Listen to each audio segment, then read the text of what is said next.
Obunu gini kama chozunu Imana chukwa koti womo Onyele miu Nyelu yumi What am I looking for? See my God, he don't bless me, yo. He give me you. Obunu kife la chasha so Obunu kife mi chasha me my baby, you know, say you go love me. Hey, yeah. I do go. I could go. When I call your name, Shakara for me. Oh, Roma. I will be your Romeo. You go be my Julie. Roma, I will be your Romeo. You go be my Julia. Oh, give me your love and I'll go run away. Show me your love and I'll go use you play. Carry me, go me, I go follow you way. Follow you, they go. Maka Munagi, me and you. Okwa Munagi, my baby and me and you. Me and you, Aqua Monagi, my baby. Obuzi kife la chasha so, Obuni kife la chasha me. My baby, you know, say you go love me. I do go. I could go. When I call your name, Shakara for me. Oh, Roma, I will be your Romeo. You go be my Julie. Yeah, Roma, I will be your Romeo. You will be my Julia. Oh, Roma, I will be your Romeo. You will be my Juliet. Roma, I will be your Romeo. You will be my Juliet. Obuzi kife la chasha so, Obuzi kife mi chasha me. My baby, you know, say you go love me. I do go. I could go.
Ana Anamana, Ejemeje, Anamana, Wanemeje, Anamu, Karatuba Dodri Tukuma, Tukutuba Dodri, the Mo,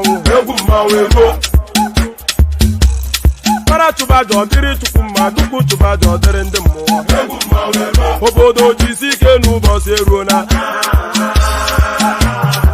Oh, it is everyone. Be free.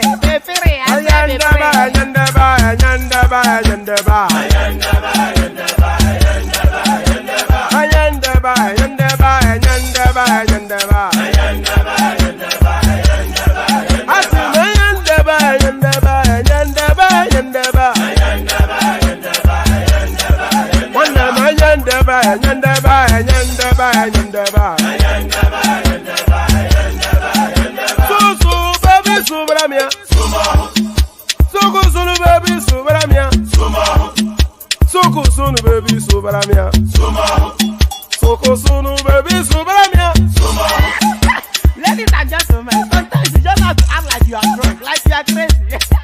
Confuse your enemies, confuse them.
Since I was born, but now I am getting youth. I gonna vote and walk on a book. Where are you? Where to it's only all to if I don't come find more. I didn't go atare. Gbogbo méjì ọkà bàbà, gbogbo mẹ́ta ọkà wáṣẹ́. Orí ló túmọ̀ ẹ̀dùn, gbogbo ọ̀nà ní túmọ̀ ẹsẹ̀. Akọni ìmọ̀ tú ìmọ̀ jọ, ìmọ̀ èmi ni wọn kì í dálẹ̀. Bọ́bá lọ mẹ́lẹ́mọ́, wá fi jóyè ẹlẹ́mọ́. Akọni wọ́n bá lọ gbé fèrè, wá fi jóyè olùkọ́. Wọ́n bá tẹ̀lé wá fi jòyè aláre. Àwọn mẹ́tẹ̀ẹ̀ta parapọ̀ wọ́n wá jọ ń pẹ́ mọ́ ẹ̀ẹ́mọ́ olóko jẹ. Wọ́n pa Akíntọ́lá ọmọ Ògún. Wọ́n pa Ìyọ̀dà ọmọ Àtàlàbọ̀bà. Àkọ́bí wọ́n pa Jíṣà padà dé. Ọmọ ọba Ìjẹ̀bú Mèrè. Aṣíwájú odò gbólùkẹrẹ. Ajagun lólòdì ọ̀run. Tó o bá ṣe pé tìyẹ, tó o bá ṣe pé tìyẹ, lọ́ bá ń darí jọ wí. Àgbèrò mi kún gbọ́wọ́. Ọ̀bọ ti ṣìgìdì máa gbé. Àgétì ló máa ń gbé. Àyàn ti ìlàyàn ewúrẹ́. Ọlọ́run dákun má padà lẹ́yìn ẹ̀, kó má gbàgbé ọ̀rọ̀ tẹ́. Aṣíwájú Ọlọ́run dákun má padà lẹ́yìn ẹ̀, kó má gbàgbé ọ̀rọ̀ tẹ́. Àkọ́bí Ọlọ́run dákun má padà lẹ́yìn ẹ̀, kó má gbàgbé ọ̀rọ̀ tẹ́. Ọkọ̀ onírẹ̀lẹ̀ Ọlọ́run dákun má padà lẹ́yìn ẹ̀, kó má gbàgbé ọ̀rọ̀ tẹ́. Òdòlé sọ bẹ́ẹ̀, gómìnà sọ bẹ́ẹ̀, dẹ́pútì sọ. So there it is right there. Pardon me. I think I'm almost doing it by habit now. This cough. So pardon me. Good day to you. Good to be in your company. And how are you? So let's start with that. Good day to you. Good to be in your company. And how are you? So that's always the best way to start a day. Good day to you. Good to be in your company. How are you? Hope you've had a wonderfully glorious day. You always extend best wishes. So good day to you and all that. The usual protocol, click on the like button just as soon as you're coming in. So please do that. You know, I always, actually, let me put it up now. I always put up a poll asking people if they've liked, shared, and subscribed. You see that every time you come in. So I always put up that post asking people if they've liked, shared, and subscribed. Let me tell you something curious that actually shows up on that poll every single time without miss. Anytime I close that poll, about 150 people would have interacted with it. You know, click. So it will say, have you clicked on like, yes or no? And then about 150 people would have interacted with that poll. But if you look at the like numbers, there'll be about 60 people, maybe 60 something, 70 at the most. So almost more than twice the people who interact with that poll actually click on like. That is to tell you then that people are interacting with this platform out of spite. Etano, as we say in Yoruba. So people are interacting. It's quite a curious thing. People are interacting with the platform almost out of spite. You know, so click on the like button. If you spend that much time, then you know the same effort that you used to click on no on the poll is the same effort that you used to click on like. So be the positive rather than the negative. Even though we bring you a lot of home truths. So click on like. Actually, let me put that poll up now. Let me do that now. Pardon me one moment. Let me do that now just to make sure everything is sequenced as it should be. Yes. So.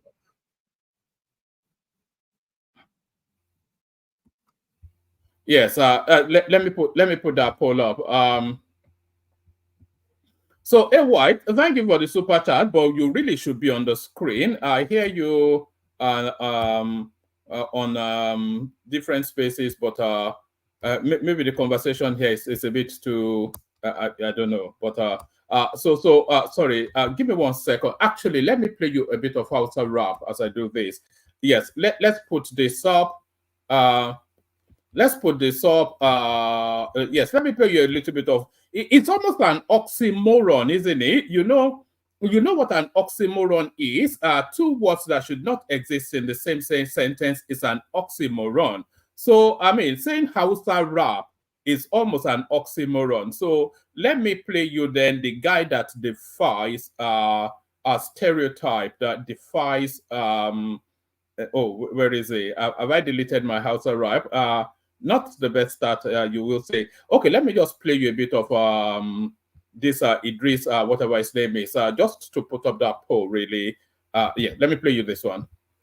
Maybe look on, don't turn, maybe look on. Yorubas are screaming, Hausas are crying, my Igbo brothers are saying, don't blame them. Igbos are being discriminated. Even food don't turn to gold in Nigeria. Kidnapping, lucrative business in Nigeria. Imagine saying your grandchildren where they kidnap. By now, your soldiers for don't scatter Nigeria. How come a man won't get money for ransom when they kidnap him, his wife and his children? After everything, now they go kill them. See, as Naira, they fall against dollar. Emilokon, don't turn to Ebilokon. And you say make we sacrifice for Nigeria. 7 billion to renovate your residence, 15 billion for your traveling allowance. That's not for you and your only vice president. 40 billion for Asurok maintenance, 5 billion for food and refreshment, 100 of millions for dogs and animals. Meanwhile, hunger they kill Nigerians. What did Nigerians do to warrant this treatment? Even Gary, they no fear afford for the.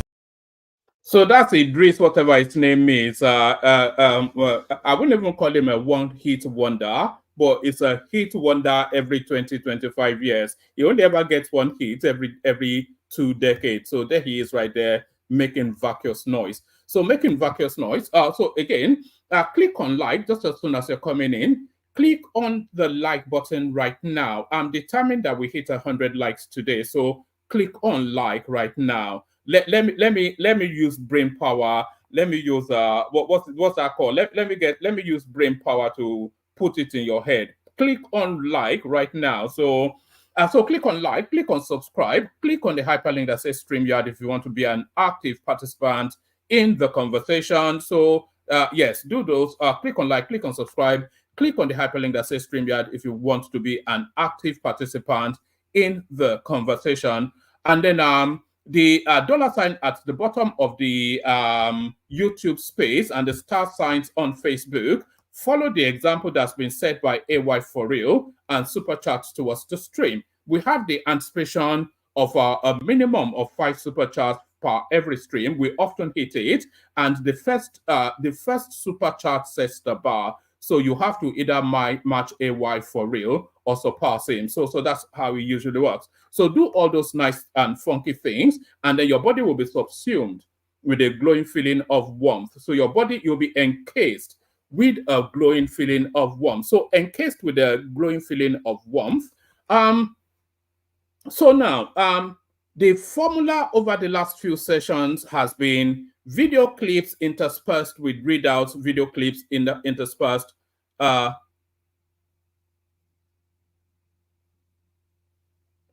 Yes, maybe I should be doing that, Choma. So video clips interspersed with readouts, video clips interspersed with readouts. So we're going to follow that format because it seems to work. So we're going to be kicking it off with a video clip. But this video clip that I'm bringing you, it chimes very much with what I have been philosophizing on this platform, that Tinubu is proving to be the best president Nigeria has yet had. He's only had a year and 3 months, but is proving to be the best president Nigeria has yet had, and is making all of the big decisions that will redirect that country for the good permanently.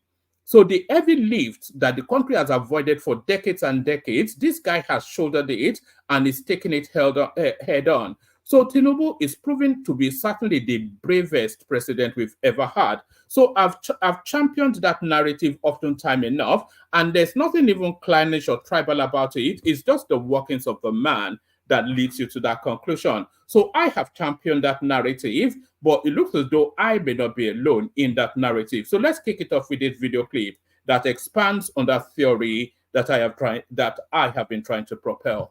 To work to change the narratives. And trust me, I don't care about what people are saying right now about the economy. I don't care about what people are talking right now about the economy, because I know there is a lot of gang ups that wants the man to fail by all means. Because if you look at all the calls that he's making right now, they are all bold steps. Yes.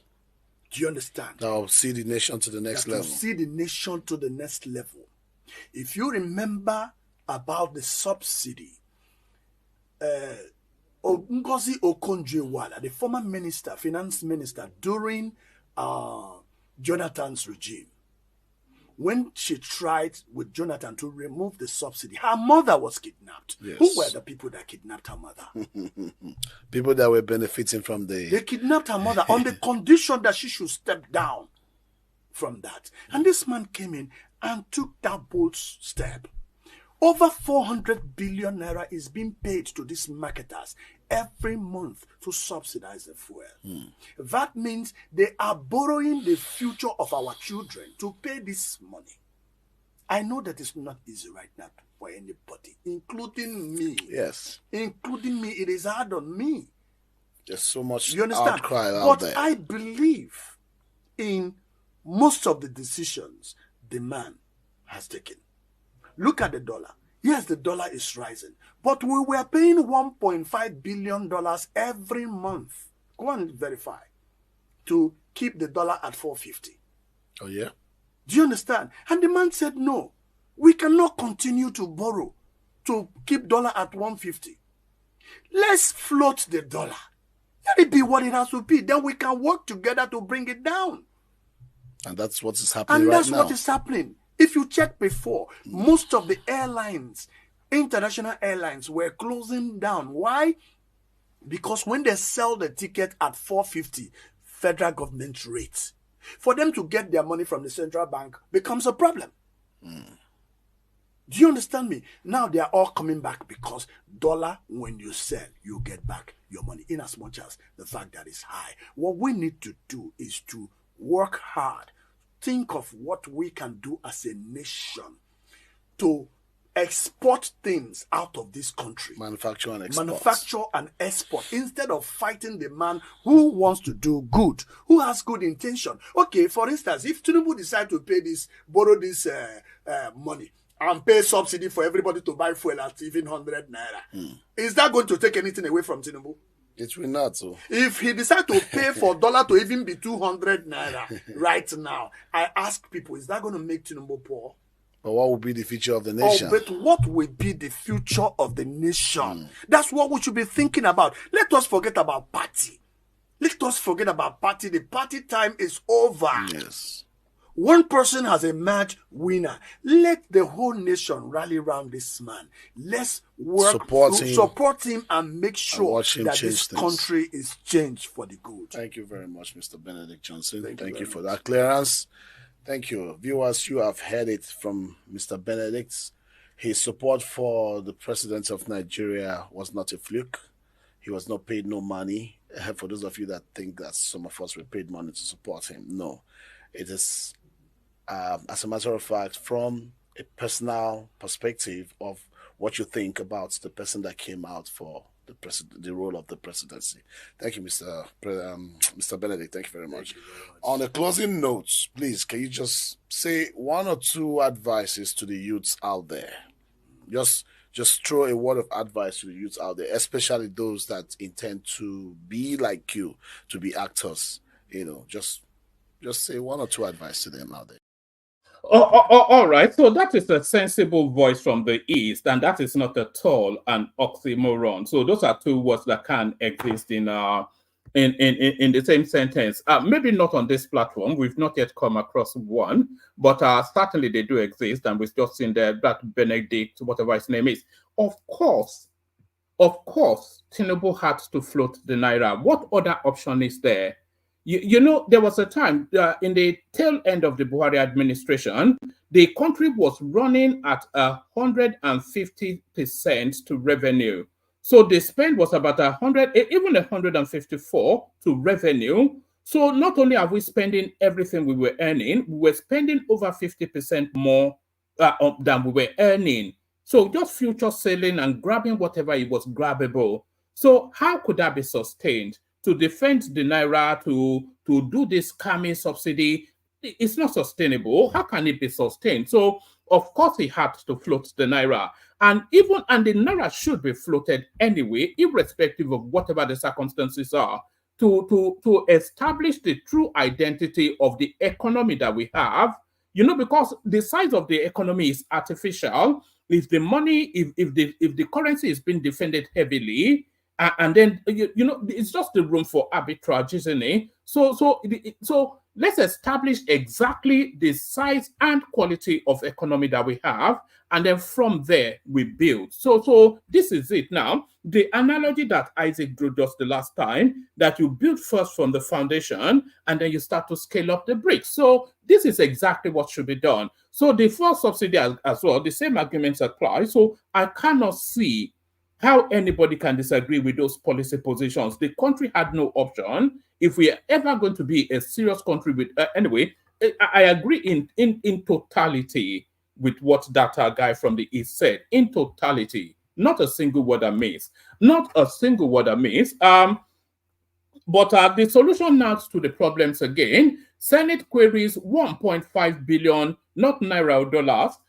Senate queries $1.5 billion approved for Port Harcourt Refinery maintenance. So that $1.5 billion, that's nearly, that's close to, well, at least about 7% of what Dangote used to build a whole edifice, the biggest in the world, and they're just spending this on maintenance. Senate queries, and by the way, there are clips of Mele Kyari huffing and puffing at the Senate, trying to hide behind religion and all that, but do they have the bravity to hold him really to account? Senate queries $1.5 billion approved for Port Harcourt Refinery maintenance. So there it is. Still not working, by the way, after $1.5 billion. The Senate has raised questions over the $1.5 billion approved in the 2021. Let's do that again. The Senate has raised questions over the $1.5 billion approved in 2021 for the turnaround maintenance of the Port Harcourt Refinery with little or no result. The upper chamber lamented that it is unfair and wrong to treat government businesses or public companies as an orphan whilst private businesses are flourishing and thriving. The Senate leader and chairman, Senate Ad Hoc Committee to investigate the alleged economic sabotage in the Nigerian petroleum industry, Opeyemi Bamidele. You know, if you want to get to the bottom of anything that is going on, put a southerner in charge of it. If you want to get to the bottom of anything that is going on, put a southerner in charge of it. I don't want to say a Yoruba man, but at least put a southerner in charge of it. Either a Yoruba man or an Igbo man, they would dig, especially when the opposition is somebody from the north.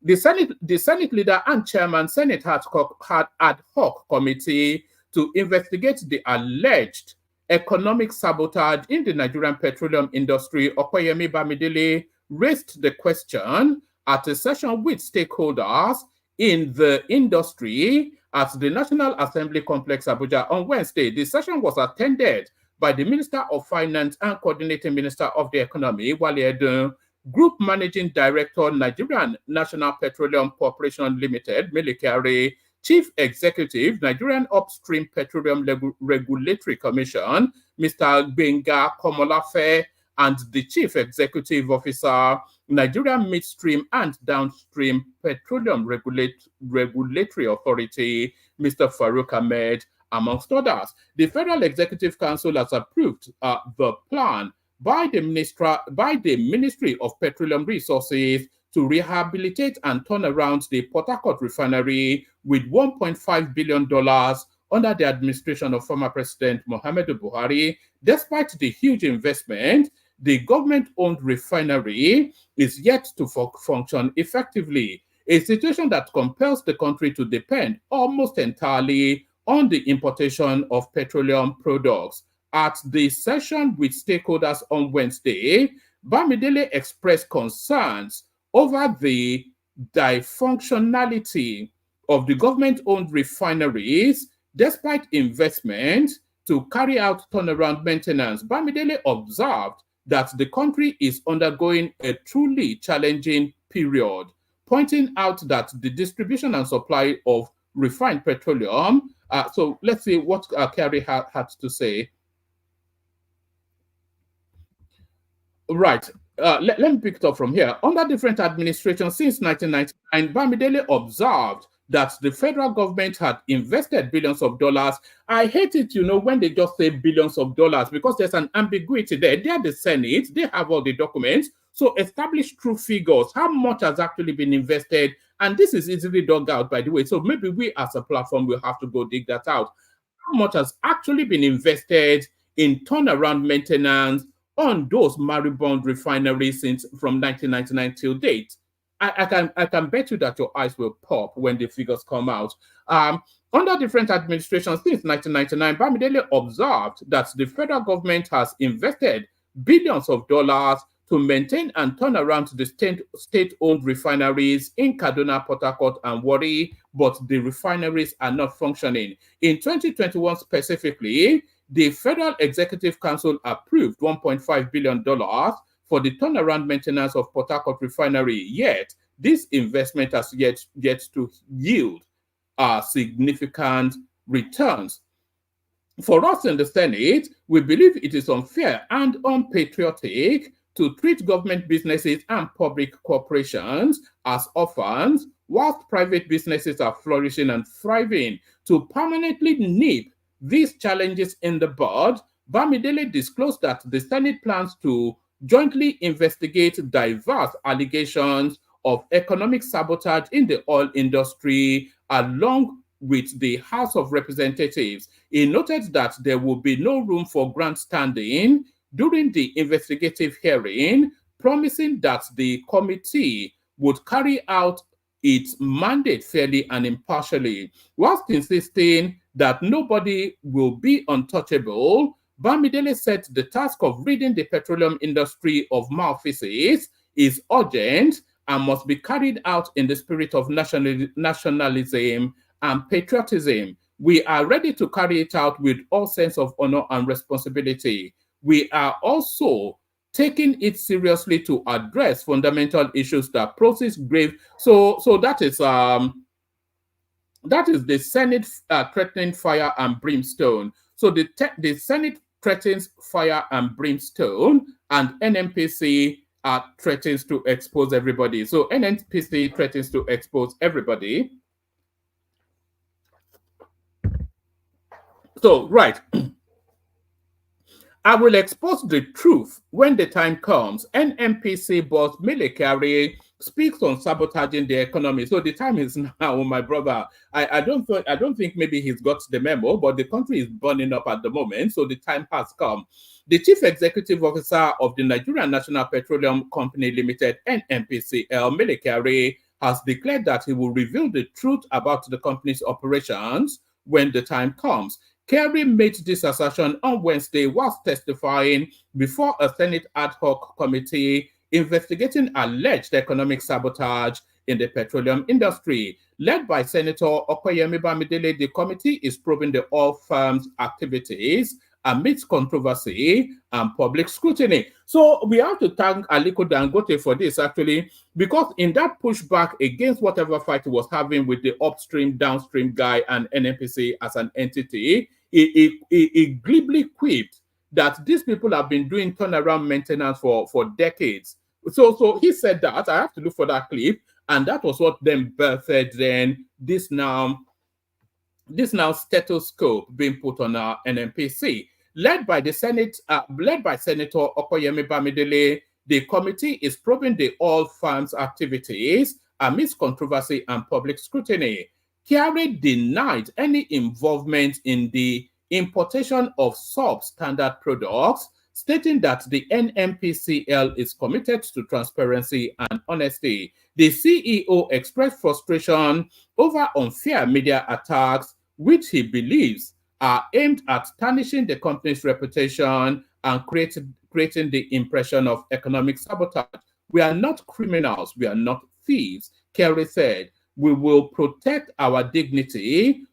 We will protect our dignity so we can serve this country. Kyari revealed that the oil and gas industry is bleeding, hinting at undisclosed issues which they knew that cannot be made public until the time comes. The time is now, my brother. The time is now. He advocated for live television coverage of future committee sessions to ensure accountability and transparency. So this guy, we're going to hold, well, I'm saying we are already holding his feet to the fire, and he's going to sweat out those billions of dollars that he looted.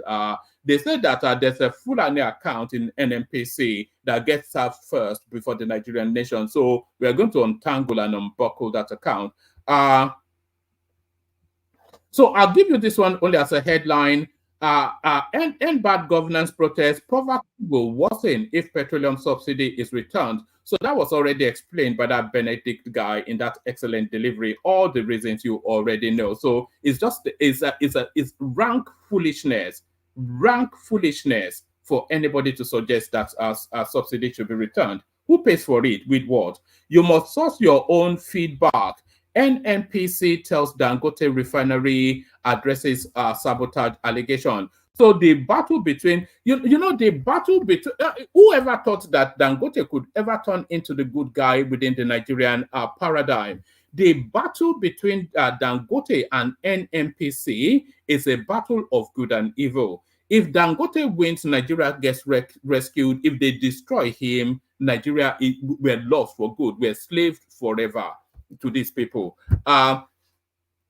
So now, and by the way, they are squeezing him hard, though, because it's been reported internationally that Dangote is actually looking to sell 7-point-something% of his refinery because it's now liquid strapped. The money it doesn't have it because of liquidity. It doesn't have ready cash. So there it is. So it's a game of brinksmanship, and the Nigerian nation curiously behind Dangote. You must source your own feedback. NNPC tells Dangote Refinery addresses sabotage allegations. So we'll only get to the Dangote bit because I think we've already covered a bit of the sabotage whatnot. The Nigerian National Petroleum Company, NNPC Limited, has told the Dangote Refinery to source its own feedstock. Feedstock. I read it as feedback, but feedstock. So what does that actually mean? We need an oil expert, maybe to look for their own crude, essentially would be the translation of that. The Nigerian National Petroleum Company, NNPCL Limited, has told the Dangote Refinery to source its own feedstock, stressing that the refining business is a straightforward venture that requires securing feedstock and finding a market.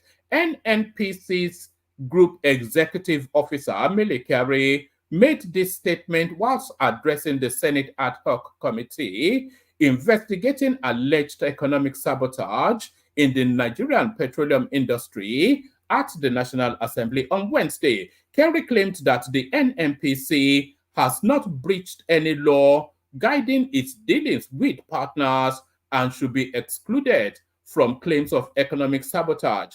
Kyari explained that the law is clear on domestic crude supply obligations and providing for local refineries, but emphasized that there must be a willing buyer, willing seller.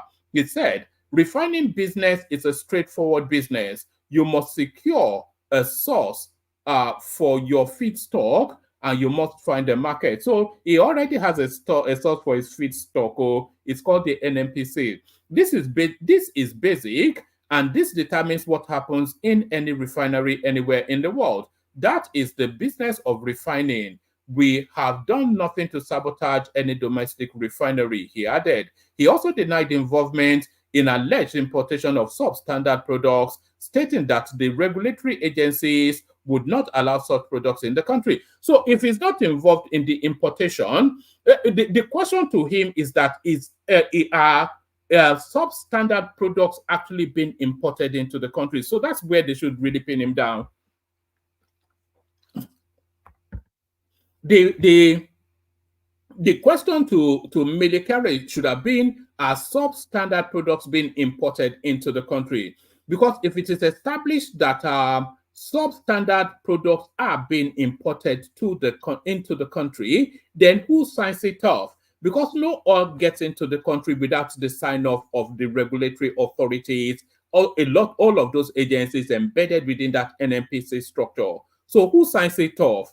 So because they've even gone and done tests. So remember when they were accusing Dangote, and he went to their imported oil, and it was extremely substandard, and they told us that that's why all our vehicles are damaging in Nigeria, and they tested his own, and it passes international standards. So who signs off those substandard products to come into the country? If he's saying he's not importing it, but he exactly is signing them off as being fit and proper for Nigerian use. He also denied involvement in the alleged importation of substandard products, stating that regulatory agencies would not allow such products into the country. The NNPC board supported calls for live broadcast of the committee's interactive sessions to prevent misinformation and pledged full cooperation in the investigation. He reiterated the challenges facing the sector, including oil theft, pipe vandalism, and lack of investment in the upstream. Kyari assured the NNPC Limited remains loyal, faithful, and committed to Nigeria. Who else would they be? Well, they are not really loyal and committed to Nigeria. Anyway, we know who they are loyal and committed to. Kyari assured that the NNPC Limited remains loyal, faithful, and committed to Nigeria, acting in line with Petroleum Industry Act, Companies and Allied Matters Act, and other enabling law. So there it is right there. Go and source your own dues. Essentially, the message to Aliko Dangote right there. Nigerian Petroleum Company denies sabotaging refinery, says refineries must sabotaging dangote refinery, says refineries must source supply and market. So yes, and largely you would agree, because you cannot expect that Nigeria should satiate the fullness of our dangote's requirements. So it should source internationally, but a good percentage of that should come from its own home country. So there is that. So there is that. I will expose the truth when the time comes. I think we've just now read that. I will expose the truth when the time comes. Now let's go to this. Why we waved Russian flags, Kano protesters. So, so let's find out. Protesters in Kano who waved Russian flags during the hashtag End Bad Governance protest have shared their reasons for this action. A journalist embedded with the protesters in the corner area, that's Kurna. So I'm not sure if I'm pronouncing it right. Apologies if I'm not.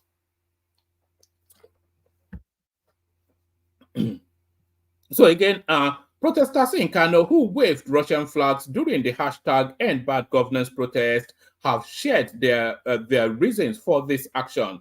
A journalist embedded with the protesters in Kurna, Kurna area of Kano City, was pointed to a man identified as a member of the Islamic movement in Nigeria when asking for one of the flags. So the Islamic movement in Nigeria, that is the Shiite sect of the Islamic divide in Nigeria. So you know that the abundance of Muslims in Nigeria are Sunnis, but there's a subsect, because the Sunnis, of course, they are the Saudi Arabian lilt of the Islamic faith, and the Shiites, they are the Iranian lilt of the Islamic faith. So that's the broad divide in that space. Protesters in Kano who waved Russian flags during the hashtag End Bad Governance protest have shared their reasons for this action. A journalist embedded with the protesters in the Kurna area of Kano City was pointed to a man identified as a member of the Islamic movement in Nigeria when asking for one of the flags. The journalist, who wished to remain anonymous for safety reasons, noted that members of the Shiite group began waving Russian flags, which was then adopted by other protesters. So I think this is an additional layer onto that narrative now. We know that the Shiite movement, they're a form of a separatist grouping within that northern paradigm and that faith system. We know that. So they have direct lineage to the Iranian space, and they want to form a subsect for themselves that stands independent of the Nigerian state. So what this is actually telling us is that they actually brought out the Russian flag first. So that adds another dimension to it. I hope you are following. The story is quite complex. The journalists who remained, let me take it from the top again. Actually, I like to have a flow. Protesters in Kano who waved Russian flags during the hashtag End Bad Governance protest have shared their reasons for this action. A journalist embedded with the protesters in the Kurna area of Kano City was pointed to a man identified as a member of the Islamic movement in Nigeria, IMN, when asking for one of the flags. The journalist, who wished to remain anonymous for safety reasons, noted that members of the Shiite group began waving Russian flags, which was then adopted by other protesters. That tells us where that came out first. However, a different protester who identified himself as Haruna told correspondents that he was not affiliated with the IMN. He said someone brought the flags to the protest to challenge the Nigerian government. I don't know him. So these are quotation marks now, quote directly from Haruna. I don't know him, but what is the Nigerian government doing to us? The government must listen to our concerns. They must bring back the fuel subsidy. The only flag that I cannot raise is that of Israel, Aruna said.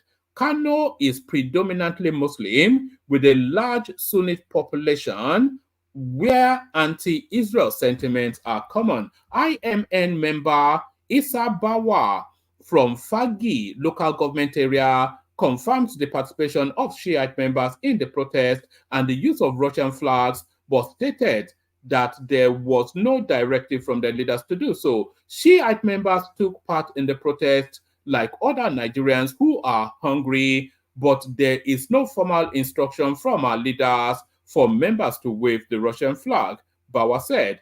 A tea vendor, Abdullahi Maishayi, who was detained by the DSS on Sunday for displaying the Russian flag at his tea shop, but he was released. So that tells us then that that's where that is coming from. It's actually the Shiites that birthed the Russian flag into the protest dynamism. IGP task force clamps down on all thieves conveying refined products to Cameroon. So I think that's a long-standing story. Let's go on to this one. I was going to say make this one the last read down, but probably not. Federal government spent so now people have been hinting that subsidies are being paid. So I think this might well prove to be somewhat of a broad admission. Federal government spends $600 million on fuel importation monthly. So this is Wale Edun. Pardon me. The Minister of Finance and Coordinating Minister of the Economy, Wale Edun, has revealed that the country currently spends, which is ongoing. So this is the subsidy that people have been asking for. So there it is right there. The Minister of Finance and Coordinating Minister of the Economy, Wale Edun, has revealed that the country currently spends $600 million on fuel importation monthly. He stated that the high import bill is due to neighboring countries up to Central Africa benefiting from the country's fuel import. The minister stated this during an interview on AIT Moneyline program, which was posted on its YouTube channel on Wednesday. Edun explained that the situation was the reason President Bola Tinubu removed fuel subsidy, as the country does not know the exact amount of fuel consumed internally. According to a report by the National Bureau of Statistics, the country's petrol import was reduced to an average of 1 billion liters monthly after President Bola Tinubu removed the fuel subsidy on May the 29th last year. So reduced from what though? So we want to know what the marginals are. He said the fuel subsidy was removed 29th of May 2023 by Mr. President, and at that time, the poorest of the 40% was only getting 4% of the value, and basically they were not benefiting at all. So it was going to just a few. Another point that I think is important is that nobody knows the consumption in Nigeria of petroleum. We know we spend $600 million to import fuel every month, but the issue here is that all the neighboring countries were benefiting. So we are buying not just for Nigeria, we are buying for countries to the east, almost as far as Central Africa. We are buying for countries to the north, and we are buying for countries to the west. So I think this is an old narrative. I think this is more justification of why they removed the subsidy rather than anything else. So let's go on to the next one. The room needs populating, by the way. Anyone else come in. Right, Omoyele Sowore doubles down. He's still insisting on his Bula Balu and Bulaba. So Bula Balu and Bulaba, this is from his verified Twitter handle. Our non-negotiable demand. So he's doubled down. Hashtag end bad governance in Nigeria for the days of rage revolt, non-negotiable demand. So it's still doubling down. It's still very much a regurge of what is said previously. Scrap 1999 constitution and replace it with a people's made constitution. Toss the Senate arm of the Nigerian legislative system, keep the House, pay Nigerian $250,000 invest heavily in education and give Nigerian students grants, not loans, release Nnamdi Kanu unconditionally, and demilitarize the Southeast. All NSAS protesters, etc., renationalize public-owned enterprises sold to government officials and cronies, reinstate corruption-free subsidy regime to reduce hunger, starvation, and multidimensional poverty. You mean to reduce it or to reintroduce it? So the reinstating subsidy is to reintroduce those poverty things. Pro-past and present leaders who have looted the treasury recovered the loot. Restructuring of Nigeria to accommodate Nigeria's diversity, end banditry, terrorism, and violent crimes. In which country has violent crimes ever been ended? Just the brainlessness of it.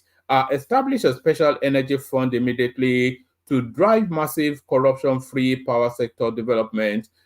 Immediate reconstitution of the Nigerian National Electoral Body, INEC, to remove corrupt individuals. Of course, they are corrupt. You lost an election. Massive investment in public works and industrialization will help. That's already ongoing. Massive shakeup of the Nigerian judiciary. So it doesn't make any sense. But then when Ashore ever said anything that ever really made any sense, but that's just a vacuous, empty noise. You know, just they say empty barrel makes the loudest noise and all that. All right, let me bring you one more readout and then we go on to the clips that we have. So remember that South African girl that won Miss South Africa, and but then because she has Nigerian blood in her, the whole place is going aflame. So let's go to that storyline. South African authorities investigate mother of Nigerian-born Miss South Africa finalist Chidimma Adetshina of identity theft, threatening legal action. So they're trying to. Let's see. Would you say this girl is pretty? I wouldn't say she's pretty, but she's average rather than pretty, I would say. The South African government has stated that the mother of Chidimma Adetshina, a finalist in the 2024 Miss South Africa contest, may have been involved in identity theft. Chidimma was born in Soweto, South Africa, to a Nigerian father and a mother of Mozambican descent. Social media attacks have targeted her Nigerian heritage, despite her being born in South Africa and meeting all competition requirements. However, the new development regarding her mother is contained in a circular issued by the country's Department of Home Affairs, dated the 7th of August 2024, in which it gave an update on the controversies surrounding Chidimma's qualification for the upcoming Miss South Africa event slated for Saturday. Miss Adetshina's eligibility to compete in the beauty event has been seriously questioned by South Africans. She became a figure. She became a key figure in South Africa's xenophobia debate and national identity discussions after making it to the top 30 and becoming a finalist in Miss South Africa competition. However, criticism escalated on Monday when a video of her marriage surfaced, which many South Africans believed contravenes the competition's rules. New facts reveal that the South Africa Department of Home Affairs, anyway, they're questioning her paternity. I can't be bothered to read it anymore. So there she is right there. We may have to go back to it if anybody wants a bit more from that.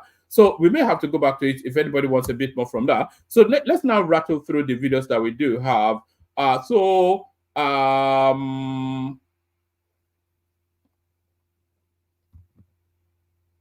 Actually, let's kick it off with this one. Let's kick it off. I'm going to play you two clips now, both speaking to that palliative space.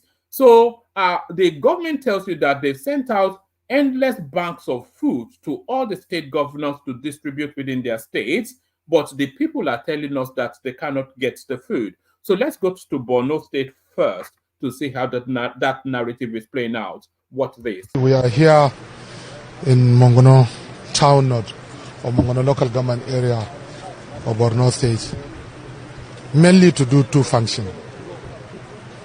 One is the distribution of food items that were provided to the government of Borno State by the federal government for onward distribution to the deserving communities. 20 trucks of rice were given to the government of Borno State by the federal government. And this morning, we are here to distribute all the quantum that was given to us by the federal government to this very important community. In addition to this, we are also here to distribute seeds. We are now in a rainy season. People don't have the capacity to procure farm inputs, and we are here to distribute cowpea seeds to the farmers of Mongono town or Mongono local government area of Borno State. In addition to this one, federal government has also provided 90 trucks of fertilizer for onward distribution to farmers of Borno State free of charge. I want to acknowledge the receipt of the 90,000 trucks of fertilizer, as well as 20 trucks of rice from the federal government of Nigeria. And you have to bear witness that all these properties are being distributed to the deserving communities in Borno State. This is the main reason why we are here.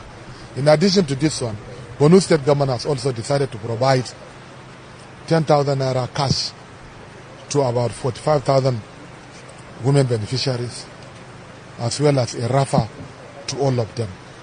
On behalf of the government and people of Borno State, I want to sincerely appreciate the support of the federal government. This is not the first time Borno State government is receiving support from the federal government in terms of palliatives. I think it is a continuous process. They have done their best, while the state government will complement the effort of the federal government are here to complement the efforts of the state government. And I think they are doing very well. But most importantly, you know, Borno State is one of the states that was severely affected by the insurgency. Borno State has the largest number of IDPs in the country. And as a result of this, we decided to continue with the distribution of palliatives. What we are doing is trying to support the community so that they can engage in their agricultural activities. So gradually we are exiting from the distribution of food items. The quantum that we receive is not quite enough, but we are receiving funding from the federal government, and this is our responsibility. They have done their best, and we shall continue to support this community. 10,000 naira each and a rafa from Borno State government. While we have 35,000 male heads of household that have received food items that were donated by the federal government of Nigeria, 25 kg bag of rice. So there it is right there. So that clip tells us a whole lot of stories. Firstly, Governor Zulum has told us now that 20 trucks of rice were sent to all the state governors. He has brought the cameras out to show him distributing those bags of rice. So every single state got 20 trucks. So that should not remove poverty, but at least address some of the immediacy of it in terms of food poverty. So there's that. So he's also told us, if you want to hear the clip again, you can hear it. He's also told us that the government has sent them countless tons of fertilizers to distribute to farmers. So there's that. And then he also told us that off the back of his own, he has also distributed seedlings to farmers. So hold that as a thought. He brought the cameras out, showed us everything. So he's not even asking you to take his word for anything. So hold that as a thought. 20 trucks full of rice. Imagine 20 trucks full of rice in a state like Ekiti that barely has 1 million people. So every state got 20. So 20 trucks of rice that's been, and this was sent out a couple of weeks ago, by the way. So 20 trucks of rice to every state, that's one. And then tons of fertilizers to the states, that's two. And then seedlings as well. So how can we have food poverty under those circumstances? Fertilizers, seedlings, and then food to address the immediacy of that food poverty. Those were sent to all the states. So he's showing you how he is distributing it to have effect on his people, but how is it being handled in other states? So let me play you another clip that tells you the other half of this. Some of them are meant to be meted. For example, the federal government has been saying states have been given bags of rice. In your state, Edo State, there's been the controversy, government saying, we did not receive any bag of rice. We've had other state governors also saying, we've not gotten these bags of rice yet. So for the measures that are even meant to be meted, they are not feeling the impact. Minister. Well, thank you very much. I think for any governor to say that he has not received trucks of rice, 20 trucks of rice, it's not be fair. In the case of Edo State, we have just measured. Look at what happened. You see, read from social media and the television, how people went into warehouses, broke into warehouses, and brought out these goods. The state governor, for instance, got his own. And I can say in clarity that there are some state governors who, of course, were engineering this process. Because even himself, you have just measured, the governor of Edo State, you have just measured. Recently, when the protest started, he was the one that organized people at the Kick Square, addressed them. And at the end of the day, what did he say? He said, I'm going to carry your message to the federal government, that is to Abuja. We are talking of head of bad governors. The pressure is given is that it is the bad governors is at the doorstep of the federal government. Whereas the resources of this country is being shared among the 3 tiers of government. We should expect such a person to address the problem we have in Edo State. How many roads has he been able to tie? How many erosion problems has he been able to solve? But rather, what he does is that if government brings relief like this, he will back them and put his name. We saw what happened during the COVID, and that is the same thing that is happening today. I watch on the screen so many governors distributing their relief materials, both rice and fertilizer. For instance, I watched the Bayelsa State governor directly that no person in government should get any dime of this rice. And the same thing, some other states that I watched on the television. But in the case of Edo State, there's nothing like that.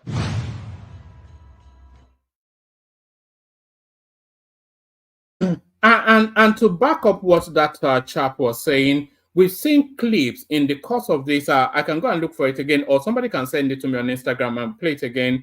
We've seen clips in the course of this protesting going on of people breaking into the warehouse of the Edo State government and helping themselves to this palliative rice, which is clearly marked with government logo.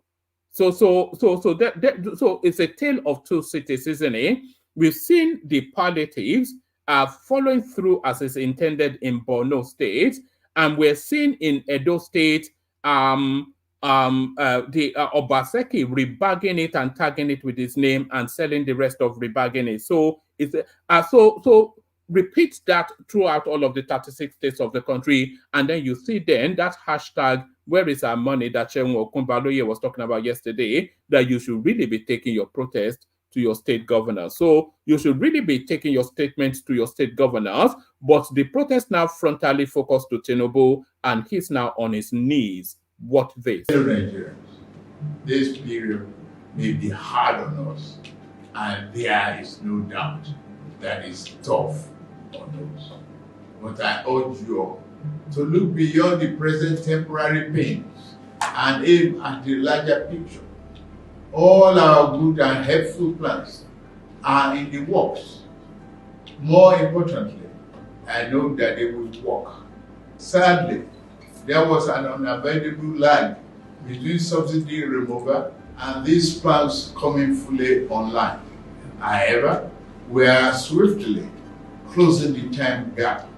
I plead with you, please have faith in our ability to deliver and in our concern for your well-being.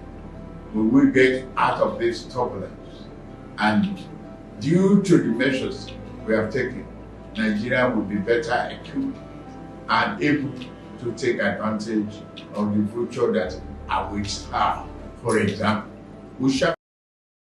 All right, let me pause it right there. So somebody sent that in, but it looks as though in the comment section, people are actually saying this is an old clip. This was being circulated today. So sometimes in the course of chasing the news, sometimes you may, I would double check that to see if it's a new one or an old video has been suggested. Let me play you one more clip. I may play you a couple more clips more, but let me play you especially this one that chimes with the storyline of the first clip that I played you, the chap that was saying, but listen to this actually. Not often do I agree with this guy for reasons of him being a drug head, but in this instance, maybe he has a point. Listen to this. When dollar was $1 to $1, say, hundreds of millions of Nigerians were still suffering. When dollar was 10 naira to $1, tens of millions of Nigerians suffering. Still, education was not working. Transportation was not working. No lights. When dollar was 50 naira to $1, there was no lights. There was no water. There was nothing. Insecurity. Now they know now they talk Boko Haram all this. Before when we small now, communal clash they call on that time constantly. If a Modakeke, Igbo versus Hausa, Hausa versus Igbo, every week, bloodshed all over Nigeria. I never see one time for Nigeria with that kind of thing will happen. So I want to understand also because what are we fighting for? So we want this system to change ni Abu just want to make things better for we where they do guy man for town. Like before. But make everybody still suffer the way they suffer. Because not be when dollar become 1,006, now all of us they suffer. Now no light. Not be now they stop to they give us light. Now water no day, now road no good.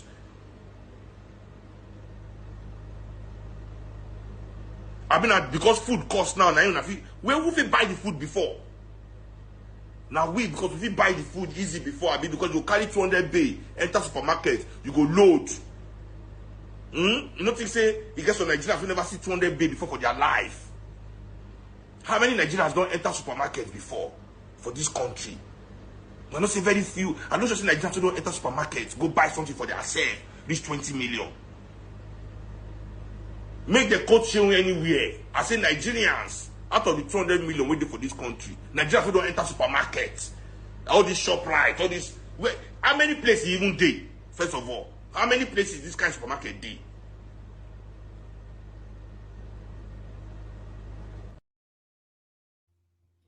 So there it is right there. Not often do I agree with anything that Sheon Kuti has to say, but certainly, so there it is.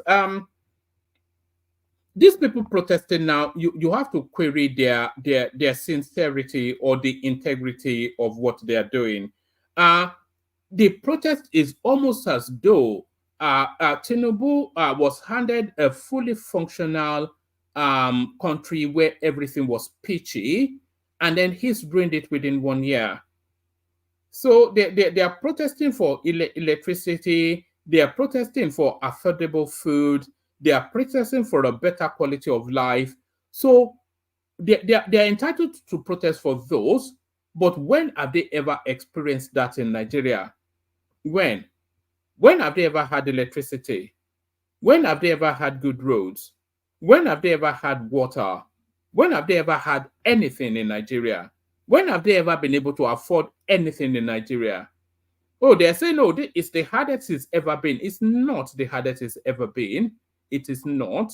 You know, food is a bit more expensive, but food is still affordable because the market is still open and people still make purchases. Do you know that for years, I can speak for the Southwest, for years in Yoruba land, in the Southwest, they used to open, you know, they sell, I can't remember the name of the brand now, but you remember they sell sugars in boxes, in cubes that is in a box. Do you know that in Yoruba land for years, they would unbox the sugar and put a quantity in a nylon sort of translucent nylon and tie it up and sell it that way.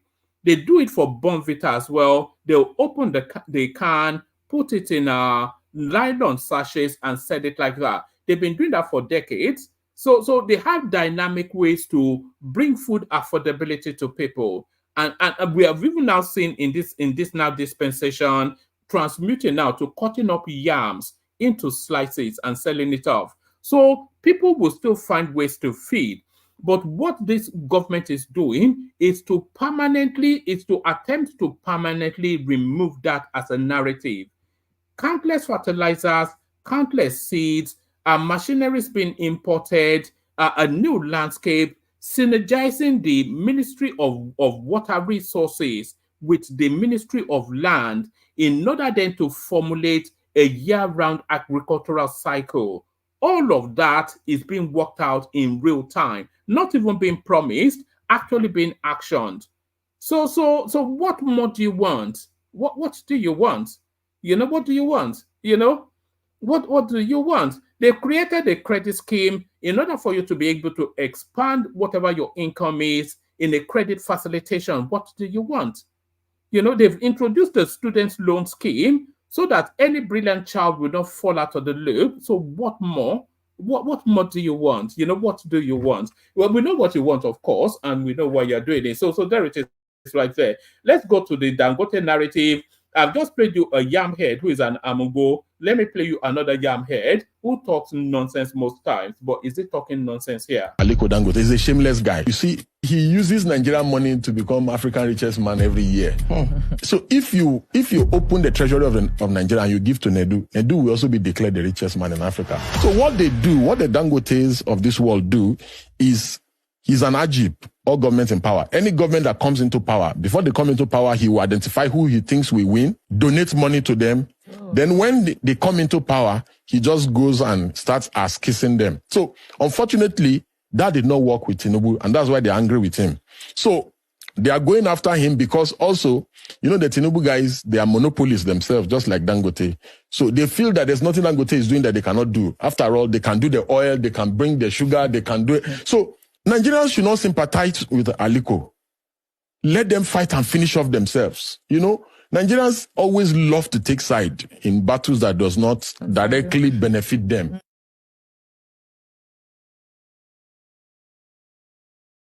All right, let me rinse and repeat what I said about Seun Kuti. I have to say, I never really agree. I don't even have time for him. That's Deji is just imagine if your stock in life is to be show rest man Friday, So I have not even a moment for him, but even a broken clock is right twice a day. So you cannot really fault what he's saying there. People sympathizing with the Dangote. Dangote is at the heart in many ways of a lot of the problems that we have. And people that are trying to portray Dangote as this business genius, this guru, financial guru, he is not anything like that. For going back to the Buhari era and even further back, this guy has always enjoyed government patronage in terms of monopolies, helping them to launder dodgy money, all of these sort of things. This is where his wealth came from, not from enterprise, certainly not from enterprise. The enterprise is just a facade.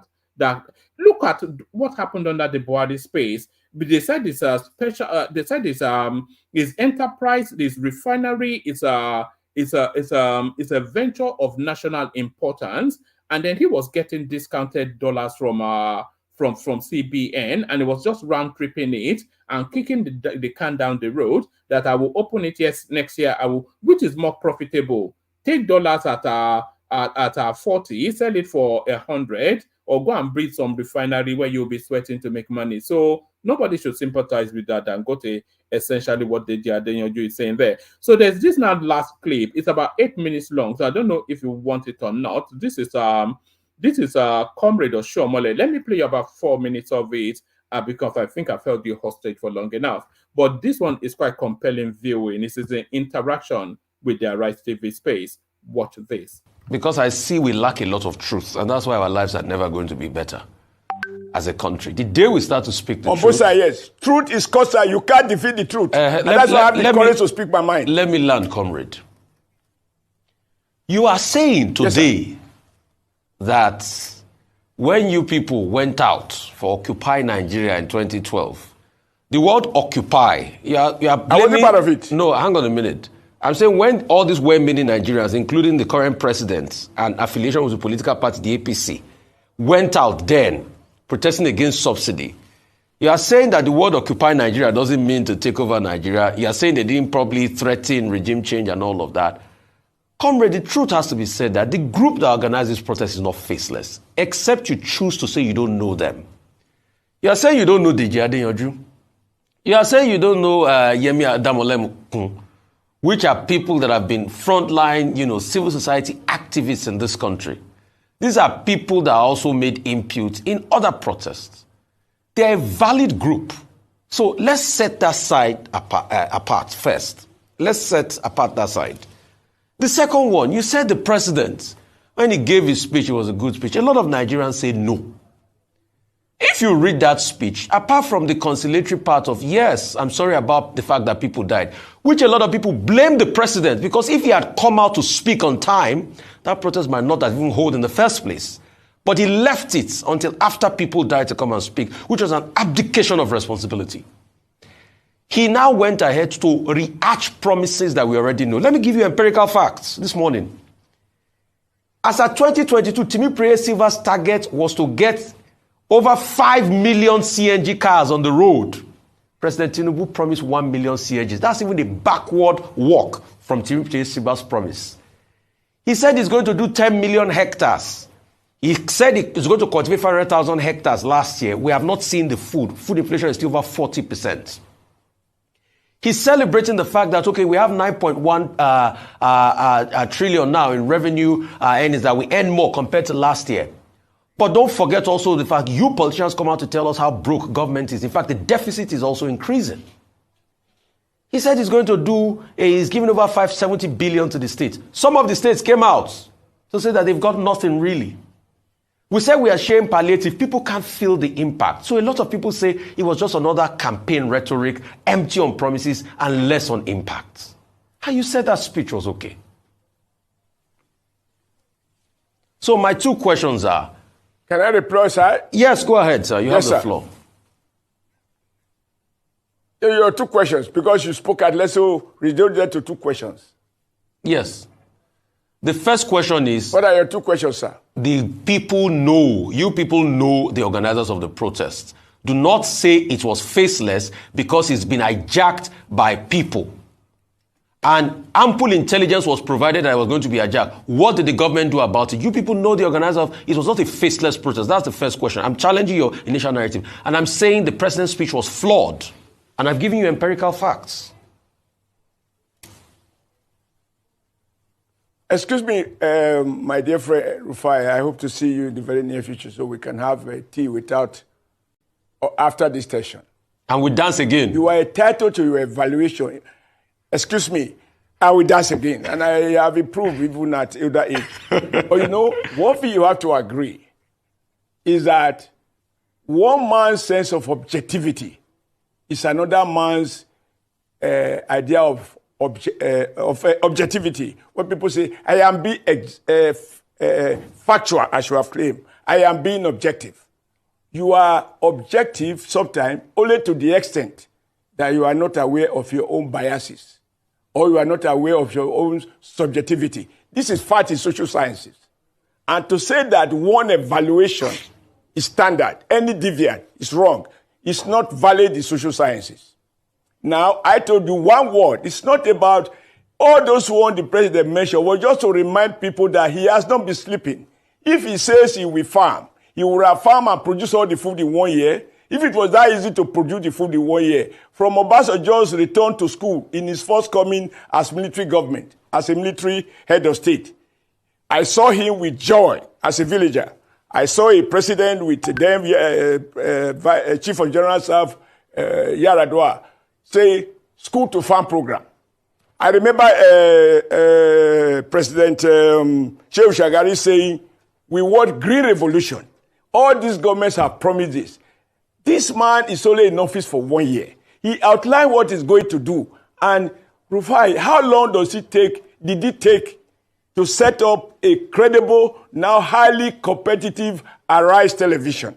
From the day my dear friend conceptualized the idea, and I told him it's impossible. I can reveal to you, I and KK discussed, I said, this man is always into, how is he going to compete with CNN? How is he going to compete with China already established? Today, it's a reality. It's not just in existence. Arise has become an authoritative national network. Between conceptualization and realization, it takes time. It takes huge time. Now, why I say these people are faceless and that they wanted regime change, I listened to all these names you mentioned, plus others. I don't know them. You can't say I know them because you know them. Now, which Nigeria does not know Wole Soyinka? Who didn't know Gani Fawehinmi of blessed memory? Who doesn't know Femi Falana? You see, the issue of we know some individuals.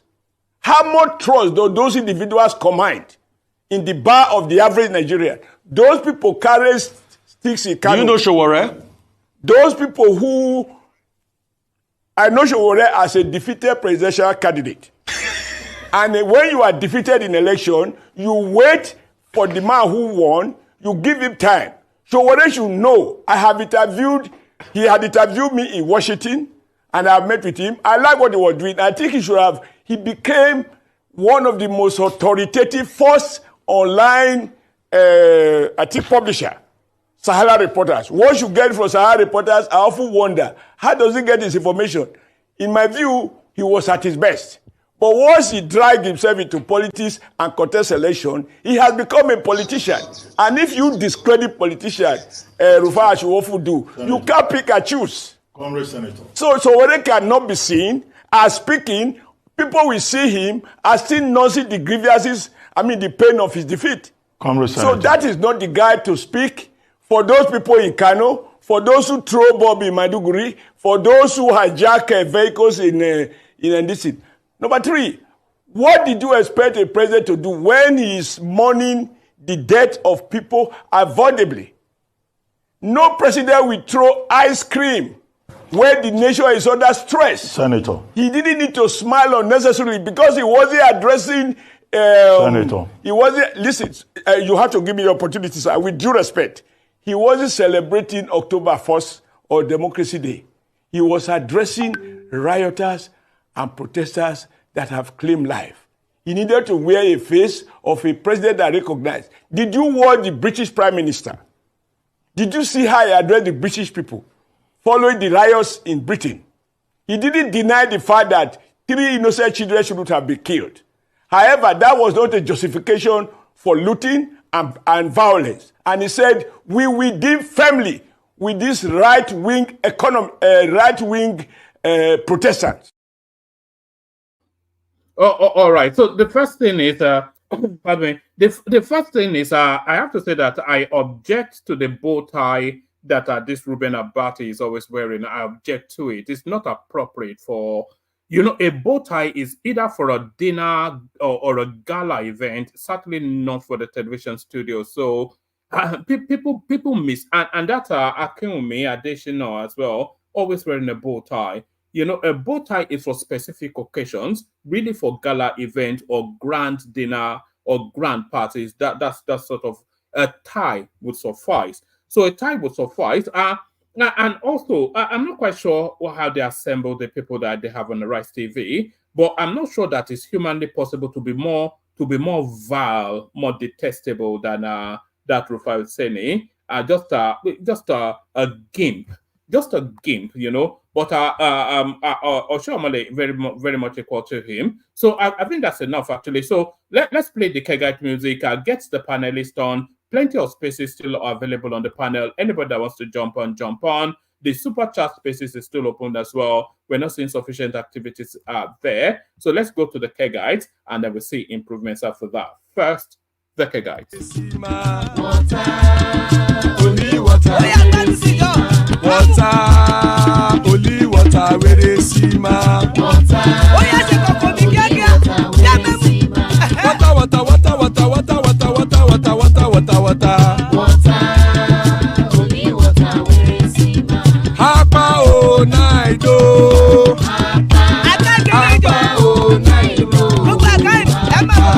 Apa you don't come oh.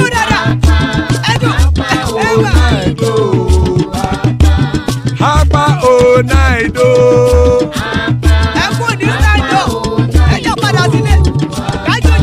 Oro kẹ̀kẹ́ ẹlẹ́mùrè o. Ilé sọ́dí àkẹ́kẹ́rẹ́ ẹlẹ́mùrè o. Bobby master kẹ̀kẹ́rẹ́ ẹlẹ́mùrè o. Chief Wáìlàtí kẹ̀kẹ́rẹ́ ẹlẹ́mùrè o. Eruku lẹ̀lẹ̀ ẹlẹ́mùdé. Eruku lẹ̀lẹ̀ ẹgbẹ́ ẹlẹ́mùdódò jàre o. Eruku lẹ̀lẹ̀ Ghana ti dé ẹgbẹ́ bọ́dì o. Ọmọ ẹlẹ́yẹ ẹyẹ o ó dilé o. Olúyẹ̀lá ẹyẹ o ó dilé o. Petrosoname ẹyẹ o ó dilé o. Petrosodunke ẹyẹ rẹ̀ ó dilé o. Ẹlẹ́kọ̀ ọ̀run mú ìní o.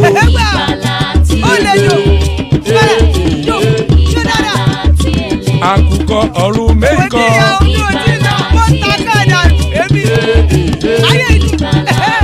Ikú kò ní ríwà gbéṣe o.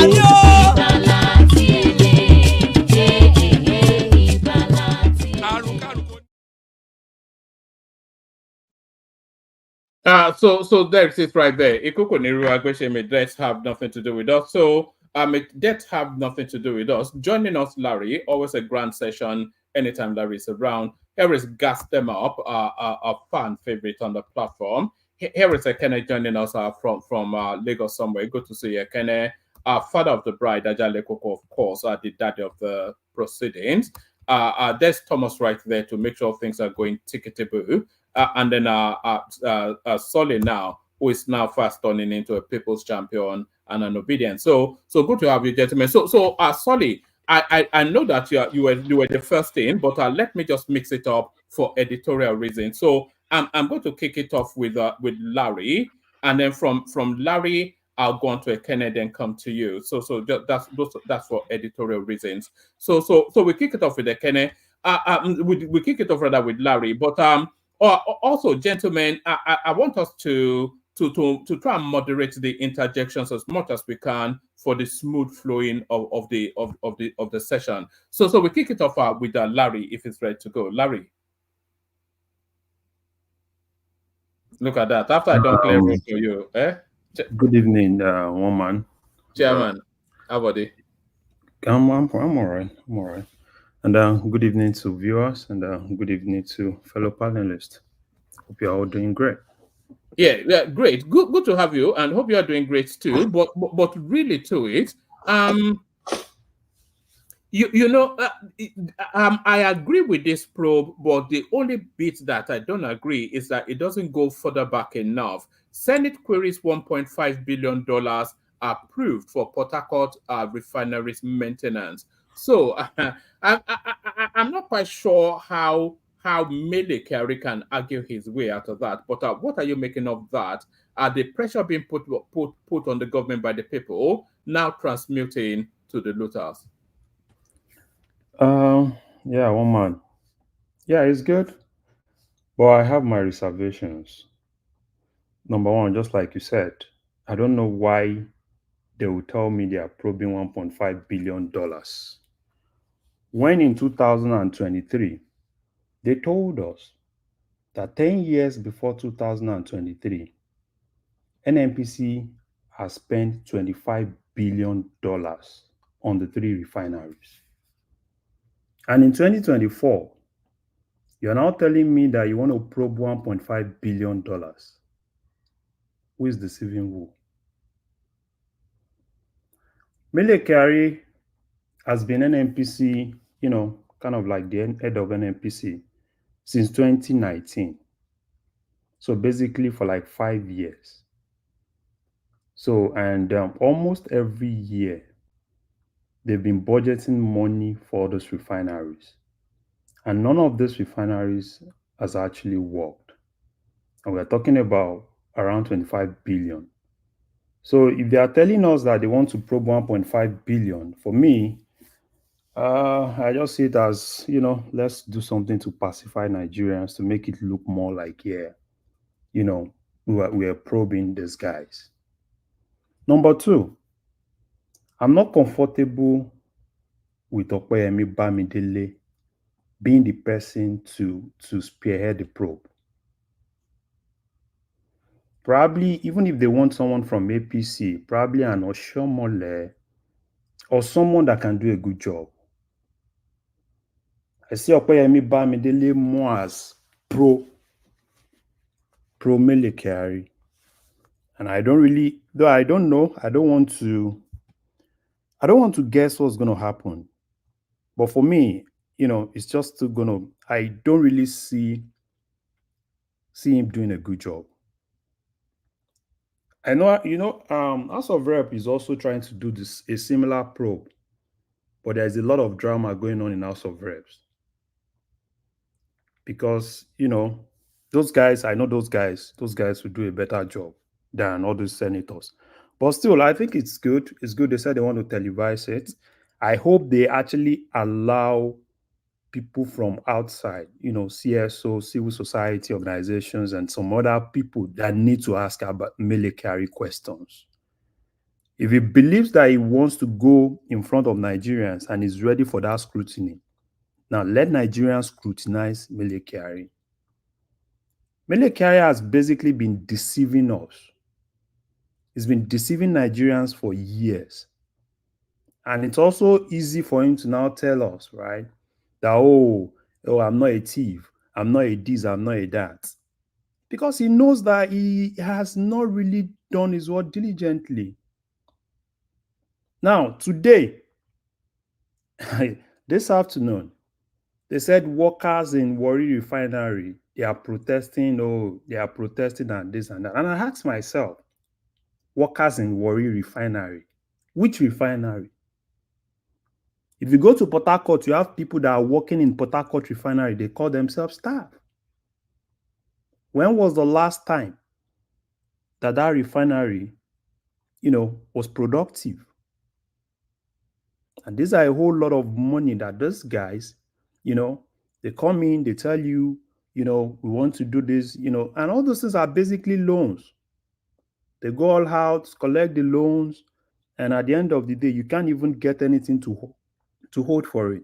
So as far as I'm concerned, if he believes, right, that he wants to open himself to scrutiny, so then if Bamidele believes he wants to do a good job, he should open it up and let people from outside, civil society organizations, people that have questions, because a lot of Nigerians have questions to ask Mele Kyari, because he needs to tell us what has actually happened to $25 billion. $1.5 billion is, for me, they are still joking.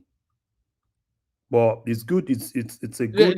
Close to $50 billion would have been sunk in that space, 1999 till date. Yeah. So at least me, I want to hold on to things that, at least what they said, and things that are kind of like factual, I can back up. At least I can back like $25 billion up.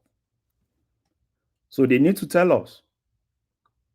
And the last time, and I'm still waiting for him, and probably if Baba is here. Baba, he promised us, and he was even kind of like swearing and all those things.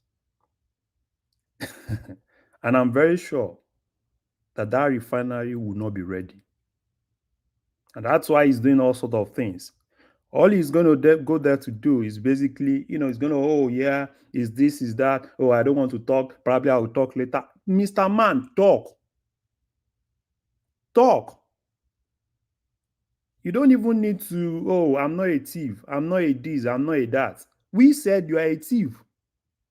So come and prove us wrong. Give us facts. Give us data.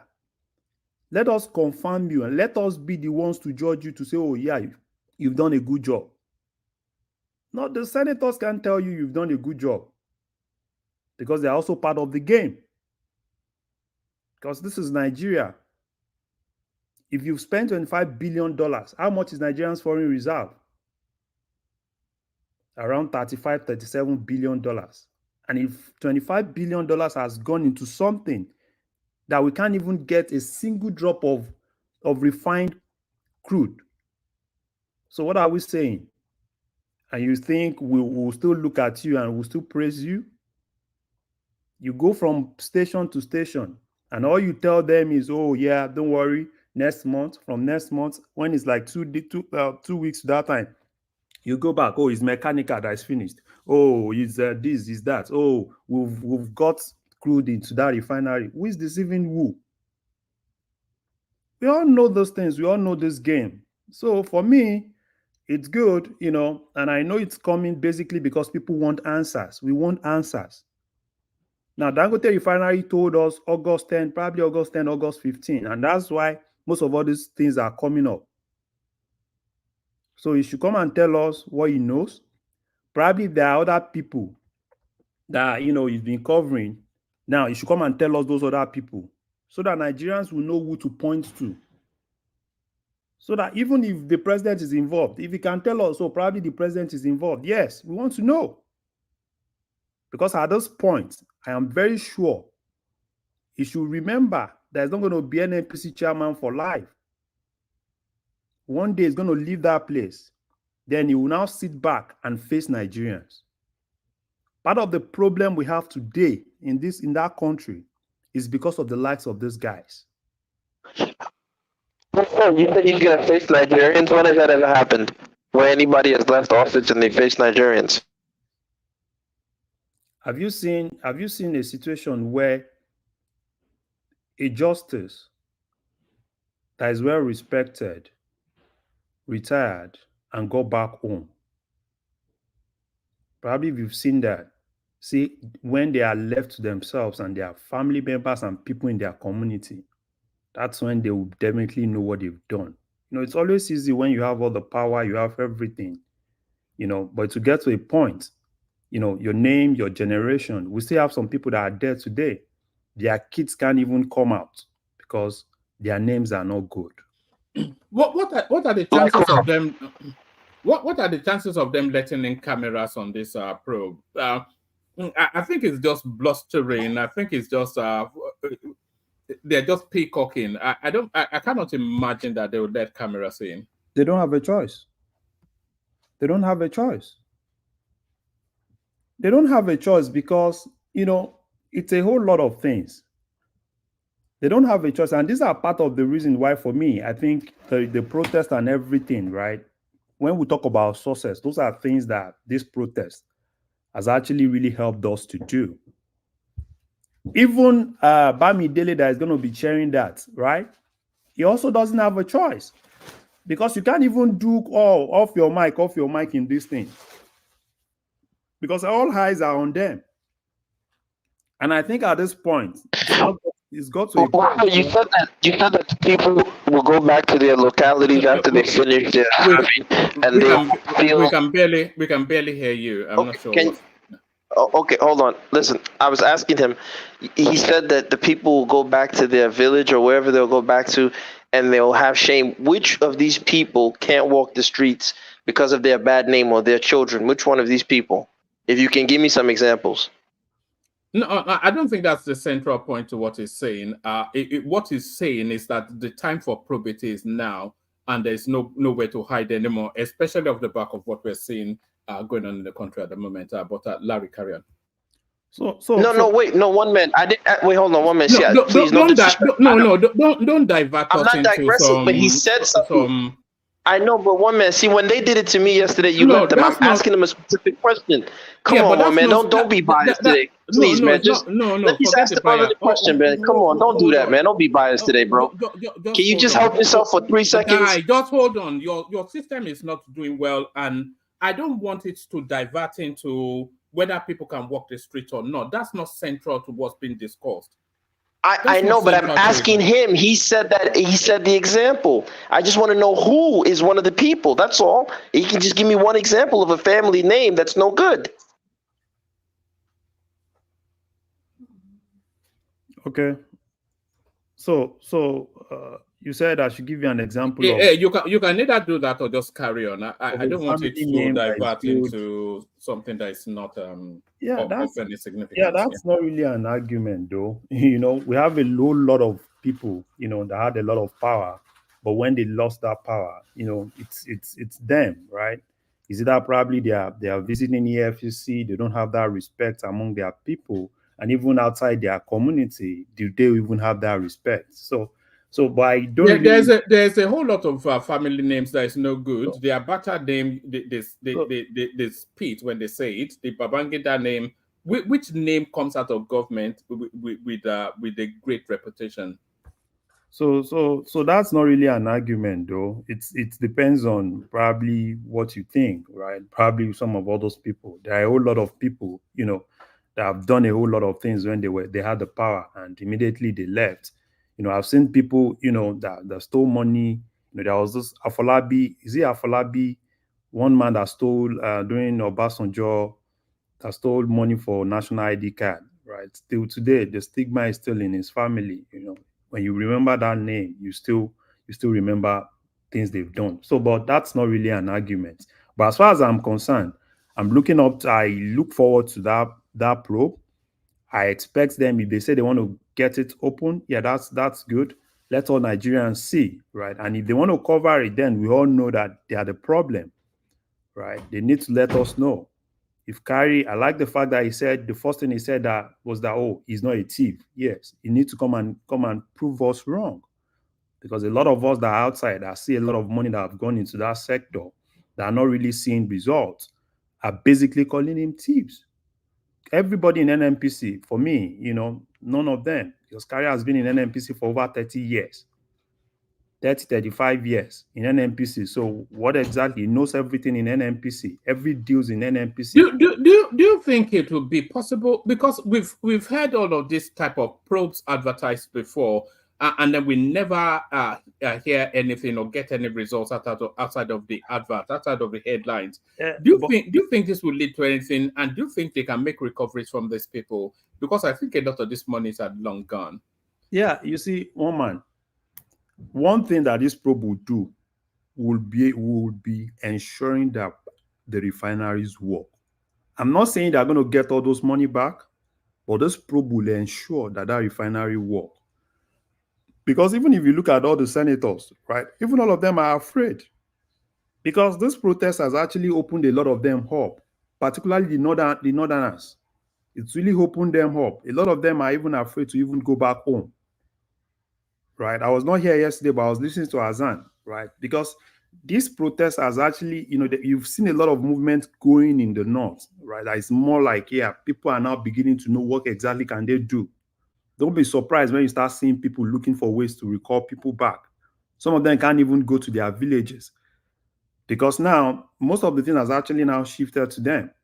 Because if Dangote Refinery start working, and this guy that has promised us that refinery is going to work, that the refinery eventually does not work, then he needs to look for something to do. So the basic thing is, I'm not saying they're going to get the money back. It's still going to be one or two things. Oh, this and that, blame game. But what I know is that this will help us to ensure that refinery works. That's my view on that, woman.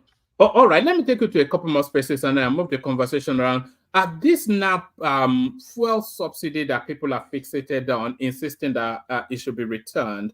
So we had that clip from that actor guy saying that it's a foolishness. And then this headline as well, NSAS protesters, poverty will worsen if petroleum subsidy returns. So can you see an argument that returns the subsidy? And if it is returned, how is it paid for? I mean, I thought the thing was so basic that everybody understood, but apparently not. Woman, why are we still talking about subsidy when the government actually came out to tell us that they spend $600 million every month? So it's basically they've come out openly to tell us that this is the subsidy we pay, $600 million. So, the only thing that can happen now is probably, okay, increase that $600 million to like probably $1.2 billion every month. These are things that they've been hiding, right? They've been hiding. And the problem with Nigeria, even if you bring that subsidy, you increase that money that you spend, subsidizing petrol and the fact that you don't have control over your border, and they can't even tell you today, if you ask them today, what, in terms of the quantity of what they are subsidizing, they don't even know. So it's still going to be, because as far as Africa is concerned, I think Nigeria has the lowest price when it comes to petrol. And you've seen instances where you hear that petrol in Nigeria go as far as to Central Africa. So for me, I think the major thing, right, it's basically, Dangote coming up. They need to sit down with Dangote and negotiate well.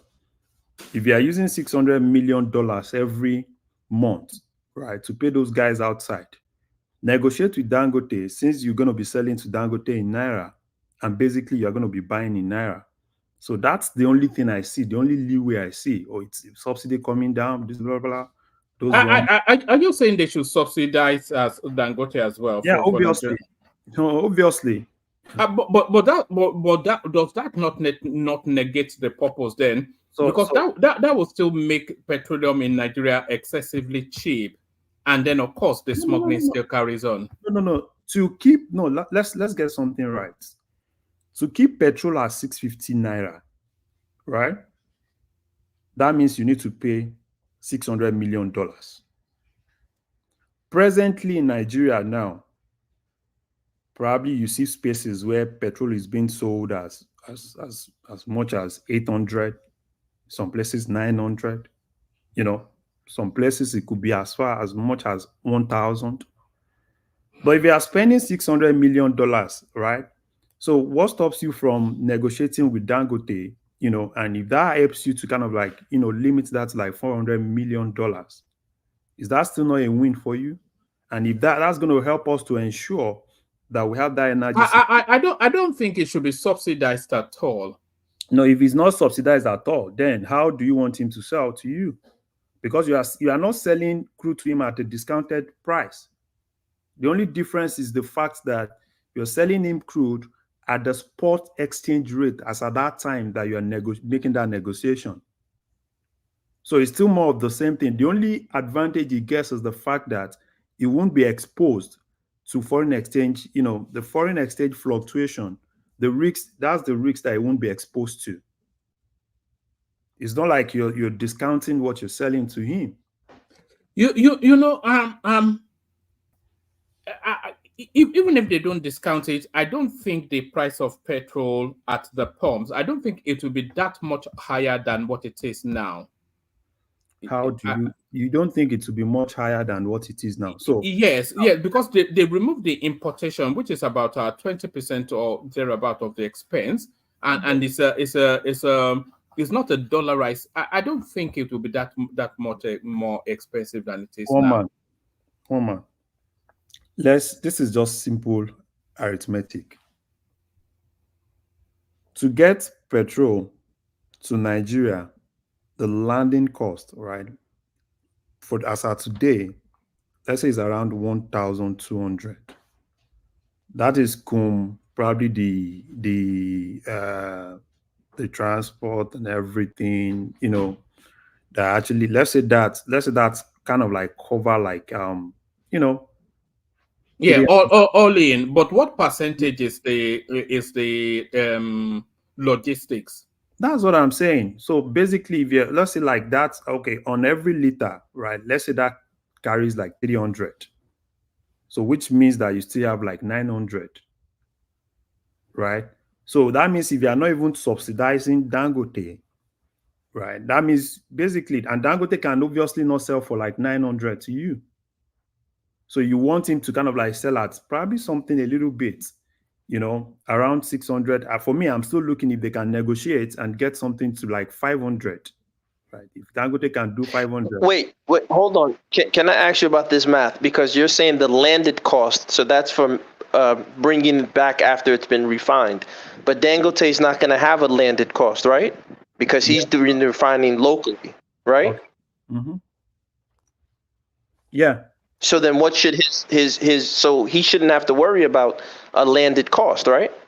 Yeah, that's why I said Out of 1,200, take 300 out of it and have 900.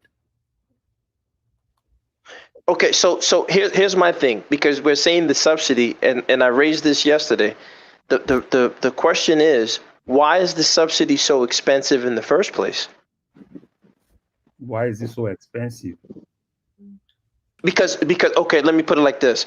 I've done the deep dive to look at the audit, right? So when most of the time we don't audit why there's the actual cost of these subsidies, where the inputs and the outputs are going to, right? Okay. And so one of the biggest impediments is the fact that extraction of oil, to set up an inland extraction, right, a rig, is $35 million US right now in Nigeria. Now, if you compare that to Canada or the United States, where it's 1.8 or $2 million. So that's the first problem that we have. Then, as you mentioned, none of the refineries are working. So it's like you tell the Nigerian people, okay, we're going to take away the subsidy, but we didn't ensure that the refineries are working. Because if all of the refineries are working, in addition to Dangote, Bua, and these other people that are coming up with the modular refineries, the price of petrol in Nigeria should be relatively low because there'll be adequate supply. But the real question is, why isn't the government, if they're so, they have the power to cut off the subsidy? Hold on. It's a cost of production thing, not a supply thing now. It's a cost of production thing, not a supply thing. No, again, one man. This is why I tell you, right? I sent you the email. No disrespect, one man. I'm trying to tell you, you got to do a deep dive, dude. Like, I did the deep dive. It's not a cost of production thing. No. Why is the cost of production to get fuel outside of Nigeria, to extract it from the Nigerian ground, $35 million? That's something we have to look into. Part of the reason is we're still using antiquated methods. We're still using some, techniques and some machinery that, quite frankly, the rest of the world has moved past. Okay, let me just. That's neither here nor there. My point is, yeah, go ahead. Let me just say this, right? When we Larry, sir, Larry, let me say this. I'm following what you are saying very, very well here. But look, this guy is very disingenuous with even that information he gave us. We are importing $600 million worth of petrol. And then what? What does that mean? It failed to mention how much they subsidize. That is what. No, I think that's that's the subsidy. That's the subsidy.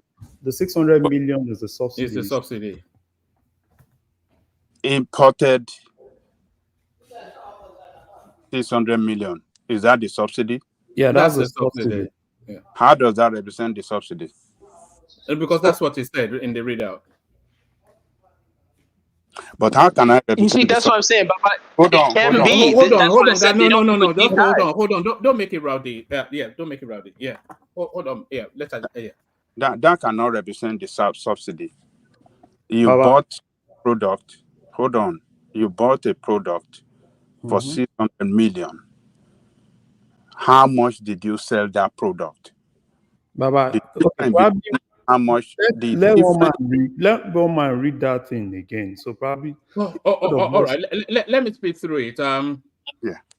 It says the Minister of Finance and Coordinating Minister of the Economy, Wale Edun, has revealed that the country currently spends $600 million on fuel importation monthly. It said that the high import bill is due to neighboring countries up to Central Africa benefiting from the country's fuel import. The minister stated this during an interview on a television program which was posted on their YouTube channel. Edu explained that the situation was the reason President Bola Tinubu removed fuel subsidy, as the country does not know the exact amount of fuel consumed internally. According to a report by the National Bureau of Statistics, the country's petrol import was reduced to an average of 1 billion liters monthly after President Tinubu removed the fuel subsidy on May the 29th. He said the fuel subsidy was removed on May the 29th by Mr. President, and at that time, the poorest of the 40%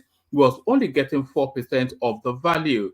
and basically they were not benefiting at all. So it was going to a few. Another point that, so let me just give you a couple more paragraphs. Another point that I think is important is that nobody knows the consumption in Nigeria of petroleum. We know we spend 600 million naira to import fuel every month, but the issue here is that all the neighboring countries are benefiting. So we are buying not just for Nigeria, we're buying for countries to the east, almost as far as the Central Africa. We are buying for countries to the north, and we are buying for countries to the west. And so we have to ask ourselves as Nigerians, how long do we want to do that for?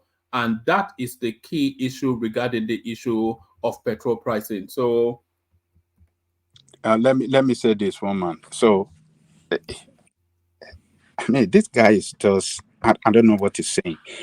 Now, is he trying to tell us that now those petrol are still not going to the neighboring country at that price that we have it today? Are they still not going out to neighboring and all those countries? So this the how much being subsidized, how much the subsidy carry, they are not mentioning it. He just mentioned 600 million. Yes, we know they are spending 600 million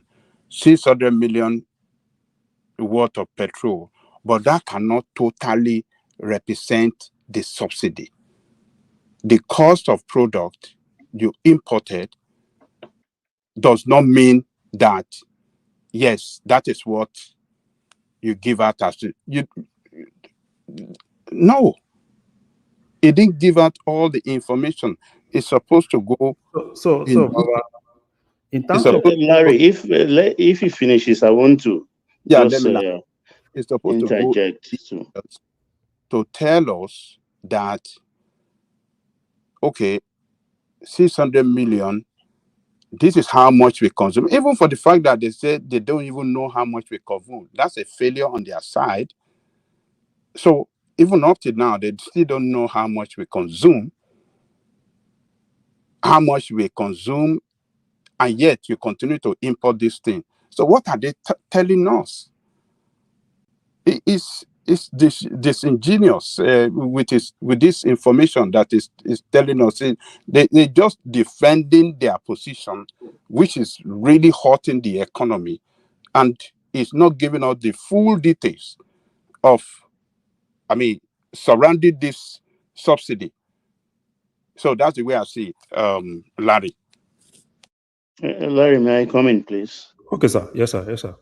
Thank you, Larry. Hello, woman. I think Mr. Edun should be speaking less about anything concerning this subsidy issue. I think his boss haven't got enough time to sit him down and educate him, because he apparently is showing lack of knowledge, despite the fact that he is the chairman of the economic team. I think I'm correct.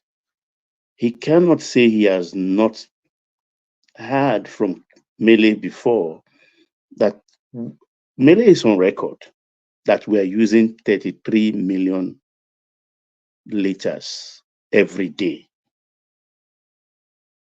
That is one. Two, if you are using 600 million every month, the arithmetic there is, how much are you paying per ton? If you know how much you are paying per ton, you know how many vessels that are coming. It's a function of arithmetic. So you know exactly how many tons you are paying 600 million on. Three, the calculation to do a guesswork. I think those people who do statistics here can talk on that. Is how many cars running in the country by the registrations we've had, and they do the minus of those that will be in the graveyard of metals at the moment, and those that are functional right now. So you have an idea how many cars on the road. That is, I think that's where they come up with how many, the quantity of fuel we use every day.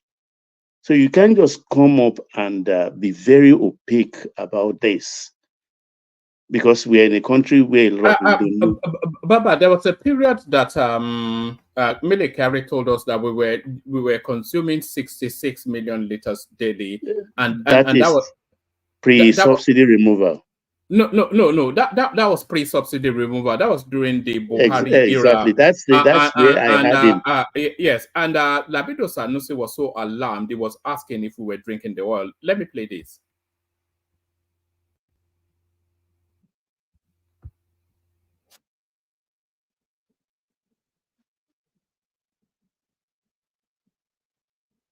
Actually, let me not play it because it's about 55 minutes long. But that's long. I know. Yeah.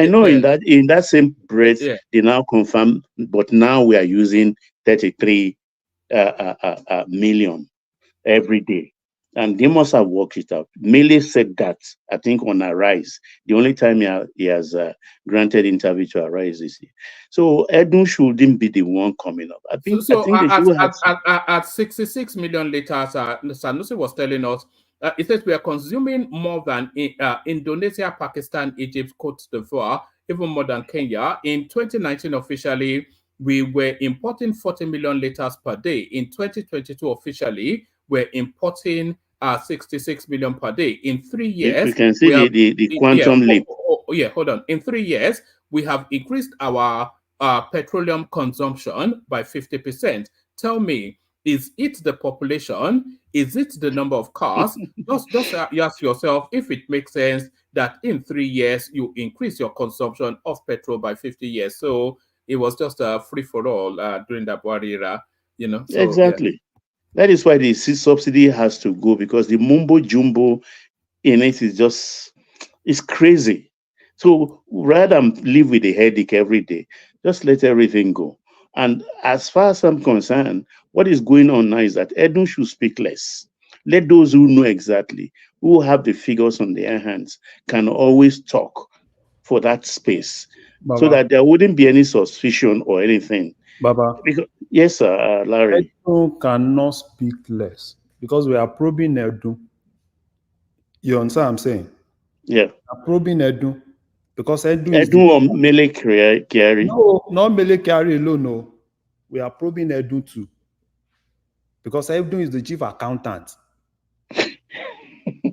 Yes. Yes, because you see, in that probe, Edun was there too now. Because as Mele Kyari is talking, Edun also needs to talk. And that is why I've always been shouting. You see, they are jumbo arithmetics. Because even all this we are consuming, this is more of guesstimation, right? It's not like they have the data. It's more of they do have, Larry. Don't underestimate these people. To cheat, you must have figures to work with before you can cheat expertly the way they are cheating. They know. Carry on, please. Well, so as far as I'm concerned, we already know the problem. I think the major thing is they need to go sit down. If God makes it work, Dangote said August 10, let's say probably before end of August, right? Dangote Refinery will be available. So they need to go sit down with Dangote, have a good negotiation, because that's the only thing now. If you are still waiting, probably. Yeah. This Naira thing, people, I've had a go with at it with one man, I think about a week and a half ago. This Naira sales thing. You understand? I'm not against it, but like you said, we have to sit down with Dangote. Look, they do these things as if this oil industry is something at a rocket science. It's a thing of arithmetic. Put pen to paper. This is what we are giving you in Naira. This is so much crude oil we are giving you in Naira. This is what we expect from your refinery at this rate, at that rate. There are byproducts, immediate 6-7 byproducts that comes with it. They should factor that in, because he's the owner of his refinery. In some other clime, what some nations do. They take the crude oil, go take it to a refinery, pay for the refining of that crude. They pay and collect everything, including the poto remaining. In a same country, they take it away, they take it back. So the refinery is just for production. We are not doing that now. I'm not saying dangote should not eat, but let the cheating, let it be minimal, because there's so much confusion. The president meant well, but the operators who work for him, they are not doing a good job at all, and I'm very disappointed. Thank you, Larry. All right, bring it home, Larry, and then we move it around. Yeah. So as far as I'm concerned, I am waiting. Let's say, right? Because as far as if they can, all of them can start talking. Because if they can talk, though personally, like I said, I'm not really convinced for the fact that it's the people in that, in that panel. I'm not really convinced. But let them prove me wrong, and then probably if they can actually do a good job. Even if they are not doing a good job, at least they should open it up, right, for civil society organizations and a lot of Nigerians that want to know what's exactly happening. So probably they will ask Kyari question, and I'm very sure everything is going to end up with off your mic. That is, at least let us know where our problem is so that we know who to tackle. So one man, that's my view on that, sir. All right, brilliant, excellent. Stay with us for as long as you can. I want to look around to you other topics as well. But let's go to Ekene and then Solly. Solly, I know you started with us, but let's go with Ekene. We've not heard from him for a good one now. Ekene, you're up next. Are you there, Ekene? All right. Alpha, now you don't even interject. We think you don't sleep, eh? What did I want to interject? All these are all subsidy and whatnot now, how they are ripping us off in Nigeria. There is nothing to interject now. I don't have Nigeria situation. You don't need too much explanation to understand what is going on. Obasanjo has come and told you that oil subsidy is back, and I don't think I have any other suggestion against what Obasanjo just said a few days ago. So if I'm interjecting or trying to, I don't know what to say to make it look good in order to defend the government. So, but people that have the strength can interject, they can design it, they can make it look good to make the government look so nice. All right. So what are you looking at in the politics then? Are you still looking at the protest, which seems to be now coming to its tail end? So where are you with that protest? What are your feelings this late into it?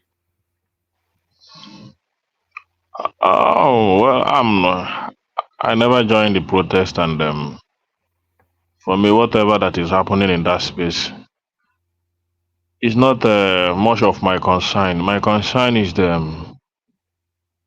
division that I don't know whether the government or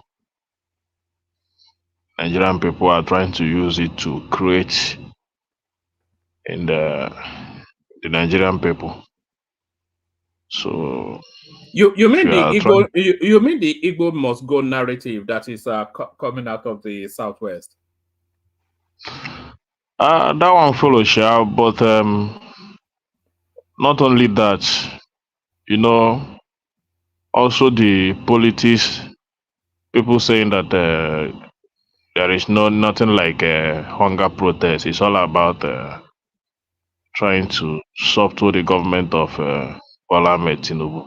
Is that not what we're seeing? Is that not what we're seeing now? No, it's very far from it. Very, very far. Even though an angry person can do whatever that he desired to get out of it. So the hungry in the land might even make people want the government to end. It's a fact.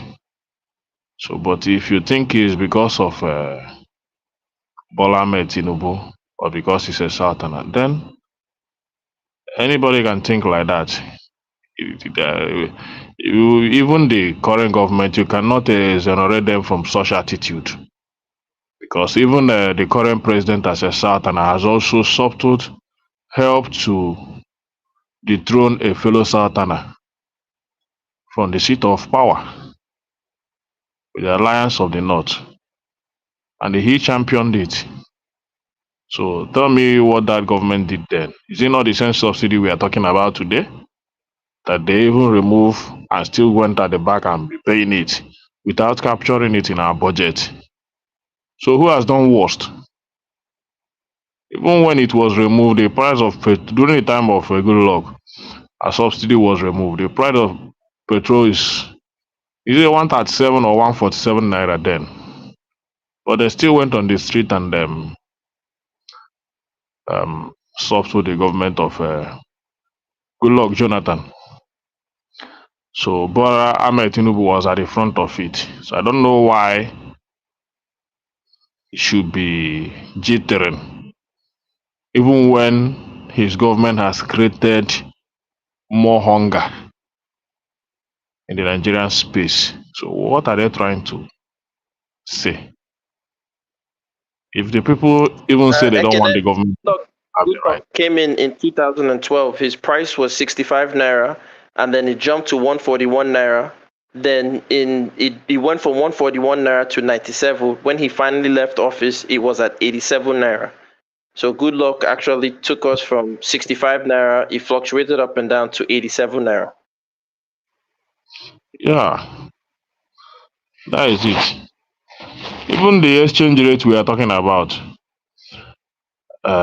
just the different the exchange rate during the time of a good luck is just about it's nothing less than 3 Ekene, naira market. Ekene, please. Ekene, give me Yeah. 1 sec. I think gas demo just give us some data now. But how much are they selling crude oil in market that time? How much are they selling crude oil that time? Yeah, but that's what I'm trying to. No, I agree, brother. See, that's what I'm trying to say. This thing that they are saying is subsidy. Remember, this thing came about in 1970 during Obasanjo's time with price I'm done control. with what I want to say. You can continue. Yeah, thank you. Okay, I'm just saying quickly that it came about with price control in the 1970s because of global issues with the price of oil. And so that's why they had to implement the price control boards in Nigeria, 1977. And it was introduced into the legislation. And so the governments of Nigeria have been doing this. But this $600 million that they're claiming, we have to do a real audit into how this money is being brought in. And then the other question is, okay, if they're claiming that 50% is being smuggled outside of the country, is that the Nigerians' fault, or is that the fault of your inability to pay your customs, your border patrol, and your security agencies to properly ensure that that is not leaving the country? You can't blame Nigerians for your inability to control your borders. How are you blaming Nigerians? So I just want to let the current government know that they don't have any right to tell anybody that the word they are trying to express today is trying to take over their government. They don't have such right to say that. Because everyone in the seat of power today, especially when you are especially when you are in South the people in the north are saying it now. So why? Even especially those Southerners trying to claim that today we have to come together as a Southerner to fight a common goal, because any time that Southerner are in the position of power, the North seems not to be happy. And I stand to say no to that. What Because you are saying no to what? Because they I'm fought saying Obasanjo, they not fought Obasanjo, they fought Goodluck with Jonathan. As you know, they are fighting Tinubu now. I don't believe that, because You even don't believe that? a lot Those of, are statements of yeah, facts now. They are facts now. a lot of Southerners joined together to remove Goodluck Jonathan from power. Especially if you are talking who sponsored the protest of 2012, it was Bola Ahmed Tinubu, whether you like it or not. He was at the forefront of it. He Are gang you up. his accountant? Are you his accountant? Let me finish. He gang up against his fuel subsidy remover. He even talked about revolution What of then. the annulment of June 12? Who are the people behind it? The June 12. I'm talking Abiola. I'm talking about what I know. That was true about Kadigbo, wasn't it? Was it not true about Kadigbo? So many Southerners have joined hands to remove their own brothers from the seat of power. So it goes round. You understand? So the politics we are playing in Nigeria is still what is consuming us. That we don't. Everything is all about politics. We don't see reasons why we are facing bad government. When we're talking about the real thing, the hunger in the land, inflation, all that and all that, then you are telling people that there is no hunger in the land. That people just want to take over the seat of power. Is it because many people from the eastern side decided not to protest? It's not because of that. People not wanting to protest. Sorry, Ekene, I didn't want to interject you, but the game is actually bigger than even any Eastern narrative. So forget all this Obi, because there are bigger dogs in the fight now than any silly Obi something whatever. There are movements in the north to tell us that we've shown clips. You see all this protesting you are seeing in the north is highly organized. They are using, you know, those trucks that they used to ferry cattle. They're using it to ferry margeries from protest points to another. And then we've discovered that there's people buying the Russian flags, and we've actually played a clip here of somebody actually coaching somebody to speak to camera. So there's a regime change like agenda in play now, you know, which is coming out of the north. So it's not even anything about the silliness of the obedient that don't know anything that's going on around them. The fact is that the situation of the country requires a regime change, honestly speaking. But we're not talking about that, because many people, if we say, they will say the Southeast are the one. Forget the Southeastern. Nobody cares about the Southeastern. What does that regime change? What does it translate into? What has not happened? What has not happened? Settle down. Have a conversation. What does that regime change translate into? What panacea would it bring? What solution does it bring? It will bring a breath of fresh air. Nobody will tell me that starting from 2014 or 2015, when APC took power, that Nigeria has not witnessed the worst of it till this day. 9 years. Okay, Ekene, how do you effect regime change, in your opinion? I'm not talking about it, but I'm saying that if Nigerians want regime change today, I think they deserve it. Looking at you know that both sides. One man, let me tackle this now. Hold on, Baba, just so that we can manage the time and get to people quicker. That regime change, you know, a regime change is never a civilian experience. Do you know that? What? When you're talking about regime change, it's not a civilian experience. It's not that Godswill Akpabio will impeach him and then suddenly install Peter Obi in Aso Rock. So a regime change will involve the military. What are it involved? the military, Right. or whatever involved. You understand? If you people don't want to acknowledge the fact that APC administration has inflicted pain upon Nigerians, then you can continue to come here and defend policies of lie. These are what APC is committing. There was a period when Nigerians were not in pain. What's that period? Worse than what we are seeing today, however you want to put it, but it's just that let them continue, do whatever they want to do. One day, the owner of this country will take over their country from these evil men. And that's what I believe. I don't even see anything to defend from this government. Their lies are clear to the common man. Their hypocrisy is clear. Their division, their nepotism is very clear. So the unrealistic policies they are rolling out is a Democrat like you, who has joined a political party and aspiring to lead your ward, you are calling for a military takeover. Am I correct in my thinking?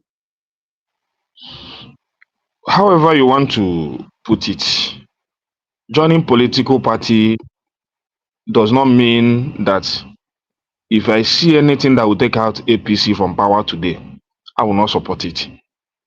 And see, let me follow up with a question.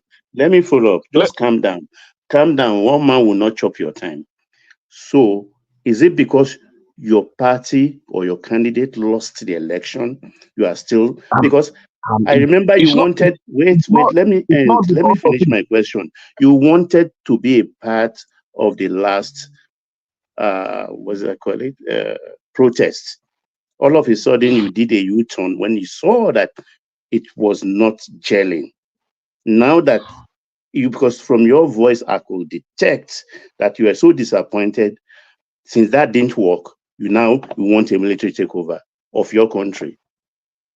It's not because of my candidate lost. Even if you listen to my conversation today, what I tell people is that Obi should not contest 2027 election. I stand by it. No, it's important that Obi contest. Otherwise,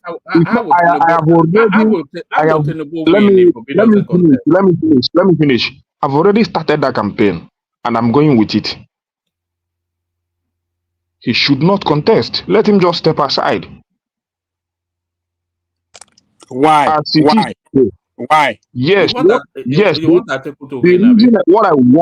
I want today is that power should not remain in the hand of APC.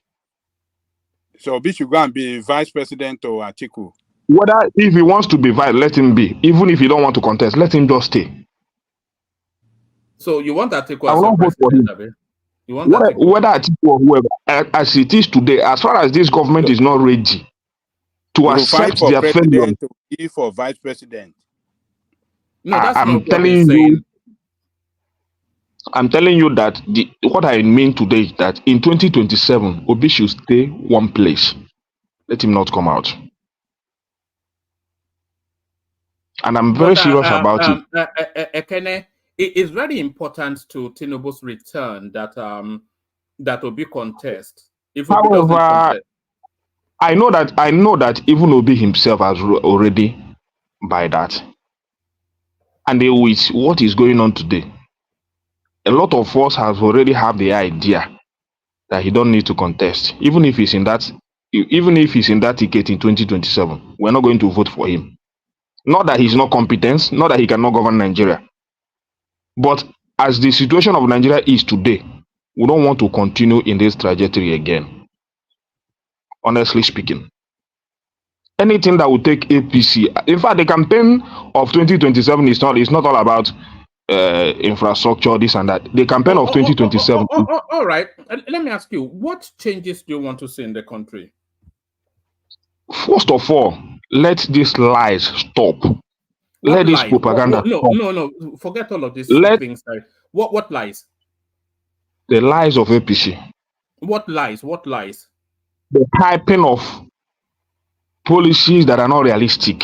Because what I see Like what? in Like their what? bill, Don't in their, don't go to indignation. Just yet. Be specific. Like what? Give us 2, 3 their examples. policies is all about No. You are giving an opinion. Give us 2 or 3 policies that makes the example of what you're saying. I've tried to in the last speech of the president, I've tried to bring out their lies when they come out to say they give governors they increase their monthly allocation. That's a lie? Mhm. Is that a lie? Is that a lie? All the governors have acknowledged it. That's a lie. They increase it without a realistic amount that Yeah, so it's not a nearly lie now. No, balance. forget. Let me finish. No, don't finish. Hold on. Stay within the conversation because you are propagandizing. When people try to narrow you to specifics, you run away to indignation. You said they are telling lies. All the governors have acknowledged. All the data is there. The FEC every year, every month is published. All the your governor, Anambra State, is getting 100% more. So that's not how is that a lie? So give us 2 or hold on. Give us 2 or 3 examples of these lies because you mentioned it so expansively. You should be readily able to roll them out. Give us 2 or 3 examples of the lies that they tell. Not what you think, specific lies that they have told. Yes. The specific lie where I'm bringing out today, the one of it, which the campaign of doubling the allocation of the governors is not realistic to the situation on ground, especially the inflation being met upon the Nigerian people. I've laid it out here. The lies of paying the highest minimum wage and try to make Nigerians understand that the wages that Goodluck paid 19,000, Buhari paid is it at 1,000 or so? Then they are paying 70,000. That's a lie. It's a lie. It's a lie perpetrated in a way to make it look good to the eye of Nigeria. When with the current situation and the inflation rate of Nigeria today, they are the government that are paying the lowest minimum wage in the history of Nigeria. If you look at it with the purchasing power of the people, which they have reduced to one man, can you tell us the definition of lie? No, as if I don't know the meaning of you see, that's the thing now. If they do all this propaganda, but as soon as you try to narrow them down, they start to fumble at it's telling us they've not increased their allocations. All of the governors are. I mean, one man, you do the same thing as well, though. Can you do the same thing as well? Hold on, please. Yeah, hold on, Thomas, as well. They tell us that it's told us that they've not. All the governors said they've increased it. All the data is irrefutable. Some over 100%. So that's not a lie. They've increased the minimum wage. The trade union themselves say so. If you are talking about the purchasing power of the value of that of the increment, that's a different narrative. That is to tell us then that they need now to improve the economy to give that value to that increment. So he's saying they're telling lies upon lies upon lies. I've asked him to name just 2 or 3 lies. He's not been able to name one, but it's the propaganda, isn't it? This is what they do. It's getting annoying. I don't know. That's why I said give us the definition of He actually made a point with the purchasing power. You're dismissing it. So when you kill the purchasing power of the people, you feel don't know yet you have already killed the purchasing power of the people, then you come out to double what has not met up with what you have taken away from the people, and you want to come and tell me that you are the best government, you are paying the best, giving the best FAC allocation, paying the best, the highest minimum wage, when you know that these things cannot get you what 19,000 naira can get you in 2012 regarding the purchasing power of the people. What matters is the people, not what you are paying. You have taken a lot from the poor, then coming out to add up numbers, because what you just add up is numbers, not quality. You take away the quality lives of Nigerians that are enjoying, even with the little they are earning, they are enjoying a quality life with it.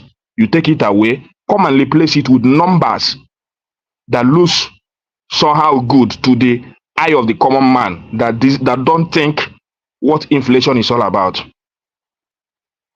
You know Afghanistan has a higher minimum wage than Nigeria, right? Afghanistan currently pays a higher minimum wage than Nigeria. So I understand exactly what you're saying. One man is doing his APC show. That's what it is. But they can is the people you see as a businessman today. I know what it is. A carton of my goods in 2019 used to worth 25,000 naira. That's a carton of my goods in 2019. That same carton of goods today worth during the time of before Buhari left, worth about 130,000 naira. As of today, a carton of my goods worth 400,000 naira. Yeah, but they should celebrate this so-called minimum wage. What you're actually talking about is pre and post arbitrage. So they've removed subsidy from the dollar. So of course. However you want to put it, what I'm trying to tell you is this: that same carton of my goods, the same quantity, the same numbers, the same amount that I even still buy it then, is still what I still buy it today. Okay. Let me ask you a question. Do you think the subsidy should have been removed from the dollar? Well, if you say that a subsidy, no. Answer that question first before you give an opinion. Do you think it should have been removed? I don't think what you guys are celebrating and calling it subsidy is what it is. Because I will not even think in that direction. Because even if you are if you are talking about a unified exchange rate, your exchange rate is no more unified than the good luck exchange rate. Because what we had during good luck with the black market and official bank rate is nothing. Is less than 3 naira difference throughout his 6 years tenure. The same with OBJ. The same with Yaradua before good luck took over. It's just 3 naira. Highest you can see is 5 naira difference. So if you are talking about unified exchange rate, then I think these people that I mentioned had the best of it, and our economy was booming. That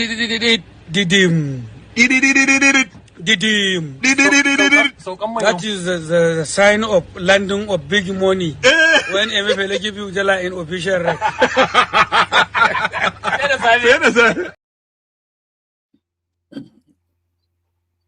This is not even. I'm not even talking about this because these are the problem created by the APC. So if you are bringing it, you are still downgrading the imperfection of APC to govern this country. I'm mentioning the people. If you are talking about unified exchange rate, check the difference between the black market and official bank rate during the time of OBJ, Yaradua, then good luck. Most of them 1 naira, 2 naira, 3 naira, and you come today. Buhari did more than 300 naira or 200 naira difference. That is what this man is talking about. This government is also in the same direction. So what did you unify? What are you unifying? You know, yesterday I was telling them about dredging the ports, and they all attacked me. I sent one man the history of how Lagos port came to be built. It was dredged. The colonial administration built the Apapa port. One man will never read these things, but will support that's them. not, Guy, that's not where the conversation is. Even you just throw random something that's not consistent with what's being spoken about. But back to you, Kenneth. So you can, a lot of people here can come out to say Tinubu is doing this. Tinubu has not started anything. I'm telling you, even his policies is not matching up to what he's preaching. And the only thing he's asking for is time. Well, Nigeria is already giving him time. But if you come out to explain, you are explaining to the common man that cannot understand these realities that I'm telling you here. You understand?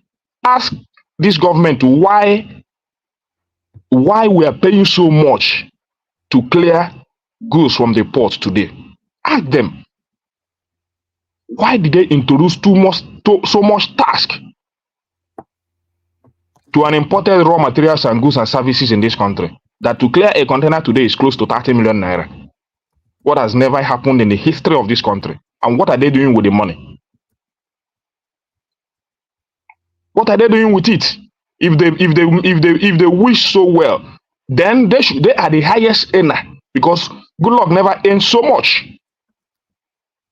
To clear goods under good luck is about 750, 800, 900,000 naira until he left office. A container of my goods and services then, 20 million naira can buy it. Today, 120 million cannot buy that container. Then you clear it with almost 30 million. The other day they said they have removed import duties in foods and service, anything that concern food items. But the importers came out and said it is not true. Because what they seem to do is come out on the television and give out news. Then in the real times, it is not happening. So these guys that are importing such things come out to say they are still paying custom the same amount they used to pay them. Nobody talked about it. They said they shared the 20, how many trucks of rice to every state. Taraba state governor come out the other day and say, my state have not received any container of rice. So that the people will not come and stone him and say that the government gave him. Edo State said the same thing now. Did they not? So when you want to give out information, hold on. Did Edo State not say the same thing? Obaseki? I don't know about Edo State, but let me finish No, hold on. He did say the same thing, but then during this protest, now they broke into the warehouse and they saw all the government rights there. And let me play you this clip. We are here in Mongono town node or Mongono local government area of Borno State, mainly to do two functions. One is the distribution of food items that were provided to the government of Borno State by the federal government for onward distribution to the deserving communities. 20 trucks of rice were given to the government of Borno State by the federal government. And this morning, we are here to distribute all the quantum that was given to us by the federal government to this very important community. In addition to this, we are also here to distribute seeds. We are now in a rainy season. People don't have the capacity to procure farm inputs, and we are here to distribute cow feed seeds to the farmers of Mongono town or Mongono local government area of Borno State. In addition to this one, federal government has also provided 90 trucks of fertilizer for onward distribution to farmers of Borno State free of charge. I want to acknowledge this. So there it is right there. I could get you the clip of the Edo State governor saying he's not received anything, and I can also get you clips of people breaking into the warehouse in Edo State, taking those same bags of rice with government logo on it. I think what I've done here. I think 70 trucks of I think fertilizer, 20 trucks of I think what rice. I've done here. I think what I've done here is not meant Hold to on. those The person speaking is the I'm sure you recognize him, Zulum, the governor of the state. I know. So yes, But I've not mentioned Zoom here. I've not mentioned Edo State here. I mentioned what appears on the news line. So if you want to give me a counter narrative, go and give me a counter narrative from Taraba State to show that there was a truck of rice loaded in Taraba State that we are not shared to the people. And I don't know this government whether it's all about rice. They gave it. Oh no! Now you are admitting they are sharing rice. I thought you said it was propaganda. What I'm saying is this: giving out information that are not really has generally materialized is what I don't like about this government. It's materialized as we. What are you even doing now? What are you doing now? You are hearing. Oh no! Hold on! Just hold on 1 microsecond. You are hearing not just from a senior and a respected state governor, not just his words, but the evidence of it. He showed you, and is also telling you that they distributed 70 trucks of fertilizers nationwide. So how does that impact on food production, etc.? You keep saying they say words, they don't take, and they are seeing actions, and you're still riling against it. What's going on? Well, if you don't want me to say what I have to say, because it doesn't. Don't propagandize now. Do you want me to bring you more clips? No, I don't watch clips. I'll play you another clip. I follow realities. Reality. Because if you're talking about clips, there are a number of clips that will be sent to you here that you will not like to play in this platform to counter your own narrative. So don't bring what suits you. You understand? If I send you clips here, you will not play it.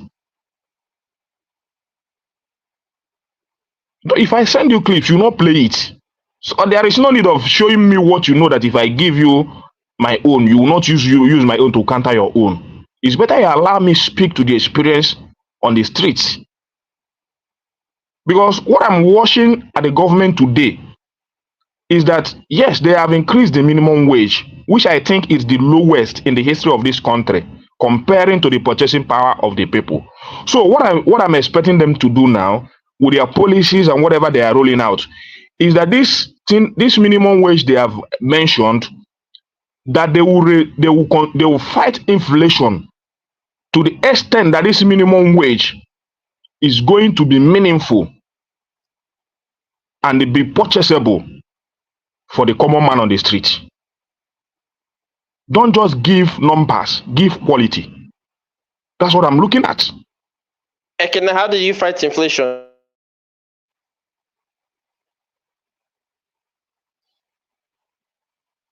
So that is what I'm looking at the government. I'm not looking at all this. They give they increase to 70,000. They give 20 bags of rice. They do this and do that. To what benefit? Let me ask you a question. Because we have the video evidence. So these 70 trucks of fertilizers that they're distributing, not 70 in total, but 70 each that they're distributing to all the states. How does and free seedlings as well? So how does that impact on food security? Come again. The 70 trucks of fertilizers that they're distributing, 70 each, to the state governors, to the individual states, and seedlings, how does that impact on food security? I think that would have impacted on the food security if the government should follow due process to fight the corruption that we have on the food subsidy, so that when they are transporting all these things, the cost will not be too high. You understand? Because looking at, I told you here, not necessarily food scarcity. But if you want to believe it is food scarcity, then you can continue to share grains and all that and all that. It's not necessarily food scarcity. Even though we know that we need to cultivate more, export more, because we have the land to do so. So that we can also generate effects from agriculture and other things apart from oil to be able to boost our intake. So these are what I believe the government should do. But in terms of what we are consuming, I don't think we are lacking too much on it, because nobody that is selling tomato or pepper or whatever have left the market and say that they are not selling again. The only thing they complain is that the cost of bringing these things here is too high. So therefore, this is the amount they are going to sell. So until government look into that, I think that is when they will start to get it right. And that is why you see people saying, bring back fuel subsidy. Which I think that the corruption in fuel subsidy in that petroleum industry is more than even the fuel subsidy they are paying. A lot of cabals is under there. And they're thinking that this government would have done better. But they have helped engineered these cabals to perpetrate their action, because I think the first thing that the president would have done in order to fight this corruption is not to take that position of being a minister of petroleum. The same thing Buhari did. But because the greediness in them will not allow them, he took that position. We've addressed that already. Tinubu is not the minister of petroleum. I don't know. I don't think he mentioned any. Yes, but it is not the minister of petroleum. Hold on. So, no, you can't. Even that's going from propaganda to actually telling a lie. Tinubu is not the petroleum minister. We don't have a petroleum minister, but we do have a minister of state for petroleum. But Tinubu, under Buhari, he nominated himself frontally. But I'm not aware that we, unless somebody is about to correct me, I'm not aware that we have a substantive minister of petroleum. So don't say that now. It's not true. So who's in charge of petroleum then, if we don't have a minister? The minister of state. Okay. So we don't have let's assuming now that we don't have anything called petroleum minister in Nigeria today. So that that position is scrapped. So nobody has that position. Is that how it is? Well, if that is what it is, then they should step up and fight. If they fight the corruption in that petroleum industry, I think they will get more results, and it will impact more, bringing down the inflation rate in Nigeria. So they will aim more for forex, bringing down the forex, the price of naira to dollar today. Because you guys, if we talk about naira today, you guys come out with the claim that we're buying in dollars, but in some narrative, you try to tell Nigeria we are not living in an isolated country. I don't know how you guys defend this government, or you they try. When you know that the price of dollar today really affects the price of goods and commodities in Nigeria today. But when we talk about it, many of you here will say, do you eat dollar?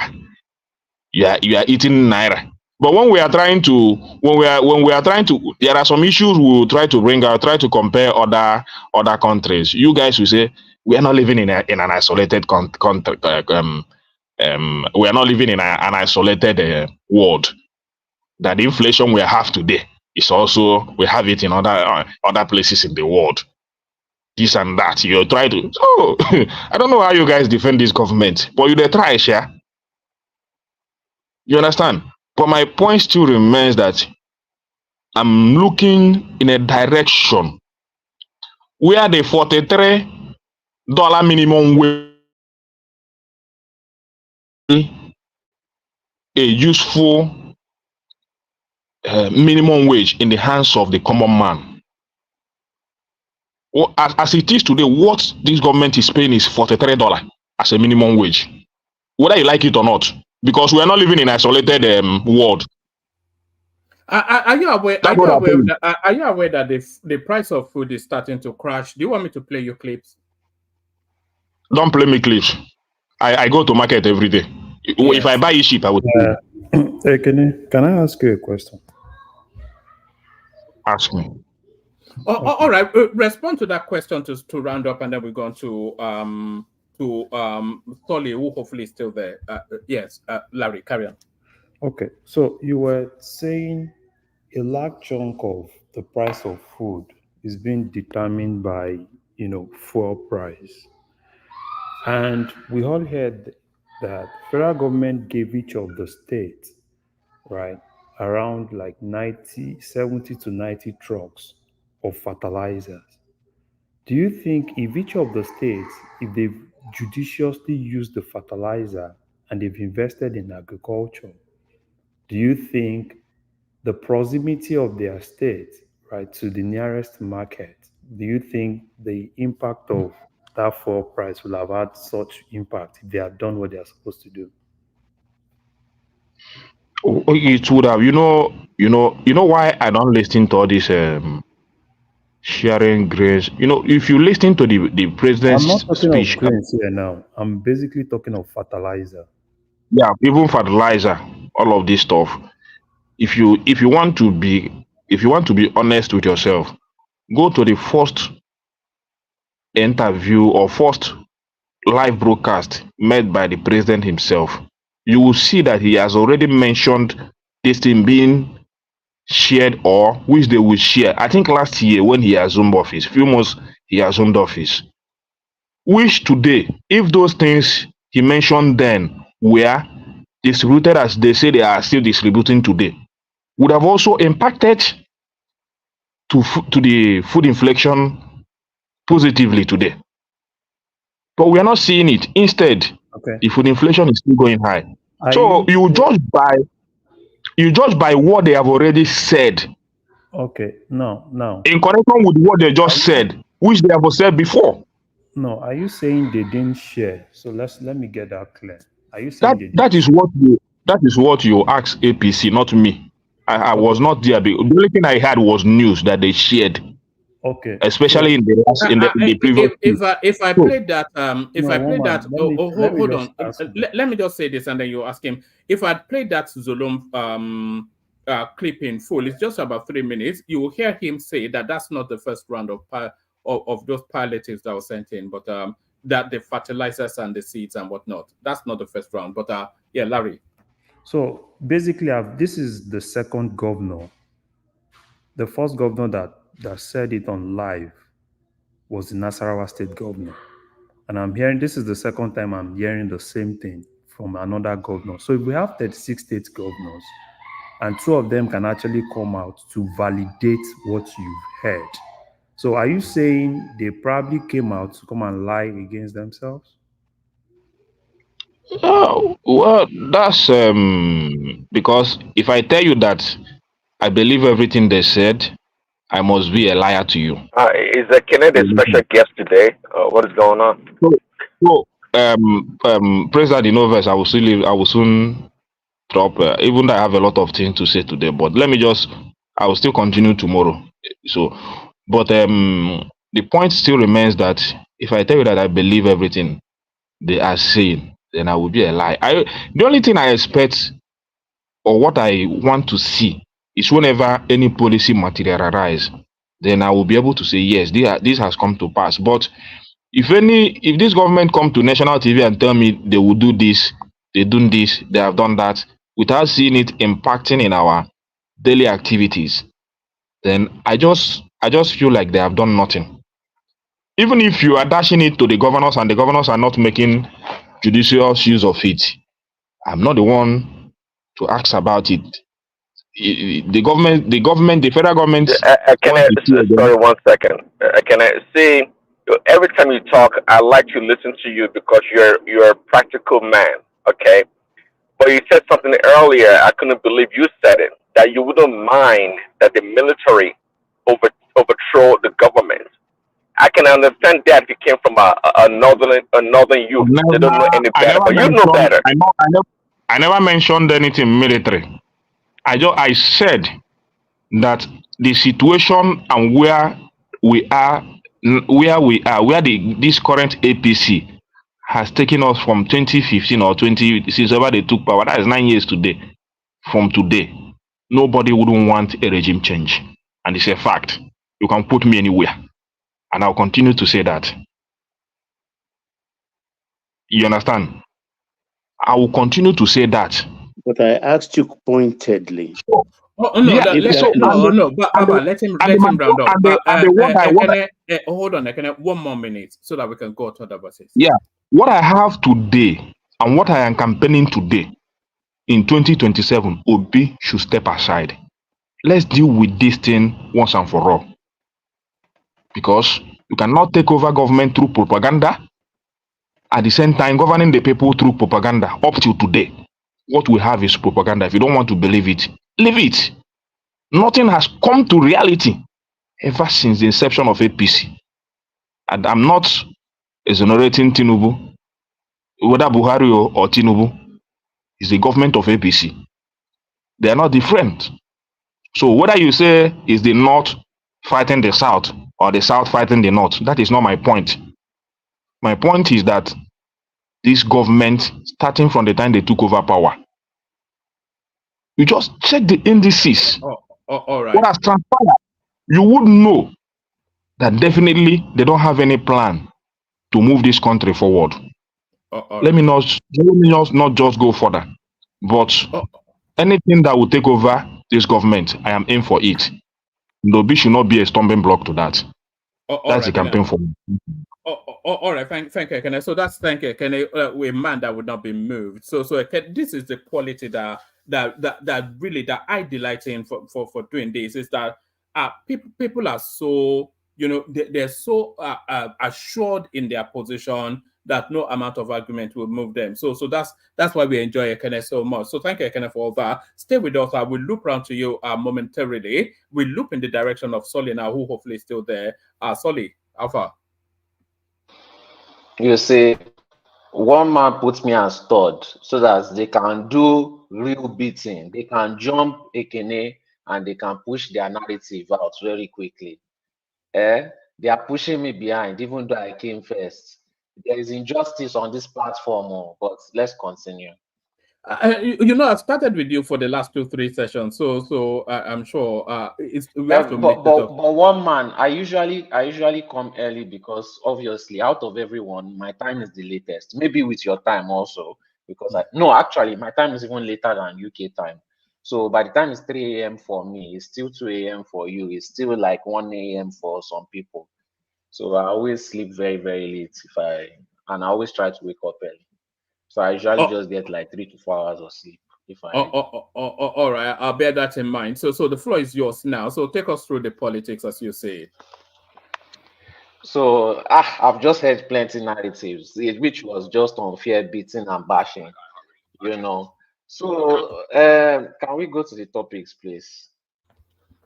Right, we're talking about the fuel subsidy or not. We're talking about the Senate querying 1.5 billion spent on repairing Port Harcourt Refinery, still not producing any oil.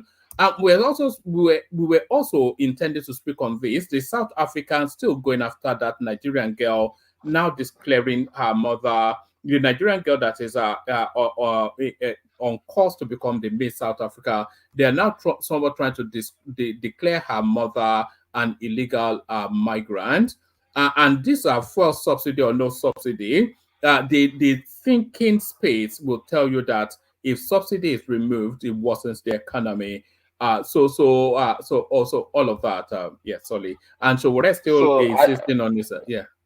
Go on. So that subsidy thing, I still bring it to the table that it should be brought back. You might make all the excuses that 600 million was being paid. You're an accountant. You can find all the loopholes and block it. You want to make excuses, but you are the president, basically the most powerful black person in Africa. But you cannot stop some charlatans taking loophole from the subsidy. You know, you are saying you've removed subsidy because they are taking the current fuel. Are they not still taking it through the borders? Even with our current price, it's still lower than what is being sold on the other borders. So your what you remove the subsidy for is still continued.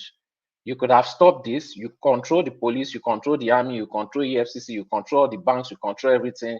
But it's subsidy that you cannot control all of a sudden just because you want it to benefit you. Okay, no problem. We know that you're all thieves, right? If you want it to benefit you, still leave something for the people. Maybe people are saying that there's hunger in the land. Take that subsidy and subsidize food. But no, they are taking that subsidy and they are using, for example, look at Bauchi State. They are using 2.9 billion naira. This is part of the increments of the state allowance they've given them because of the extra money from subsidy. It's taking 2.9 billion naira to purchase office furnitures. This is where our subsidy money is going to for the betterment of Nigeria. Furniture. You are buying bags of rice. Even the bags of rice that they are giving out, 20,000 bags of rice. Since when have they given these bags of rice out? You are saying, oh, you've been preparing it. Preparing the rice till it's spoiled? Preparing the rice till it's spoiled or till you finish repackaging it? Which one? And selling it instead of distributing it. Till now, protest is going on. They've still been hard-headed and they are still not distributing this rice.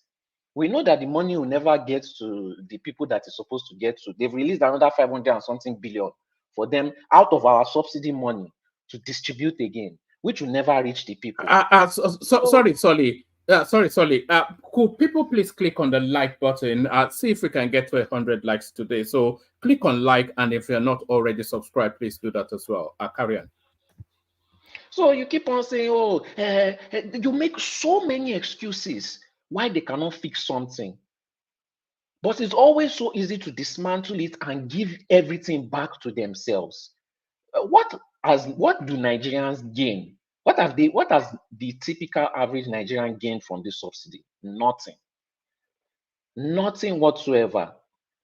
The money for the subsidy, you took it and you are eating it and you are still borrowing more money so that you can share it again. You say, oh, they are fixing Nigeria. They are fixing Nigeria so that they can borrow more money to steal, not to help the masses. They are fixing it so that they can use it for their own purposes, not for the purpose of Nigerians.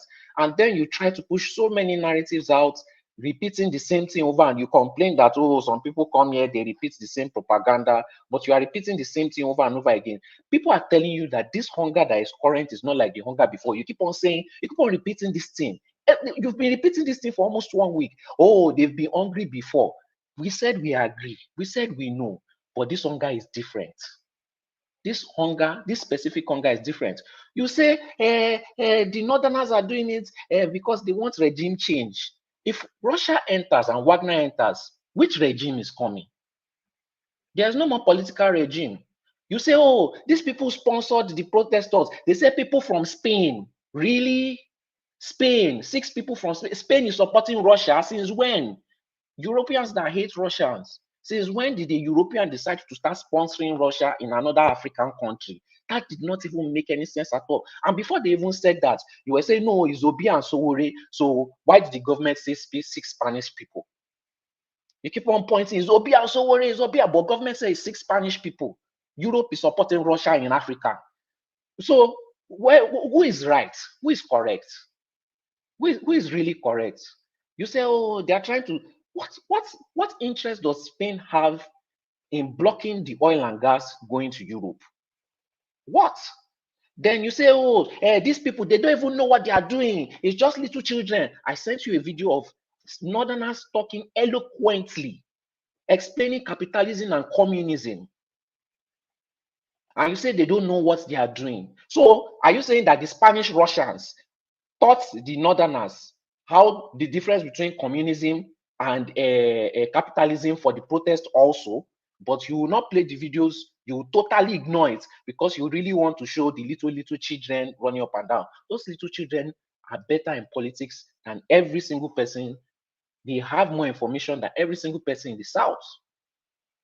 They know how to take advantage of their opportunity, and they continue to speak about the Northerners in Niger. which I brought up, and you say, oh no, it can't be this one and that one, you will ignore it. You say the protest is going down. It's not that the protest is going down. People are not just making as many posts as before. People are still posting in Kaduna. The whole street is filled. The only reason why you're not seeing a lot of posts is because, like I said yesterday, police is blocking one road. That is not stopping these people. They will just go to another street. More states in the north, people are still protesting in Lagos. People are still protesting in Ibadan. People are still protesting in Kaduna. People are still protesting in Zaria. People are still protesting in Kano, even till today. Just that they've changed locations. People are still protesting in Zamfara. So I even saw one video, even though you tried to deny it, there were some men that looked like they were in army clothes. They were driving around with the Russian flag, holding it and smiling. I sent you the video, one man. You can play it here, but if you refuse, it doesn't change anything. That's what the video shows. People in Yobe, they are still protesting.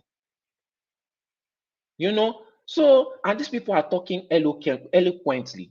Before, they were not giving them a mouthpiece to talk. But when you hear them talk, these are not illiterates. These are not stupid people. They sound more eloquent than the people that carried anti-protest placard. The people that carried anti-protest placard sound like illiterates. They sound like agberus. They sound like thugs. The people raising Russian flag sound so educated. They sound so intelligent.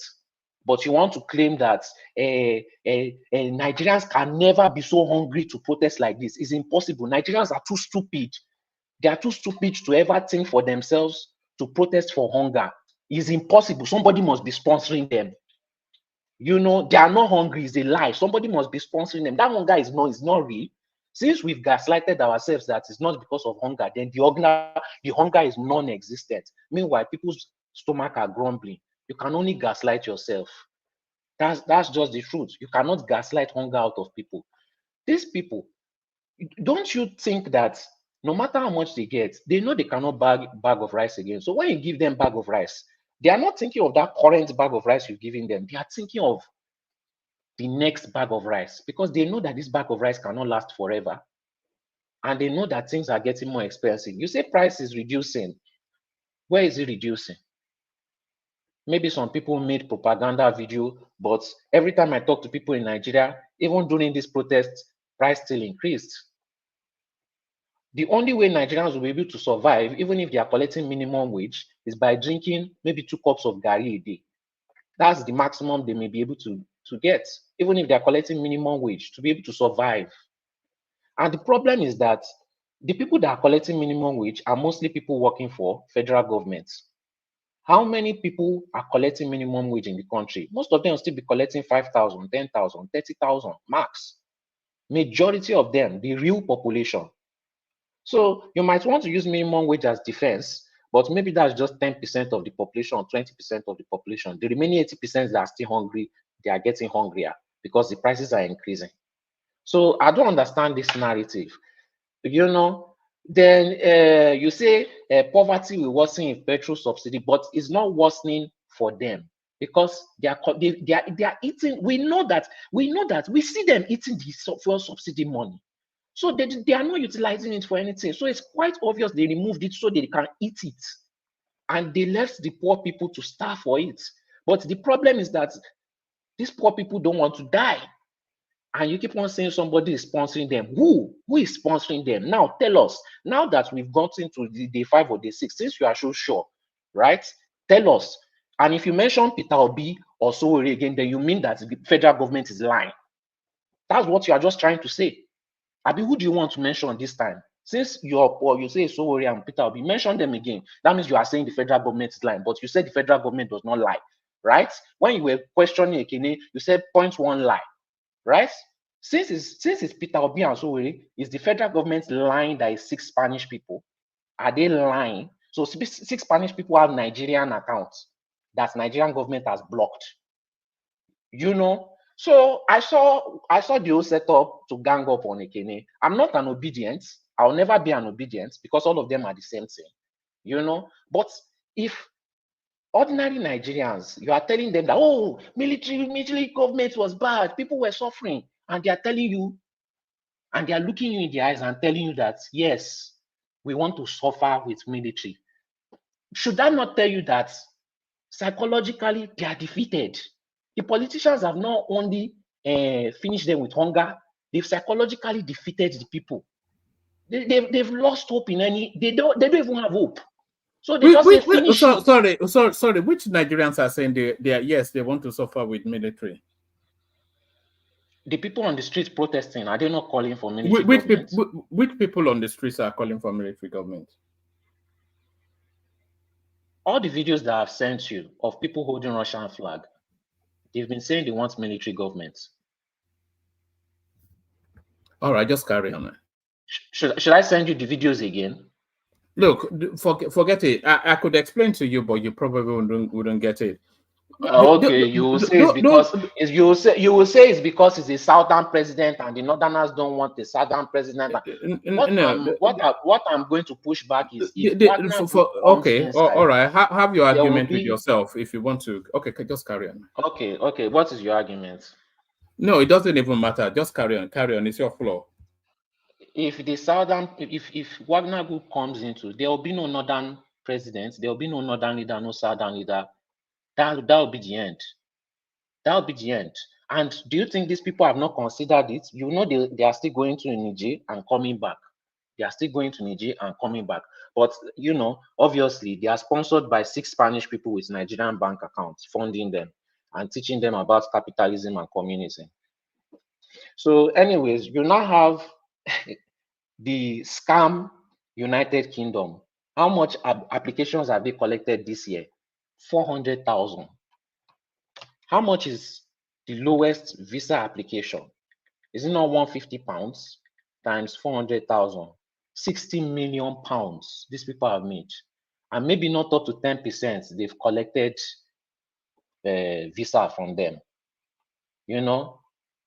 And they've been scamming Nigerians and scamming because they know people don't read, and they put all the things that you need to know in a very hard, on a way that is just like trying to pass an exam to get visa.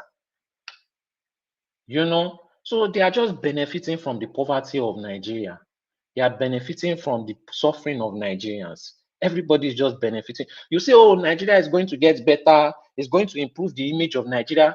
If you have Nigerians that are still crossing the desert, even if your economy is good, nobody will respect you. You see how the South Africans are treating the Nigerians? You see, this is what frustrates me with you sometimes, Solly. It's even your own headline that you sent it in, and you can't even get... What did you even say just now? You sent this in. It says, the British High Commission says over 430,000 Nigerians received visa approvals. So what are you even talking about? That's even worse, because that means what's worse? You've already just made some arguments that did not cohere with what you sent in.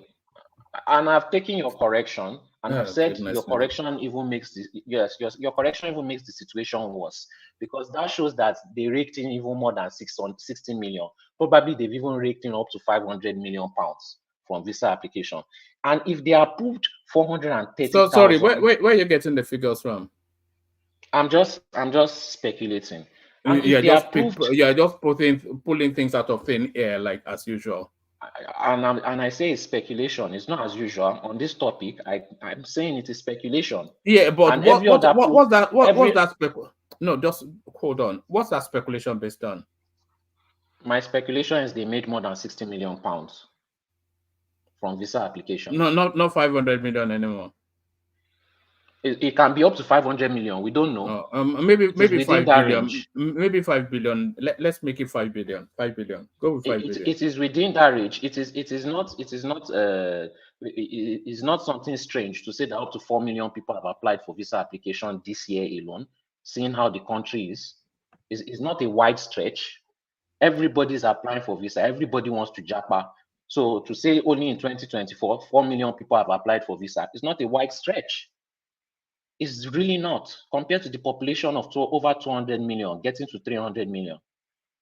So my speculation still stays, but then again, it is still speculation. Now, is this a good thing that over almost 500,000 people in 2024, this is August, the beginning of August, are running out of their country, and this is only UK. We can't compare it to the other countries. Probably millions of people have already left Nigeria just this year alone. If the government is working and food prices are coming down, why are people still living in the millions? Sorry, please, can I ask you? Yes. Do your country, Nigeria, do they issue visas? Do you have the estimate to give us of the visas they also issue to others? Thank you. No. What was your point with that? Then go and find out. Your country, Nigeria, Okay. also issue visas to foreigners. Okay. All right. Congratulations. Every country issues visas. But how many people are moving for economic and security reasons to Nigeria? How many? Are you telling me they are fucking into Nigeria because Nigeria's economy is booming? What reasons are those people? These are 430 million. What reasons are you adducing that they are applying for visas? Security, jobs, safety nets.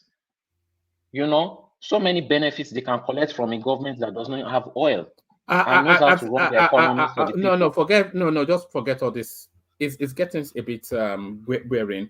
Okay, so what are they doing? I think if you go to the British Embassy, they will tell you that a good abundance of them, their education visas, a good abundance of them. Okay, so why are Nigerians going to UK to get educated? Why are they not using Nigerian universities? They use Nigerian university. They can use any university they want now. What are you even? All right, you have 2 more minutes. Bring it home, and then we'll move it on. I'm not even sure what you're talking about. People emigrating out of the country. You don't see UK people running out in hundreds of millions, hundreds of thousands. Why are you even saying that? Don't speak to things you don't know. People in the UK migrate massively to Australia, New Zealand, for whatever reasons. Anyway, you have 2 more minutes. Round it up, and then we'll move on. Me and you both know that the educational reasons is them carrying their wife so that they can start a brand new life in Nigeria. They are only using education as a means to enter Nigeria. That is the difference. People are moving for economic reasons. It doesn't matter whether it's education. It doesn't matter whether it's marriage. It doesn't matter whether it's job. They are moving for security and safety nets financially. That's just the difference. The British people are not moving to other people's country for economic safety and security. That's not why they are going there as an expert to enjoy the different culture. There are different reasons. You will not see an American saying that, oh, he's going to Bangladesh to go and get a university education so that he can get better economic safety net and security. There's a difference, and you always try to omit this difference. It's not as if all these Nigerians that are going to UK want to come back, even though they are going for education. They don't want to come back. They don't. If it's only for education, why are they not going back in millions also? But they are staying in the UK. But you don't want to look at that also. So you want to mention something and you want to cut another thing totally off. That's always the thing. Every point that you bring is always just making the situation worse. But you know that, but you don't want to mention it also. And I will point it out. That's just it. So they will never ever respect Nigerians because they know that no matter how much we say, oh, the country is good, they know that most Nigerians are just poor and suffering. In Nigeria, most Nigerians would rather go to Benin Republic, Togo, Cameroon at this point. These countries are not, the infrastructure not even better than Nigeria, but they are stable. And when you look at they are stable. Some of them even have more electricity than Nigeria. We don't have electricity, we don't have tap water, we don't have sewage, we don't have nothing. Nothing. And you say, oh, people were suffering before because in UK, were people not suffering before? Are they suffering now? Things get better. It doesn't stay stagnant. And they're still working to get things better. What is getting better in Nigeria? The only thing getting better are the things that they can use to enrich themselves more. Not for any other person. Not for any other person. If you can tell me something that is benefiting only the people in Nigeria, I'll be very open to listen to that. Only benefiting the people in Nigeria and not benefiting the government. Just one. I'm not asking for two, just one. Maybe I'm wrong. Maybe I don't know much about Nigeria. Like you said, maybe I don't understand how Nigeria works, right? Tell me one thing that they are doing that is benefiting the citizen. But I can tell you hundreds of things that they have used to make the citizens suffer. And I'll keep on pointing back to that fuel subsidy. You did not need to remove it. You could have partially left it there. And if you remove the subsidy on food because you have stupid, foolish reasons to remove it, when you can easily just fix it, put the subsidy in something else. Don't buy a bag of rice for people. Subsidize the rice. Sorry. No. Don't ask him any questions. I want him to land, and then I want to move on. Yes, sorry, ask me. Yes, ask me. I've landed. You have landed. If you have landed, then thank you. So gas them up. You're up next. Gas. No. Okay. Hey, Sully, shout out to you, bro. You saying exactly what needs to be said. Unfortunately, I always attack Nigerians because the truth has to be spoken. And since the slave trade, we've had people who compromise and don't want to speak the truth. I'm not going to be too long. I just want to quickly say some things. First, to the topics that one man brought up, you guys can see Dangote is actually under attack. This is the second or third article that we've seen where I remember when he was first building the refinery, Bloomberg and a lot of other Western agencies said that Dangote is having a liquidity issue, and that was proven to be wrong. Now they're saying they're going to downgrade his credit worthiness as the payments for the refinery come due. So now he can't, find short-term financing if he needs it. And sadly, I blame Dangote because, you see, when you're a naive African, you think the world loves you. You don't realize. Sorry, Gas. Can people please help us push up the like button and the subscription button as well? We want to hit targets. Sorry, carry on. So when you're a naive African, you think you're a member of the world. You think you're a part of so-called humanity. You don't realize that you're under attack. I've always told people this. A strong Nigeria is a threat to the MI6.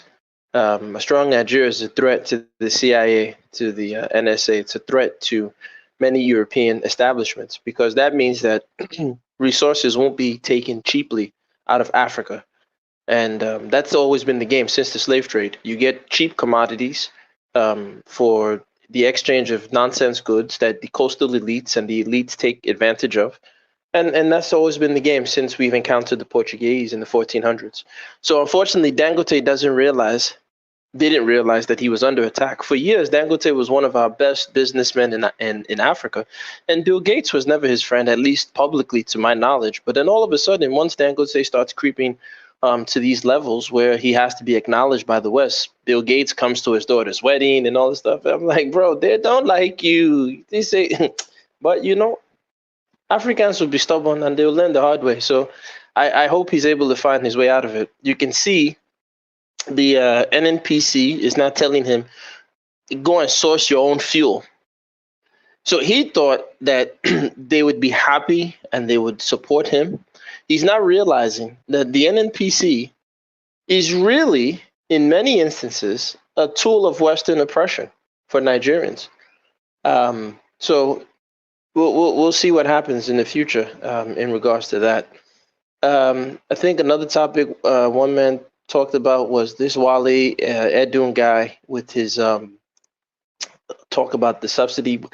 Did he say 600 million naira? Was it $600 million monthly? How much was that? How much did he say it was monthly? $600 million? Dollars. $600 million. One thing about the average, and I always attack the men. I mean, the women to a large degree are no different, but the average Nigerian men, especially the elite ones, the rich ones, they're just hopeless, So they throw about big numbers, They like to drink pepper soup and goat meat and all that other nonsense. And they don't ever really know what we call an audit. So I've always tried to, look at these numbers that they throw about. When they're telling me that they're spending $600 million, what they're saying is that the NNPC, at the behest of the collaboration between the quote-unquote oil marketers, which are IOCs, and the CBN, are paying for this fuel to come into Nigeria after it has left our shores, and then it's refined and then brought back to us. And in order to, make sure that the Nigerian people can consume petroleum products at a decent rate, it is subsidized by the government. The problem is that since the 1970s, and again, this started under Obasanjo's regime, who curiously took over after Murtala was killed when he refused to follow the United States. But that's neither here nor there. I don't want to, one man will stop me and say I'm speculating. So let me not go too deep into it. But my point is this, is that since the 1970s, we've seen that these price control boards, and it was put into law in, I believe, 77. We've seen these price control boards implement some form of subsidizing costs for the Nigerian citizen. At no point did any of the successive governments from that time on with Obasanjo up until Tinubu's administration ever hold to task our refineries. Because the reality is this: if our refineries are working at full capacity, there's no need for a subsidy. And I said this yesterday. I said, listen, get all the tough alliés, get all the cult guys, get all the OPCs, get all the hard men, and just put them at the refineries and say, listen, don't let anybody steal anything, don't let anybody break anything, and let's make sure this goddamn thing works. But you see, when you tell this to Nigerian men, they get angry. Who are you to talk to me? They get angry. They're hopeless people. And, it's just ridiculous. So unfortunately, we're going to still see these type of nonsense numbers thrown about in our faces, and they'll tell us that they're subsidizing this, as opposed to saying, well, let's make sure the refineries are working at the local capacity so we don't have to have a landed cost of petroleum. If the refineries are working, there's no need for a landed cost of petroleum. Now you can safely say, I'm going to use that money for healthcare, or I'm going to use that money for infrastructure, blah, blah, blah, which they're not, right? But the truth of the matter is, no one has ever addressed the two main elephants in the room, and that is, again, the cost of oil extraction, which is, as I said, if you want to build an oil rig in Nigeria, you can Google this, you can research this. Come back and tell me if gas was wrong, if I'm lying. It's about $35 million to open up an oil rig. And this is not deep sea, this is inland. Whereas if you compare that to Canada or the United States, it's $1.8 to $2 million. So that's a problem that none of the administrations have ever addressed. Why is it so expensive for us to extract oil? Particularly when you look at other places in Africa, it's not so expensive, right? What's going on in Nigeria? Why are our prices so heavily inflated? That's why now Dangote is being told he needs to source his own petroleum. So unfortunately, if I was him, what he should have done, he should have probably reduced his ambition for such a large refinery, but he thought that, it was the whole APC mafia thing and they were going to look out for him. He's realizing that's not going to happen, or the way that he thought it would happen. So now they're telling him he should get his own fuel. He probably should have built a $10 billion refinery and then used another $10 billion to, purchase an oil company to start extracting his own oil and just have that vertical integration, so he doesn't have to rely on purchasing oil from Nigeria or anything of that nature. So I'm going to wrap up with this. Yesterday, I came on this platform and I said, because someone asked me, what would I do to fix Nigeria? And I mentioned, once again, we need to open our ports and make sure our ports are working at full capacity. I'm not a fan of importation. I think importation in the long run is not good for your economy. You definitely need to manufacture and have high local consumption of your manufactured products. And that's another reason why we're so reliant on the dollar, because we're just a nation of importers, right? So we need to get away from that. We need to start reverse engineering whatever we import and make it ourselves. I've always said we have brilliant boys, the Yahoo boys, Abba boys, Ibadan boys, all these boys, north, south, east, west. They can take this stuff and reverse engineer it. You can open up factories for them and have them make the technology locally. But, whatever, Nigerians, right? So I said on this platform, I said yesterday that they need to open up the ports. and they need to start dredging all the ports in Nigeria. And I was viciously attacked, right? One man and the rest of them came after me. I sent one man the proof that the Lagos port, the Apapa port, was actually dredged. As a matter of fact, historically, the original port that the British colonial administration used and utilized was was it Forcados, however you pronounce it, in Delta over there. That was the original port of entry. And what they were trying to contemplate, Lugard and the rest of these, colonial clowns, they said that they should build a rail freight to connect the goods from the Delta to Lagos. But because of economic interest at the time, the Lagos coastal and colonial elite, they kind of had more sway with the colonial administration. So they were like, nah, they don't want to do that. And that's when Lagos Apapa Port got dredged. So my point is this, is that I'm sick and tired of Nigerians coming on these platforms being uninformed, ill-advised, not well-researched, spouting nonsense out of their lips. And when somebody, and I try to be as humble as possible, because I don't want to be like, come across like, oh man, he knows so much, and you got these other, the Americana, he's using English on us, all idiots. I try not to be that person. I try to just be humble. All right, cool. You don't have to agree. That's fine. I'm not going to argue with you. We can agree to disagree. But I just had to come on today and just be patient to just let you guys know. Sometimes, man, just keep quiet if you don't have the research. Go do the research before you just run your lips, because it's embarrassing to yourself, and it's embarrassing overall when you stifle the conversation. The Lagos port was dredged. The Apapa port was dredged. They spent at the time 422,000 pounds, 100,000 pounds, 422, I want to ask a question. Can we interject? Wait, before you ask a monologue? Okay, sure. Ask the question, because I don't want one man to cut my time. That's why I try to rush my points. I just want to know if you can interject. You see one thing. Yes, sir. Go ahead. I seem to align with you on that part, because I was unable to come on to join the conversation yesterday because people seem to believe that the cost of shipping to all those regions is expensive. And I beg to differ, because if we really want to develop our country, one of those critical factors is to spread the infrastructure across. You can give incentives to all those shipping operators to go to all those regions. So what do I mean is this?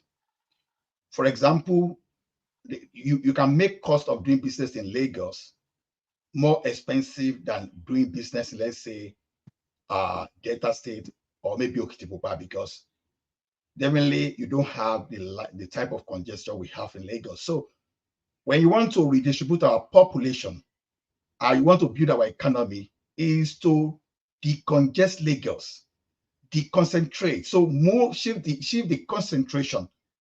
If it costs you to land, let's say, container for 1 million in Lagos, because of your taxes, all those things, you can give these people incentives. Like, okay, maybe you are going to land your goods for $800 there, so that you spread the development across. So there's no such thing as non-viable. The non-viability is more of government creation. So to me, I beg to differ that landing things in all those places will be so expensive and difficult. So it is all about your fiscal policy. You have to look at fiscal policy to distribute the economy across the country. So there'll be no reason where people will start focusing on Lagos, a major city of the country alone. That's my contribution. Thank you. Oh, thank you so much. I appreciate you, recognizing that. And what's interesting, if you read this article, and there's many more articles, many more books.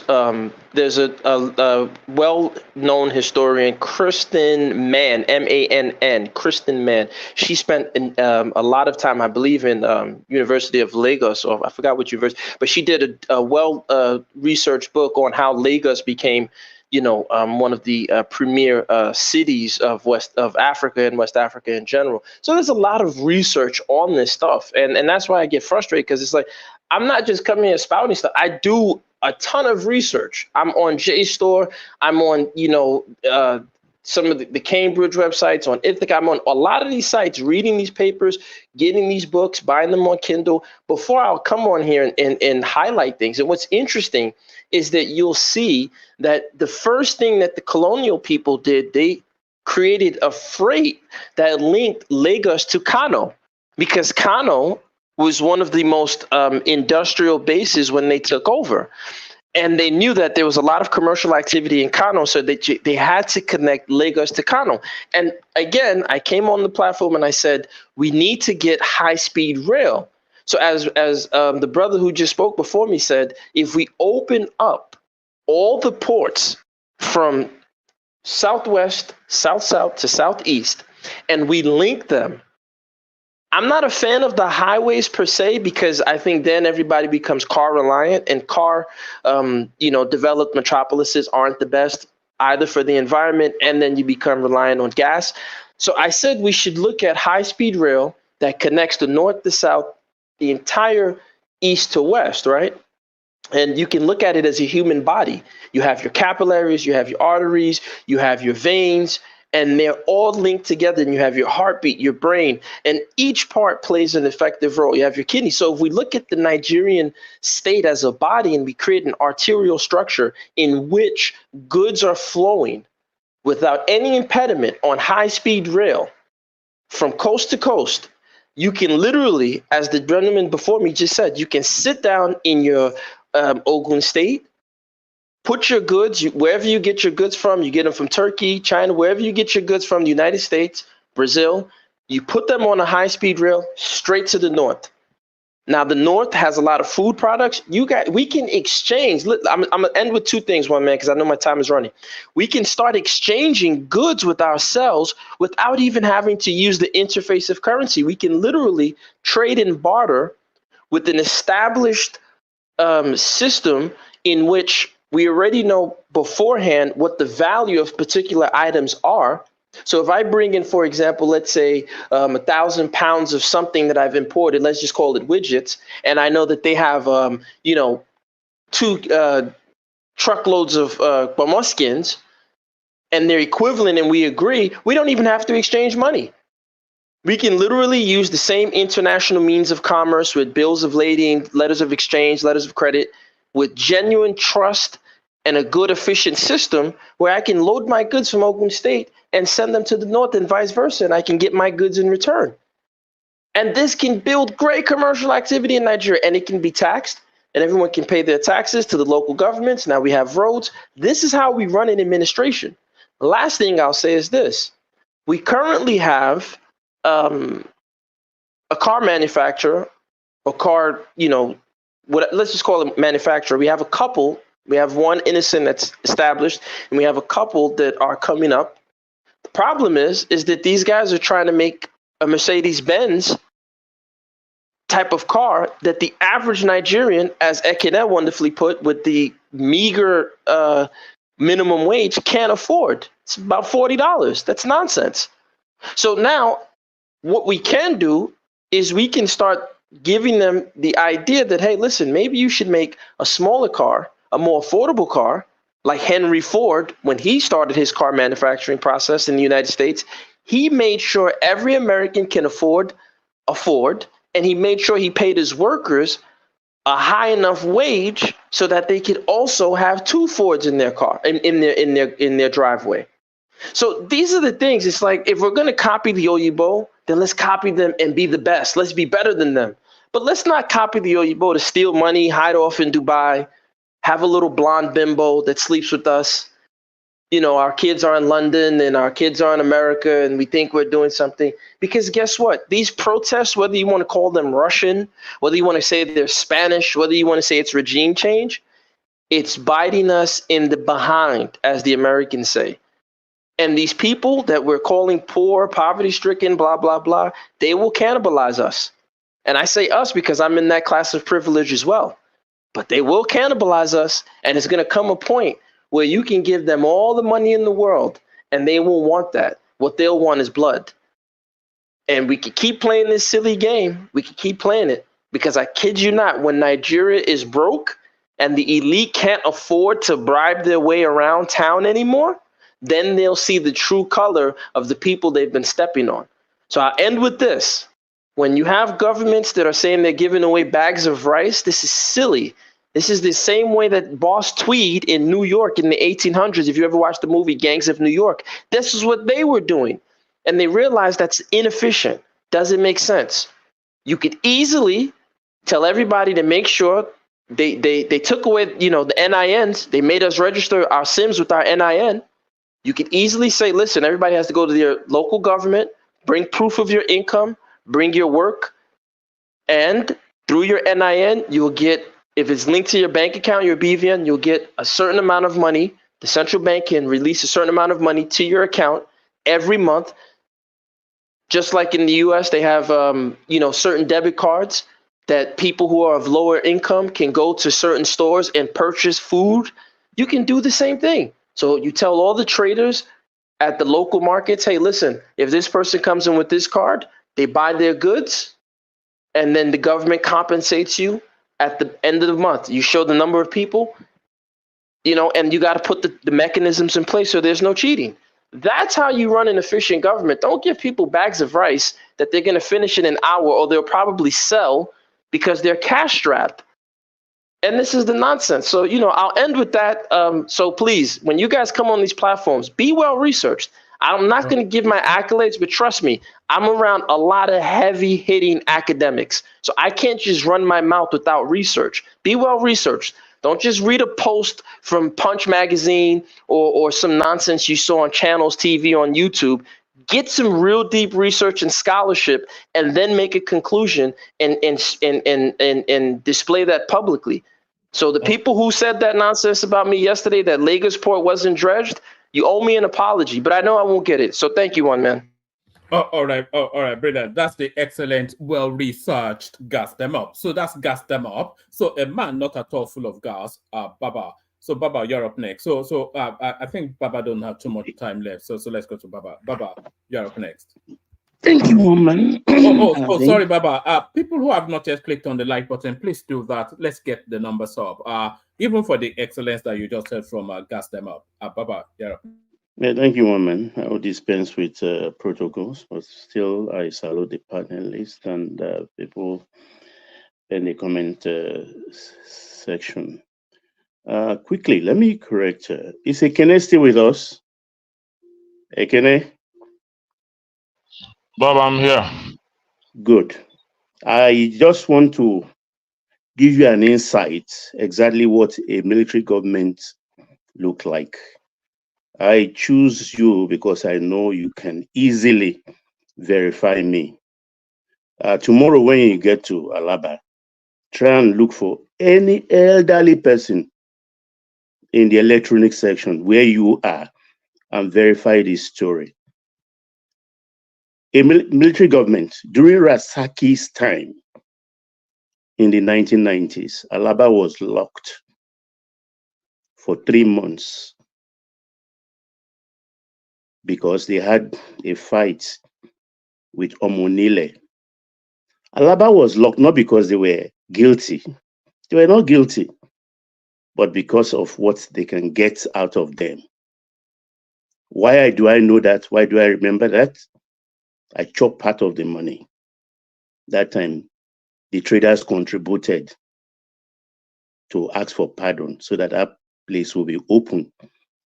Colonel Raji Rasaki was governor of Lagos State. Later, Marwa was Lagos State governor. The Alaba traders had a problem with Alaba Rago houses. Same thing happened. I think they locked Alaba like 1 month. I was not part of that settlement. You understand? That's how military government is. You can't take them to court. What happened in the shopping complex in Abuja? At least threats were made, lawsuits were opened. That's democracy for you. So don't ask for what you wish for. If it happens, it's not a good government. So, People you so can if ask if any if question. if it's so bad, why is government ready to risk everything to get Sorry, this don't done? take my time, okay? People are Number two, threatening it. one man. Let me go ahead. There was a Lagos port in Marina for slave trade that went on from Ireko through the known Martin Street now, and Kingsway that opens into the port. It was before the Apapa port was built. In I think before even Nigeria was created, Apapa port was built, or in between that 1910, Apapa Port was 1913. built in the 1900s, sir. Let me finish. That Lagos The article's Marina on. port. You can read the article. Can I finish? I'm not reading now. I use one word here. This is history I witness. Why? I was not born 1913 or 1914. But when that Lagos port, the marina you cruise through today, on the right where you have the car park, before the bridge, that is Lagos port. That is why NPA headquarters is on Marina. And that port starts from that cathedral place up to very close to UBA headquarters today. In fact, actually it terminates. The last gate comes from Balogun. You pass the Patterson and Zokonis headquarters, PZ. You cross the road, and then the police headquarters, a central police headquarters, you enter the gate. It was broken or disbanded, I think 1976. That port was scrapped in 1976. That's for that. So one man. So what's the topic for today? We're talking about the $600 million being used for subsidy. We're talking about the Northerners coming out to say that to explain why they are waving Russian flags. We're talking about the subsidies that and the bags of rice that were sent out to the state governors not being passed on to the people, and the Senate querying $1.5 billion spent on trying to make the refineries, Port Harcourt especially, not working. And then we're also talking about this storyline, which a lot of people are not picking up, the Nigerian South African girl that deems I won't go there. I'll leave that one for the younger people and not too old people. Let's talk about this refinery thing. I don't know where to put it. I don't know when things like this happens over and over and over and over again. I get perplexed. I get really perplexed because I ask myself, so in my lifetime, I will not see a Nigeria that is settled, that this kind of thing will go on and on, because we don't have problems in that country. We manufacture problems for ourselves. And those we manufactured, the solutions are there, simple. Very simple. But we are not ready to apply it. We are not ready. I think I read Oga about a week ago. He said something. We joined the contract of making Nigeria happen. The Igbos, the Hausas, and the Yorubas. But we refused to surrender our sovereignty. I read it a week ago. Oga wrote it. Yeah, it's Oga, not Ayo. Oga. Yeah, we refuse to surrender our sovereignty. That is at the heart of our problems today. If a Yoruba man the Yoruba man wants to defend his own thief, if others are attacking the thief and asking for that thief to be crucified, a nation is not run that way.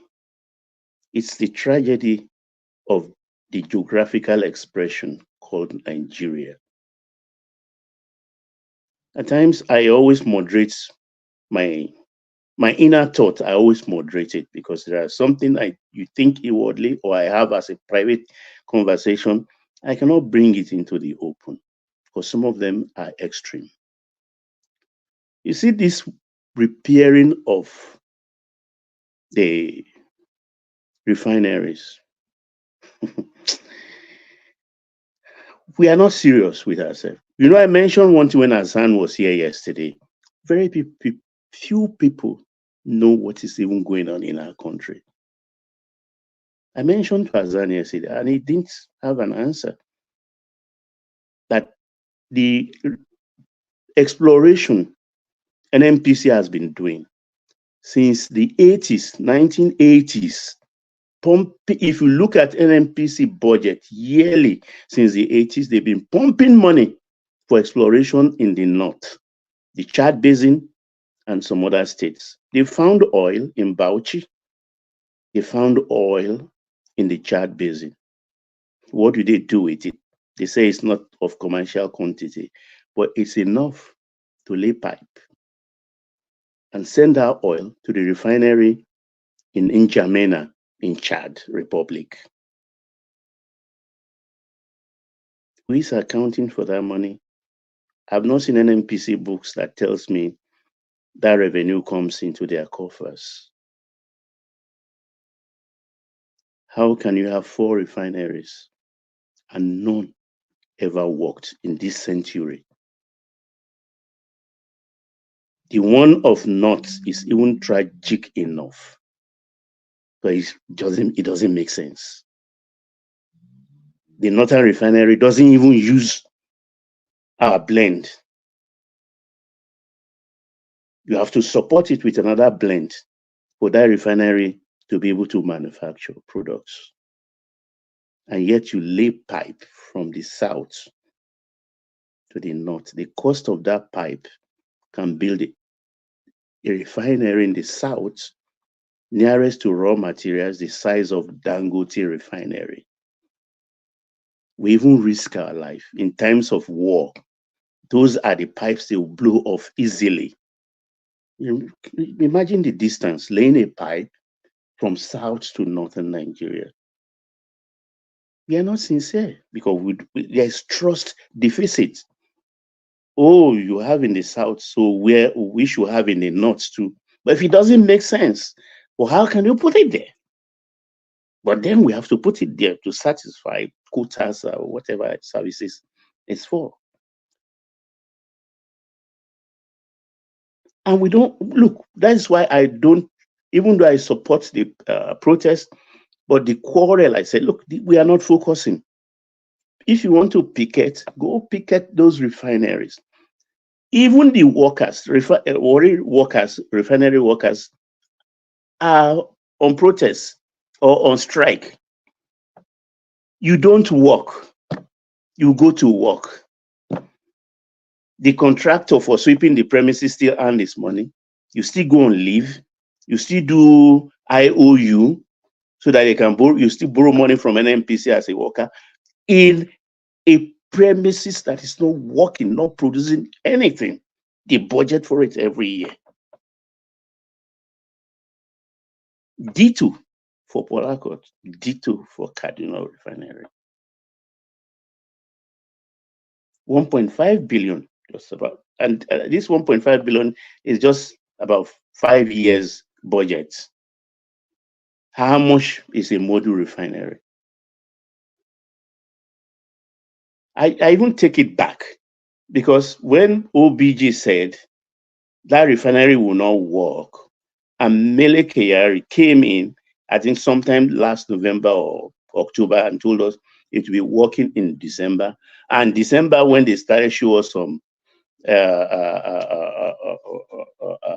computer things and stuff like that, Bishop was still a part of us then.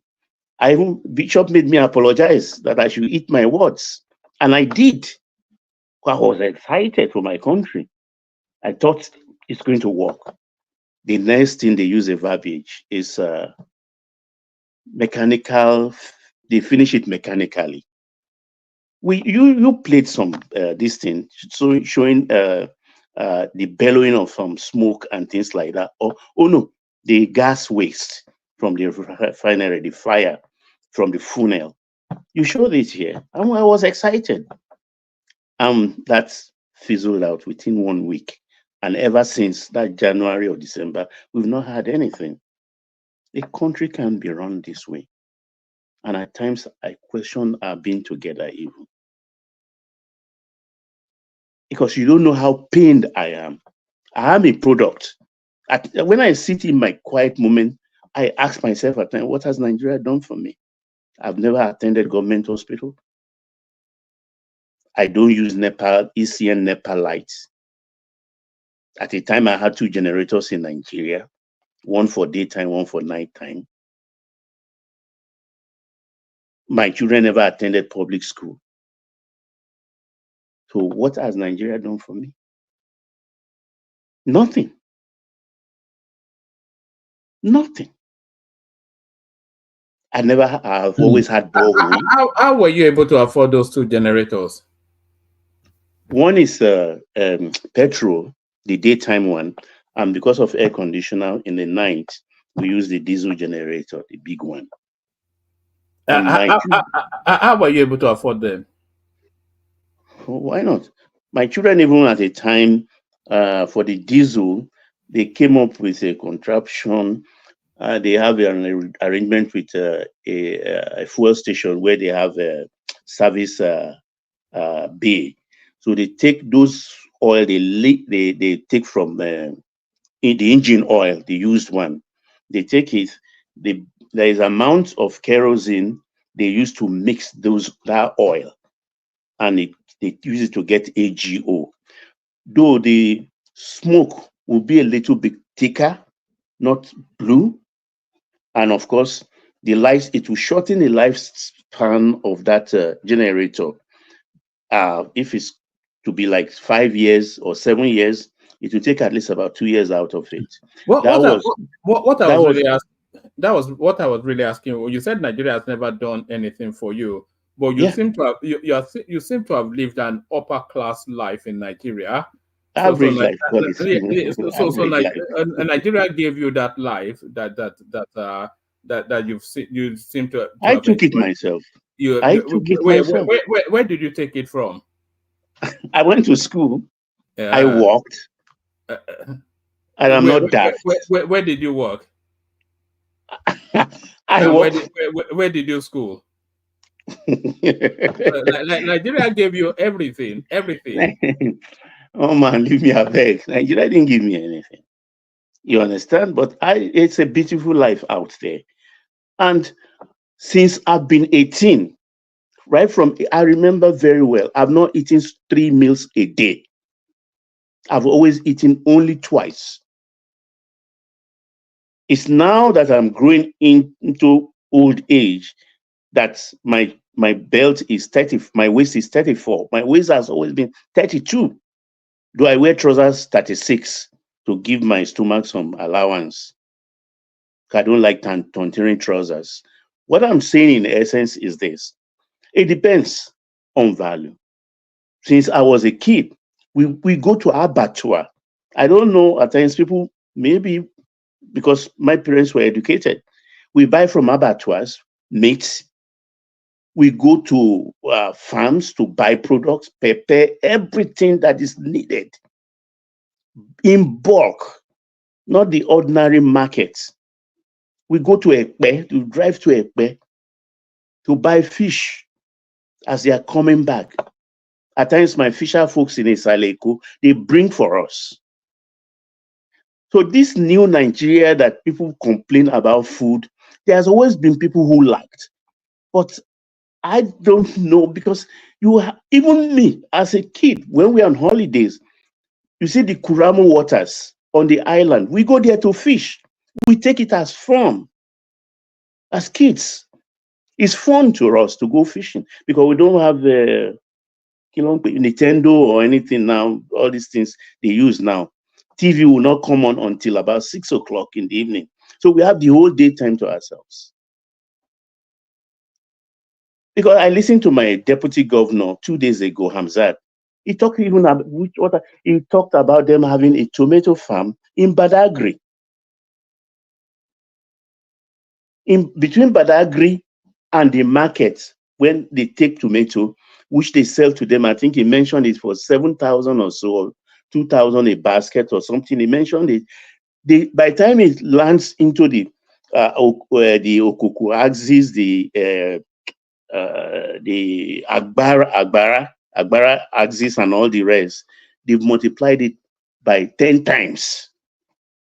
They are trying to see how they can curtail that, because those are the tomatoes they are taking to the Onje-Eko markets to sell to people. So that's why I used the slogan the other time when we were all sloganeering that we need to fix ourselves first as Nigerians. We want to fix Nigeria. No, fix your home, fix yourself.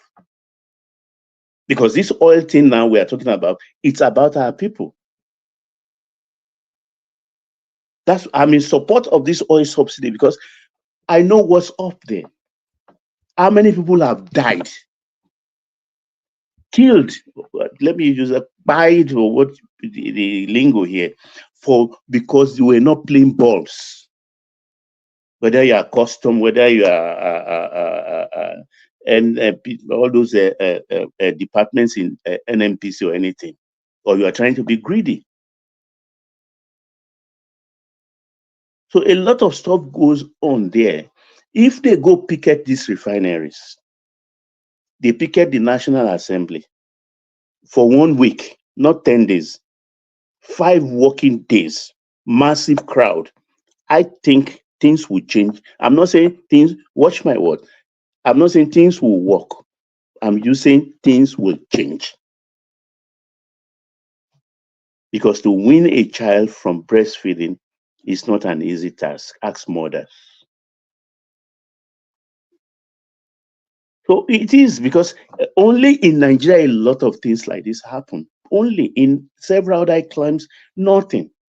Because we don't ask questions. I just talk about other climes where they take their crude, go to a refinery. It's a question of contract. Please refine this product for me.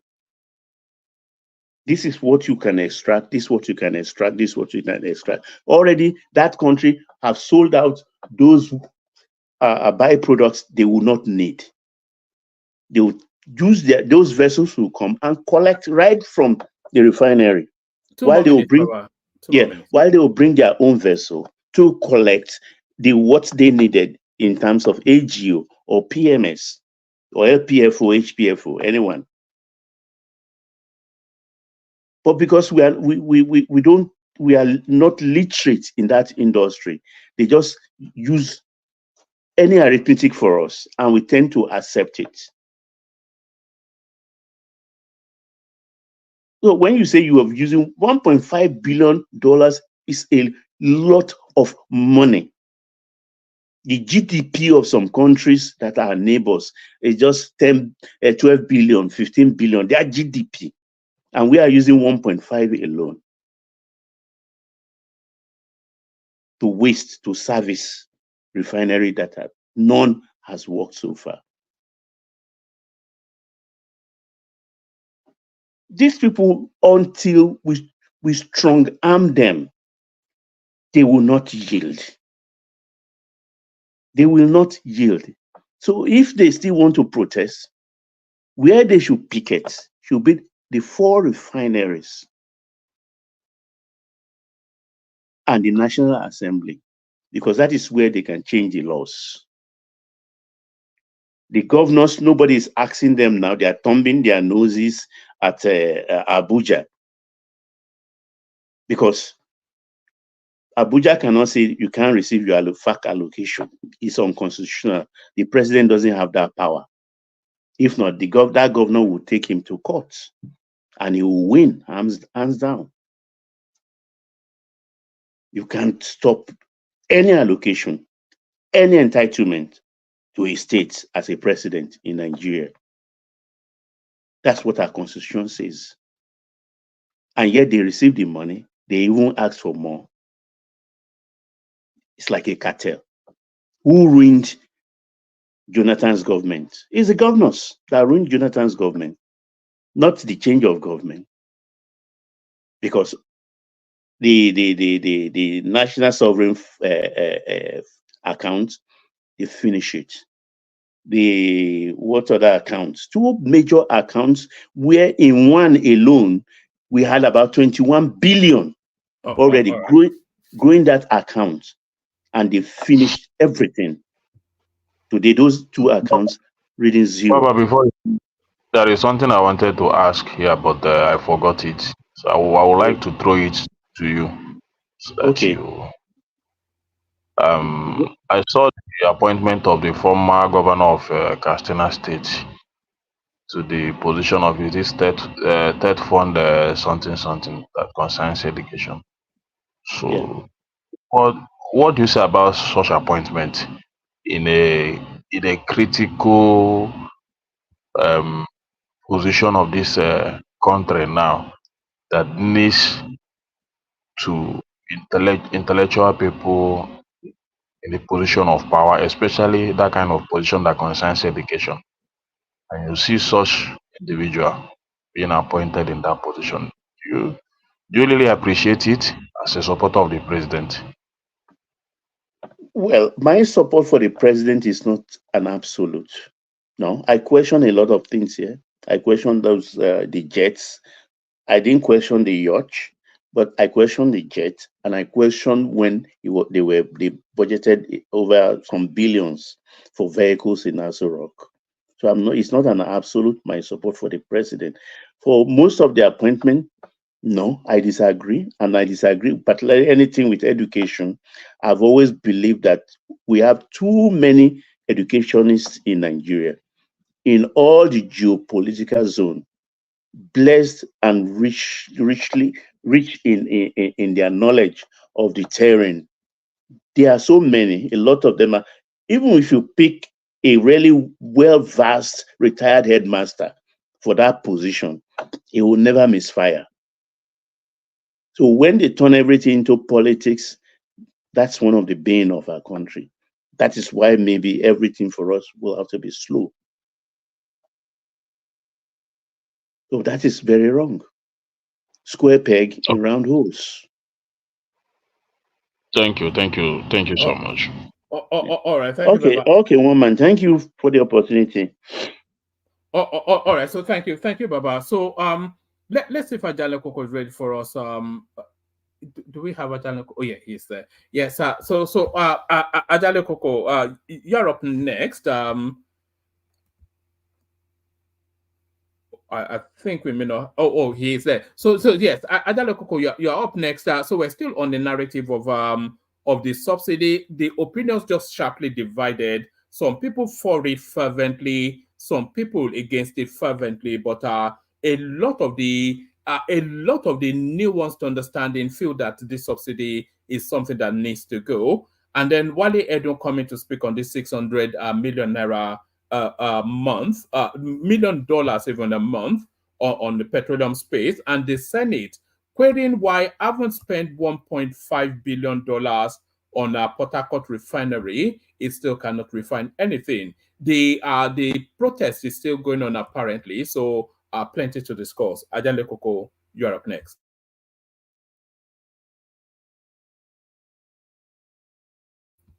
Hello? Can anyone hear me? Am I still here? Hello? We can hear you, man. We can hear you. Oh, all right. Ajale Koko muted, but he dropped. All right. We'll go on then to Isaac, and on our way to Isaac, then I was going to wait for Ajale Koko to bail out. On our way to Isaac, then I'll bail out hand over to Thomas. AY for real. There he is right there. Kulata, there he is right there. Of course, we always mention. Back. Yes. I saw. I heard the beep. Okay, can you hear me now? Yeah, we can hear you now. Okay. All right. So yeah, let's hear from you. Did you hear anything I said? Yeah. Can you give me the topic again? No, we were talking about $1.5 billion spent on a Port Harcourt refinery, still not able to refine oil. $600 million.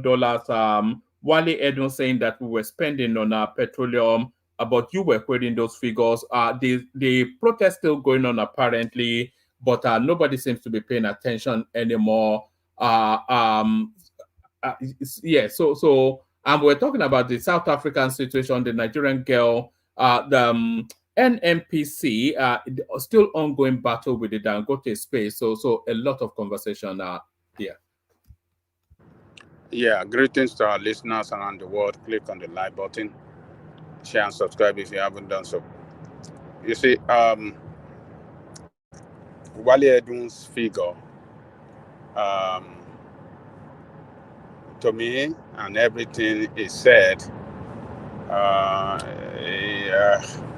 number one, the figure he's giving does not represent the subsidy.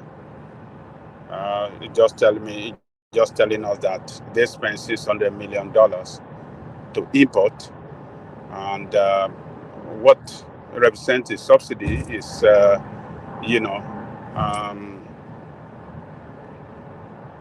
the difference between that 600 million and the amount they sell it.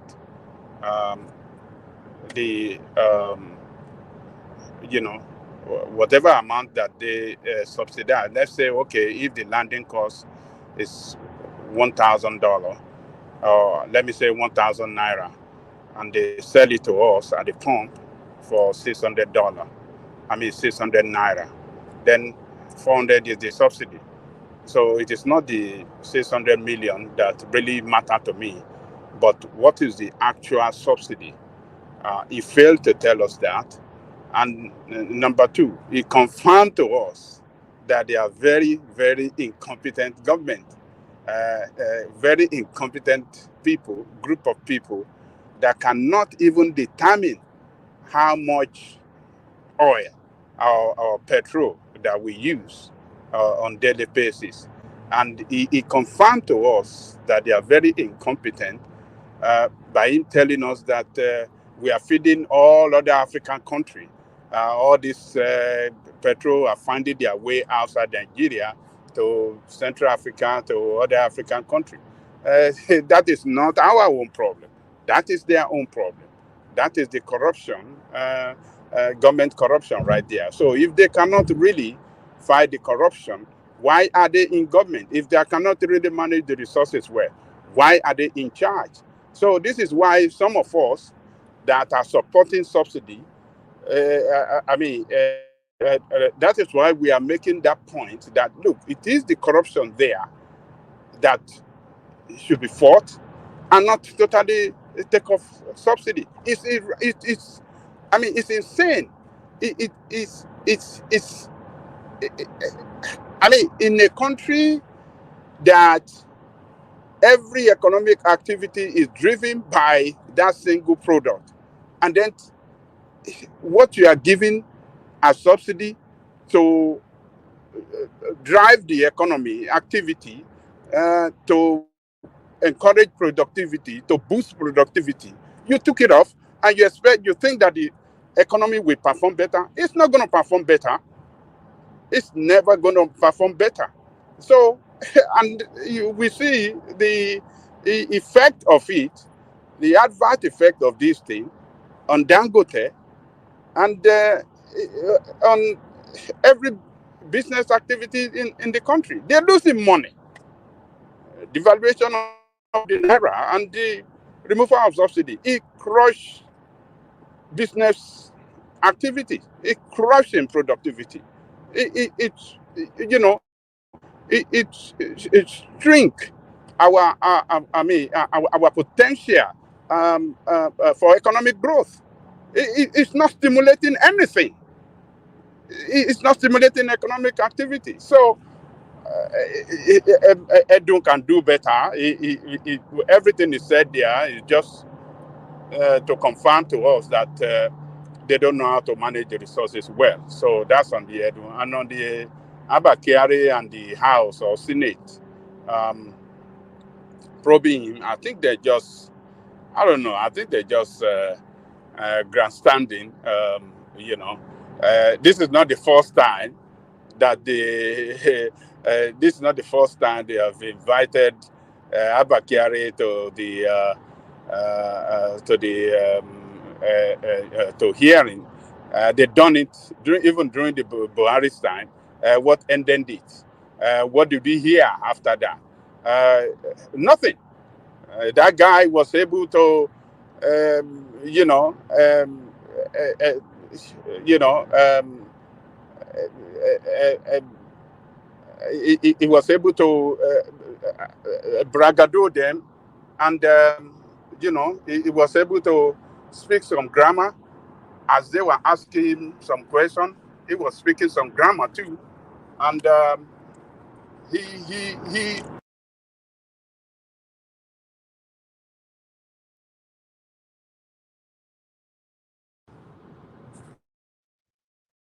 was able to get away with it. Nothing happened to him.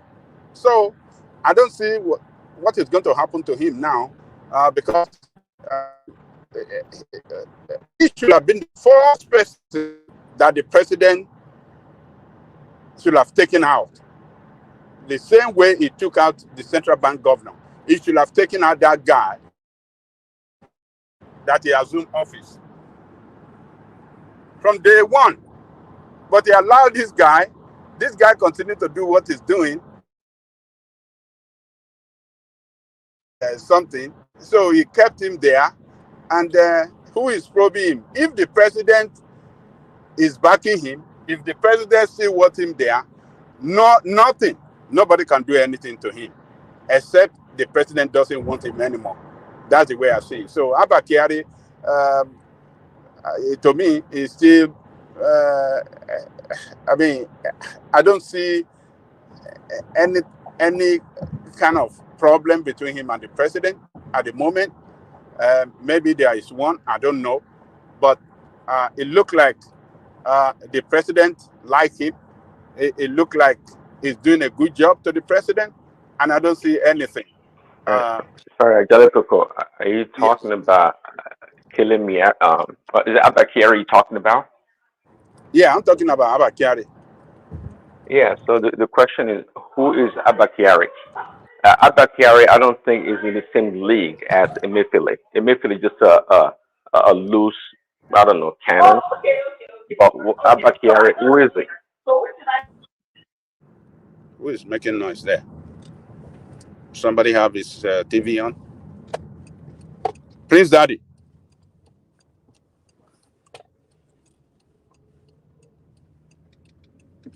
No. I think Prince was in the middle of putting a question to you, but I think it was interrupted by Oh, he was interrupted. Yeah. Okay, because I couldn't even hear him anymore. So to me, Abba Kyari, I don't see anything happening to him as long as the president is still backing him. It seems that he's doing a good job to Mr. President, and because all of us have said it here, Abba Kyari should have gone from day one, but the president kept him there, and I believe he's doing a good job to him. So the probing by the Senate is just an effort in an effort that cannot achieve anything as long as the president is still with her guy. We saw what happened when Amechi was being probed by the assembly. That was Gbajabi Amila then, wasn't it? And that was the end.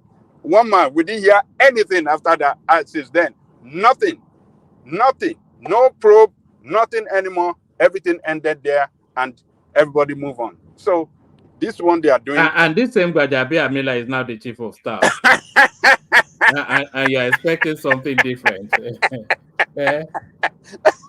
We have been sold, bought, and paid for in that country, and the chains around our necks, around our legs, is permanent. Oh my God!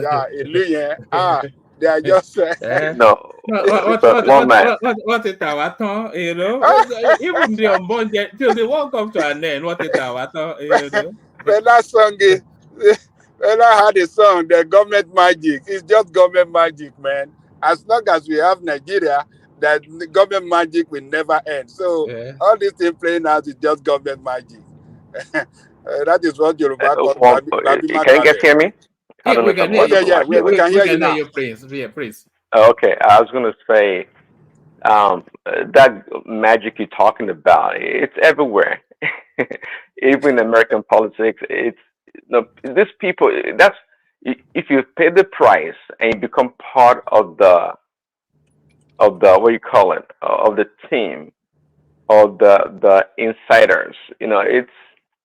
It's just the way it works. But my question to Angelico is that Emefiele and Abba Kyari are not the same. So I was asking you a question: who is Abba Kyari? Who is he? You can't say he's doing a good job. No. Who is he? See, Tinubu is the president. We understand that. But again, I said it before. It's like the five family, the mafia. You can't just come in and displace someone like Abba Kyari or some other people as such. It's part of the team. So who is he? I don't know much about him, but I mean, I connected easy. That's my question. Let me say this. Abba Kyari is the bagman for the Fulani oligarch, for the Fulani oligarchy. And the Fulani oligarchy, they are the strongest grouping known to the black race. If he moves against him, they'll just remove him from office. Never even mind soldier. They will remove him instantaneously. He has to delicately ease that guy. Everybody knows Abba Kyari is not meant to be there now, but it's the bag man, it's the money man for the Fulani oligarch. Now you're talking. So Emefiele was just a disposable guy. It's a pawn. You can deal with it, even though it's so $1 trillion. You can still deal with him. He's just a pawn. But just like you said, this guy is deep rooted. Abba Kyari, so Tinubu knows the game. He knows what's up. That's why some of these people. That's why it's going to be a grind to bring Nigeria to whatever you think would make Nigeria great again, if it was ever great. That is. So this is not that easy. So when some people talk, like go there and do this and that. See, an average Nigerian or Nigerian politician knows the right thing to do, but it's never about doing the right thing. It's about the process. What does it take to do the right thing? You got resistance, you got opposition, you got things to deal with, and that is reality. So the notion that people are protesting now, just right after 1 year in Tinubu is kind of disingenuous in a lot of ways. You say, Prince, if Nigeria is ever going to have any meaning, there has to be a big fight. And that big fight is either we are going to unbuckle and unshackle ourselves from these chains, or we surrender to permanent servitude and they defeat us absolutely. And you are absolutely right. And right now we're just pampering what we're doing. We're just trying to manage what we have, manage of Nigeria. That's what we're doing. And in reality, even American Revolution or Civil War, is it the French Civil War? Is it the Russian? When they overthrew the Tsar in Russia, name any civilization or any country that ever had a progress or had a pivotal moment. There has to be. Not teach you something. You are talking about big fights. If there's anything like that, that's the end of Nigeria. Is that entirely a bad thing? Because we cannot live in the way that we're living now. No, it's a bad thing. The end of Nigeria means that there will be a huge refugee crisis all over the world, from Africa to Europe, to America, to the Middle East. You don't want an unstable Nigeria with over 200 million people. You just don't want it. Yeah, but we cannot carry on in the manner that we are. When I hear this, revolution, let's go out. This protest is just. It's not the protest, though. It's the unshackling of our. You're unshackling, unbundling. Remover, all those are fancy words. Do you think we're shackled at the moment? Do you think we're shackled at the moment? Do you think we're in chains? We are not in any chain. Our society, no. Our society, we are not in any chains. Our society, our country called Nigeria, is no other different from others. We have our peculiar problems. We have common problems too with other countries. One of the problems that is peculiar to us is we are not productive enough for the people in that country. If we are productive, we will also begin to resemble the United States, Canada, Australia, and United Kingdom. Why We are are we not not productive productive? enough Why are because we we are not lazy. productive? We are lazy. Lazy. Yes, we are lazy. We are Thank lazy you, Wamba, for individuals. that Admit question. it. We are lazy people.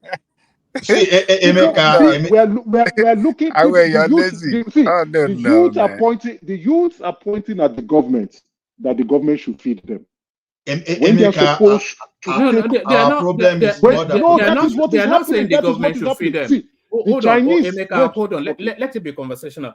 The youth are not asking the government to feed them. They are not. Or I'm What not are they sure if asking for? they are asking the government to let them have an opportunity to feed themselves. That's what they're saying. I'm not sure But they the are listening government, to us. see, but the government is providing the opportunity now. Where is the Somebody reached out electricity? to me on Where is the Twitter. Somebody reached out security? to me on Twitter. Wait, somebody reached out to me on Twitter that I should give him money for tuition. I said, go and take a loan from student. He said it's a scam. I asked him, have you applied? No. Then why are you saying something is a scam when you have not applied? Go and apply. The opportunity is there. Farmers, they are giving them free fertilizers and seedlings. Why are the farmers not producing enough? They are holding the products too.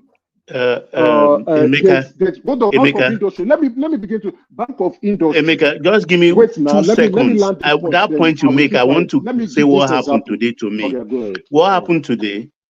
A long lost cousin called me about my age. And when talking, I asked, what about this your daughter? I say she's home. Oh. He doesn't have money to send him to university. And I said, let me talk to her. Do you know between father and daughter, they don't know about Nel Fund? It is me in US that forwarded the sites to them today. It is me. And these are Yorubas in the South. Carry on. So, Bank of Industry is providing subsidized loan for manufacturing sector as well as some service sectors too. But are the people going to go and take the loans? No. Everybody is saying that everywhere is bad. What I can say is yes, the interest rate is high. I can agree with that. But let's call facts fact. We are lazy people. The Chinese come in, we have resources underneath the ground. The Chinese will come in illegally, take that resources, go and sell, and get rich. The Indians will come, go to Ilikpeju, you can see what the Indians are doing, or go to Lekki, you can see what they are doing. Do you know we have over 10 million Indians in Nigeria, but you never see them on the streets? When they want to do their Diwali, they go to that side. That's where you will know we have Indians. My neighbor here in Canada, his best friend is in Nigeria making a killing with chauffeurs, cooks, maids, and all the things that can make life so beautiful. When I told him Okay. I'm in Nigeria, he said, "Oh, my best friend is there. He's enjoying life." We are lazy people. We must admit over 200 million people, and we cannot produce things that we can eat. We want to import bread. We want to import toothpick. We want to import shoes. We want to import slippers. Man, let's get ourselves right. Thank you. Okay, let me before Angelica continues. 1 minute, you got it. You understand what I'm saying. What America is talking about is great. It's practical, but you do understand that we are shackled. we are, and I like to read a verse in the Bible that actually captures that, which is Isaiah 58:6, that says, "Is this not the fast that I have chosen? To loose the bonds of wickedness, to undo heavy burdens, to let the oppressed go free, and that you break every yoke." Now, if you understand that verse, it's quite deep. Isaac Black is there. He probably knows the vast Petoskey. Nigeria is on the other day, Mike said, "Oh, we need a spiritual breakthrough," or whatever Mike said. Nigeria is under a heavy burden, shackle, that is. And, you know, that nation needs to be, it needs to be let go for things to work for the people. just like the Indians Emeka is talking about, yes, same is the case here in America or the rest of the world where Nigerians are. Collectively, the Nigerian community is doing very well compared to the African Americans and many other groups. Okay, why is that? Well, because that's more of a systematic, deliberate community. But in Nigeria, it's not the same. Yeah, an average Nigerian cannot be compared to an average Indian that came to Nigeria with a purpose. It's not the same. It's not the same. Because if you go to India, India is riddled with poverty also. India is almost, some parts of India, many parts of India is like a dumpster. It's like a trashy place. What you are saying, Nigerians in Nigeria do not have purpose. I agree with you. No, that's not what he's saying. Sorry, Prince. Emeka, in fact, I follow through what you just said there. What Prince is saying is, he said Nigerians in the United States, they are highly successful, but you are saying Nigerians in Nigeria, they are lazy. And you cited the example of your friends, of your neighbor's friend who is in Nigeria successful, 10 million Indians, you're telling us. And Prince tells us about Nigerians in America who are more successful than most people there. So what he's actually saying is that people who travel with an intention to other countries, they tend to succeed more because they go with a purpose. So you can't contrast that with the indigenous people who are just what rested. I'm trying to say now. I am not saying he's wrong. I agree with him. What he's trying to say is, and he's saying the truth. We immigrants, we moved for a purpose. We understood our purpose, and we moved, and we are implementing our purpose. Now that means those in Nigeria do not have a purpose because they cannot establish themselves. If you don't have a purpose, you possibly don't have a goal, and that's why instead of you looking inwards, understanding your purpose, you are looking outwards and blaming somebody else for your own, for relieving your own self out of your issues. You want to blame everybody, you want to blame the government, but you don't want to blame yourself. You don't want to blame yourself in the sense that your income is not good enough so you can get the skill sets to improve on your income. You will blame the government, right? You will go to school, you go and study animal husbandry or botanical nonsense, and you want to get a job when you know that course will never give you a job. And probably you go to school to go and join courtism, and then you do not graduate, or you graduate in the third class, we and are you will blame the unable to government. keep our Let me doctors. land the point. I will keep quiet. And you will blame the government for coming out with a third class or a 2-2. My brother, please let it continue. Yeah. Okay. I get your point, but let me put this lastly. See, unlike Rwanda, perhaps the former Yugoslavia and Czechoslovakia, I think Nigeria, if Nigeria breaks up, I think we might be in a much better situation than these other countries. Why?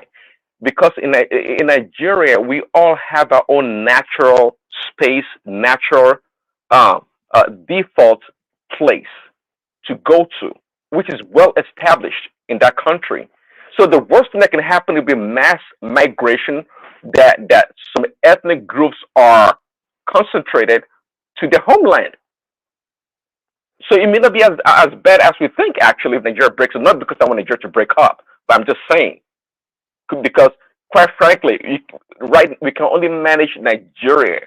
Okay, if nothing drastic happens, that country will forever be shackled.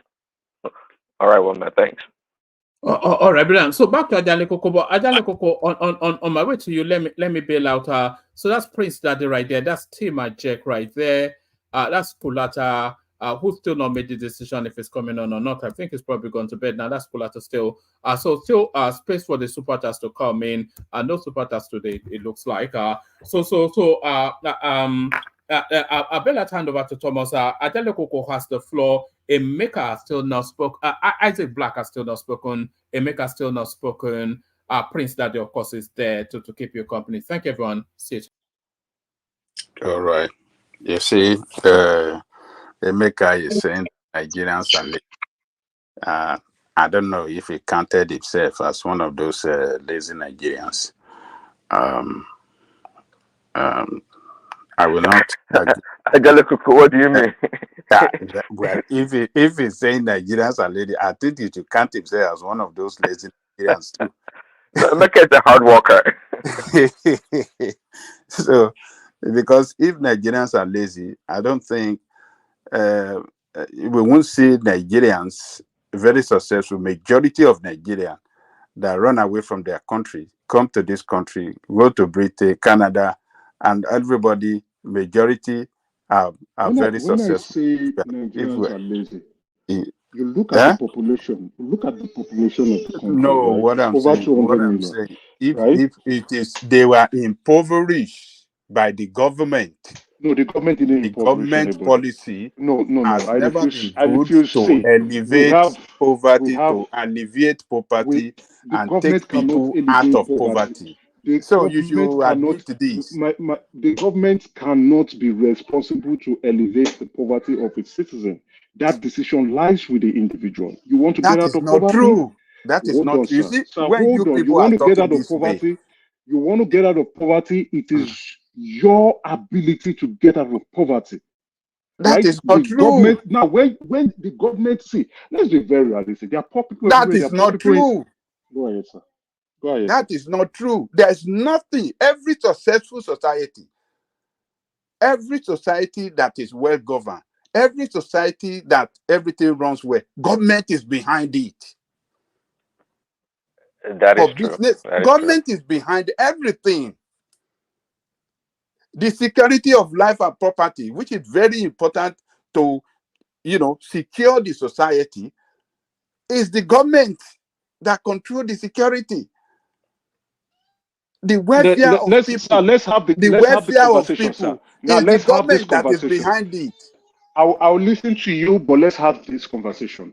Now, what is the assured pathway to escape poverty? Both of us will agree that education is the assured pathway, except you want to dispute that. True or false? Actually, that is very much disputable. In today's world, America, I can argue against that. Please, Daddy, I will listen. Don't worry. But can we all agree that the most assured way to get out of poverty is to be educated? It now depends on the kind of education you have, but the most assured way that has been tested and trusted is to get educated. Good. So who gives that education to the citizens? The government will provide that education. Okay, that system so of that education. is where I'm telling you, government is behind every source. I agree. I agree with you, sir. Now, okay. Now, whose responsibility is it to pick the best suitable course, the most assured course that can get him or her out of that poverty? Is it the government that will pick the course for you? No, Mecca, that's an inherent assumption to your question, in the sense that it is not an assumption. You think, no, in the sense that you think everyone has the brain power or the ability to study medicine, engineering, business, and these other courses. Not at all. If you don't have the brain power, you should blame yourself and not the government. Well, if you don't I can agree with you on that. If you don't have the brain power to go into STEM or to go into an assured profession or obtain a skill set that can put food on your table, do you blame the government for that, or do you blame yourself? Or should you not go and get that brain power that you need to get the skill set or the knowledge so that you can provide for yourself and for your generations? Then if you don't have that, then it means you should be poor. If you don't have that brain power, you should be poor. Blame yourself. Well, sure, they can blame themselves, but in the line of what you're thinking, rather than this what you are called formal education, there is a system of education in Nigeria. Can somebody dispute that for me? There is a system of education in Nigeria. There is free education from primary to secondary school. Now, if you choose not to go to that primary or secondary school form of education, it's a preference. You want to go to private primary and secondary school. It's a preference. And that's because you can afford it, or your parents can afford it. 1 second. Now, Thomas, if you're there, could you let Allah in? If you also choose to go to a private university other than the public university that is cheaper, it's a preference. And that's because your parents or your guardian can afford it. Now, if you choose not to do medicine or the sciences or the business profession that can get you a job, I'm not saying the job might pay you well, but can get you a job, who is to blame? The government or you? And then when you get into university, no, let's stop this nonsense. I'm disgusted. And when you get into university, whose honors is it to sit your ass down? Sit your ass down and study. Whose honors is it? Let me land this point, Ola, let me land the point. We've discussed this, Ola, you know where I'm going to. Whose honors is it to sit your stupid ass down and study rather than go chasing women or chasing men or go join courts? Whose ass is this? Is it the government or you? Let us contribute. See, sometimes something is easier said than done. You understand? Even Bible says people perish because they lack knowledge. So it tells you about how knowledge is key. So I will take knowledge to mean human capital development. You see, some of us, like I said, I will repeat again, we've experienced even hardship despite the level of education. We've experienced hardship in getting job. And that forced some of us into emergency entrepreneurship, not what we planned for before. And it is not everybody that we get that. Some people came to this country as, highly skilled, but when they got to this place, the reality dawned on them that some of them are not carpenter, some are mechanic. They just have to change. And changing that course didn't just happen in 2-3 years. It took a long time for them to get there. Now, when I said it took them a long time to get there, they are not just doing that without support. There's a support infrastructure in place to support policy to help these people get into those positions. So, like some of us that we came with our engineering background, the engineering certificate, for you to even practice as an engineer here, you have to go through this APEGA thing, or you go through the alternative. So that is well-structured country. You still find it difficult. Ola, you now go back. I'm not disputing you. Ola, I'm not disputing you. Now, in 1960, when we gained our independence. You now go back to a country where you are not getting that type of support. Even when you are getting that support, people are depressed. And once you are depressed, you lose your functioning faculty. The first thing you don't want to get into as a human being is for you to even be depressed for a minute. A brilliant mind will just lose its brilliance immediately once you are depressed just for 1 minute. So a lot needs to be done in that country. Ola, what many of us are doing here, we have an expectation gap. Emeka, just a second. Let me use my own life to summarize everything. Like, for example, I read agricultural economics in my first degree, then for 5 years. Then I went for an NYSC. Then I was lucky to apply in ECOWAS scholarship. We are the first set that did an ECOWAS, first and the last set that did the ECOWAS scholarship. So I was lucky. Then my name was number 69 out of 72. So I did my first master's in University of Lagos. Then I graduated 2016, 2017 in Unilag Economics. Then I went Did you hear? You say you graduated from what? Economics. Yes. Economics. Can you repeat it again? From what? Economics. Do you know economics is very relevant to an economy? Wait. You did not graduate from. Emeka, let him speak now. Okay, let him land. Go ahead. Let me hear him. He's trying to make a point. Wait. I went to the island to look for a job I saw online. Then they said, "Is that Bartholomew anyway? Is that Bartholomew?" No, Spencer. So they said sound like Bartholomew voice. Okay. They said they're gonna pay me 50,000 naira. This is someone who has been taking $600 from ECOWAS for 15 months. Then he wants to pay me 50,000 naira. I said, okay, no problem. Then I came back that night. Then I on my laptop start looking for a scholarship anywhere, Africa, PhD, anything I can see. Then I was lucky. I was lucky. I had another This guy scholarship. keeps saying he was lucky. When he did it himself, wait now. You sat down. You said you were lucky. Wait. When you, what is luck? Opportunity. Wait, do you know? Greatness. Wait now. Let me tell you. But let him land now. Wait now. Let him land. I'm listening. Land. We were like, we had some people that had 4.49 in my department that applied the same ECOWAS scholarship I applied to. They were not taken, but I had only 3.7. So 4.49 and 3.7. Which one is supposed to come first, rank first? So I applied to another Erasmus Mundus in Italy. Then I was nominated. And my name was number 32 out of 300. So there are some people that had their masters and BSc first class that ranked below the list. So I would say that I was lucky, because if you are looking in terms of CGPA, you can't rank me anywhere. So when someone is saying that you said Nigerians is slaves, that's for my own concern. And I came here to the United States, and I was opportune again to see one or two people that guided me. Then I was able to learn one or two ITs, and now currently I'm doing senior cybersecurity in Caliber Coalition. So you cannot tell someone who do not have an opportunity to mingle himself or to prosper or to wangle his way out, and you are telling them they are lazy because they are 200 million people, 300 million people. No. For example, if you give them education and health, they are the only two things that can increase human capital development. If you like, you build 100-story building infrastructure. If you don't give them education and health, they are just wasting their time in that country. So I do not. The health part of it, I can agree with you. The educational part of it, I don't agree with you.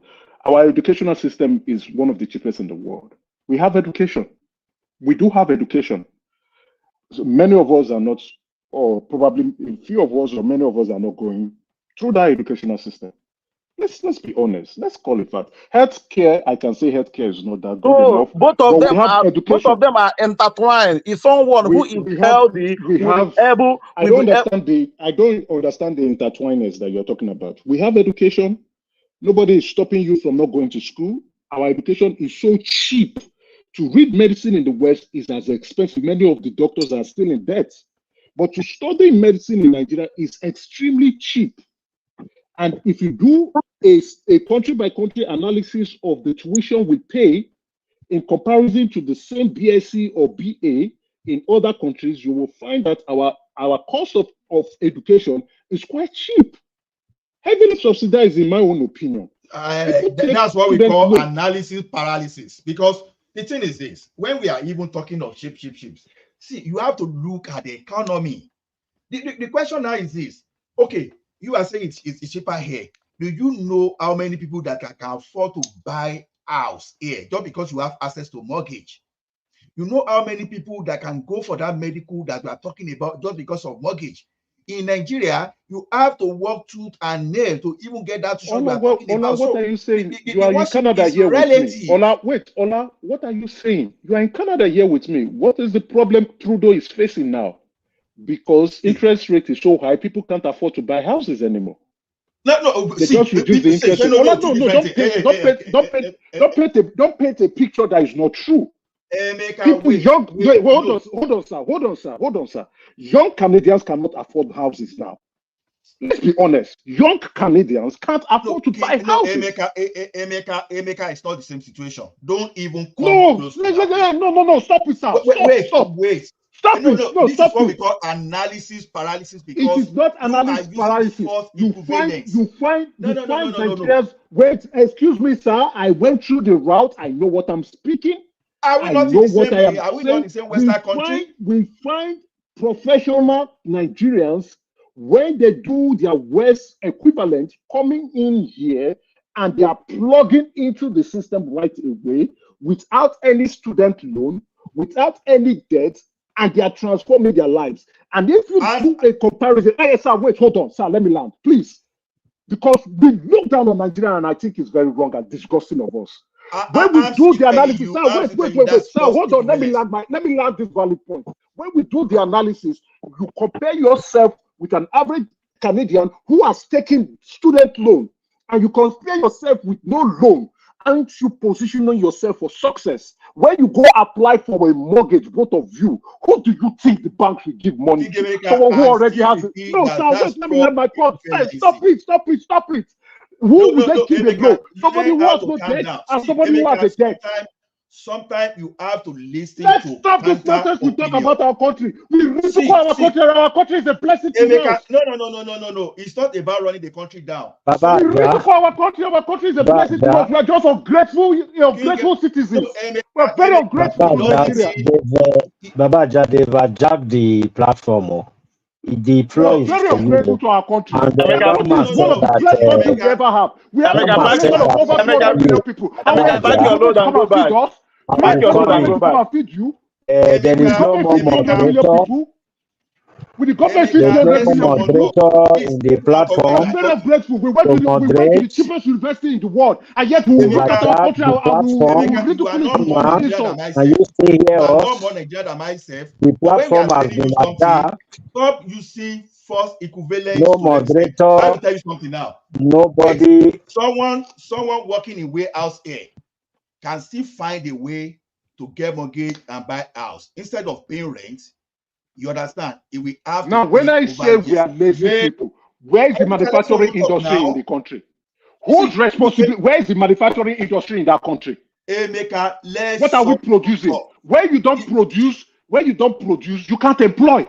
Emeka, you just have to let someone talk because go ahead and speak. I'm not just continue to ridicule Nigeria. Go ahead. I will keep Emeka, why can't you fight your load and go home? Hold on. Everybody, hold on. Sorry, can you hear me? Hold on. Everybody, Emeka, you have to let other voices in, and then let's have one voice at a time. But let it be conversational, and you have to let other voices in.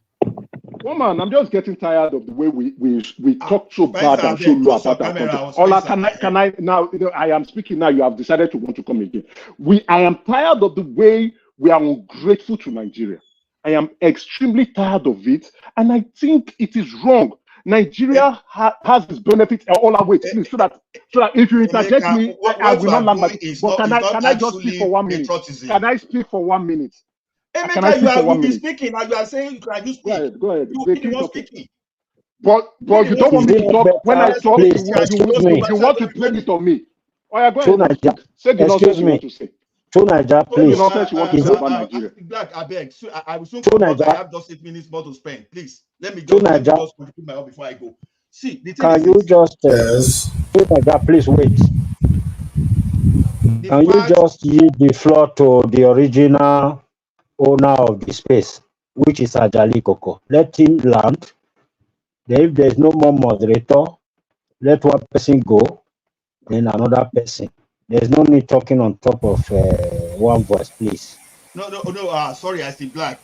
If Ajali Koko will not mind, I'll be here too. Allah, go ahead. Thank you. See, the thing here is this: we should be able to separate speaking the truth and analyzing the situation and find a solution to just patronage. What we are doing now, by the time we start placing everything happening in Nigeria, we are just patronizing. We are not telling ourselves the truth. Look at it this way. Even when kidnapping was reigning in Nigeria, we had some people that were debunking until they kidnapped one guy's uncle, and the guy now started shouting that, oh, they've kidnapped. I said, well, people were saying, I was even one of those who said, no, don't make this thing fun. Just sympathize with this guy. The fact that this guy was doing his own patronage, was patronizing before, sometimes we know the truth and we decide just to say, okay, oh, we are more patriotic than others. So when we try to push the truth so far, when we are stretching the truth, it doesn't mean we are representing the real situation there. The question here is this: if a mechanic wants to build in Nigeria today, you just go to your village and build one substandard, in fact, that is almost not livable apartment. But when you have a mechanic here, you'll be able to take and get access to a mortgage, buy a house that even people living in Lekki and in VGC will buy. The only difference is that instead of paying rent to the landlord, you will be paying your mortgage over years. And at a particular point in time, you may decide to sell that house and you cash in and you have a gap. You understand? And you have a gap. You know, when you have the value gap, that one can even make you become wealthier. But in Nigeria, if you don't save your money, sometimes you don't do shady things, sometimes you may not even be able to even get house. So when we are comparing this environment and Nigeria is false, is totally false. In fact, analysis paralysis totally is totally wrong. We are just deceiving ourselves. We are telling ourselves what we think it will make us comfortable. Nothing. So that was why I say that when we say education is cheap in Nigeria, you are telling me that education is cheap for someone that is a minimum wage, cannot even buy a bag of rice. How do you quantify that? But the same person here, you understand, the same person there can even access government loan. And the children will go to school, and when they come out of school, they be working and they pay their loan back. Facility. But in Nigeria, if they don't get that loan, the destiny of those people, they don't start from the beginning. Nothing to compare. So we are working towards prosperity. That is acceptable. But now, when we are yet to be prospered, and we are now saying, oh, after all, we are wealthier than the Britain, Ola, we are wealthier than the United States, we are wealthier than Canada. Are you trying to deny that there is no student loan in the country now? They just introduced student loan. So because they yes, just introduced, can you compare to what they've been practicing then those who want to go to school can go to school. There is no more excuses. Even if you are old, and you still want to go to school, you can still go to school. You can't just make this thing up. What you are saying does not hold water. Your success is dependent on you, and it's not dependent on anybody. What we are doing is we are trying to. Let me tell you. We are trying to see what we are doing. While I was in the bank making millions and doing side gig, making millions. You understand? It was easier for me to advise people. Say, I go and work hard. After I was doing this, I was doing that. It took me just 2 years when I got to this city for my brain to reset. And you know what it means when your wife you find yourself in an environment where your wife starts making more money more than you. Your brain will reset immediately. You will know the difference. When people say, when I say I went to school, you think I went to school for the sake of going to school because I wanted to be a higher degree? I don't understand this your story. What are you now saying? Are you saying Nigeria was responsible for you not finding your feet initially in Canada? That's not the situation. When I was down here, the system is able to support me to my feet. I don't understand what you are saying. The system was able to support me to stand to my feet. You just said in Nigeria you are doing better because you work hard. Now you are talking about no, it's not because I work hard. Because now let me be my mate. There are some of my mates I think I understand what you are trying to say. Now, can I speak now? Would you let me speak? If you don't want me to speak, you can go ahead. Speak. Okay, I'm good. done. Now, what we need to understand, we have over 200 million people in that country. And we're a poor country. We must recognize that. I think many of us keep thinking that Nigeria is rich. We're a poor country. We're broke. Over 200 million people. We can't satisfy everybody. Now, that onus, when you recognize the fact that our population can be a blessing and a curse, and you get that to your score, that to get out of the poverty rat race is dependent on you. And when you are prepared, opportunities will come to you. If you are not prepared, you won't even see the opportunities because you cannot recognize it. So let us do introspection on ourselves. And just like what JFK said, it is not what America can do for you. It is what you can do for America. So we keep putting on the mindset of waiting for the government to come solve our problems. The same problem we can solve for ourselves if only we can just make an effort. And I asked the question which Baba Jani Koko agreed. The surest way, which is tested and trusted and has been replicated consistently to get out of poverty, is education. And that educational system is available to everybody because there is free education from primary school to secondary school. With that alone, you can be able to get skill sets that can feed yourself. It is the application that is the problem here. It is not the availability of that education. So when you find people going to polytechnic and university and picking up courses that don't make sense. They are already setting up themselves for failure. So when they have gone through that, they still want to come back to blame the government. Over 200 million people. I don't know if the average Nigerian understand that every year we push out 8 million graduates, and our economy is not even close to that to swallow those 8 million. I don't think we even swallow 1 million. So if you know that, you will want to stand out. First, you will pick a relevant course or a relevant skill, or if you're an Igbo man and you don't have the brains to go to school, you go and learn a relevant trade. When you don't do all these things, you're already setting yourself up for failure. So when you now set yourself up for failure and you're getting the consequences of failure, and rather than you doing an introspection of yourself to say, okay, this failure are because of certain bad habits, one, or certain lack of information, two, can I correct this? You turn around to begin to blame government. When that government does 8 or 4 years and leave, you blame the next government. For how long will you continue like that? You look at yourself in the mirror and say you are the problem. And to solve your problem, it is you and nobody else. If you know that, Emeka, let me ask you one question. Let me just give him one. Let me just let me ask him a question. Hold on. Why don't you wait now? No, why Emeka, don't let me you ask you one take that question, please. responsibility to fix yourself? Why many of us here are calm down speaking? now. You've been making your point already. I am landing.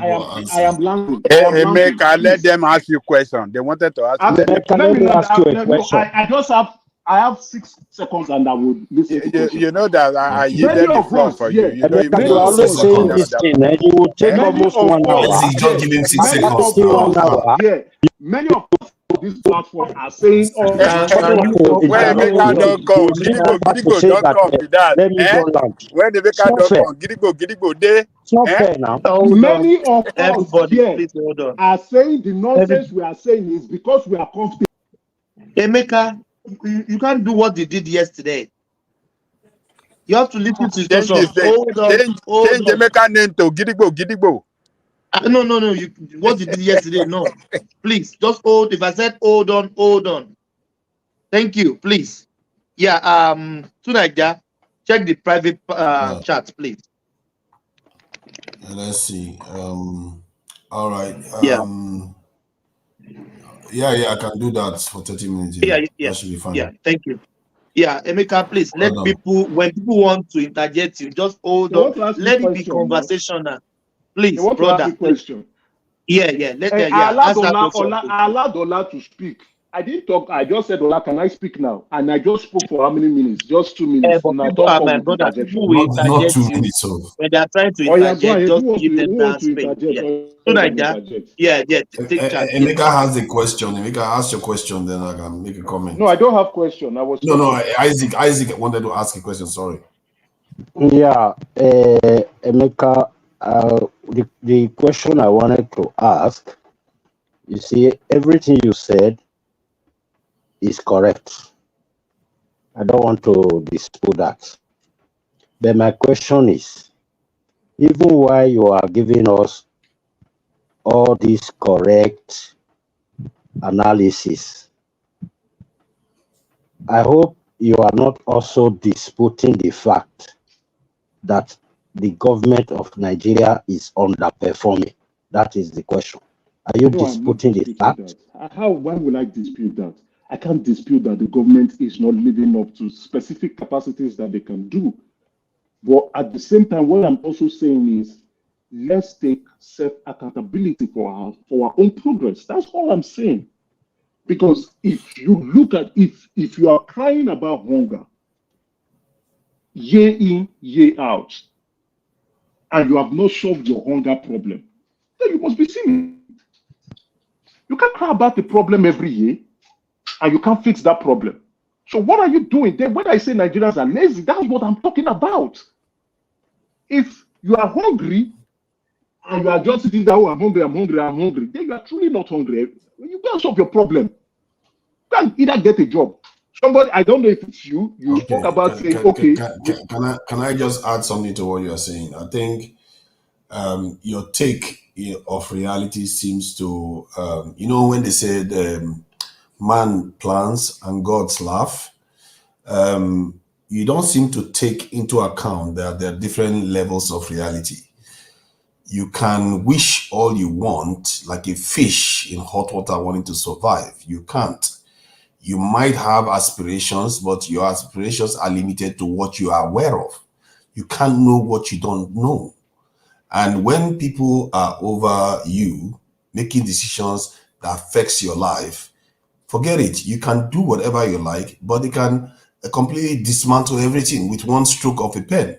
Like if somebody, you want to build a house or you go into real estate and you find that somebody else makes a decision that causes inflation to go through the roof and destroys this investment, or you go and lend somebody money and the value of your currency just depreciate by over 100%, that is not your making. No matter how willful you are, the only will that can defy that is you becoming the leader to make that decision. So I don't. Your analysis seems to be faulty, and people tend to have this sort of faulty analysis of not taking into account the various layers of reality and aspects that are at play. So I do understand that individual agency in terms of ability to make decisions for themselves is also present, but there's also that other layer that you have to take into account, and that is what Nigerians are demonstrating. To call them what they call it, lazy and all that kind of stuff, just seems flippant and easy. But the truth is that these same Nigerians, they go somewhere else, they are still able to earn a good living, probably higher than most people within those societies. So that tells you that it's not the Nigerians that are the problem. Yes, Nigerians, in terms of culturally, we are responsible for our mess as a group. But the individual Nigerians, they are also very capable people. If the environment is conducive, we can go into the debate of collective consciousness or collective intelligence and all that stuff. If the environment gets to that point, this laziness you're calling is going to be a strength. Nigerians are one of the most alive people I've seen on the face of the earth. One of the happiest, one of the most energetic people. So I don't subscribe to the idea that they are lazy. It's just that we are not in the right frame of mind yet. We are not ready to do what needs to be done. Thank you. That is where I want to go to. You have used the right word, the mindset. The mindset. A lot of Nigerians are interested. I judge outcomes. The outcome does not reflect what you are saying. Nigerians are hardworking. Why is the outcome? Where's our GDP in comparison to what people who are working hard? There's nothing to write home about. So it does not translate to hard work. You said the right word, mindset. Nigerians, when they move out of Nigeria, say I am talking. I have not landed the point that True Nigeria is talking about. And you will say, no, wait, you will add the two together. Don't worry, you will add the two together. Sorry, that is why I said sorry. Say I won't cut you. You see, what we are trying to like say here. Let me just quickly throw it up to you. In our custom, when husband and wife are fighting, you will invite one elderly man. When the elderly man reach the house, he will listen to both of them, the husband and the wife. They will judge their matters. You will see this elderly man, by the time he want to talk in that matter, already he will know that the husband is at fault in his mind, though, but he will not just pour it out like that immediately. He will first of all, that is in our custom, he will first of all begin to play around, begin to blame the wife on this one, on this other one. Then after he blamed the wife on 1 or 2 points, 3 points, then he will now go to the main topic before he will begin to blame the husband. And that is when the husband will now calm down and listen to that old man. You see, sometimes when you come here, not that many people do not understand that what you are saying, that Nigerians are lazy, that they don't really understand. Most Nigerians are lazy. I understand you, but you don't always bring a balance. If you want to talk to Nigerians in that way, first of all, you blame the government is our wife now. You first of all go to that angle, tell them what government is not doing. Then later, you will now tell them what they are supposed to be doing. Then they'll begin to listen to you. Thank you very much. Oh, I appreciate what you're saying. I know what you're actually saying, but I'm not one that plays to that gimmick. Like I always say, I don't say things for people to like me. If you don't like what I say, people can choose to close their ears. I'm not here to be liked. I'm here to speak and speak the truth. That you are responsible for your own success, and likewise you're responsible for your failure. If you don't like it, hit your head on the wall. If you want to be successful, it's you. If you are still a failure, it is still you. But if you want to go and blame other people, it's still you. But who is the one wearing the shoes of failure? It is you. So if you don't like that shoe, take it off. Perhaps you probably might like it, and you like complaining.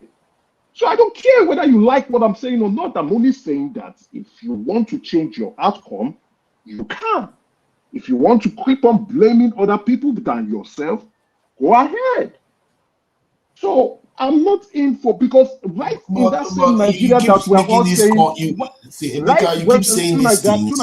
You know, know, people cannot know what they don't know. It's still the mindset I'm talking about. Right in that same Nigeria, people are still making the killings. People are still making the billions. People are still rich. People are still making money. People are still living their lives. No, not that many. Not that many. Very, very little population is actually doing that well. I'm not putting a figure to it, but people are still doing well.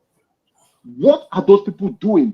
If you want to be successful, not everybody can be rich in a capitalist system. You know that full well. Sometimes you act as if you don't. You are being disingenuous. It's like no wonder. See, you are being disingenuous. The way the system works is that only a certain people can make it to the top. You can choose. The goal is for everybody to be rich. The goal is for everybody to be rich, but not everybody to be rich at the same time.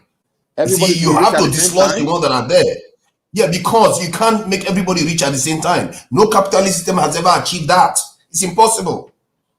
You see, you have to be realistic about your expectation, because environment matters. No matter how much you like to say it, you can walk in the middle of the road, you get hit by a car, a cousin gets hit by a car, somebody falls ill, a family suffers cancer, all kinds of stuff can happen to you. The environment, you are fighting the environment and you are trying to do your own thing. The idea that your will alone is enough is mistaken. Do you know there are some human beings in this life, if you give them all the money in the world, they will still lose it no matter what. They will lose everything. And there are some human beings, and there are some human beings where they have all the money. If you take everything from them, you throw them into poverty. Within a short time, they will get out of poverty quick. Yes. Within a short time. Yes. So, Mike, you refuse to say something along with which I agree with you completely. What you have said is true. It all depends on the mind. Exactly. That's the whole point. So no matter what, an environment, not only the mind. My goodness, they've started again. An environment. Don't pretend as if environment doesn't exist. Okay, fine. So before will always be among us. People will always be among us. Okay, guys, please. This is very important. Now, this entity called Nigeria, system of Nigerian government.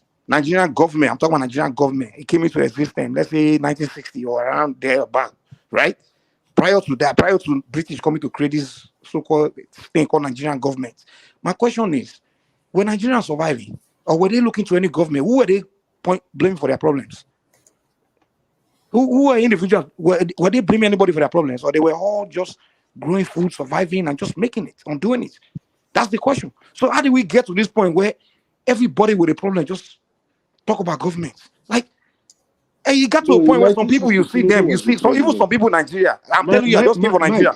I will show some people the solution to their problem, and they will forget about it. I will still talk about government all day. Mike, 1960, Tinubu was the president. He was the president in 1960. They keep blaming the government rather than look into themselves and say, okay. That's why I say if you don't like your situation, you change it. You have to change it. It depends on you. We can blame the government. Yes, the government has its faults.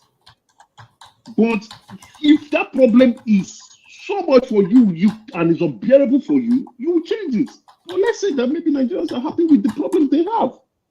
They just want to complain. And when I say they're lazy, I know what I'm saying. If you are not lazy, you will change your problem, you will change your circumstances. It's either you try to say how to get out of the country. What makes you think they are not changing and they are failing?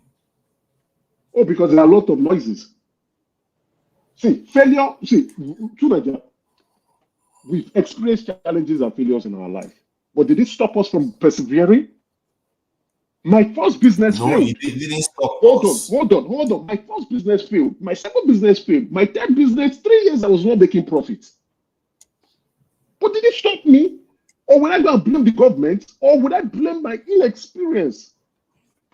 Okay, let me give you an example now. Let's just assume that your business... Hold on, wait. It is cheap for me.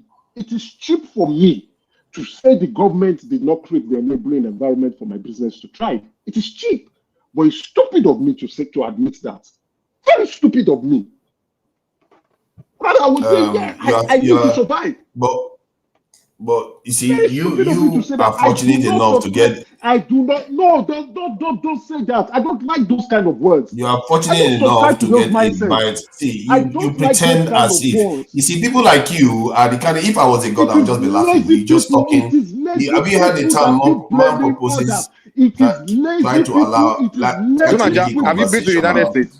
Have you been to the United States? Let's make it conversational. Emeka, try to make it conversational. You have to let people talk. Your idea, you are narrowing. No, because it's not true. You are saying half truths. You are saying half truths. Let me make a line real quick. It's almost let me land. It is not conversational. He will never land. He just keeps going on. Just wait. Mike, remember I'm the one moderating. What I will tell you, we are both moderating, but let him land. Just let him land. Then you come. Lazy people. It is only lazy people that blame others for their own circumstances. Only lazy people. So they should not blame their leaders. It is lazy. Thank you. So for once, somebody has declared that no nation should blame their leaders, they should blame themselves. Okay, that is how it works, because that tells you that just capturing that statement, no nation should blame their leaders for what is happening to them, blame yourselves. Now, if you go and say that publicly, people will just look at you and laugh at you like you don't know what you're talking about. If you put, like now, somebody put me in charge. Hold on, let me explain this to you. Hold on, somebody put me in charge of this session now. I can control what is happening. I can literally take everybody off stage. I have an effect over whatever you are going to do. You can wish all you want, but you don't have the power to make it happen. I can affect your future. So in society, that's how it works. When somebody holds leaders accountable, because leaders have an effect on their lives. I am glad that you use this analogy. I am glad. If you remove me from here, I come back and you are still removing me. I will choose either not to come back, or I'll go start up my own platform and start attacking you. That's a different, complete mindset. Yep. I will not let your action pull me down or hold me down. No. What you are doing, in other words, you are saying you are going to go into a different world. Hold on. Let's restrict it there. Because the context I was talking about, like, this is the world. This platform is the world. You are talking about you're going to go into a different world. A different world doesn't exist. This is all you have. Oh, Tunaja, that is my point. A different world. I will either kill you. If I can't kill you, you kill me. Because you want to. Isn't that what I told you? I told you that the only way to stop that, is to take over the leadership position yourself. Otherwise, the leadership I told you yesterday that the politicians you are accusing do not have to run for office. Did I not tell you that yesterday? Emeka, Adalikoko is the one speaking. He has not landed. And before one man left, he said after Adalikoko, Isaac. Then the moderator should call Adalikoko to end the sole matter, then call Isaac. Oh my God. So that Isaac, did you just speak of yourself in the third person? No, Isaac, if you want to talk, you can talk. You can go ahead. Okay. Okay. Isaac, you see. No, I don't proceed there. Please finish. Are they here? As Emeka don't come, don't carry Gidigbo come. don't Sir, scatter please everything. finish your matter then, so that they can call me. Well, I think what we are saying earlier was about the Wale Edun telling us that the importing petrol is spending $600 million to import petrol. So I think they need to explain better on that, because it's not telling us how much they spend on what do you call it, subsidy, and it Well, it's gonna sound weird. I need you to roll your window up. What I need you to scan is on the window. so it's it's um it's showing. You good? That's a crazy All place right. to put it. No, I need to see that though. All right. You see, Angela Gogo is going through a drive-through. It's all right. We are all allowed a bit of fast food or petrol, whatever he's buying. All right. Who else wants to go ahead? Isaac Black, you can go ahead. Angela Gogo will be back. No, I'm done. Thank you. So Okay. so they need to do better. Nobody hate them. Nobody is saying that Tinubu should not govern, but we want them to govern us well. They should not show everything they are saying is showing some kind of incompetency in the way they are governing the space. Those excuses that they are taking this thing out of Nigeria. Nigeria is what do you call it? Nigeria is feeding other West African countries up to Central Africa with this petrol. So that's why subsidy have to go. Who are we to blame? You people are in government. You have all the government security agencies at the border, the customs, the immigration. Why is the petrol? How does it find its way out to other country? So it's because of um, incompetence and some lapses in the way they govern the country. So the people of Nigeria have to suffer it. You see, I think they should do better. That all those kind of excuses, it's not the way forward. I mean, that is unacceptable. It's totally unacceptable, and they should know that the way the economy, the performance of the economy, is not going good. Except we want to tell ourselves, except we want to lie to ourselves. The devaluation of the currency and plus the subsidy removal is crushing business. Dangote is losing money. Dangote refinery is facing a very, very serious problem now. It's been downgraded, and it's as a result of, the government policy too is part of what is causing it to lose money. It might not even be able to pay its financial obligation, its loan at the end of August, the way it is now. It's looking for loan so that they can pay their financial commitment to their creditors. So that is not good. We should be able to. They can do better than that. So let me leave there so that other people can talk. As a black, Yeah, you can go let ahead. me ask you, Angela Coco, about this Kyari guy that, because he came on TV, was like, we didn't do anything, we didn't lie, we tell people the truth and all of the side. But what do you think? What is going on with these people, and how are Nigerians to break out of this? Because these people seem to have the country in a vice. Everybody claiming they are innocent, and yet and this man is in charge of 4 refineries, refuse to get it to work. How do we break this? Because the idea is that some people say it's him that is doing it, and it's a Fulani oligarch, whatever you want to call it. But in the end, there is somebody that is the president. And is it that some people are shy of calling out that the president is actually accountable for this? I'm asking, is he not accountable for all this? Because, Oh and yeah, how do you think we He's can break accountable. out of it? He's the one in charge. He's the one that is the one in charge of the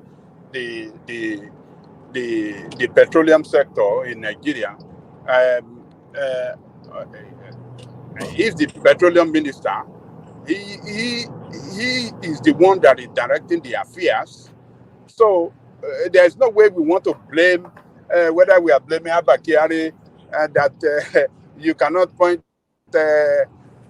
some accusing fingers at Tinubu as well. So because look, Mele Kyari that is being invited by the Congress, or what do they call it,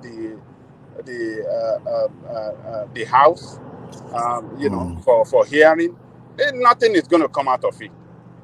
I know that for sure. Nothing is going to come out of it, because as long as the president is with him, as long as the president is backing him, nothing will happen.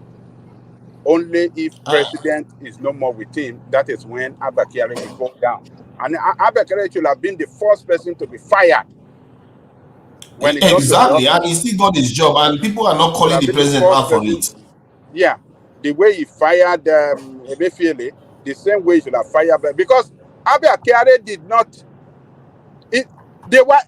He wasn't rendering account of NNPC for so many years when Buhari was there. They were not giving account of. They were not reporting the balance sheet of NNPC. A lot of shady was going. They were borrowing. They were.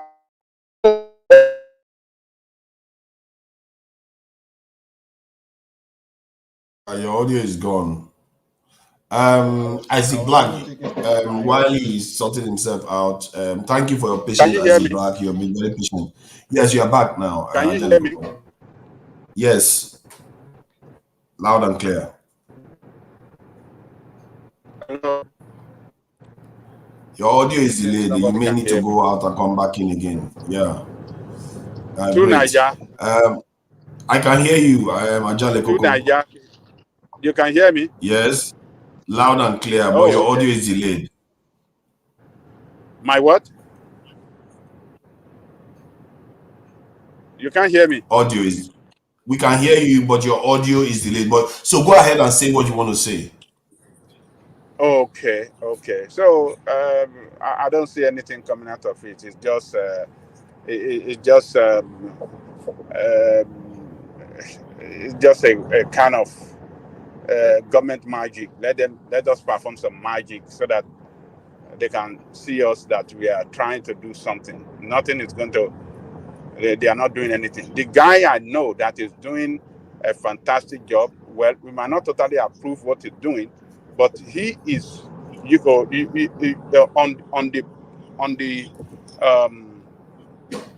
the how do I describe it? On the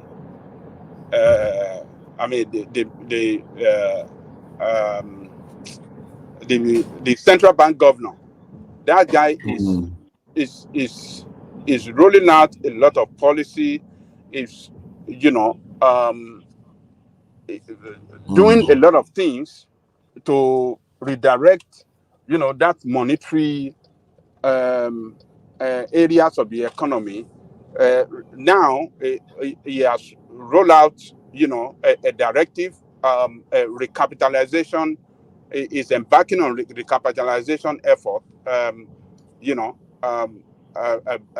for the banks that cannot, how do I say it, cannot meet some threshold.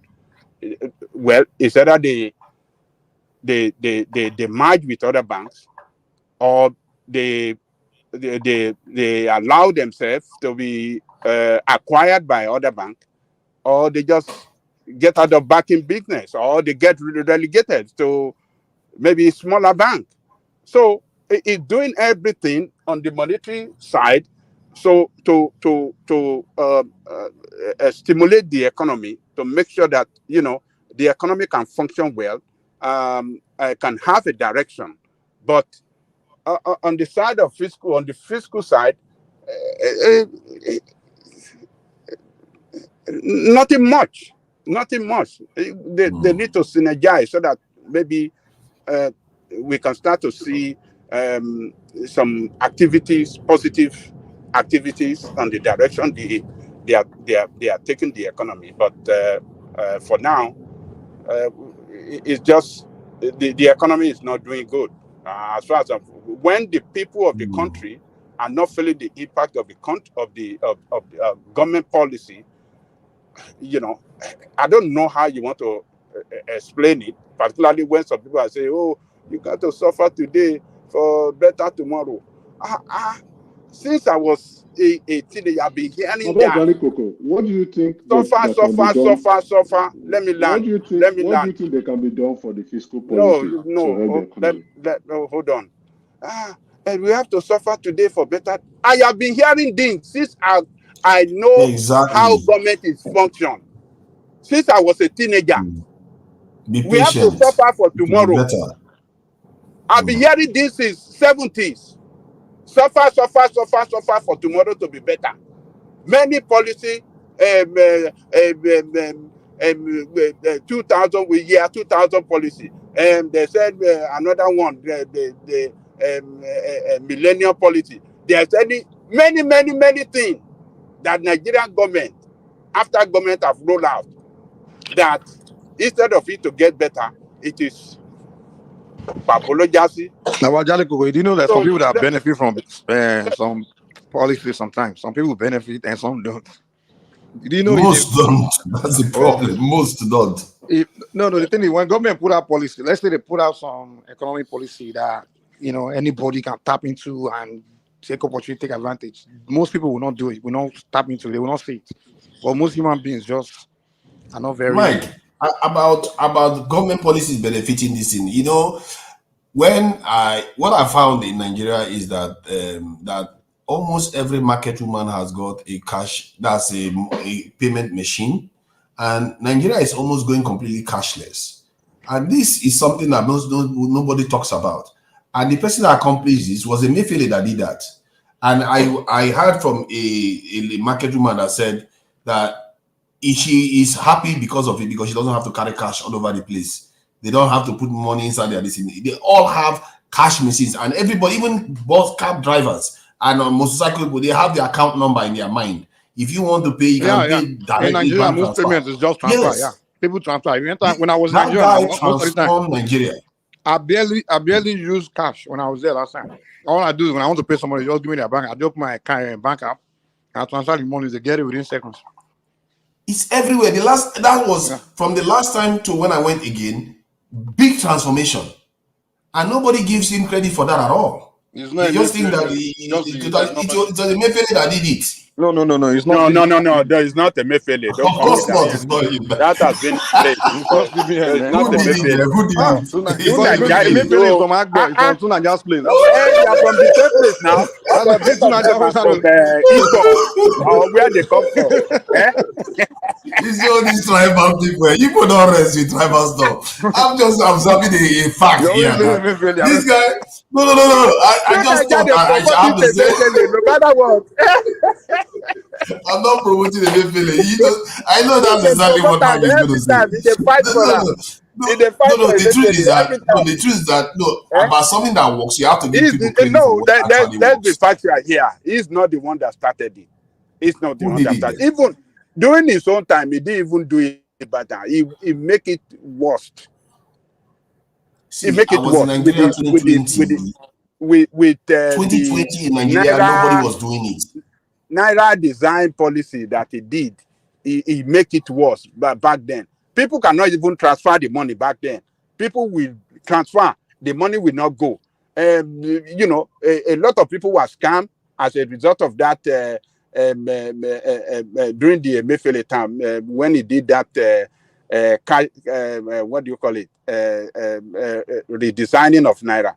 So that cashless policy is what it should have concentrated upon. It shouldn't have done that redesigning of Naira. No, yeah. That's true. That Naira one was and for such a short notice was terrible. Yes. However, It shouldn't have you have to even give me gone credit for down. what actually works. For what actually works is a good thing. Because the idea that because this guy is saying that because I'm from Agba, how do you know I'm from Agba? I'm not from Agba. So You are from the Agbo. idea You are from Agbo with you don't know, you don't have a clue. You don't have a clue. You don't know what you're talking about. I'm the only one that know where you are All from. of you, all of you are going to get a red face when you find out. So the point is that I know you. but I'm just You hold told me on. from I'm Agbo reporting like what I 5 years see on ago. the ground. I've known you on the Hold internet for on. like 5 You years. don't have a clue. You don't have a clue. If you are not from See, Agbo, you are from Ikwere. use You are your food from to swear. Ikwere Igbo. whenever people say they know where I'm from, I really laugh because they Use really your don't have food a to swear clue. right now that you're not from Agbo. I'm not. So I I'm say use not. Ogun to swear. What God I Ogun? Yeah, I don't You are even believe from Ogun. Why should I swear Jaja of because of Okpobo. you? Jaja of Okpobo I don't tribe. swear. Why would I swear because of you? See, the point I'm making is that the policy actually was. Let's not lose this fact. Yeah, it transformed Nigeria from cash-based economy to cashless. That is an accomplishment. I was in Nigeria through 2020. What I observe today in Nigeria is completely different. That is a massive transformation of the landscape that the guy forced on Nigeria. Many African Cameroonian came to Nigeria the other day and was saying that she is quite surprised how Nigerians are going cashless completely. And it's quite efficient and you can track it too. That also makes it more, in terms of security, it's very, very important to be able to track. This is, personally, I think it's an accomplishment that he deserves credit for. To be fair, he deserves credit for it. Pardon? No. Oh, look at how everybody is quiet. That because you people don't know how to give credit to somebody. That is not. No. Like you said, yes, we can say at least he tried there, but he messed up He was even everything. training this guy now. The Naira the redesigning policy is where That he Naira messed design was a himself up. catastrophe. That was I don't know where he why made, and a anybody would do lot something of like that. Nigeria, a popular among Nigeria in a very negative way. You understand what I'm saying? Yeah. A popular among Nigeria, even to the villagers. Everybody know Emefiele say, now they make us the hungry, now you know make us get money, everybody. That is where Emefiele messed himself up. You know? Yeah. So Is there anything that has happened in the last 5-10 years that you say is positive in Nigeria? Okay, I can name that Naira, this is cash to cashless. I can name Abuja Kaduna rail track. I can name dangote Refinery is one of the major accomplishments of the previous administration. I will give it to Buhari. So, is there anything else anybody can mention in terms of accomplishments? You want me to be honest? So let's not look into Buhari. He started I'm from going to Nigeria every year, and every year I go. Second Nigeria bridge one, yeah. Okay, me I yield though. Maybe as the black can go, I yield. As the black, thank you for your eternal patience. As the black has been. I did pray make Kajari go yield, make I talk my own before I sleep go catch me. Yeah, you'll be very patient. Please go ahead. Okay, my people. The thing where I want to talk be say, you see, this our platform. Every time we talk come here, especially one man, he go dey educate us. Sometimes he go tell us, he go say, this Tinubu self, after these 4 years, 2027, he not see anything where he go take this government from her. He go from 2027, he go reach 2031. From there, the government go back to the north. Say the east, they not go get the government for now until then go organize themselves to know how to play politics. Our brother Emeka go still come, he go still educate us. Say the easterners, the north sabi how to play the politics. Until they reorganize themselves, they go come know how to play the politics. Maybe that time we go they talk about 50 years, 70 years before it go come reach their turn. We they talk of these things here, and these things they tire me. my own prayer be say, I know they hide my own. I don't they go, my age don't they go. I don't dey for 57, 58 years now, 1967. Person wey sabi calculator, you go know say I don't go 57, 58. Now they struggle with. And me, I want live like 120 years for this life. And my prayer be say before I go dey go my 70, 80s, where I go don dey near my ancestors, may I begin to see this Nigeria, say it don't dey better. Because from the way I dey see am, I dey look this Nigeria, say even not in 50 years, when I don't dey near my ancestors. Now this same noise now we go dey make, because from the analysis of Tinubu from 2023 to 2027, it will go back to the north. And maybe if they come back from the north, it go still come back to the south. You know, all this talk. Now so it go be. That is why sometimes when Emeka they talk, say the kind of government where Nigerians want right now, if they think say they go get an ally, you cannot get the kind of government that you need. Ekene, the Mr. kind of Isaac, let me government ask you one wey question real quick. Let me throw one question in. yeah, Have you ever been rich in Nigeria? Have you ever had money? Like when I say money, where you can buy anything you want when you're in Nigeria? no, I struggled very hard in Nigeria, but That's why I know. That's why I know you see Nigeria the way you see it. If you get money, just go to Nigeria and go stay in rich area. no, You know, say Nigeria sweet. no. What I'm trying to say, before where I make my money is in Europe, but before I left Nigeria, I was not rich. I And was that's why you see Nigeria as a poor place. It's a place where you know better.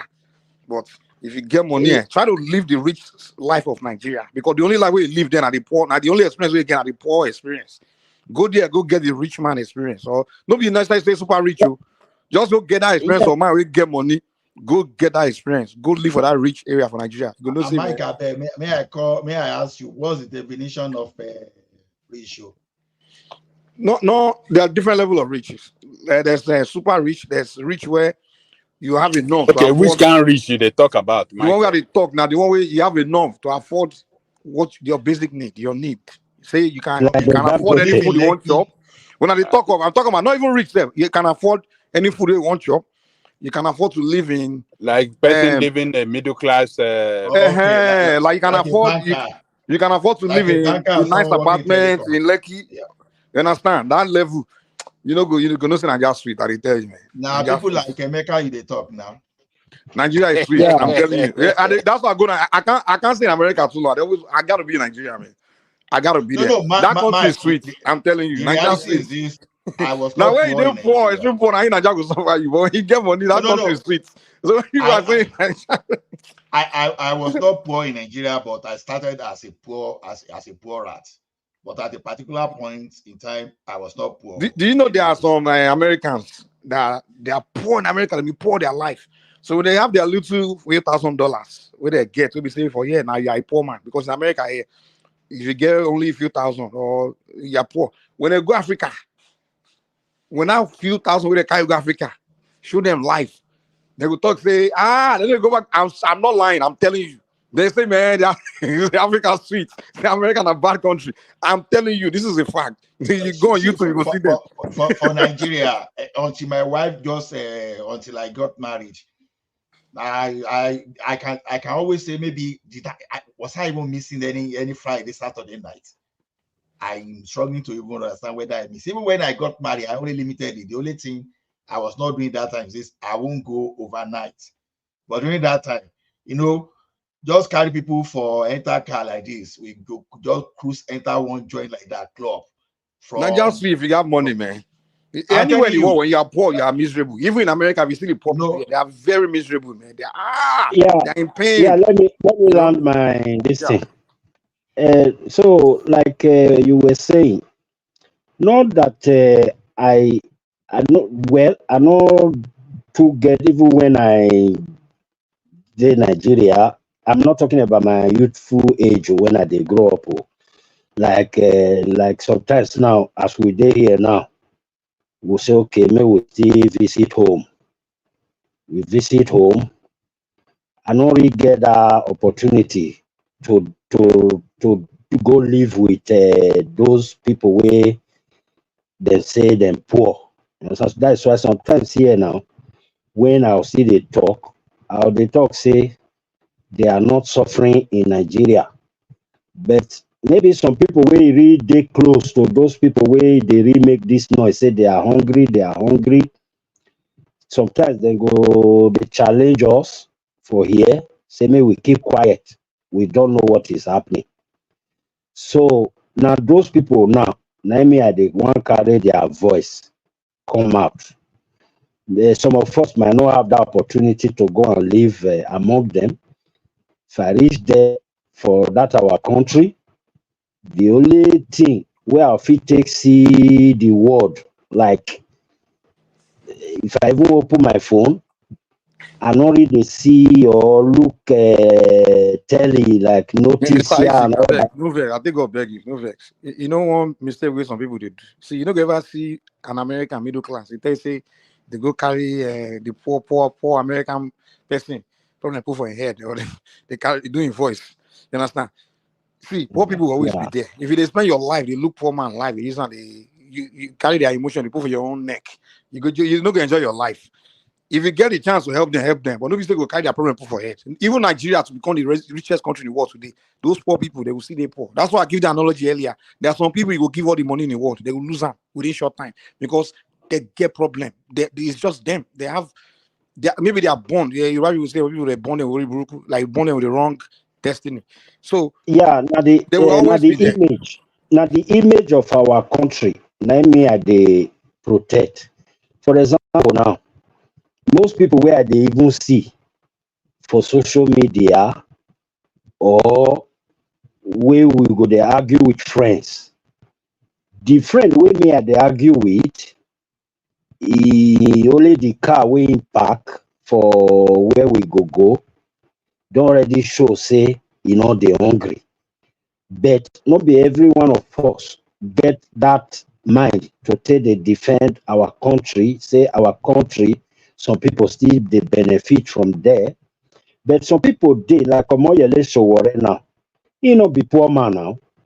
But if they talk about Nigeria today, you go the shame.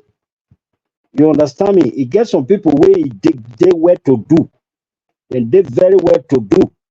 But the way they go they talk about the country, when you go looking, but the only the suit where you go wear, only the wristwatch where you go tie, it go be like $30,000. But the way you go they talk, but in they talk for the poor, for those poor people. For example, now you go see our Baba here now, Baba Jali Coco. I know if he talk say that man say in the hungry, but sometimes when you go they talk for the poor, carry the voice of the poor, me I go the shame. You go come be like say now so everybody be for Nigeria. So my own advice be say if we go fit to the like if we want tackle the real problem, it did better. Maybe they say action speaks louder than voice. So all these negative voices where they always the Nigerians they always they broadcast everywhere. Let me are there against. But for the action, say okay, make that country change. Maybe say this word it go be distributed to every to every area, to the poor, to the one we say in poor, the one we say in middle, Which so wealth? that Which wealth are you talking about? Which wealth are you talking about? Which I wealth? mean the wealth of the common wealth of the nation now, Which our Commonwealth? national cake now, What national cake? What is the national cake? the Okay, one okay. way Give me me I tell you, wait, me I tell you, the national cake way be say then go talk say Emefe they carry 10 trillion, Desiani carry 70 trillion, These are Ibori carry 10 billion. these are the Now they talk. Yeah, these are the rhetorics we keep just saying to deceive ourselves. We're a broke country. Yes, out of the brokenness, some people are stealing money. It's fine. They're just stealing in funds. We're broke. Because the 10 trillion, you know, they affect somebody the like. The best way, you know, we keep saying this. I keep hearing this since I was young, and I'm still hearing this stuff.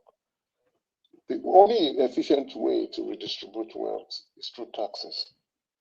Let the rich pay the taxes they are supposed to pay, and let the poor pay less taxes. That's the only way to redistribute wealth if you're a student of economics. The government cannot carry billions and start sharing to people. We just finish the economy. Now, in that respect, are Nigerians paying taxes? No. Nigerians don't pay taxes, yet they want benefits. No, I'm not saying they should take the I'm not saying they should take the billion and share it to people. We not get light for Nigeria now. We not get light. Many people they complain from the state. Even if you have the light, how many Nigerians are paying? But even though the light, even though the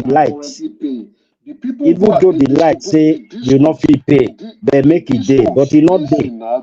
The discos are running out of funds because customers are not paying. Why are we always telling ourselves lies?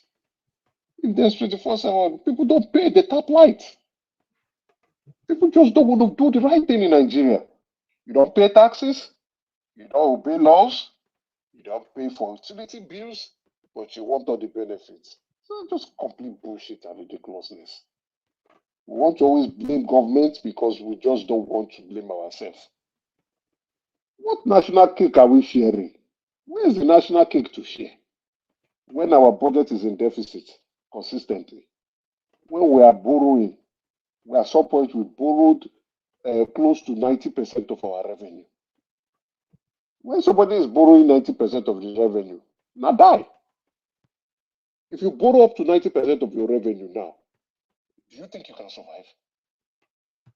You can't even pay your mortgage because you have to pay your debtors. So why are we just being we are just irreasonable people? We all want to blame people. That's why you see when Bosu Tijani was not in government and he was busy blaming, shouting, talking on Twitter. Now they've given him an appointment. He can't perform. But Emeka, a question, please. A quick question. By the time they go to borrow the money you are saying they borrow, and they use it effectively for what they want to use it for, if they borrow that money and share that money by corruption means, is that okay? Because most times that's what happens. Okay, go ahead. I can do. Go ahead, madam. How na do? We are good. We dey manage.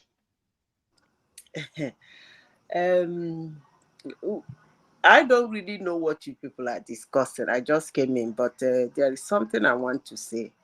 I noticed that anytime Nigerians are discussing the problem in Nigeria, they seem to separate Nigeria from Nigeria.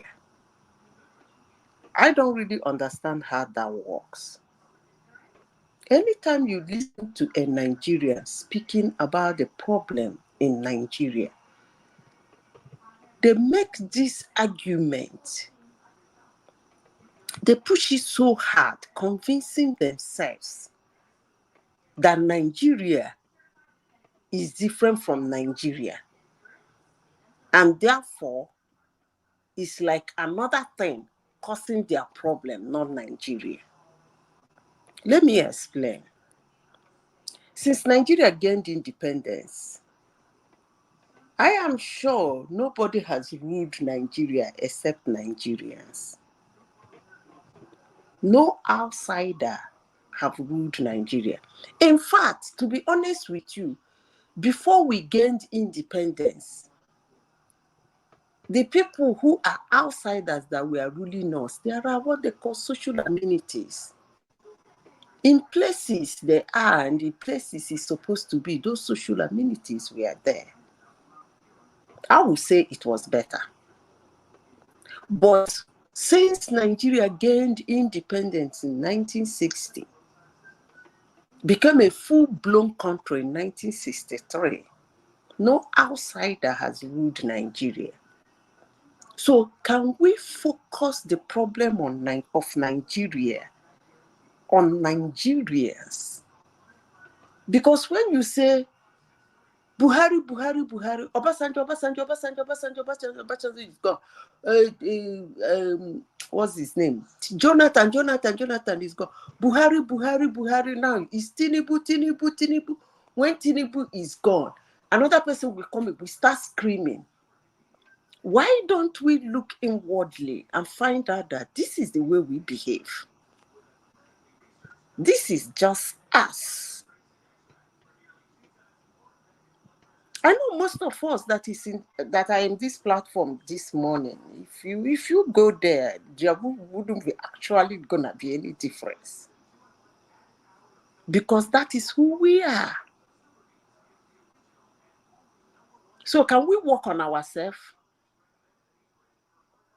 Because if we keep thinking is the government is they are Nigerians.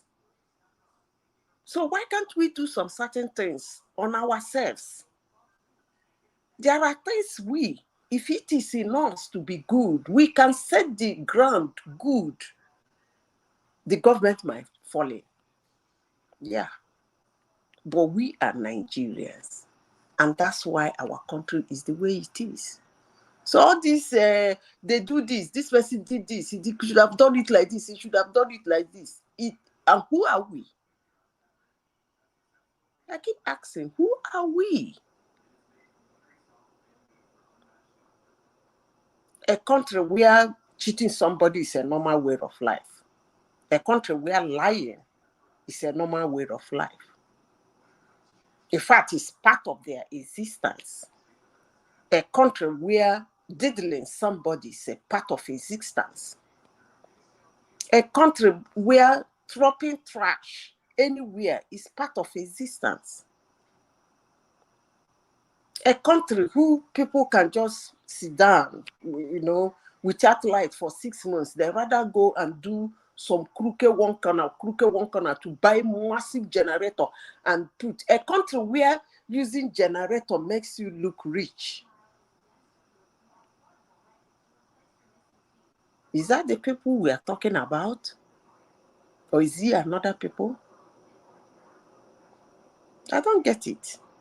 Can we Nigerians reorientate ourselves? Let's get the standard.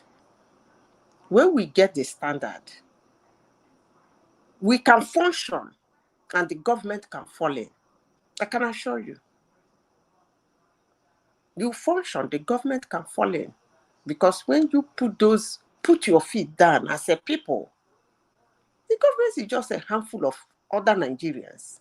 Just a handful of them. In the state, in the local government, how many are they? When you put your foot down and say, this is what we want, this is the way we want to live, they fall in line. Not all this, Yeah, never the mind. government is a handful of people with guns. Hello? Yeah, I said Madam AI, I said the government is a handful of people with guns. With guns? How many They're not senators with have guns. guns? Where did you get the guns from? Is the government not in charge of the police, the army, the navy, and all this other security stuff? Let me give you a typical example. Excuse me. I'm going to give you a typical example now. There was a time in a market in Nigeria. Who's driving? The Patowski. Okay. There was a time in a market in Nigeria. The people of the market, they put a law. They put it to, the government was not involved. They put a law. What was the law? Immediately is 4 o'clock. You have to clean your environment. That your store. In and around it, you have to clean it, pack the trash. The truck is waiting. That was the law. And the people that faulted it were reported to the police. And the police forced them to pay the fine. I hope I'm making sense to you now. You say we have the government have gone, few handful of people that have gone. I told you a story now. A market. It has nothing to do with the policy of the government or the they sat down as a people. They say it is not good for us to close our stores with trashes everywhere, food. They eat lunch, they eat breakfast. Some of them even eat their dinner in the market. Trash everywhere, both the one customer drop plus the one you drop plus the cartons of things you keep opening every day, everywhere littered. They say no. Because those who have to stuff, by the time the following morning, the animals will feast on their thing. And it delays them when they come in the morning. Because when you open it, they have time they open. They say they will open by 6 o'clock. When you open by 6 o'clock, you're supposed to be selling your market, not cleaning your store. So they put that law to suit their conditions. So immediately it's 4 o'clock, you start cleaning your environment. By 5 o'clock, 4 o'clock, the truck is already waiting on different locations in the market. The one that is close to you, you go and dump your trash there. And if you don't do that, there is a fine. They use the government to get the offenders to pay the fine. So can we work on ourselves? I repeat myself. Nigerians have been ruling Nigeria since 1960. And until we work on ourselves, another Nigeria is going to go in there. When that will leave, another Nigeria will still go in there. I'm talking about separating, dividing the country. Let me tell you something. If Nigeria separate today, even if they separate, how many states? 36 states. They will never do good. Mark my word. Because they're living with the standard. I disagree with you on that. Everybody will do good. Okay, no wahala. Yeah, everybody will do good. I thank God. We used to do good when we had separate economy. Okay, hold on. Everybody will do good. As it is today, Nigeria is divided into 36 states. Why are they not doing good? It doesn't make sense to you. No, let me tell you. Let me tell you. No. Hold on. Let me finish. Before you go, let me say this. And let me answer your question now. Let me answer your question. No, I want to add something so to enable you answer, so that Okay. I don't need to All go right, back to it. Two of us will be going 2 and 4. When the federal government, according to the Constitution of the Federal Republic of Nigeria, when they release funds to the state has autonomy. Take it from there. You can now say what you want to say. Okay, you want me to talk now? You can talk. All right. Yeah. I hope you heard what I said last time. Yeah. Okay. Let me tell you why Nigeria will do good if we go our separate way. Number one, nobody will be looking up to federal allocation anymore. Everybody have to look inward for their own revenue, tap into their own resources to develop themselves. And then you will see everybody will get involved into their nation building, because we are tribal people. We are more committed to our tribal sentiment. We are more committed into that sentiment more than the larger Nigeria. So how come you can't be Because committed? How come you can't be committed now? You have to wait till you break up. I don't understand where the argument hold is on, going to. hold on. You don't can't know. be committed now because you don't have your resource control, right? So the money they are giving you, hold on So now. the money Lagos State is generating is they don't control it. No, wait. You don't have that one is internal revenue. But when you are talking about the core resources beneath the ground that we can use for the development of the country too. Okay, So you until want you see raw material before you can start look, developing. you are pushing me. I go Hold talk on with you and now. no one talk. Hold on. The Okay, what Emeroy. do we depend? Okay, what do we Let me depend ask you a on question. today? Is The it not the Emeroy. oil? Is it Let not me the oil that we all depend on today? Forget about the oil. You said Yeah, that is what we are saying. Let you the said people Let of me help you. Let me help you. let the people hold You on. said Let the people resource of Niger control. Delta control the totality of that oil in Nigeria today. Do you think they will not develop themselves better than they are today? Wait. You said resource control. I Yes. gave you Lagos. He said internally. I don't know what you mean by internally. It's a state, and they generate their you can own see resource. it. Wait. You can see it I'm in going Lagos to give now. you another example. That Is Lagos not developed more than every other part of Nigeria? Oh, can I finish? You've Yes. made your point. I'm going to give you another resource being controlled by the state that I don't even think the Federal Republic of Nigeria knows about it, or rather they know, but they decide to ignore. The Emeroid in Nasarawa, is the federal government controlling it? Well, all resources are under the control of the federal government. I ask you a simple question. I don't know. All the resources by law, they are under the control of the federal that is not government. true. That is what sorry, Babajale Kuko, what you are saying is not true. I don't know where he got all these things he's saying. Because look, why I'm saying let me give you. Let me give you. What do you have? Let me give you. Let me give you. Even yesterday, let me tell you. What do we define I as told you. exclusively? What I'm saying that there are so many solid minerals within the state that the state are controlling. Let me give, for example, Kwara State. They have marble, and they are the one collecting tax on the marbles that people are exploiting in their state. They are just being lazy about it. Instead of them to even be doing the mining and be taking the whole money, they allow people, they license people to be taking it, and they're just collecting maybe certain percentage from people that, because maybe they don't want to invest in it. Simba, you are going.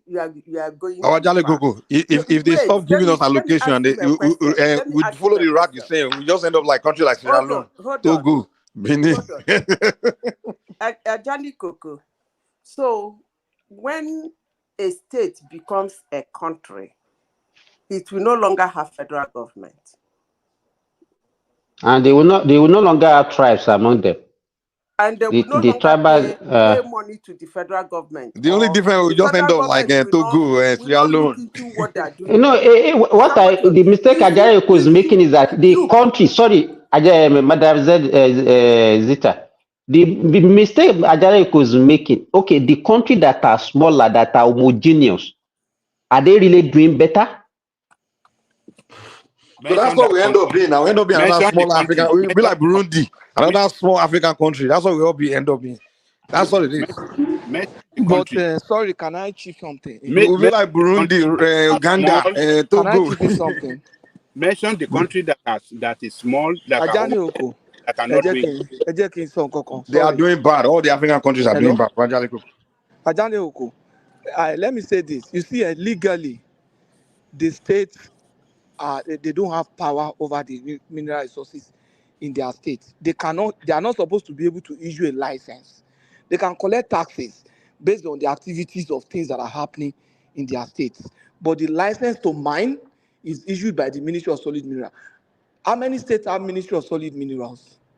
You understand? All of them have. They don't have power to issue licenses, mining licenses. They don't. Okay, so the people that are getting it now, are they getting it now? They are not. They are getting it from federal government. But let me tell you what is happening on ground. This is where I visited yesterday, Patoski. Mabu, I'm talking about Mabu. Yeah. And I follow my friend to Oreke, Google Oreke in Kwara State. They have Mabu there. He has a license, and his license, he got his license, Kwara State. He got the license from Kwara State. That is not right. That is not right, actually. You know, federal government at times is not even aware of a lot of That things. is not right That, now. madam, You want that me to what call I've the just one in Imo State that they what get license from Imo And Kwara State? the State has legal done. mining, money What of this Kwara thing are State has done illegal. is not right. That's what we Okay, are okay. saying. No, the I issue is asked a this. simple No, It's not question. no, according to the Patoski, law. Patoski. Wait, It's I not see. asked a lawful. simple If question. individual, okay, sorry, Madam Zita, if individual can get the license to mine, what stop the state say, okay, I want to get license also? Why can't they license the state to mine? If You individual are can Anybody get going it. apply for far. such license, they should You be are able to get it going now. far. I asked a So simple that's what we are question. saying. So what You is are now the going next too thing? far. I asked a simple question. Individual can get, then you are not saying state cannot get No, State can you are get the and going license too utilize their now. far. resources. They are two different So things. You are why are they not opening doing up it? a No, the question question that we're again. asking now, why are they not doing it? That's not it. Simba, They I don't want asked to a do it now. simple They don't want to do question. business now. States don't If want to do Ogun business State now. become a country, So it's not as if they don't have the right to mine what is in Let me their tell you, state. They have hold the on. Can I If ask Ogun the State become question a again? country, the Can I question you have if ask to the ask. question? Dangote as an individual can mine limestone. Can You I ask the understand? question? So it's not a matter No, of even all Madam these things Zita, that we he's are just asking a imagining question. that what will Individual asked happen. a question that if The a people state, are, if a these country is people have smaller decided and to be homogeneous, lying to our younger ones.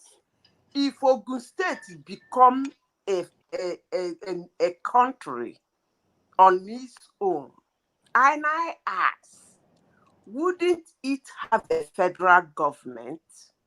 they That will is the have, but question I there are ask some. you. Ogun State Yes, cannot okay, be a madam. Let country me now. answer. It got Let to me be the answer. total of No. You can Southwest. become Listen, a the country. beginning of the Ajanioku. argument. Ejeki The down beginning of alone. argument I made was, Okay. Yes. I said, everybody please listen. I said that what is wrong with Nigeria is within Nigerians. Soldier go, soldier come. And I said, just like what is happening in other African countries that have divided themselves, that still having the same issue. And I said, even if Nigeria goes state by state, like every state become a country, they will still have the same problem of not being able to manage themselves because it is them, not the land. And Ajali Koko said, no, that they will manage themselves.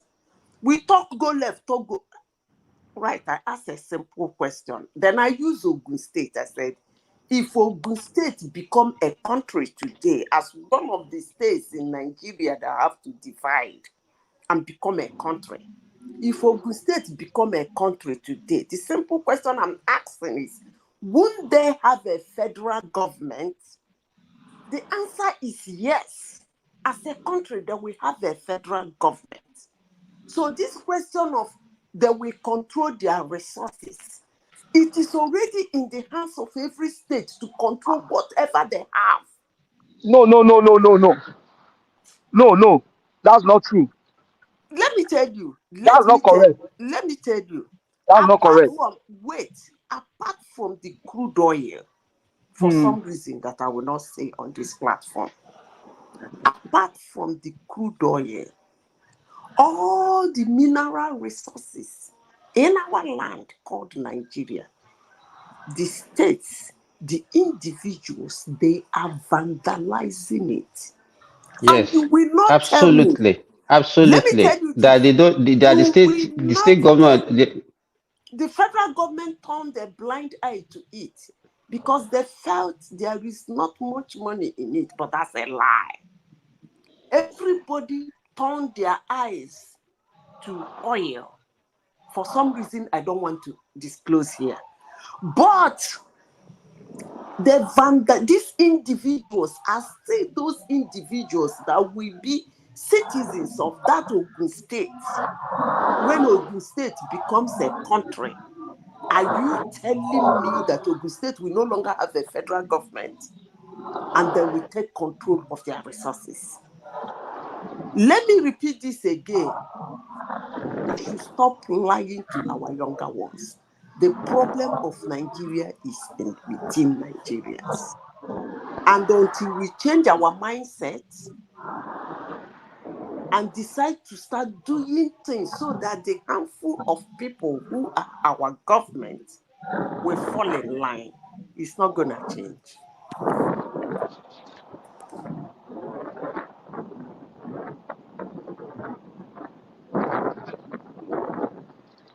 Madam Zita, you're absolutely right. No, I don't think there's any mineral in Nigeria now that is not being mined, and Nigerians know about it. In fact, it is the people of Nigeria that are taking it, and they are doing it anyhow they like. The question I asked earlier, all the killing in all the thing that is happening in Nasarawa, what is causing the problem? Don't mind Why me. are they not talking? All those invasion of land and villages, what is causing It seems that is marble part of the solid minerals. Marble is a solid mineral. What are you saying? But because you said the Kwara State issued the license, and Patoski said it's not possible. So how does it work? No, It could be a solid mineral, but not part of the list. List of what? Approved solid minerals. He's part of the list now. How can you say marble is not part of the list? Okay. I don't know. I'm granite, asking the question. Granite, let me tell you, even granite, the one that they use to construct road, is a solid mineral. Is a mineral. So how come the Kwara State has the license is able to issue license for it, for the mining? No. Let us even assume that Kwara State does not even have the capacity to issue the license. The individuals that are citizens of Nigeria, they are getting license. So if you, as a government of a state where the mineral is domiciled, do you want to tell me that if you want the federal government to give license that, okay, this thing in my state, I want to be mining it, if they can give it to individual, they will refuse the state? PD. That's an assumption. They can give to an individual or business, but not a state. They will not give it to the state. That means because it could be the law, unless they change the law. Simba, you see, because we have you have federal allocation coming every month, they don't really focus on their internal mineral resources. So when they don't focus to develop. So what I'm saying is that, hold on, Miss Sita. What I'm saying is that who is making this noise? Somebody is sleeping. Someone is sleeping, right? If Mike is there, he should mute. He should mute the person. I think it was Patoski, but he's been muted now. So if that Kwara State become a country on its own and it's not getting their federal allocation, do you think they're not going to look inward for their own development? They will try to tap into every mineral resources they have and other make many initiatives that can generate that revenue for the running of their economy. That is what I'm saying. And we have done it in the First Republic. This idea of saying forget about those lies that we have done it in the first Republic. What did we do that everything scattered within 3 years? Forget about that. It's just a rhetorical story that we are just giving. We have let's look at it. We cannot isolate Nigeria. Okay, let's look at give example. Okay. Again, I don't want to agree with anybody that we have done it before and we can do it. And why we were able to do it successfully back then is because nobody was looking up to the federal, but rather the federal is looking forward to the region to pay their taxes into the federal for the federal to run their own their own affairs. Babajane Koko, you know what? Let me say this. If it's because the reason why we are talking about that regional government then, and we are making it to look In fact, Nigeria will have been like United States now if we continue our regional government. Because we don't have the thing did not last long. Maybe today, if you are still practicing regional government, it's the same thing that we'll still be talking about. Believe me. But because the thing was truncated very early and we are making it to look just like Muritala, the regime, everybody will say, that was the best regime that everybody had, just because it lasted for only 1 year or less. And we will say, it lasted it just 6 months. 6 months. 6 months ahead. Yeah. And we are making the regime of 6 months to look, the thing was so good, could have been and it's the best. If it lasted for that, people used to say we it. enjoyed that 6 months. Agbadu gan. You can hear Madam Zita. That's what they used to say. Who said and that? the Buhari Diagbon regime. The only good thing about Buhari Diagbon regime was that they had a vision, but maybe because the junta, they had a vision. Go and look back to their record. They had a vision, but the way they were implementing it was wrong. That's all. But whether they but they would have succeeded though. Because I think they would have succeeded because they were forcing the country to become more efficient. Yeah, a lot of people didn't like it. Enforcing it was actually wrong. Even Nigerians didn't like it. When to Nigeria, Nigerians, we did not like it. The people don't like this about things until the results start coming through. The problem with that is that they didn't get the results to start coming through by the time they left office. If not, do we have the patience? Do we have the patience? To Nigeria, is it not the same thing that we are doing now? Do we have the patience? Do you have the patience to wait and see the results? Now the problem with now is that we can see what was done. Then they were correcting things. Things were improving actually in Nigeria. People were not, environments were not that dirty. People were queuing to get to. People were getting to work on time. It's just that it was harsh. That's all it was. The overarching result, if it had come through, yes. I think price control was also part of it. Exactly. So if the result had started coming through, the economy is growing and people saw the environment improving, they would have rewarded them with this thing that they are actually good government. But they were shortcutted very, very quickly, and the Maradona came in. Maybe you heard about it. You didn't live to experience it that time. Well, this story that you are painting, a majority of people will not paint it. It's just an imagination. How old are you? Job. How do you know? Have you not seen me? I'm old now. What's wrong with you?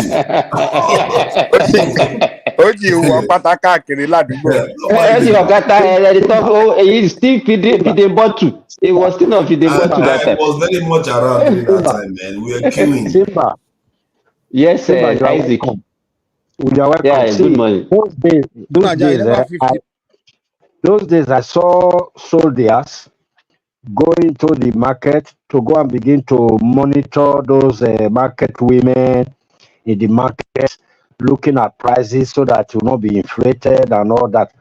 Why can't we send soldiers into market now? You cannot do that because even that time, what they were doing, they are selling people's products forcefully. You understand? In fact, that time, that's the product. What he did, why I said it was wrong is that he was doing price control without controlling it from the beginning.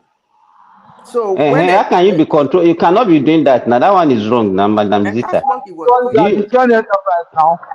That you are destroying enterprise, not minding the cost. The cost, exactly. They were ruining people's business. That's what they are doing. Destroying lives, people's savings, people are putting their money, savings, their pension into business. You are just collecting the money. You are stealing from people. Most countries get their citizens online in line. They get their citizens in line by indoctrination, which usually starts from schools, academies, and stuff like that. So there comes Buhari and Diagbon, and they're using military style to compel people to do the right things. How long would that last? Is that a proper way See, Buhari and Idi Agbon were the two. I don't want to use any colorful words to describe them. That destroyed. That started the beginning of Nigeria's destruction. Is it in the Second Republic or whatever you want to call it? They started It's it. not their Then own. came. It's not even a republic. PD. Their own is not even a republic. Okay, It well, was after they truncated Second Republic. yeah, but a lot of people like Madam Zita and others are trying to give them credit because people fell in line. Yeah, they fell in line because of gun. I mean, they had guns. That's what I keep telling you. They had guns and they could compel people, command people rather to do things. Yes. They were Most, using most of, Koboko. They were How do you using think great Koboko. nations have built? Koboko. That's how great nations have built. again, most economies, most countries, they do it in a more structured fashion way. See, indoctrination can be good or bad, right? But the good part of Nigerians indoctrination need is that, Koboko. Leave that one. Nigerians need You think okay, that's Koboko. what sure, you yeah. think, Prince Daddy? Do you think that that's what Napoleon was doing? The founder of the republic as we know it, the first founder. He wasn't playing around. He Prince was Daddy, very, I'm not gonna very. lie, man. Black man Nico To build Boko. great I'm nations, telling you you. have to. You have to. That's how it is. It's not only black man. See, You have to The marshal only people. time in listen, history where black man has been productive was when they were whipping him. Mike, black man needs Koboko because that little black boy, baby, okay, was not trained in a proper way, and he grew up. Of course, when he grew Now, up, he but had then no Koboko training. He made needs us behave well Koboko. now. The Huh? only moments we be most productive Yeah, throughout if history he is was when we're not being trained whipped. as a child, he can be trained as Mike, an I adult have with a question for you, Koboko. Mike, I have a poignant question for you. Do you think black people are animals? No. I don't know. Well, I don't think so, but I You mean, don't know Biologically, we are because animals. I don't you even. still No, we you need know what? You'll be Koboko, and you want to some put them on animals. Hold on. plantation. To be honest with you, animals are more disciplined than human beings. You know that, right? Study, animals are disciplined. So this insult that we always insult animals when we misbehave. Animals don't misbehave. They are disciplined. They know their role. They survive in tough situation and they live long. You can't survive in a jungle if I put you there. The way this animal will survive on their own, and they're disciplined. They raise their children. They do things. So this insult that we insult animals just because God put us in a more privileged thing. So don't insult animals by even comparing yourself because animals get the things done. They feed themselves. No animal is blaming government for a situation. I'm not insulting animals. There's no But animal hungry blaming government. It's only human being. Mike, because It's only human being that's hungry and you can't go and use the soil and something God gave him to survive. He's sitting around blaming government. What animals will favor Mike, themselves? right? 5 So don't seconds. insult I animals, think man. black. Mike is arguing that animals See, are anything. smarter than 1 human second. beings. Anything. See, anything. No matter how small that thing could be it a seed or an organism, right? The environment in which you nurture that thing, okay, determines the quality that you're going to yield in the future. It's just what I'm saying is just a natural. It's just a natural thing that applies to all organisms, be it plants or animals. So I disagree with you to the core that we need Koboko. Now, if we have been regimented, if we have been what do you call it? We've been put in a structured environment, a structured environment from the beginning, and nurtured. Spread the rod and spoil the child. I don't know the argument you are making. The people, the last solution might be Koboko. Yeah, they use it anyhow. Prince Daddy, just take your time. Study the time when the military, when they were using Koboko on Nigerians, and study the time when they stopped using Koboko, and look at the behavior of Nigerians. Compare it. I'm telling you. Like the way we are behaving now, like look, we were not doing that during Abacha. I'm telling you, like we're all peaceful. There was no tribalism going on in Nigeria. Everybody that is saying Koboko is wrong. I agree with you, Mike. I agree with you, but you guys are missing the fundamental point. Look at black. One Okay, second. you live in America. This one is important. You live in America, right? Okay. Can you tell me that blacks, the way they were behaving during the Jim Crow and slavery time, can you compare with now, the way they behave now? Now they just behave anyhow. They don't like look at even their elders are saying it that during their time, during Jim Crow, they were all disciplined. They go to school. They were serious people. But now they got freedom. They don't beat them. No white man don't beat them anymore. Look at the way they are behaving. No, hold on. Gangsterism. What I'm saying. Hold on. Somebody is arguing about this Koboko as if Koboko is a sacrilege. Let me give you a typical example from, I'm sure, the country where you are sitting. Which one is better? To flog somebody that is smoking Igbo and tell the person, fear why, don't smoke Igbo again. Or to throw the person in jail for 10 years. Which Koboko do you prefer? I'm asking. Well, before it gets to say, you guys are trying, you guys, Madam Zita, you guys are talking about the symptoms. Me, I'm talking about the foundation. I'm talking about the foundation of it. If we have if we have an educational system, okay, across the country, whereby we indoctrinate our children with good values. Don't they have educational system across the country? We have good values in Africa already. Don't what are you talking about? Prince Daddy, were you not trained values, when you were younger, when you were in the primary school? See the value, but not just opposite to today that we copy the Oyibo style. Don't kill our children anymore. Don't do this anymore. Do you know how many people, if you do something bad in your community, that will point accusing figure to you and go and report it to your parents to weed you into lying immediately? That is why one of the reasons why you see some of us, when we go abroad, we are well behaved, because they have already shaped you from the beginning. But all those ones are no more there. No, that is not true. That part is not true. The reason why we hold on. The latter part. The reason why we behave. Hold on. Let me finish, Prince Daddy. I'm telling you why it's no more there. More than 50 or 60% of parents now that their income have improved and their lifestyle have improved tend to send their children to private schools, especially in major cities. And in most of these private schools, they were not caned. They will not cane them. They will even be telling you in their school that please don't beat our children. No, we just talk to them. We just do this. But when we are growing up, even including you, you know the system. So all of these children of nowadays, because they don't see it that hard way, even when they come home, do you even beat your kid? Even if you're in Nigeria, you also sit him down and talk to him. So when we are talking about the value or the iron hand we are talking about, it's airports, it's shaped a lot. But now the fact that we can utilize corporal punishment, I'm not disputing that. But you guys, I think you miss what I'm saying. See, maybe we're not good at it as a people, as a society. But in the Western culture, right, they have models that they utilize in teaching and raising kids, especially in the school systems, right? They have a way of working in the West. Before you go ahead, why are so many Nigerian parents? Hey, please, Dad, I want to ask you this question before you go ahead. Why are you guys talking to your children in your own local language in abroad? If you go to UK, they prefer to speak Yoruba or Edo or whatever to their children. Why are you in America? Why are you speaking Yoruba to them?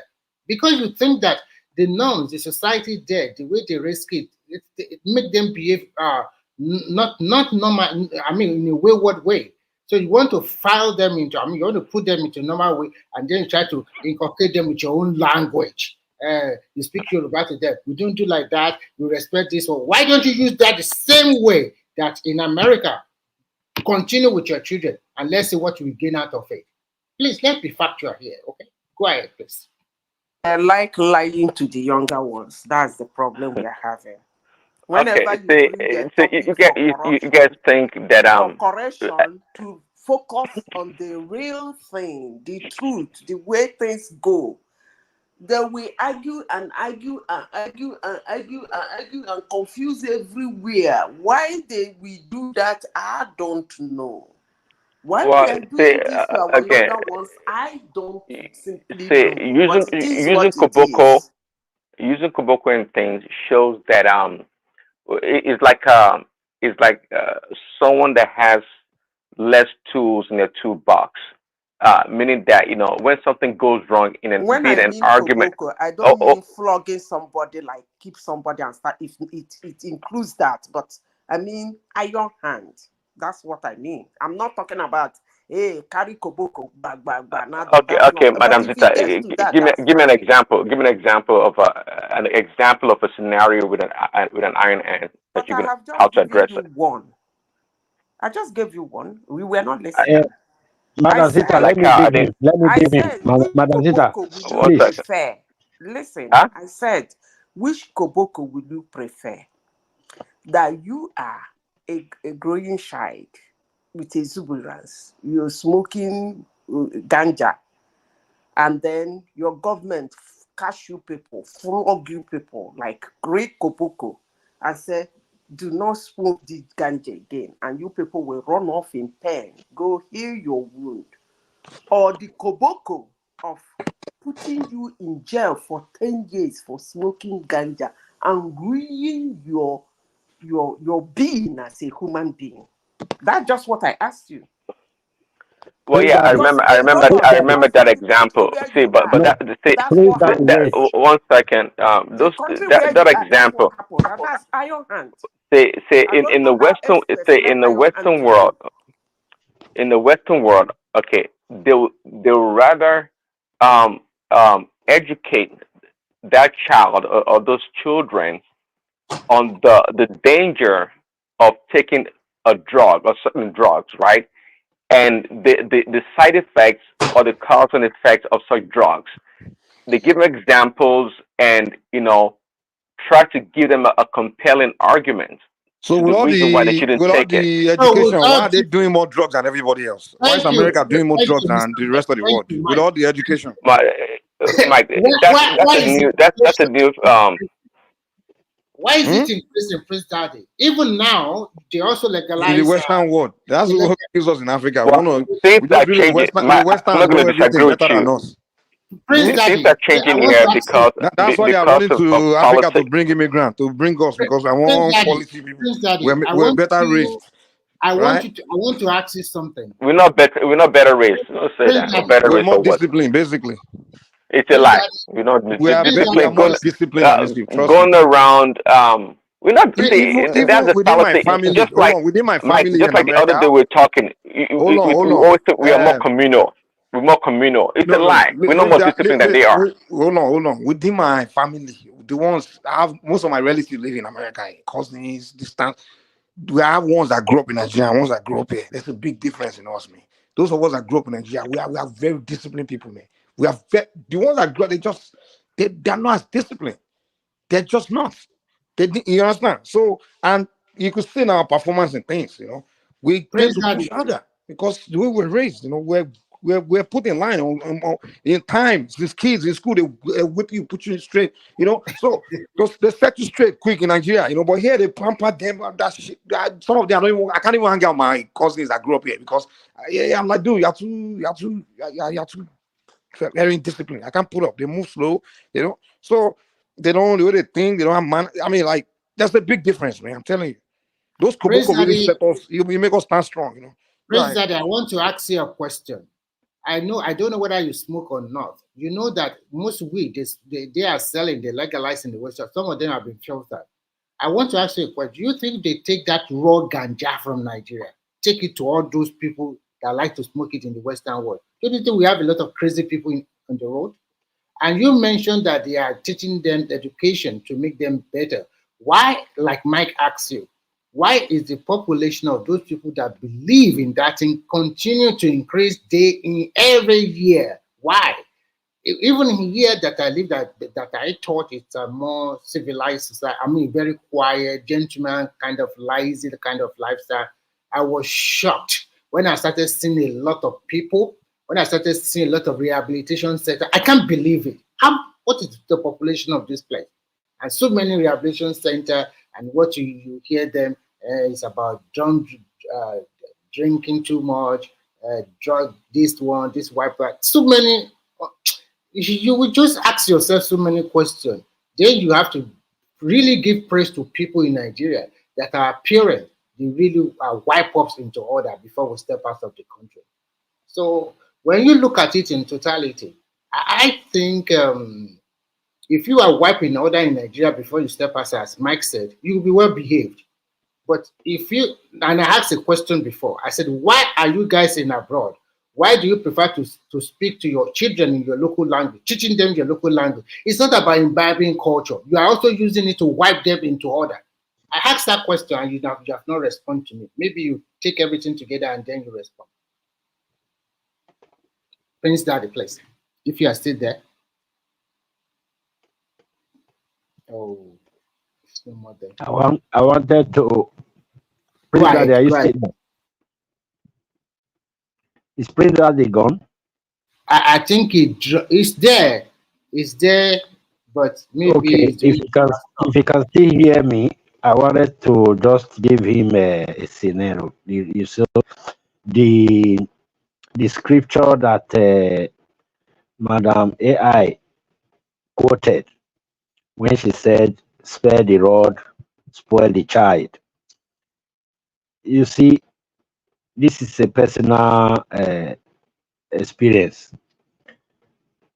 In the year 2000, I gave birth to my first daughter. So when she was between 6 months, 7 to 1 year, that was the period of her crawling. You know, when child begin to crawl. That was the time I used cane on her. Between 7 and 1.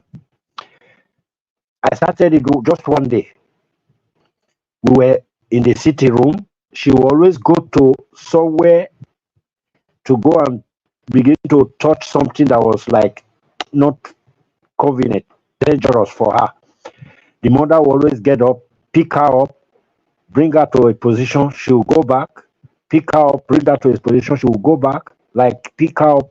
So I just, on my head, I say, no. That's how it starts. I went and get a very tiny cane. While she was crawling to the place, you see that the leg, the downside of her leg, that is, you know the flat side now for her leg now. As long as she was crawling, I'll just put the cane there while she's going tight. She'll sit up. Isaac, where did that one happen? So that let us know. Is it in Nigeria? So that No, you will then come I and take was that in baby from. We will come and take then I that was baby in from you. Nigeria. Because you are abusing that child. Then I was in Nigeria, year 2000. So she would sit up, look at me. She want to go again. I'll put it there tight. She sit up. That was how she stopped. She stopped it. And then when she started walking, I believe that thing helped her a lot. That from that 1 year till now, I don't think somebody raised a cane on her. You just look at her, just looking at her, the communication, that's just the communication she gets. And everything you want her to, the correction is done. So when you start it early, it's not only for black people. Black people are not animals. That thing is an instrument. It's very good. If you have a child, if you just want to start bringing up your child, start it when they are very tiny. It will help by the time they grow up. Thank you.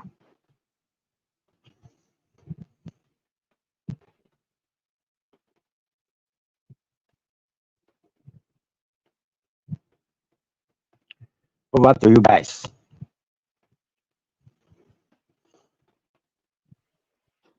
Who was there earlier on? What are those things what are the topics that one man discussed today?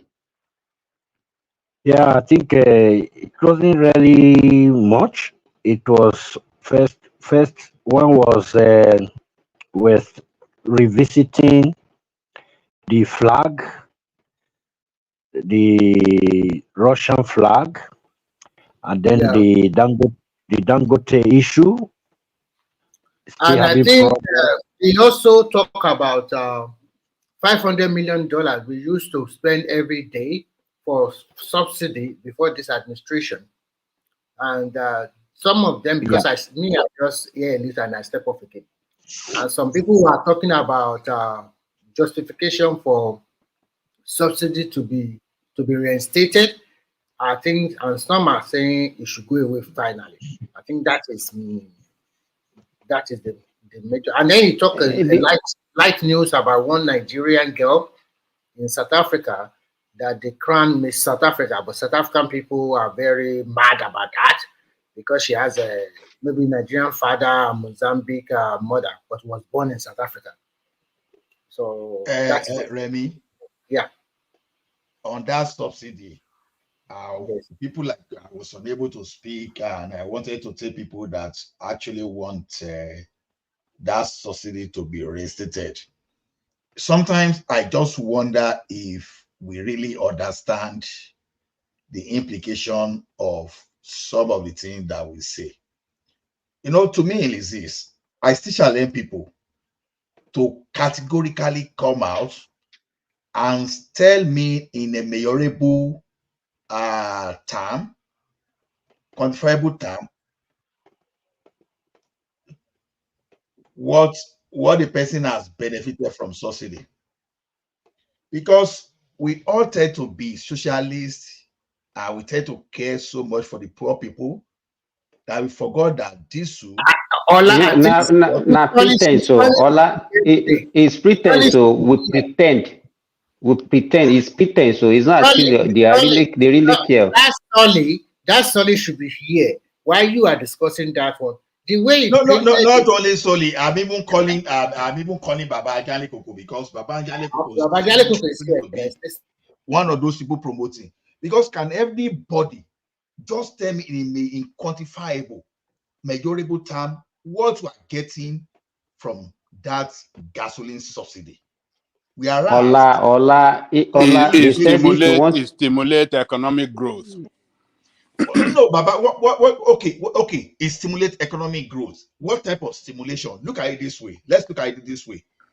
You subsidize for people in Malta, for people in United Kingdom, and wherever they are getting this thing to get job. From Belgium. Not only that, you subsidize for African countries that are not paying taxes to Nigeria.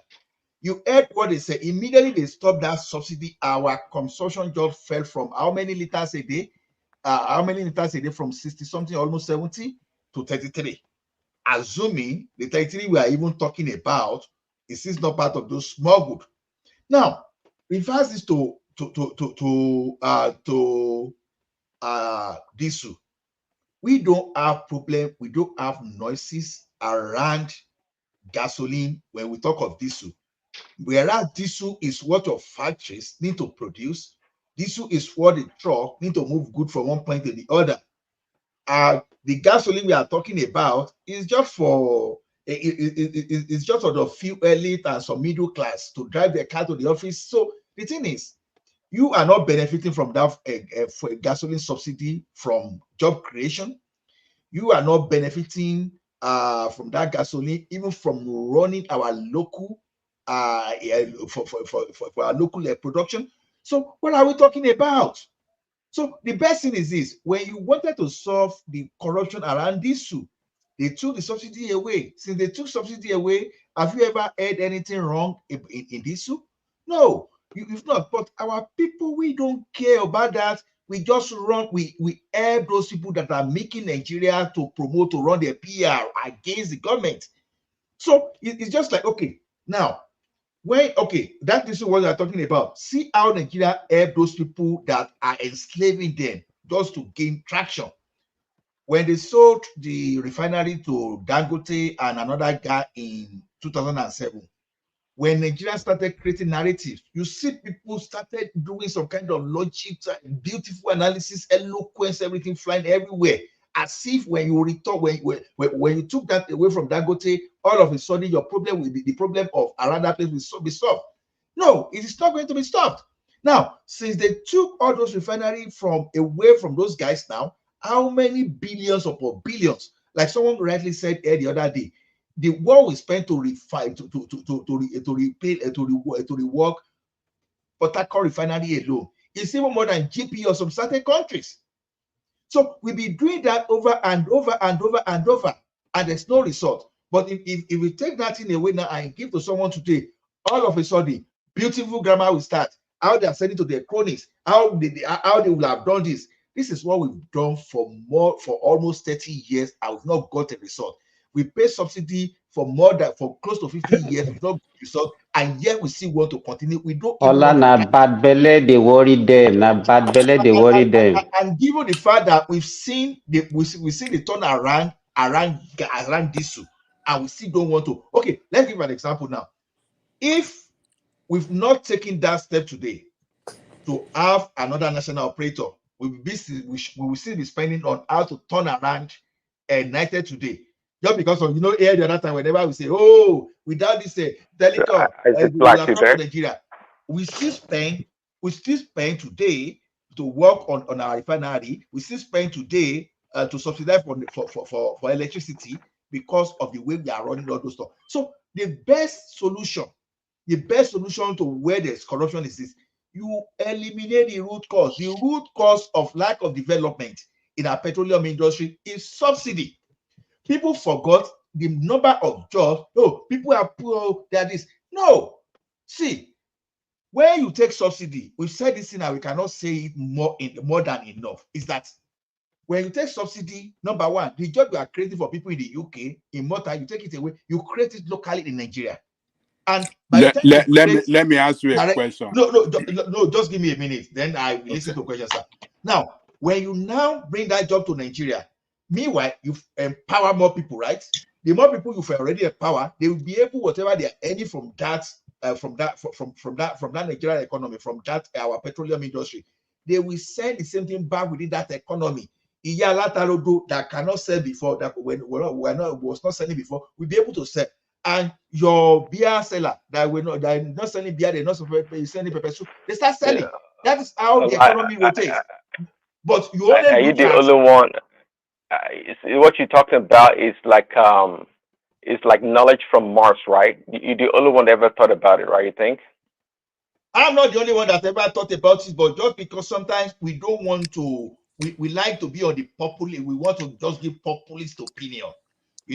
That's so that we sound politically correct. Me and woman were talking earlier, and Angelico. The question is, how come we're not doing it? All this story, we know. I said it before. Most Nigerians, especially those in power, they know what is right to do. Okay, but we're not doing it.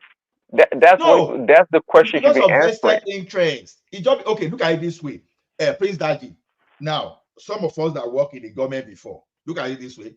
Now, normally, if everything work, we earn like $1 million a month. It's okay. Everybody will be at par. Everybody's okay. No, some people don't want that. Some people are even afraid that their unborn children in 10th generation will be poor. So they want to use the opportunity they have now to see billions and save for that unborn children or unborn generation 10 years, like 10 generation to come. That's the fear we have in Nigeria. We don't like fair play, but we like that thing that will be unfair, that you will cheat the system. That is why we were saying the other time that, okay, instead for everybody, when you are saying you redistribute the wealth, we're talking about something here the other time that, okay, there's nothing bad when you create a situation whereby you liberate the economy that everybody will benefit. Instead of some people, they want to use the government device to enrich themselves. We keep seeing these things. Some people are still arguing now today that why should we flow Naira? Even after witnessing what happened under Emefiele, another 8 years of Buhari, and people are saying, okay, if the corruption within that monetary system was easy to kill, they would have was easy to solve. They would have solved that problem 10 years ago. So they would have solved the problem 20, 30 years ago, 40, 50 years ago. So the problem we could not solve 50 years ago, we are now saying, okay, let us try another approach, because most of us say now on average we are average of 50, for example. So the problem we've not been able to solve since we were born, and we say, okay, let us try another approach that has solved this problem somewhere before. We want to say, oh no, they should have done this. If it is easy to stop corruption, to stop smuggling, they will have stopped it. Even America today, they cannot stop. Let me ask you this question. Let me ask you this question. No. Remy. Let Babangida Koko respond. Let Babangida Koko respond. You will talk after Babangida Koko. Let me ask you this question. The removal of petroleum subsidy, has it brought hardship on Nigerian people? Ola, while you're asking that question, please also remember Baba Jali Kuku that they are using 1.5 billion naira to subsidize the naira so to keep the exchange rate. And that money is borrowed outside, especially during Buhari era. Okay? Okay. See, Ola, answer that my question. I will answer you now. Okay. I'm going to answer you. Yes. See, let's answer him correctly. Yes. Nigeria were facing hardship before even the subsidy was removed. It got to a point then where Emefiele, yes, now, where okay. Ola, please. Because they got to concern wa before Emefiele or this thing. No, I'm coming, don't go back. I'm just No, hold coming. on. Wait, Hold now. on. I'm answering you. See, you. No. Don't go back to Emefiele. Don't go back to I'm answering what you. were the situation before that time. There's no What way. happened? Hold on, Ola. Okay. What Okay. happened immediately sorry. after the removal? Baba Jali Koko. There's no way I will make reference. No, Isaac, please leave the two of them. Let them trash themselves out. No, it will be noisy. I wanted to. It's not noisy. Leave them. No, So that I wanted to answer the questions. If don't you can answer the direct them question. Allah is capable. Allah is capable. Let Allah answer. See, the thing is this, if you don't make reference to the past, we are going to give false narratives. Now, we were using 1.5 billion to subsidize. And that 1.5 billion we're using to subsidize was being borrowed. Now, you are borrowing for the future generation to pay. So that is what you call delay hardship. You are facing hardship already, but you are delaying a greater hardship for tomorrow. So now you have an option. Ola, basically what you are saying is there's somebody with an injury, right? And to heal that injury, the person has to go through surgery. Now, the process of that surgery will cause that person more pain, right? But the person is now saying, oh, because I will experience more pain through the surgery, I won't do the surgery. So that's what Angelico is saying. Correct. Exactly. Thank you, Sojourn Michael. Sojourn Michael, that is why I wanted Baba Jali Koko to have the floor enormously so that we'll give him short answers. He need to talk. Okay. Yeah, start. Okay, Tell us. Baba Jali Koko. All eyes on you. No, I thought I asked my question. We said yes. Immediately. Hold on, Ola. Immediately that subsidy was removed, did the economy suffered a shock? The answer is yes. Yes. Did the economy suffer a shock? Yes. Did the economy suffer? Gile to repeat is not the same thing. What is the shock? What is the hardship? You just want to paint it to look bad. Baba Jali Koko. If you ask it 100 times, tell him yes. If you agree with me, that the economy suffered a shock, economy suffer a setback and hardship of the people, then that will tell you that subsidy stimulate economic growth. Okay, Baba Jali Koko. The question is, which economy was no, just wait. Do you believe that the hardship we will have experienced without removing that subsidy will have been worse than what we experience today? Let me tell you. The question is, guys, I'm sorry. The question is it okay to say the removal of the subsidy and the unification of the naira is a good thing, and also acknowledge that this policy is causing a lot of hardship on Nigerian people? Is it okay? Please, I don't even know where you belong. So let me just answer because I don't know where you are, where you are going now. Okay, let's say, for example, because it's like we don't understand the true situation of our economy before these steps were taken. We are borrowing money to run our economy. We get all that, Simba. We understand all that. No, just wait now. Wait now. If you are in government, wait. You look at the two situations. Do we need to survive or we need to die? Because those are the two scenarios that we have. It's either we die or we survive. Simba, do you know that the money we are using to You understand? So the oil question revenue? is, that's what I want to say. One Please, day, Daddy, oil will no if we longer don't be. take that, if we don't take that decision that time, we will die. We took that decision to survive. We are surviving. And That's why we know we're in agree with pain. you. I totally agree with you. I'm not against the decision at all. I'm in support of the decision. But I'm saying though, can we acknowledge that the people that the hardship is really hard on the people? This time around, the pressure on the people is more than perhaps any other time Okay, if in you are Nigeria. no, because I don't understand your question. So what will you do if you find yourself in that kind of situation, whether to die or to survive? Before you answer that question, please let me just quickly come in. Now, You have to survive then. Wait. So what is the question? Wait, you are alive. That's why. Sorry. You are alive. That's why you know that you are in pain. If you are dead, you are dead. Okay, let me come in, please. Please, Daddy, we were subsidizing petroleum. The naira was having problem, like they said. So they removed, when all these things were happening, Nigerians were suffering. They were not suffering too much, but they were suffering. People were jackbarring. We are talking about Buhari time now, before Tinubu came in. People were jackbarring. People were complaining.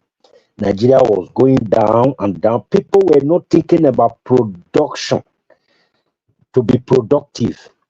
Now, the reason people were so relaxed that they don't want to even do anything, they don't want to produce toothpick, they don't want to even go to farm, they don't want to sell fertilizer to states, they don't want to, because they already have at least something. They are subsidizing this, the other one is okay like that, they are backing the naira, it's not going to 1,000, it still remained there. So the people were like relaxed. Now the government came and removed the fuel subsidy, which they've already defined to us that is going to bring us more pain. Like somebody used the example of a surgery, doing a surgery to just remove the disease at once, but it will be more painful. Now, the people are now thinking of how do we go into productivity. That is what I'm hearing all over the news right now. How will people go to farm, trying to bring the economy back to where it's supposed to be? And people have to pass through that pain, so to face these things and bring back their country. Are you saying that is not a good step? That is my own question. Let me answer this question here. You see, what Simba was saying, we are about to die. If they have not done it, we will have died. That is not true. We all know that subsidy was corrupted. They injected corruption into the administration of that subsidy. That is what was responsible to that balloon sum of money that we were spending on subsidy. If not for corruption, the amount would have been so minimal and would not have hurt the economy at all, as being claimed back then, that necessitated the removal of it by Tinubu. Babajale Koko, wait.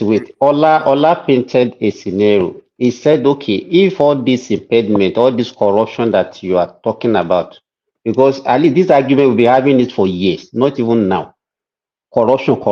If it is easy to eliminate, to get rid of it, all these, it could have been an easy way out. But we know that, you know, and I know that it's like government running a business. Nobody will see it as their own. We cannot continue to be repeating same thing that is not working for us for years. We are talking about corruption, 2012, the same thing. Even Obasanjo regime, even military regime, we are saying the same thing. If you not say, okay, this is the only way to get rid of the corruption, and we are still fighting resistance, say no, we still need to continue with this thing, whether the corruption is there or not, even if we are unable to even solve the problem of the corruption. Why are we like that? Let us try something different. Why are we making to look? Yes. You can't try anything different at the detriment You know of the funny thing, your before people. they remove the subsidy, Babajide Koko used to come here every day to complain how bad Nigeria is, how bad. Let me be able try to make an analogy like mine, whether I will be able to make it. Now, there is a cancerous cell in the body that if you remove that cancerous cell, all other parts of the body will be safe. But now, this cancerous cell, they've been treating that cancer for a very long time. And instead of getting it resolved, it's spreading. And if you continue to spread, Simba, I know you are a medical doctor, but I'm just trying to. And that's metastasis now. Metastasis. Now, so he get to a stage, and the consultant, the physician consultant, and said, okay, the best thing is to cut this cell off since it will not stop the human being from living. I still know that there are some part of stomach disease, appendicitis or whatever they call it, and they see cut sometimes if it's going to pie the patient. So the thing is this: you will be treating this cancer called subsidy over years, because that's the same thing I'm still repeating. And you cannot solve it. What we learn so far is that when you have a root cause of corruption, instead of trying to manage it, the best strategy to any risk is to eliminate that risk. So the best strategy to all these fuel subsidy corruption we are talking about is to eliminate, because if it was that easy, it would have been okay. Look at when dangote is now about to give all this thing. Look at how they are fighting tooth and nail to make sure that dangote is not going to be successful. What does that tell us? So let us remove it. So now, and I painted an analogy that, okay, even removing this subsidy, we even create job. We know how dangote has created job for Nigeria now. We know already, the economists, they've already talked about the number of jobs that this thing can give us. Why are we not thinking about direct and indirect jobs that can spiral to 1 million?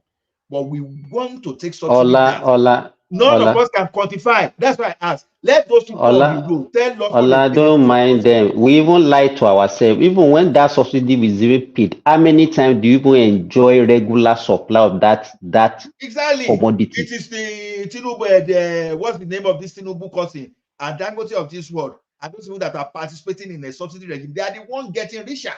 And they are not. You understand? Most of the time, every 2 months, every 3 months, we have scarcity. We buy at 500, 600, even with the subsidy for months. But you will see queue, and those man hours that we are wasting. It's like we don't have a measurable way of, things to measure our economy. You understand? All these what Ajali Kuku and Soli are not, and his colleagues. Petroleum is not limited to gasoline alone.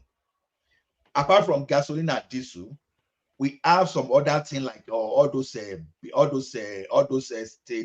asphalt that we can get out of it, and some other byproducts. Yes, now all these byproducts they used to manufacture plastic and all those things. Exactly, in fact, cosmetic. Now, if you allow that, because of this subsidy, that is why our petroleum industry is not developing. Now, look at the situation whereby if through Dangote, Boa, and that guy in Anambra or somewhere in the eastern part building refinery, if they are able to conquer and make sure and stop importation like we stop importation of cement, just imagine if those industry, because we are now manufacturing cars in Nigeria now, whether assemble or whatever, if you allow all those things to work, we are talking of millions of jobs when you look at direct and indirect here. And when Nigerians are more employed, the country becomes wealthier, because this time around we are not sending our forex to the foreign country. So that is what we are saying. So the thing is this: solve this problem once and for all, and face the hardship for just 1 to 2 years, maybe 3 years max. After 3 years max, now get more wealthier. Let's also income in Nigeria. Let Nigerian people get wealthier and be able to spend. Instead for us to be helping $10, dangote, and the Tinubu, and all those people that are benefiting from subsidy to get richer. So fighting is just like people fighting in the north and they are raising Russian flag. I saw some people where now the other time they are inviting military. I just shook my head. I shake my head because people seem not to understand what they're talking about. They don't. If they ever went through the military regime in Nigeria, they won't just wake up and wish that one. All the regional investment you see, whether Odua investment, so the one from the eastern part of the country, from the one from the northern part of the country, the same military people, they destroy all those things. The same military people, because of their mismanagement, they created economic destruction for the country. And you are asking, military are professional defense tacticians. Allow them to do their job. You are inviting them. Now, tell me the poor people that gave people flag to start calling for the Russian. So when we are being used sometimes, anybody that is supporting subsidy here is being used, that you are supporting the cabal that are benefiting from this directly. You are being used. Whether you implicitly, maybe you don't know you are being used.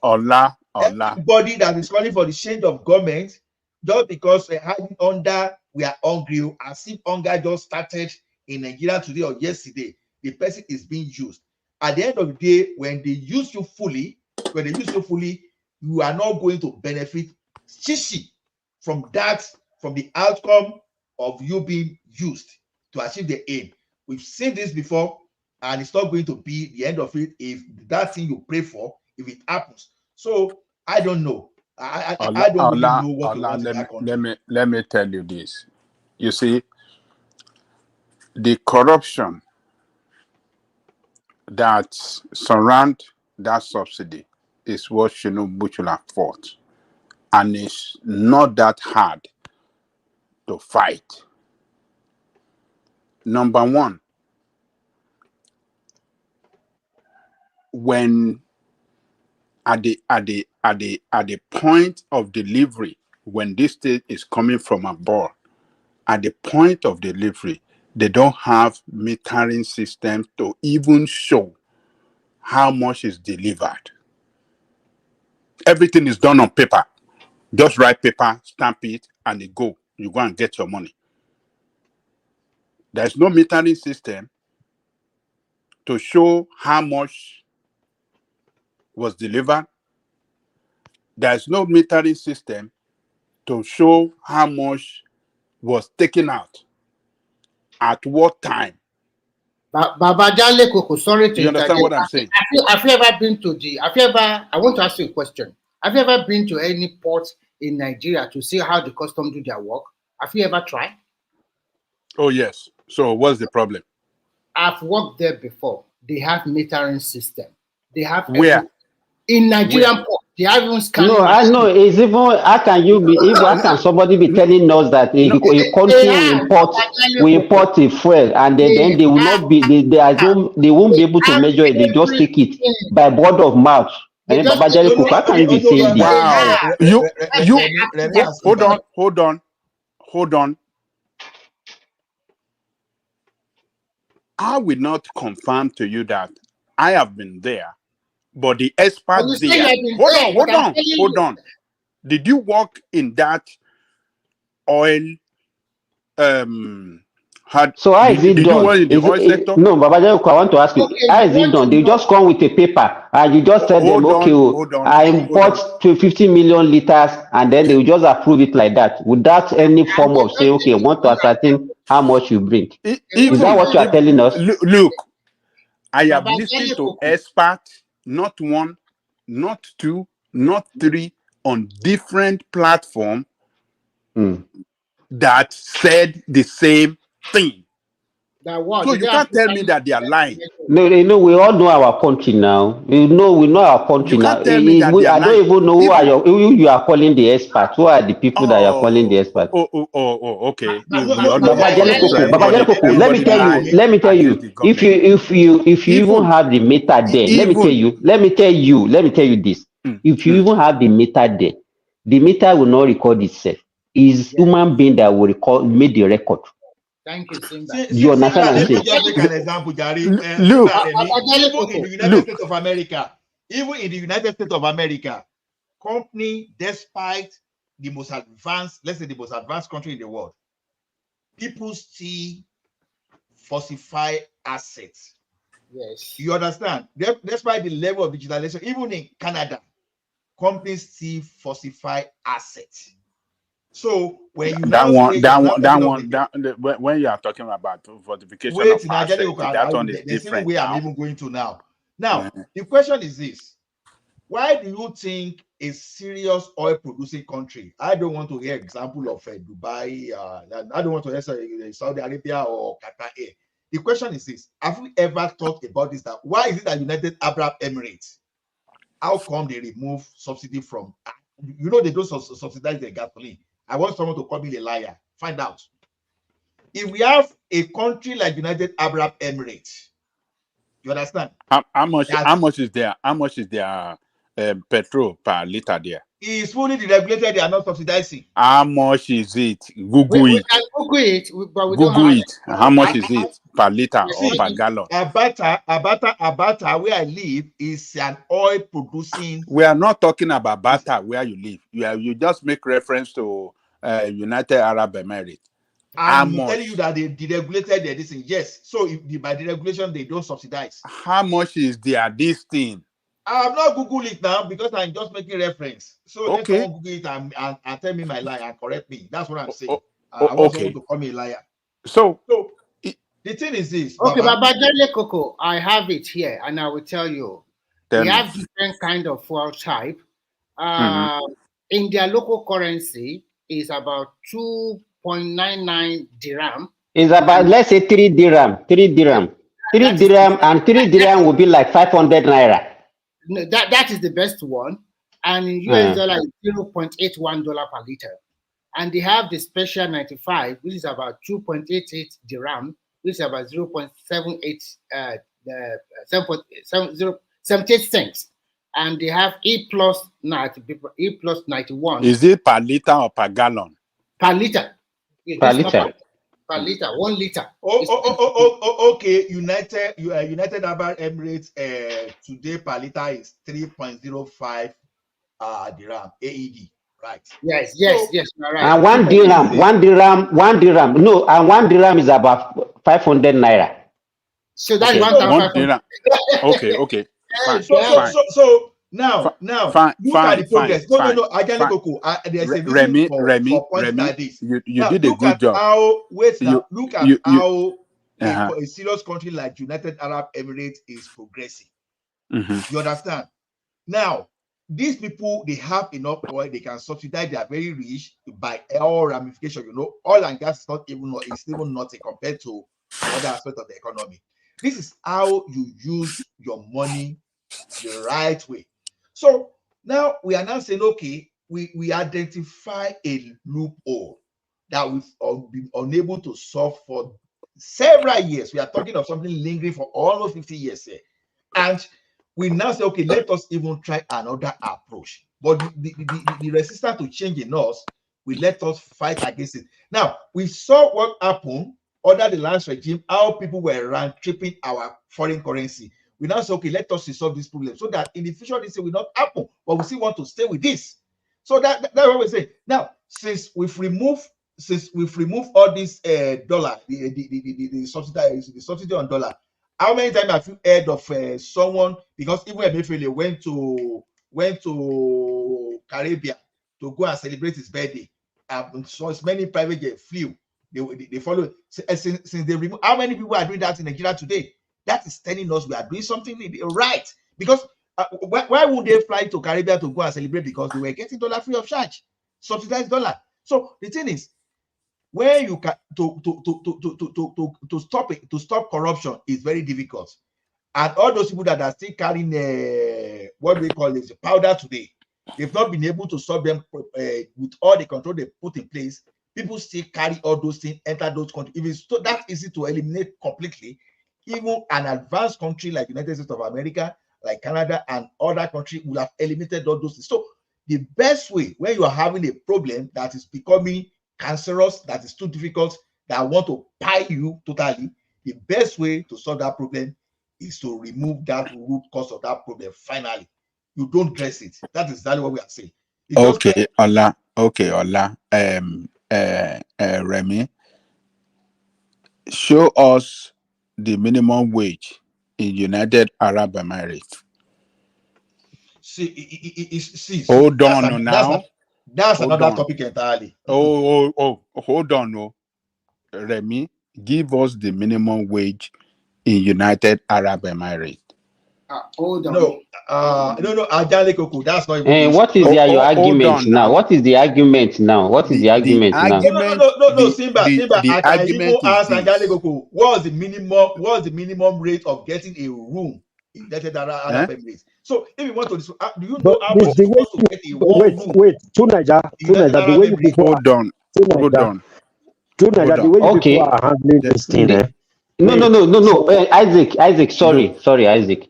The minimum wage. Let us go along his line. Okay, the minimum wage. I think the minimum wage is about let's say 2,000 dinar. I already have it. 2,000 dinar.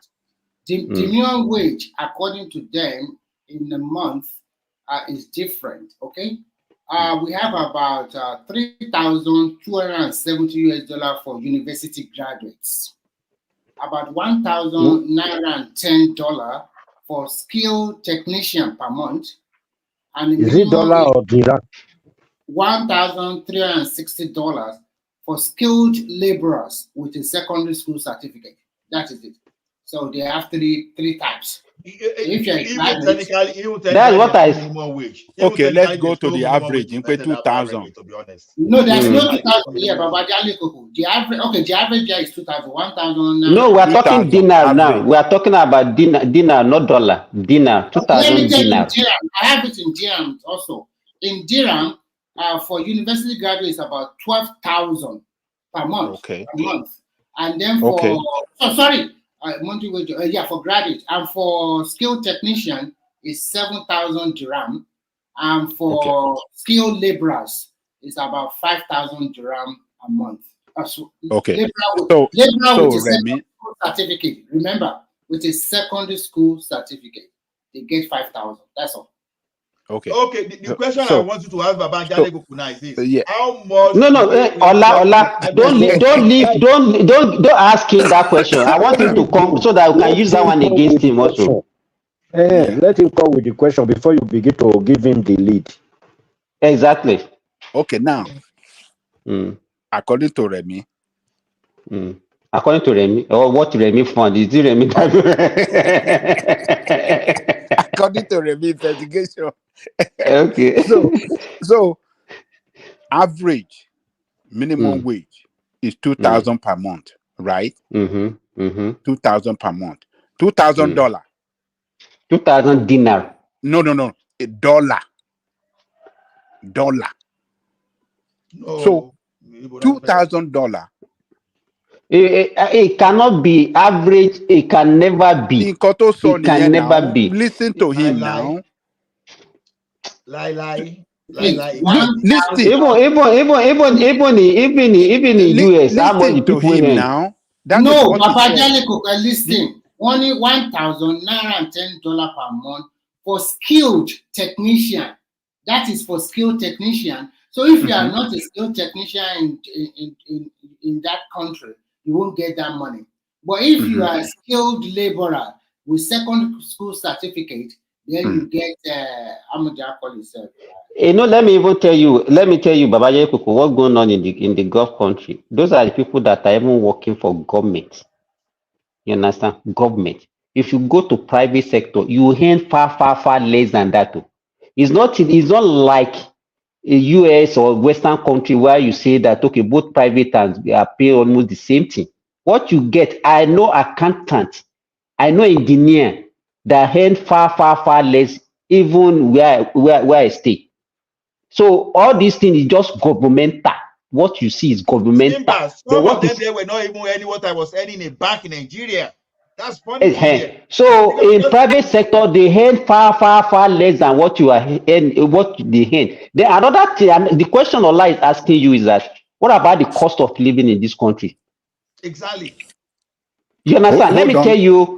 Let me tell you how much I Yeah. paid. Let me tell you how much I paid for a rent, a room You apartment. Just cannot convince Ajale Koko like that. Let him be ask the questions, then you'll be tackling it small. If you talk more than him, you cannot I see. convince him. Let him do the most talking. okay. Let him do more Okay, talking. you should be releasing our arsenal small. Okay, yeah, Ajay Thank Koko, you, continue. Isaac. You know, see all the wish. You know, see all the wish by this time of the day. Whether they fly come, they walk on chop About me. Eh? Oh, give you chance. Ajay Koko, All we this are winch, Tinubu eh? wish. All this Tinubu wish. You don't see them. Eh? They Thank give you, you chance. Isaac. Make Oh. you talk. Adale Koko Your is a mind. welfareist. Is a socialist. I can't even call him communist. He's a socialist. He's a welfareist. He believes that the wealth of that country must be divided, given to every single individual in that country. How would they be able to manage it? Mm. Not Okay. Ajay everything. Koko. So the question you are asking is okay, minimum wage, maybe because ahead you'll be able to, but you have to look at the cost of living also in those countries. Let me tell you, Okay. Let him ask if I it. tell you Okay. Let how him ask much, it. wait. If I tell you how much I pay for rent per month, if I convert it, that will be like 700K for a room, 700K per month. Simba, this thing is not Multiply actually for that one. him. Oh. Simba, it's not actually for Papa Ajale Koko. There are a lot of people listening, so it's for other people. Let him ask. Don't Okay. block his mouth. Let him ask. So according to the information given us by Remy now, the skilled worker, secondary school graduate with skill, a skilled worker, Maybe it's a plumber, a it's an plumber or electrician, technician, and all those yeah, things. Yes. $2,000 per month. Convert $2,000. It's not 2,000. He didn't say $2,000. It's He said 1,000 $2,000. something. Remy, are you? $1,900. Is that what he said? 1,900 plus. That is what averagely. Let's put it 1,910. 910. Okay. Yes. Okay. That's around 2,000. Let's approximate to 2,000. Convert 2,000 to Nigerian money. That will go to like about 3 point something million naira. Naira. Yes. Okay. So, and your minimum wage is 30,000. They've not affected it all. So it's still 30,000. No. So how If do you you see, if want you to go, tell if you me? go online now, let me tell you, if you go Hold on, online that now, go and 30,000 is $45. What is the purchasing power of that money, Ajale Koko? You have to consider so many factors. You don't just benchmark it to American dollars. just throwing blanket No, we are questions now. comparing. Hold on. No, Let us Ajale be Koko, doing you it hear what the gradually. other side was telling you? He said, Let Papa, us compare the two. So a person in United Arab Emirates earned $2,000, which is 3 million naira. You can't Against conversion. That's the mistake. No, Allah, let him finish. okay, don't let us convert it into naira. Okay, No, $2,000. convert it. 3 million naira. Against your Nigerian that is making 30,000, which is 45 naira. So 45 who is going naira, to live $45. $45? Who is going to live a quality life between both of them? Who would be able to The way we buy can do it. No, just petrol? wait. The way we can do it to make sense is to now look at what percentage of your earning do you spend on food? What percentage of your earning do you spend on electricity? What Simba, percentage of your earning do you spend on accommodation? the value of that money. Ajale Koko, you live in the United States. I don't know the state you are, but I pray you are not in Mississippi. So if you're in the Mississippi, you earn 1,500,000 per month. Let's just put it that way. And you live in California, you earn 1,500. Which one do you think will live the quality life among the two? It's you that you live in Mississippi, correct? So when you are benchmarking that figures to United States, always consider other variables too. It's not just about the current exchange or whatever. No, because you earn less does not mean that you will not have quality of life. No, or we are Adewale, basing this. Adewale, the people that are in that category that Babajale Koko is talking about, I see them every day. The so-called, all these things that you see online that they say this is what that is the money for their citizen. Oh.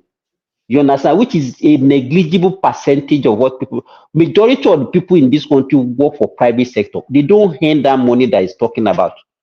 That is one. Two. If you see these people, if you see the kind of houses that they live, the kind of life they live, some best space like hostel. You will be wondering that is it really true? Best space. You rent best space. And you say, people don't. Is Ola talking to us or is fighting somebody?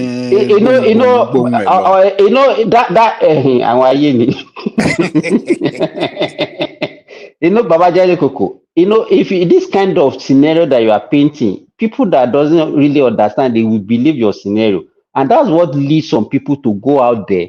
And when they get there, they regret, they can't even tolerate what they will face.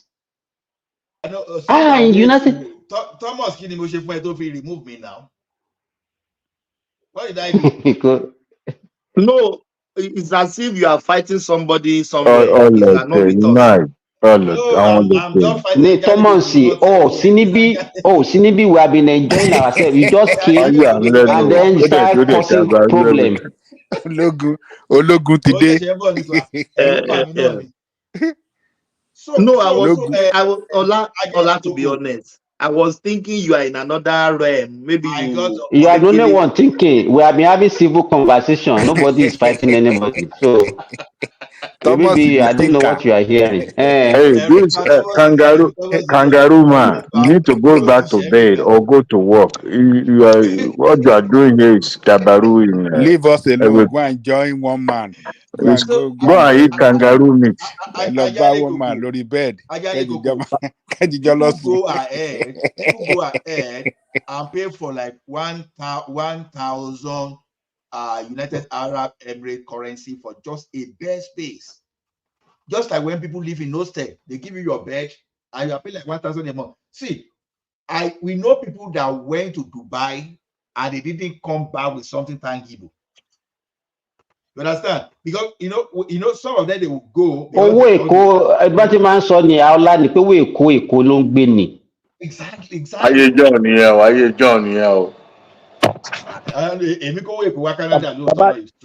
Babajale Koko. Babajale Koko. Yes. Sorry, let me tell you something before you move on. You see, the truth is that somebody that is earning 150,000 naira in Nigeria compared to somebody that is earning 1,200 euros in Europe or here where I reside, the person earning 150,000 naira will live better and better than the person that is earning 1,200 euro here in Spain. Now, if you convert 1,200 euro, if you convert 1,200, if you send only 100 euro to Nigeria, it's already giving you 167,000 naira, only 100 euro. But somebody who is earning 150,000 naira in Nigeria will live better than somebody who is earning 1,200 euro here in Valencia, Spain. That is the truth. So it's not by we live in a similar country, right? Yeah, we know here that as a man here, except you are extremely stingy, a family man here, there's no way you can survive with less than $4,000 here. Let's assume you are renting. Maybe you are renting like a condo in my city now. Renting on Dabaru now. You'll be expected to pay between 2,000 and 2,500. If you're in downtown, you'll probably be paying like 3,000 to 3,500. Now, when you now pay for your gas, you pay for electricity, you pay for like people to remove your luggage and water, garbage, everything like that. Maybe for all those bills, electricity, you'll be talking of something around 600. Then we are not talking of your telephone. We are still not talking of your car finance. We are still not talking of your insurance. So at the end of the day, even if you are earning $7,000 in a month, you have to be extra prudent for you to even be able to save anything. So the way we look at things. Ola, sorry to interject. You know that in Canada or even here, you do not also pay school fees. Okay? Now, but associated money that goes along with your student going to school is also there. And there are some other bills you have not even mentioned. What about your parking space? Or is it free in your place? For parking It depends on where you live. It like us now, we have garage. Right? We have garage. So, but it depends on where you live. If you live downtown, you pay. Electricity, sorry, you continue. Just what kind of, how do you pay your electricity? Do you pay for consumption and generation differently? See, the thing you mentioned is even good. Do you know how we pay for water? We pay for both. Do you know how we pay for water? We go for when you run water into your cup, you pay for it. When you drain water, you pay for draining water too. Every time you flush your toilet. Ola here, you calculate the water per head. If you have 4 members of your family living in your apartment, each of them will pay 25 euro. That is 100 euro for them per month. Per month is per head. So if you like 6 people there, you pay per head for water. Whether I like it or not, whether I use it or not, my electricity bill, $50 Shangility is waiting for me to be paid at the end of the month. If that is if I have not switched the light on, no, like this, $50 already waiting for me, Shangility in my account. So if I now use light in excess, you now be talking about paying $200, paying extra money like that. So the distribution and but the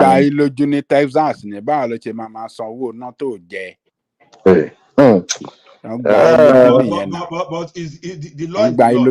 How can you say whether you use or you don't use $50 is already I won't even say what you are saying is wrong because charge is already no, because the distribution itself, we are paying for it. All right. And the reason why I said that Shangri-La $500 is sure banker, we have to pay it. They charge you for the infrastructure. $50, sorry. The infrastructure, because of as you have extension or new community development, every single wire that goes to that place, you must pay for it.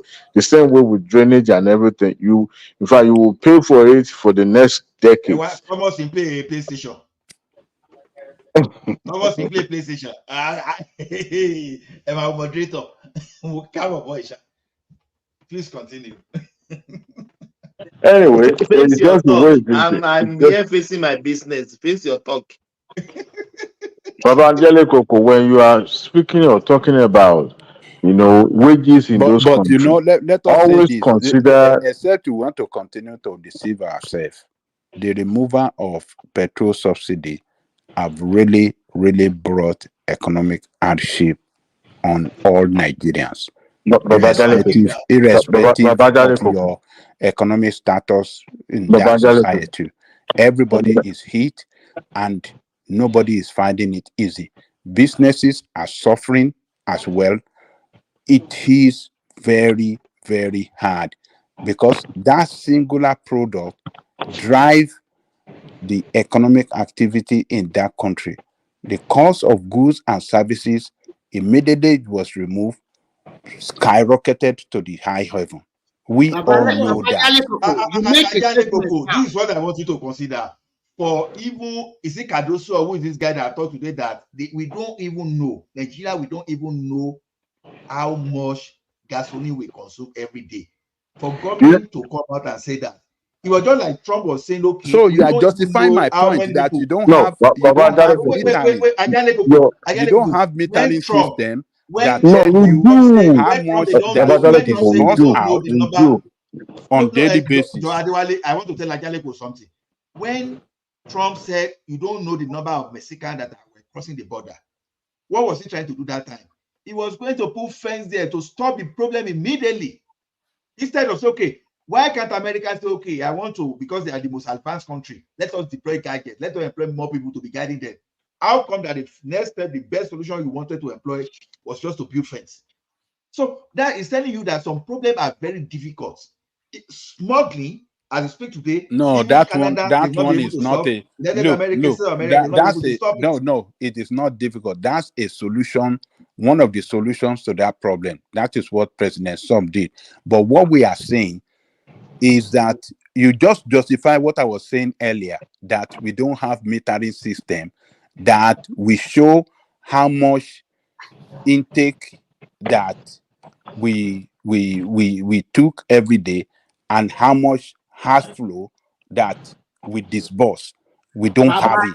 And Let me ask you one question. because you just said now, or Ola, Let you me ask just said now, let me ask you one question. we don't even know how much we consume every day. We We need to know. do. We do. No, Adewale, we don't How know. would We we don't know? know. It's because No, we don't have let me a tell you, Ajale system, Koko. Let me tell you, Ajale that Koko. This in is place. We way don't it have a is. system in Let's place, assume, a okay, no, let's metering that will assume they show know. that this is how Wait much we now. disburse out on daily No. basis. It's not about the disbursement alone. When you take it to people that are buying to their car, buying to the generator, can you quantify how many generators Nigerians are using? And you go, even if you know how much vehicle Nigeria have, do you know how regularly they use their car? Because I have a car, you don't even know whether I use my every gas in my car every day because of distance I travel. Now, all those things, they are just factors that will not let you know how much you actually consume. Whereas the time you believe that your citizens are using, you are actually subsidizing for Republic of Benin, for Cameroon, and for people in Togo. Exactly.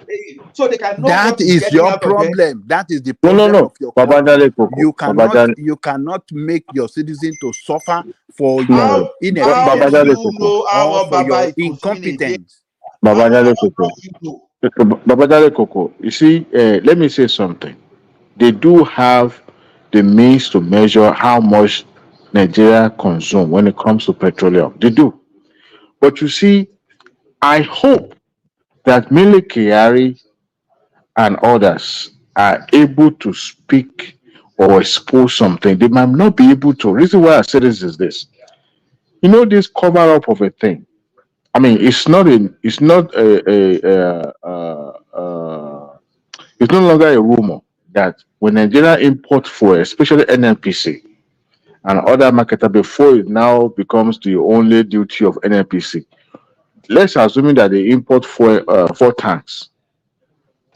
At the point of entry, 4 will be registered. 2 will be diverted to other West African countries. Because that is how they've been doing this for a very, very long time. Remember, NNPC will import. But Adewale, why are you making it to look as if it's the top up only up there that they divert? You are forgetting these so-called poor Nigerians that Ajari Koko and everybody will be defending, that they will attach for like a 10 jerrycan to an Okada and they will ferry it from Nigeria to Cameroon. No. Before you see, those are small fish. What do you mean by small fish? They are not pet. Let me tell you, it's not petty. That's wrong. Do you know how many people are engaging in that? I'm telling you this from the point of authority. I can categorically tell you this is what has been happening. They know. You know, it's a coordinated effort among all the agencies. What I'm saying, don't make it to look as if it's only even the government agencies that are doing it. Even Nigerian citizens are doing it. No. That takes the big chunk. Look, If I'm government is not. paying for, Let me tell if, you. Let me tell you if this. government paying for 4 times, Because you are only just 2 wait. comes. You are making it to. I agree with you that they are doing it up there.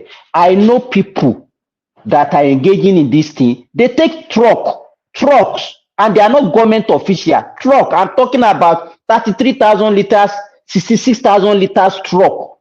It was during Jonathan regime that I started seeing 66,000 liters truck in Nigeria. You know, the You will see them. rate that government is hemorrhaging when it comes to revenue from petroleum You products. understand? They take. I know somebody that told me that if you take a truck from here, they take it as far as Sudan. I'm not talking about Cameroon. They take our petrol as far as Sudan, and they But you are said talking that about something that already entered the country. What about the one that didn't even step foot into this country? Already on the sea, diverted. that's what you are saying. That even if you can control the one from the government, what about the individual that have already registered? They said they are taking it to Kosubosu, or they are taking it to Kebi or Kafancha, and then the thing will just leave the country And like that. the funniest thing, some of the generals, the retired generals, not servicing generals, the retired military officers, were the one coordinating all these things. Government knows, and they The don't thing want is to. so Adewale, the thing is so lucrative. The guy told me, he said if they take a truck to Sudan and that truck did not come back, just let the truck arrive in that place, let them get their money, that the money that they are going to make profit and buy another truck. That they don't even, if that truck did not come back, there's no problem. Let them just get the money for that one consignment. They will buy another truck, buy So another Simba, consignment, and they will still Simba. make profit.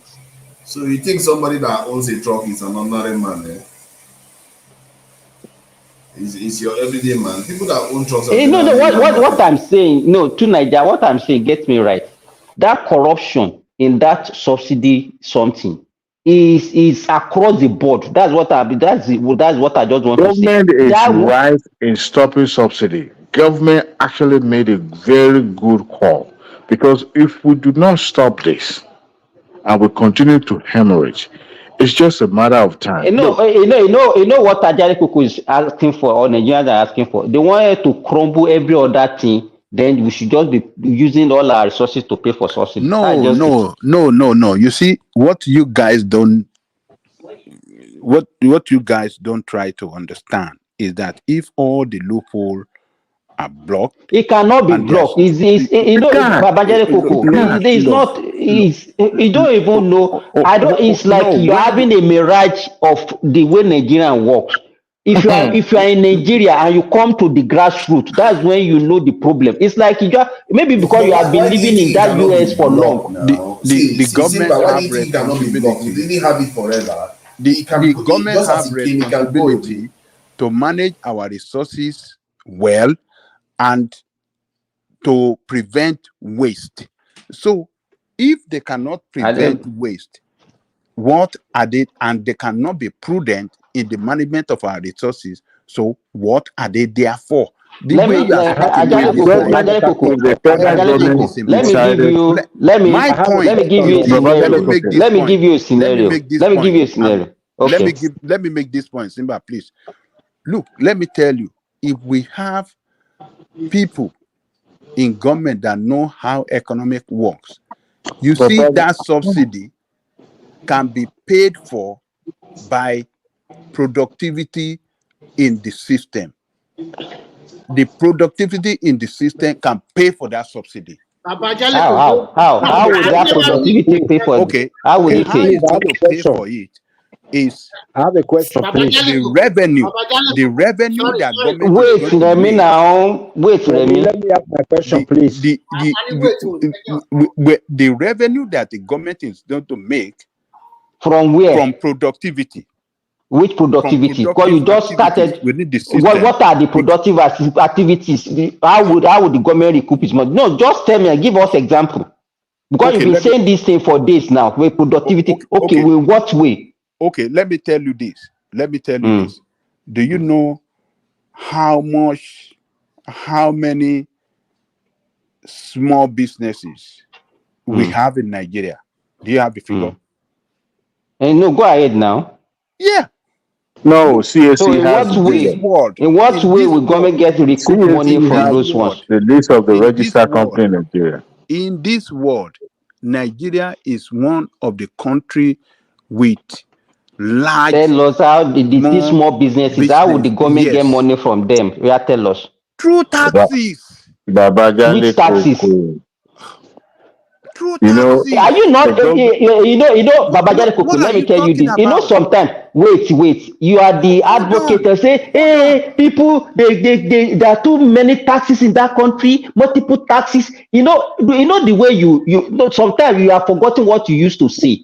The way you flip around and you do things. You understand the way you flip around and you understand. How did I I flip? remember there was a What do you time. mean by flipping Can you I around? let me remember ask a my time that you question? come Eh? here that is the government taxes that is Let me ask my stifling. question, no, It's please. stifling. No, Please. just No. wait, Look, Isaac. Oh look, God, look. Okay, round Government it up can and let make me ask the tax. question. Government can make we the have not tax so finished one. You want to simple. ask another one? No, it's concerning this one Government now. can make the tax It's simple. concerning this very thing. Government can make the Please. tax simple and simple and What? low. Oh, you know all this thing. You They can see can the way make you it are simple stammering. and Let me Yeah, ask low. my because you know that question. what you are No, saying is not true. simple, Let me and ask my it's not going question, to be please. double. There's not Please. going to be double Papa You taxation. Jaliko. know. You can Let make me it Papa tell you. simple Jaliko. You know and your low model. tax, and you make a lot of Babajale money. Koko. Papa Okay, Jaliko, let me I ask the heard you. question. You know your economy model, It's not. It cannot go. It cannot even work anywhere in the world again. You are just like a free, like Simba, please everything. now. Everybody should just. You cannot be productive the way you are. You want to run economy. Yeah, Believe Simba, me, give me the it's not chance to what you ask, are saying. please. They are not just practicable. So just forget it. Let me ask the Free question, things. please. You They want to cannot be be just be Let doing me free productive. ask things now. everywhere. Can I ask the question now, please? Okay, go Please. ahead, Isaac. Ìlú Yeah, tí Rẹ̀mí okay. ń gbé, everything wọ́n Okay. fún wọn ní free ń bẹ̀ ni. Education free Okay. to university level. No, not Let like me that. ask now. Please Is now, please. education not free to PhD level Papa in Yeah, your you Jaliko, are country? right. please You are now. right. Please. You are right. Please, Eh? You are, please, please. yeah, you are right Please. about Eh? that one. Let me ask, Tell us, please. Remy, am I Bring a am I question. lying? Let us you speak are out not this question. lying. No. Papa Uh-huh. Jaliko, Taxes to please. my Okay. we pay a Please, lot So of please. tax. nǹkan tá à ń sọ Our nìyẹn. VAT, Government our lè VAT collect the Please. tax. 5%. Government Please, can let me collect ask. that. Just make the tax system, make it simple, and don't make it double taxation. Don't not double taxation. Make it simple, low tax, and Well, people it's will not, pay the there's tax. no low tax here, Baba Let me ask my question, please. Please. Ah, Go ahead, go ahead. Please. Sorry, Papa Jaliko. Yeah, you said they should pull low tax, all those ones. You are contradicting yourself. But this is my question. The time, fine, we are all saying that it's Tinubu that removed the fuel subsidy, but we always say that it wasn't actually the one that removed it, but it was already removed. He only just announced it that he's not going to bring it back, that he's going to leave it at the way they removed it. Now the question is this: when he decided to accept that removal, that as it has been removed, he's not going to bring it back. Did it affect our neighboring countries, some other countries? Did this thing affect them like the way it affected us? The fuel price just rise. Did it also rise in all those neighboring states? That's my question. well, according to report, yes, it affected them now. It affected them. Okay. Yes. If it affected them, it's right. It's very good that they did it. No. Nothing concerned with our neighboring country. I'm more concerned about Nigeria. You Because see, no, it is the when you say corruption and no, when you mismanagement. said Hold on. It when is you the said it should, corruption and no, mismanagement of that oil subsidy that allow that petrol subsidy, petrol to flow out of our country to neighboring country. Is the yeah, corruption when you say they that should surrounds fight it. it, So yeah, there's I a want way to you address can that. stop it. I want There's a to way you address can that stop now. it. You have said this in countless of time. I want There's to a way address you it. can stop it. When you Okay, I know. introduce technology Yes, they would into have this fought thing, you the can stop corruption. it. Wait now. You said they should have fought the corruption or whatever. Now, my argument to that point that you are always making is this: as long as the thing also affected our surroundings, it means the battle for that corruption was not only inside our country, it was outside and inside. Now you expect the government to spend all the time it will use to look at other things, to be fighting outside, fight inside because it's fighting corruption of subsidy, and then leave all that work. Because that thing you are just saying is not easy. Go and fight that corruption from outside, fight it in the inside. He will do that for 10 years and he will not do any other You thing. don't need to go and fight anything outside. Inside your country is where you will fight the corruption in such a way that petrol will not find its way out illegally outside your country. The corruption is spread from both outside and inside. This guy, let me ask this Babajak this question. Now that you make that assertion, you should fight the corruption inside your country. Why is all these developed countries, why not find a way to stop South America and the rest, bringing in all those blah, blah, blah, blah, you know them? Why are they still kept on bringing it to your domain? And why are the people that are smoking it, using it, continue to increase?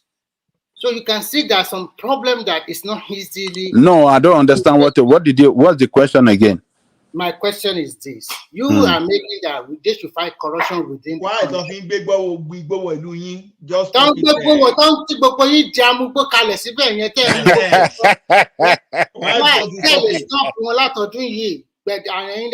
number one in the world. Let's stop. Secondly, Mr. Trump, you love the war. Hold on. Let me tell you this. You see, America, other than Canada, surely Mexico, to border America, to the Mexico that shared a long border with America, is a drug cartel country. If you know how much Americans spend on security of their border, not only in their border, even within the internal security, the police, the highway patrol. But the result is not manifesting. That's what we are trying to do. No, it's manifesting. Unless you are not being economical with, you are being economical with the truth. Why is it year in, year out? We continue to have a lot of sanctuary city. We continue to have a lot of it got to level in Canada, they have to provide a place for them to just go and be injecting themselves there. They can't let me hold on now. When we are talking of drug is not like petrol. That is more physical. Hold on. It's not like petrol that is more physical, that you drive on the road. Everybody can see it. But drug, people can even hide it inside their personal car, driving like as if they are just driving. You don't see. This is not we don't see. But truck going through the border to another country, we can see it. Airport, you say? Eh? What you break? They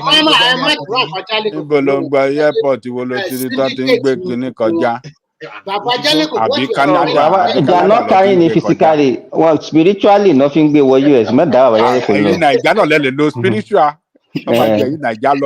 What did you do? But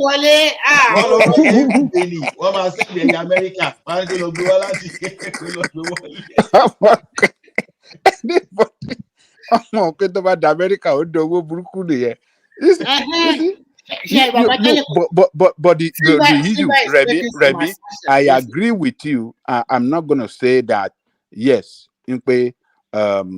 those drugs are still not coming in. But I am telling you, you can see the effort on the side of American immigration. You can only say that if they are not doing putting, you can only say that if they don't put that security, it could have been worse. You understand? But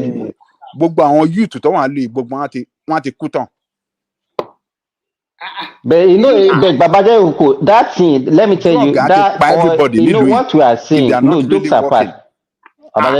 Jokes apart, that subsidy, The only solution you cannot remove is not going to be easy to say you want. Let me tell you, everybody are involved. Our security personnel, our immigration, our custom, they are making a lot of money from it. It's like it's a cartel.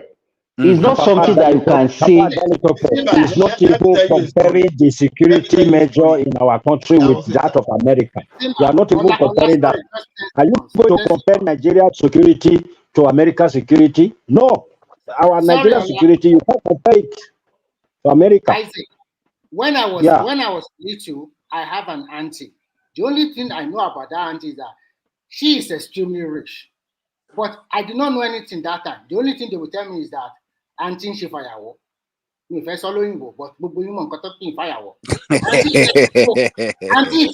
if we go to his house, it's like we are in London or America. Any gin, any whiskey, anything you want in life, cake, a lot of things from America. It's all everywhere in the world. Looking in there. Oh, then she is superiorly rich. These are people that are dealing in firework for a long time. That thing has been in Nigeria for a long time. Even your so-called Atiku also deal with it with his wife. So what we are talking here is a coordinated attempt or coordinated syndicate that involve different strata. What you lay on police, military, that kind of fight. If you want to fight it in Nigeria, they fought back. This is part of them fighting back also. So it's like effect by the money. In fact, the fight is so enormous that NNPC themselves, they are all deep into it. They are also fighting with Dangote. It's not easy. Removing it is better. Let me shock Ajale Goko. Even as America is this, do you know that your police still collect a gunje? Of course. Dollars. Ajale Goko, your police they still collect a gunje in that. Àwọn police in Canada ńkọ́. No. Ó wà láti Canada, ó rí nǹkan tó lọ l'Amẹ́ríkà. No. Irú èèyàn wo nìyẹn? Ṣé America bó ti school? Ọlọ́pàá wa gbowó lọ́wọ́ ẹ̀ rí l'Amẹ́ríkà. Àní ọlọ́pàá yín gbẹ̀gùn jẹsẹ́. Àní ọlọ́pàá gbowó lọ́wọ́ ọ̀wọ́ rí. Ọlọ́pàá gbowó lọ́wọ́ mi, bọ̀tọ̀ ọlọ́pàá yín gbẹ̀gùn. Ẹ̀yin bo lo ti rọ́lọ́pàá tó gbowó.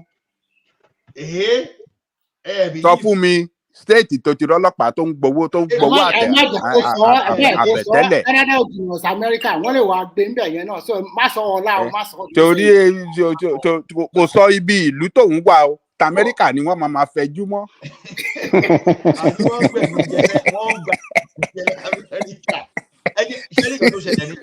American police no dey take egunje o. American police no dey take what? No, that no defend consistency in tiẹ̀ Ọlá Adéwálé ń defend the consistency tiẹ̀. No, Mama, that Trump don't. Man, kilo Trump. They don't collect egunje. If you offer bribe, you go to jail.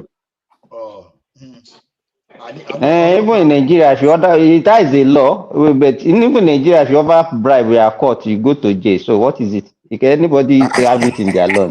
So Yaya Bello wa? Where is Yaya Bello? You want to tell me that the charges against Trump, if Trump is not a strong person in America, he would have been in jail now. He would have gone for a long time. So what are we saying? So every country bends their rule. It depends on who you are. You will see somebody that will evade tax. No, just hold on. Yaya Bello máa fẹ́ mú kinní yẹn jẹ. Ó máa sá wọnú wò láti jẹ́ ọ máa rí mú. Wọ́n ti fẹ́ mu ni. Wọ́n fẹ́ mu ni ẹjẹ́ gbàgbé. Máa mú jọ kan. Kogi ẹ̀rọ àdùn àwọn ọmọ ibi tó wà náà. Ó fẹ́ try gbogbo option court ni, but still ó ṣì ń fail. Wọ́n ṣì ń rìn easily. Come and see. Sorry, I'm watching the IT news now. Come and see flood in northern Nigeria, and there is no rain in southern Nigeria. Oh, they had heavy rain in the north. The rain is raining in the north, and there is no rain in the south. That's the problem. It's just to stop the riot. Isaac torí Ọlọ́run. Wọ́n ti pé òjò wálẹ̀ fún wọn. Àwọn Tinubu wọ́n lè láti pé òjò pé kó tó wọn ká.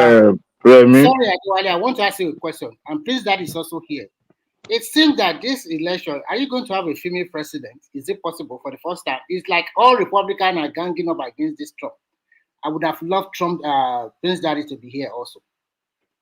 Prince Daddy ṣé not there. ọbẹ̀ kí n Prince Daddy ó máa converse ni ètò ìsọ yẹn yóò máa bẹ́ẹ̀ jà o. Resolve Just like that turning question till around, when just Prince like Daddy will come. The moment you I'm brought telling Trump up, I'm very sure tó Prince bá Daddy gbé ẹ báyìí a máa máa sáré bọ̀ ni. he you. probably listening. He's probably listening. You Trump know, has already won the election, except we are deceiving ourselves. Magale Koko. What do you say?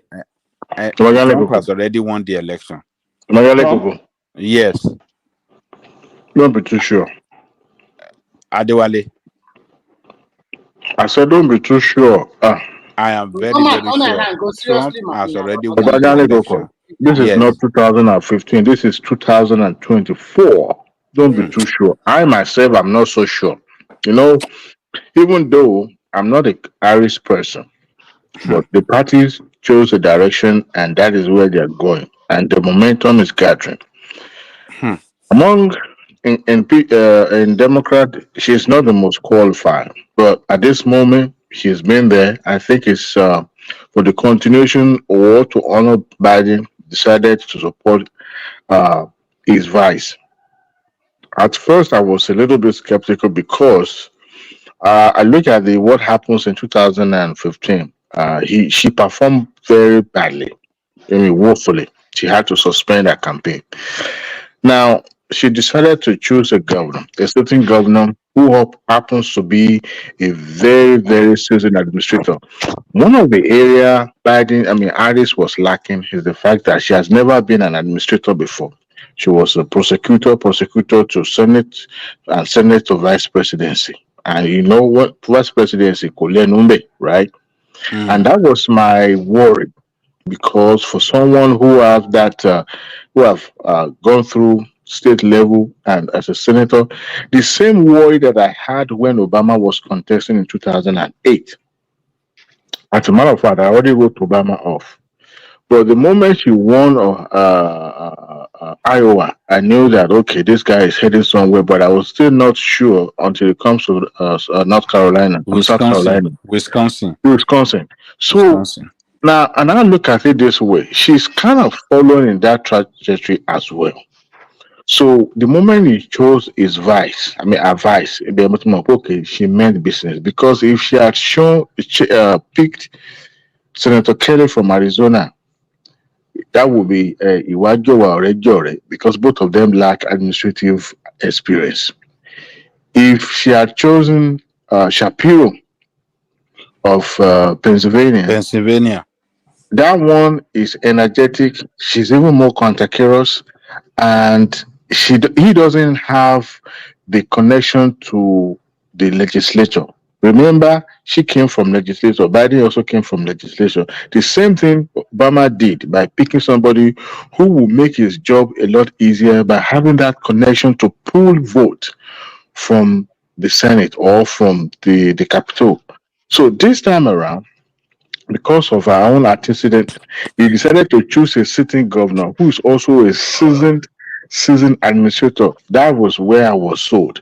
If she had picked Shapiro, I would have looked the other way around. If she had picked Kelly from Arizona, I would have said, well, you know what? I don't think this guy is serious.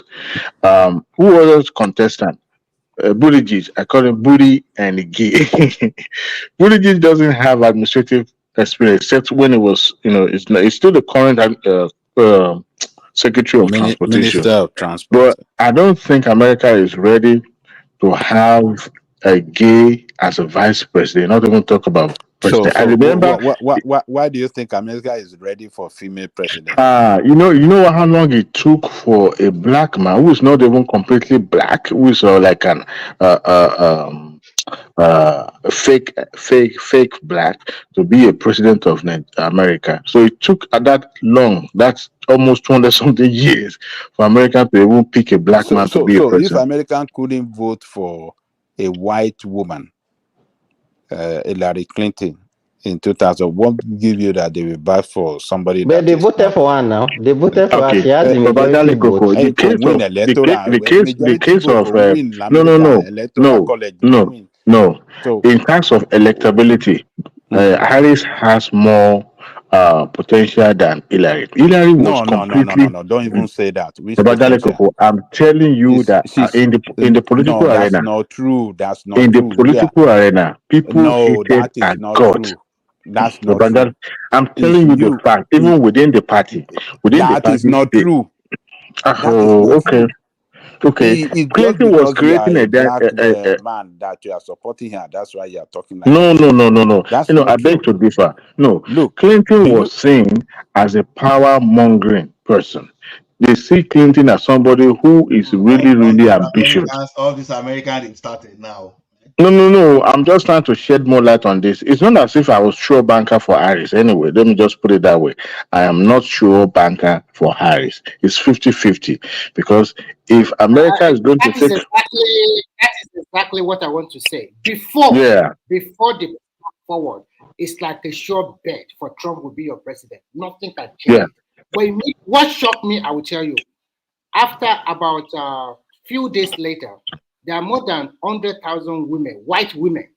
They had a meeting through Zoom, and that day alone, they donated over $5 million to her. That is unprecedented. That is unbelievable. And when most Republicans they started endorsing her, it's unbelievable. Things continue to change around. Àwọn Republican will not endorse it. If we got that woman, that Republican to contest. Are you talking about Trump? Yeah, I mean that woman that connected against Trump, something like Haley or something like that. Even all this Bush family, they have already endorsed Harris. Look, let me tell you. Hold on, Remy.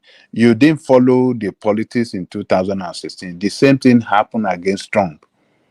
All the Bushes and all of them did not support Trump in 2015. A lot of Republican, ex-Republican, they went after this against particular Trump. woman I'm talking about, she contested this particular one until she opted out. So this one also support Harris. And then another thing that I'm telling you, the same thing played out in 2016 against Trump. No, Babajale Koko. This time around, I think this woman is. Adewale is here. Ask Adewale. I can see that more women or female are leaning towards her. And you know America. Can I chime in? Can I chime in? You don't know women. Can I chime in, please? The white women in America, you don't know the way they go. Okay, Babati, come in. So Otubaremi. So the same white women that did not vote for a white woman like Clinton now vote for a black Asian. Just stay with me now. Hold on. So check this out, okay? For the first time in the history of America, you have a half black, half Indian running. And who does she pick? She picks a Jewish guy. So in the history of America, there will be no Anglo-Saxon, there won't be no white male in either position. I think they're going to watch you. Number two is from Minnesota. You left Pennsylvania that you need. It's already a blue state anyway. You're going to win there anyway.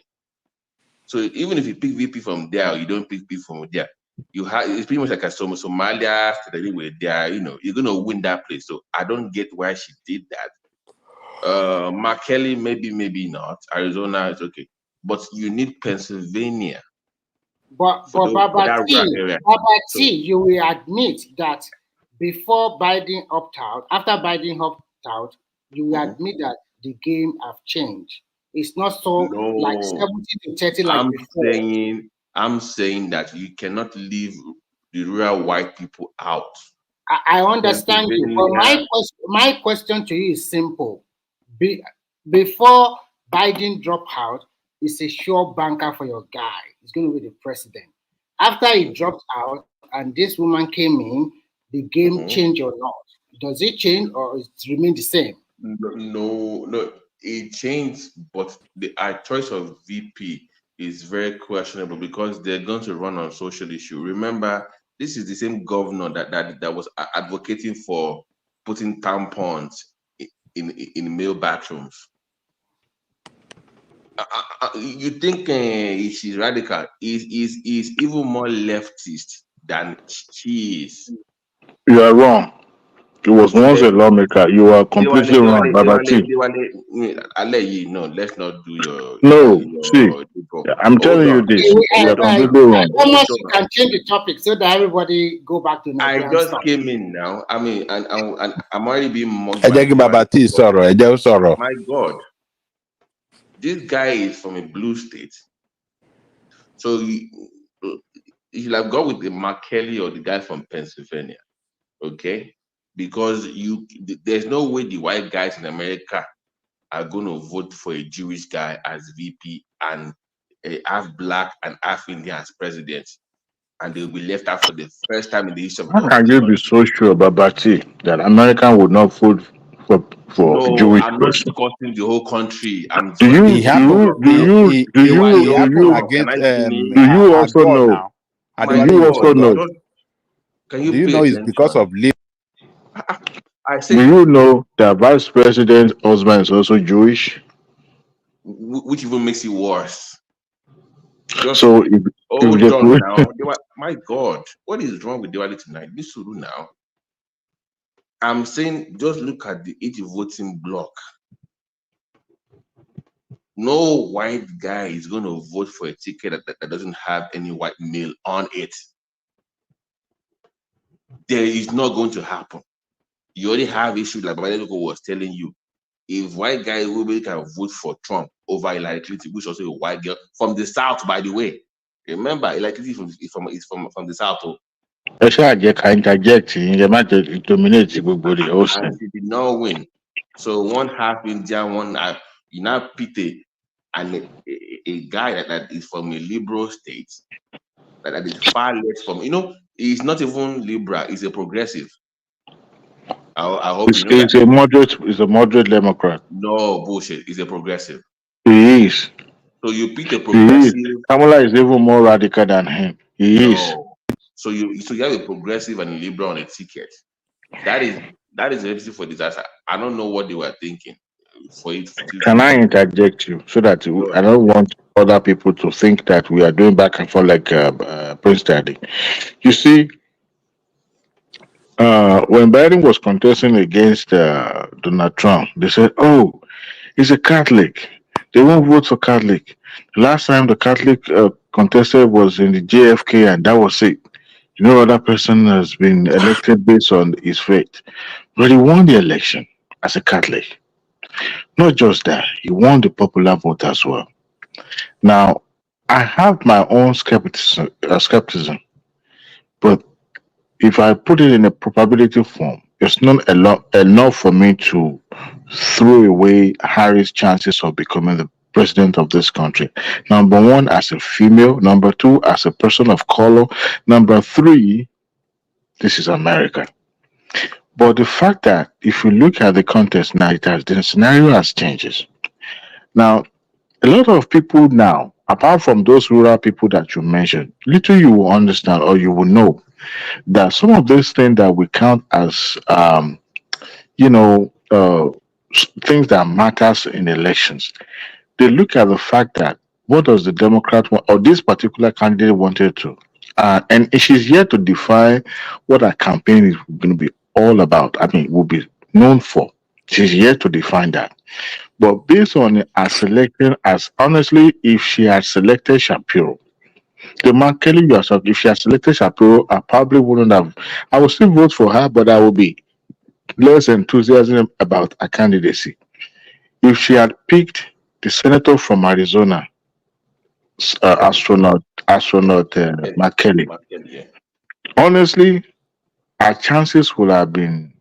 Um, McKelly is a moderate Democrat, number one, But and No. I'm trying don't to need analyze. Arizona to win as a Democrat, but you need Pennsylvania. I'm Wait looking now. at Wait. the Arizona numbers. is a plus. If she wait, just like the way that Biden won Arizona is a plus, and you don't look at because this person come from this place.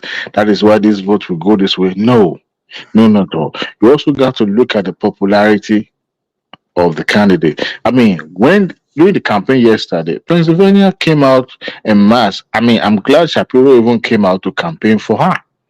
All right, despite that it wasn't picked. Now, what I'm trying to say is this.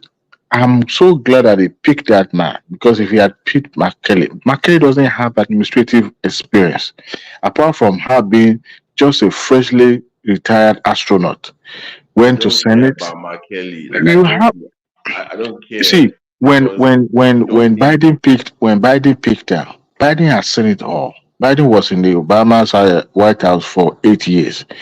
He was the godfather of the godfather in the Capitol, right? So, in terms of reach to the Capitol, he has that clout, he has that reach, he has that button to press. But when it comes to somebody who can help him govern, he picked Harris, because number one, Harris was a minority, she was a woman. I mean, if you look at the significance of Harris, you also look at what brought her to the national politics and for the fact that she was able to pick somebody who is seasoned in terms of because nobody has ever used woman as a president in America, so it's going to be a tough call. Now, would America take her for what she represent? She's yet to define a campaign. That is my area of worries. But in terms of all those variables She's that we not always defining look at, oh, campaign he didn't pick when this one, her so that campaign means is it's not based. electability. Look, I did not give Obama a chance in 2008. I must repeat that I here. did. No, I did actually. I did not I because picked things in the past. No. I Oh, look at listen now. Hold on now. what Over the whole family, I went against the whole family because everybody was pro Clinton. I said this guy's going to say I was joking. What I'm telling you is this: what it boils down to is the same voting bloc again, the suburban white women. That is, they are the ones that will decide. Now, Trump, because they had their own family meeting, say, listen, this is our guy, white America, blah, blah, blah. They voted for him. So once he picked J.D. Vance, you see those Pennsylvania, if you notice, they always vote in a block. Pennsylvania, Wisconsin, and I've forgotten the other thought up there. It's three states that are up for grabs. That is the rural America for white male men. That is that. So in picking JD Vance was for that. Even Trump is not white enough for them. They're like the core Anglo-Saxon whites. What I mean, a Jewish guy going over there at this time. I say those people live under the rock. You'll be surprised if America could vote for a black man to be president. They could also turn that. Because he picked, no, hold on. Who did he pick? Because he picked Biden. Biden is from where? You are missing. It's like you're missing this how this thing works. Why? It is the same reason a Democrat will still come to come and campaign in Texas, but you know you can't win Texas now. If you're a Republican, you won't campaign that much in New York because you know you're not going to win. There are some purple states that you need to do the needful to white male. It's just You know the the way it is. funniest thing, Babati. You know the funniest thing. The time will come that American electoral map will shock everybody in this country. I'm telling you. You see that red state that you think cannot be turned purple or blue? You'll be shocked. Who would have thought, Babati? Who would have thought that Biden would turn Arizona blue? Who? No, that Who? was not shocking. It Arizona is was not a shocking. That's fake news. He never did. it's a He poll. didn't Oh, turn it see, on they Arizona are blue. crawling out of their cave now. See now, he turned Arizona blue, and yet He you never want to. did. He did not. It's a lie. So, It's all fraud. No, ah, okay. they were listen now. They were listen. Ọ̀rọ̀ pèsè jẹ́ o. They were listen now. They were listen, please.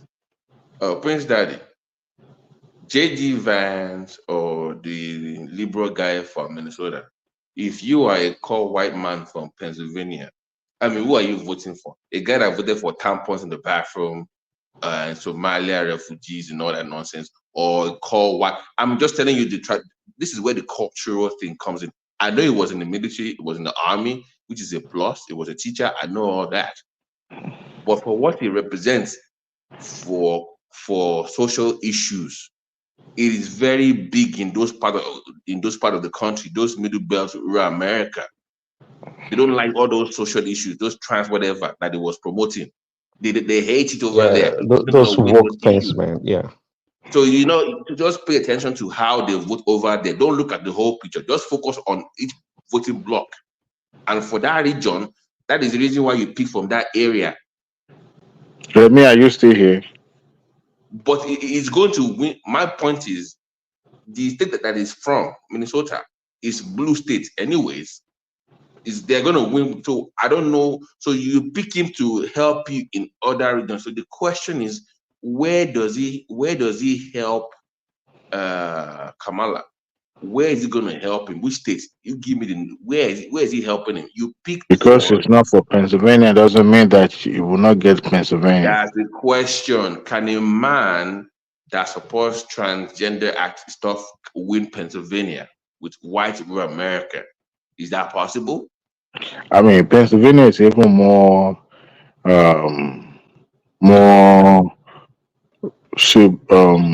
how do I put this now? More exposed than those folks in the Minnesota. So if we talk about some of the new, I don't know. I don't know where you're looking at, but like the Bible Belt area. All I know is that on November, is it 8? You guys are going to congratulate me and tell me a job well done for my party. So, hold on, congratulate you on what? You were just supporting Biden for like a couple of weeks ago. For winning. Oh yeah, I'm Team Biden any day, anytime. Winning and what happened? And what happened? Oh, Nitiju now. Exactly. Oh, Nitiju. That's exactly. Because you're a flip flopper. No. You should be ashamed of yourself. You were on this show. Biden is healthy. He's not that sick. Exactly. The mental health he was just sick. Oh, we have the best economy. We have the best of everything with Biden, and all of a sudden it's gone. Stop, quit playing, man. No. The same you. You guys will let me tell you, it's 1 against 2, and you still trying to suppress my voice. So let me speak. No, let me speak. You see, you'll be talking about it, and your cousin came out too. No. This is not fair. I bet what do you mean? 30 minutes ago. No, it was you on this show. And I'm trying to explain the reason why. Hold on. Let me finish my point and you can reply. You are defending Biden, even though we told that he was not healthy, he was sick, he was this. You said it was just malaria, Ibani, for Biden, so it is okay. He was not okay that day, he was tired, he's been traveling. You were making excuses for him. Now you are sounding like obedient now. This guy. No. Okay, let me chime in. No, Adwale, before you say anything, look, Babati is not wrong. We all heard you when you said all those things, and I've always said it. So you don't have a mind of your own when it comes to this stuff. You only regurgitate what you hear on CNN and all those liberal sources. You don't. You can right in plain sight, as this guy says. In plain sight, you denied it to the core. Biden is healthy. There's nothing wrong with him. All this other shenanigans that you said, okay? But at the end of the day, we saw it in plain sight. This guy is not there. He wasn't there at all. We saw it. We saw his decline, aggressively. But you never once acknowledged. You just spewed all the garbage from the liberal media, and I've told you before. So you have no analysis or mind of your own when it comes to Biden and the Democrats. You are able to analyze him and conclude that he was sick, and that's why. Look, let me tell you something. I mean, this will be the first time in history when you have the best candidate, absolutely the best candidate that can defeat his opponents, and he took him out. That's quite interesting. What really worked against Biden was his age, nothing more. Yeah, but you hear that again? And it was forced out. I will not say. Okay, hold on right there. Now, please tell us, why was it forced out? Because it has been shown that American politics is all about money, ego, kudi, and the deep pocket sponsor or the deep pocket donors are able to gang together and push them out. They didn't Adewale, have, stop they this didn't have the garbage, man. financial Stop muscle. deceiving So yourself. American, look, if it's all about money, they will only put their money on the candidates that's going to give them the results. If Biden was all that you said he was, why the heck would they want him out? See, you're fooling yourself. You're not fooling me. I know you're not fooling. Listen, look, I, you're the one that asked question and you want me to respond. We will be here deluding ourselves saying that America is not about money. American politics is not about money, but it's about money. It's about how deep your pocket is. Trump was able to sustain his dominance in the Republican Party simply because he could muster financial muscle among the donors. So that he wasn't scared of the donor. Now he needed donor because he didn't want to spend his own personal money, and he has a lot of political garbage, and that is why he's trying so hard to raise money. And you could tell by just short period of time, Harris has been able to raise triple or four times of what Donald Trump was able to raise in a month. Now, what do I say that money is the king when it comes to American politics? The big, deep pockets donors that are actually in control. I'm talking about Soros and the rest, just Soros and the rest. They are able to force Biden now because number one, the man does not have an age on his side. Two, you could see you could tell by the momentum wasn't there. The way people were enthusiasm about his candidacy 3 years ago, that has been eroded. And it's all about gambling, and they don't want to gamble it. So they decided to withhold their money so that the campaign can suffer a natural death. He cried out, but there's nothing they Adewale, could see, do. at this But point I in tell time, you, hold it's on, really disrespectful to myself to listen to even you. Hold on, spew this you have no garbage. choice You're than to not hear talking to me. children, right? Listen, listen. Me and Babati, we live in the same place that you do. So you coming around, just spew, you will never stop. You're this guy, progressive, prestige. You never stop. You do you still keep know you are running around the circle, telling me the same thing. Like we don't have eyes of our own or do ears of you our know own you are going to President, you know you are going to congratulate me when we finally win the election. You know you will. Yeah. And Let I've me been tell you. waiting for your Okay. What's your congratulations prediction? since. Are Let me you hold on. winning in Hold on. your Let me tell you. dream, Let me tell you Adwale? the prediction. Yeah? Are you I winning in got. your dream? I hope the show is No, still it's on. not Let in me a tell you a dream. quick It's a prediction. reality. Oh yeah. See, the prediction is this. Unlike Hillary Clinton back in 2016, that she won the popular vote, right? Unlike that, Kamala Harris, I was thinking that she might win a popular vote. If she does at all, I give her like less than 500,000 votes to win the popular votes. But when it comes to the electoral college, it's going to be a landslide. Trump is going to win in the range of 300 electoral votes. I'm telling you. Kamala Harris, we all know she's garbage. She's absolute garbage. She never won anything in her life. Remember in 2020, she did not win any single primary. That Black was people did not vote look, for her. that She was a has no different political capital. that was And a let me tell different you, contest. but it's always nice to have a combination of a good candidate and money. But let me tell you this But time around, there's she no has both. amount of money that she's going to raise that's going to You know help how her much win. It's not going to since happen. since she announced her candidacy, you know how much she has raised? I just told you, it doesn't matter. No, See, I'm but just on telling our you. side too, the Are you money is not the aware how problem. much You know that, right? she has raised? Hold on. Do you know on our side, money is not the problem? It is the problem because you have to have Look at that this guy. to Are help with the you kidding campaign. yourself? It You don't is, even know it what you're is, talking it about. is a big deal. But I'll tell you this: for those who are not familiar with America, Have you heard about and Andreessen Horowitz before? good You know, word.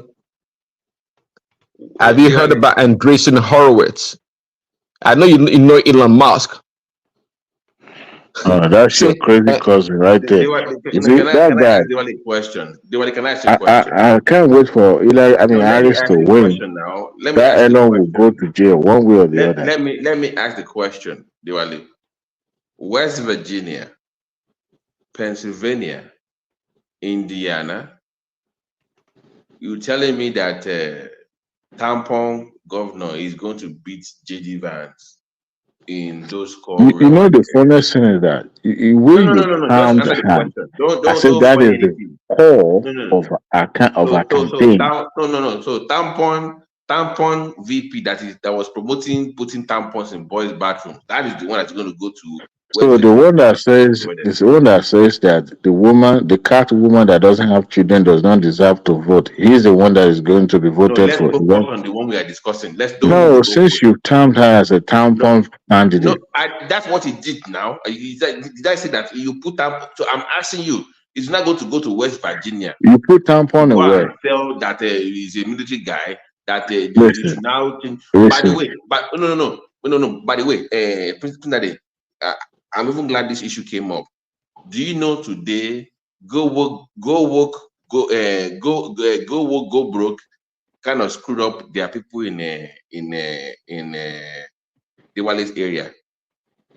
Their famous hospital in Houston. They had to lay off people today. They laid off people today in their famous children's hospital because of go broke. Okay, this is what happens when you start imbibing children's surgeries for we can't sit on live here. This is what happens. This is what happens. So it's even screwing your own area up. You You know, lost Medicare I services for that. remember when they said, "Oh, 2 years ago when Biden was contesting with the incumbent, then they said, "Oh, he can't win, lie," but he did. Now, but Tungari came in and said, "Oh, that was fraud. He did not win Biden Arizona." never won anything. You should just stop it. Biden, he never won anything. Can we See play the what? game? Listen, like karma, whatever they call it with you guys. No, what happened to Biden? What Biden did When you pronounce when that he name, put emerged? some respect Hold on on. it. What Biden did when he emerged in 2020 is exactly what they did to him in 2024, really, because they forced him out. Biden was never, he himself was not a candidate. He never won anything. It was almost a tied race among like 3 or 4 candidates. But the Democrat machinery, they decided that, okay, who's going to be the best candidate for us that's so corrupt and crooked that they can push forward? And guess what? It was Biden, and it worked out. Biden himself never won anything. Prince, do you know that ever since Kamala announced presidency, we are yet to hear any concrete policy. It's all been about race, gender. Listen, we are But see, that's what she has now. She if has there's nothing to one offer. She person, has nothing That's to offer all now. they are discussing so far for the past few if weeks. there's No one person policy. that is so particular about race, They lost a it is policy. They were late. it They is give one. it They is want to give us a Republic. policy. But no. Hold on. Give me 2 policies of Kamala Harris that you know about that is going to promote. Open the borders up, give them citizenship. That's what you're going to tell me. Oh, That's that's a good a question. Go on, Republican go answer the to question. We that's a listen. Republican go Let's to listen. attack. Over the years, Kamala Harris has been so particular about, first and foremost, expanding. Okay, now he spoke about the woman's health, and then talks about uh, legislating and codifying. Uh, what do you call it? This the law that was repealed, the one that was the Supreme Court says it was. It was against individuals' right, and the state should govern. What is it called? The abortion, Yeah, Roe versus abortion Wade. right. She took a stand on that one, and said when she wins presidency, she's going to ensure that has been legislated in a way that everyone will have right to do whatever they feel like to their body. One, two, talks about. Let me see. All these things happen just rapidly. Now he's still going to come out with a robust manifesto, and Well, the first one, listen, she has nothing, and I don't blame you that she's no, stuttering because she doesn't have anything. no. Let me I'm tell not you, stuttering. Let me even the see. first one I you said said, even the earlier. first one she I said said, earlier. that's not even a position. That's not a position to No, be held. I don't even understand that because it is a the Supreme it is Court a already yeah, pushed because that Supreme law Court down to the state level, no and I'm not Supreme sure Court how listen. Kamala what she's Supreme going to Court do about it. Supreme Court, the Supreme Court is to interpret. Supreme Court does not make law. The Senate and House are going to pass the law, that will ensure that individuals' right, especially women's health right, is observed, so that every individual will not have their right infringed upon by the state. So What are every you? woman What are you even talking? Okay, so now have listen. right to You their see, body no, no, to no. do Let me whatever tell they you. feel like to their You body. know, America is a republic. You know that, right? You tell So, me. Kamala cannot do whatever you think she's going to do to compel the states to do things against their own The state same thing laws. It's not going to happen. they said about Obama when he was proposing that at least we have a nationwide medical insurance. They said, no, you cannot do that. Why would you do that? That is not possible, that people are not going to buy into it. But guess what? That was one of his first legislation that was passed. It passed, and till today And that still stands. did not go to the Supreme Court. Yeah, but Supreme Court only chipped a little bit out of it, but they never, not even for once were able to kill it completely.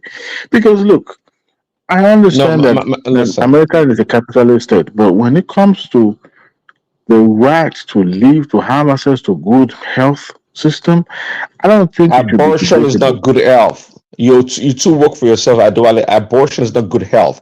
Kamala Okay, Harris know nothing about do you health know that in or the Alabama, laws surrounding hold it. on, hold on, do you know in Alabama, even states like Texas are actually stating that even when that pregnancy is going to put the mother at risk, you still have to have that baby. Number two, they were going towards IVF because they want to legislate. They want to ensure that IVF is tied to abortion in a way that for you to be able to, people would not have access or right to have IVF as a means of having their own offspring. It started, it's already coming. So look, that those conservative ideology, I'm not saying that all of them are bad, but in a Well, yeah, way, that's what you're them saying. That's what you're saying. Democrat is not asking You for rather too much. see you rather see transgender women in men rather in You men's guys are in women's saying that sports. to scare voters away. The It's Democrat not is not. scaring It's anything. not Can you about. debunk? No, Listen, Dewale, listen, listen, no, listen, no. listen, No. listen, Let's not do this, Dewale. Come on. Did the listen, man pass listen. the law? No, hold on now. Did he pass Okay, the law to put tampons in boys' bathroom? Yes or no? It's a very simple question. men do not listen now. Men do not Answer the menstruate. question. That is not the question, No, Adwale. Answer the simple no. question. That Hold was on it. now. See, Did he no, no hold on, no. hold That on. law, that law Dewale, this is did not not. fair now. Dewale, this is Yeah, not but fair. you're a medical doctor. You know better that men do No. not menstruate. I am not Dewale, forget that one. I'm asking you a simple I'm not question. forgetting that one because Did the you're man asking that question. hold on now. Why are you doing this? It's This about government transgender man. did he pass law to put tampons in male bathrooms in his state? Yes or no? It's a very simple Listen, question. It's a very listen. In his state, hold on. In his state, they were talking about transgender men, women to men. They are still menstruating, okay, and they also believe that those women that are transgender to men could also use the bathroom that belongs to men. That now that they've transferred to male.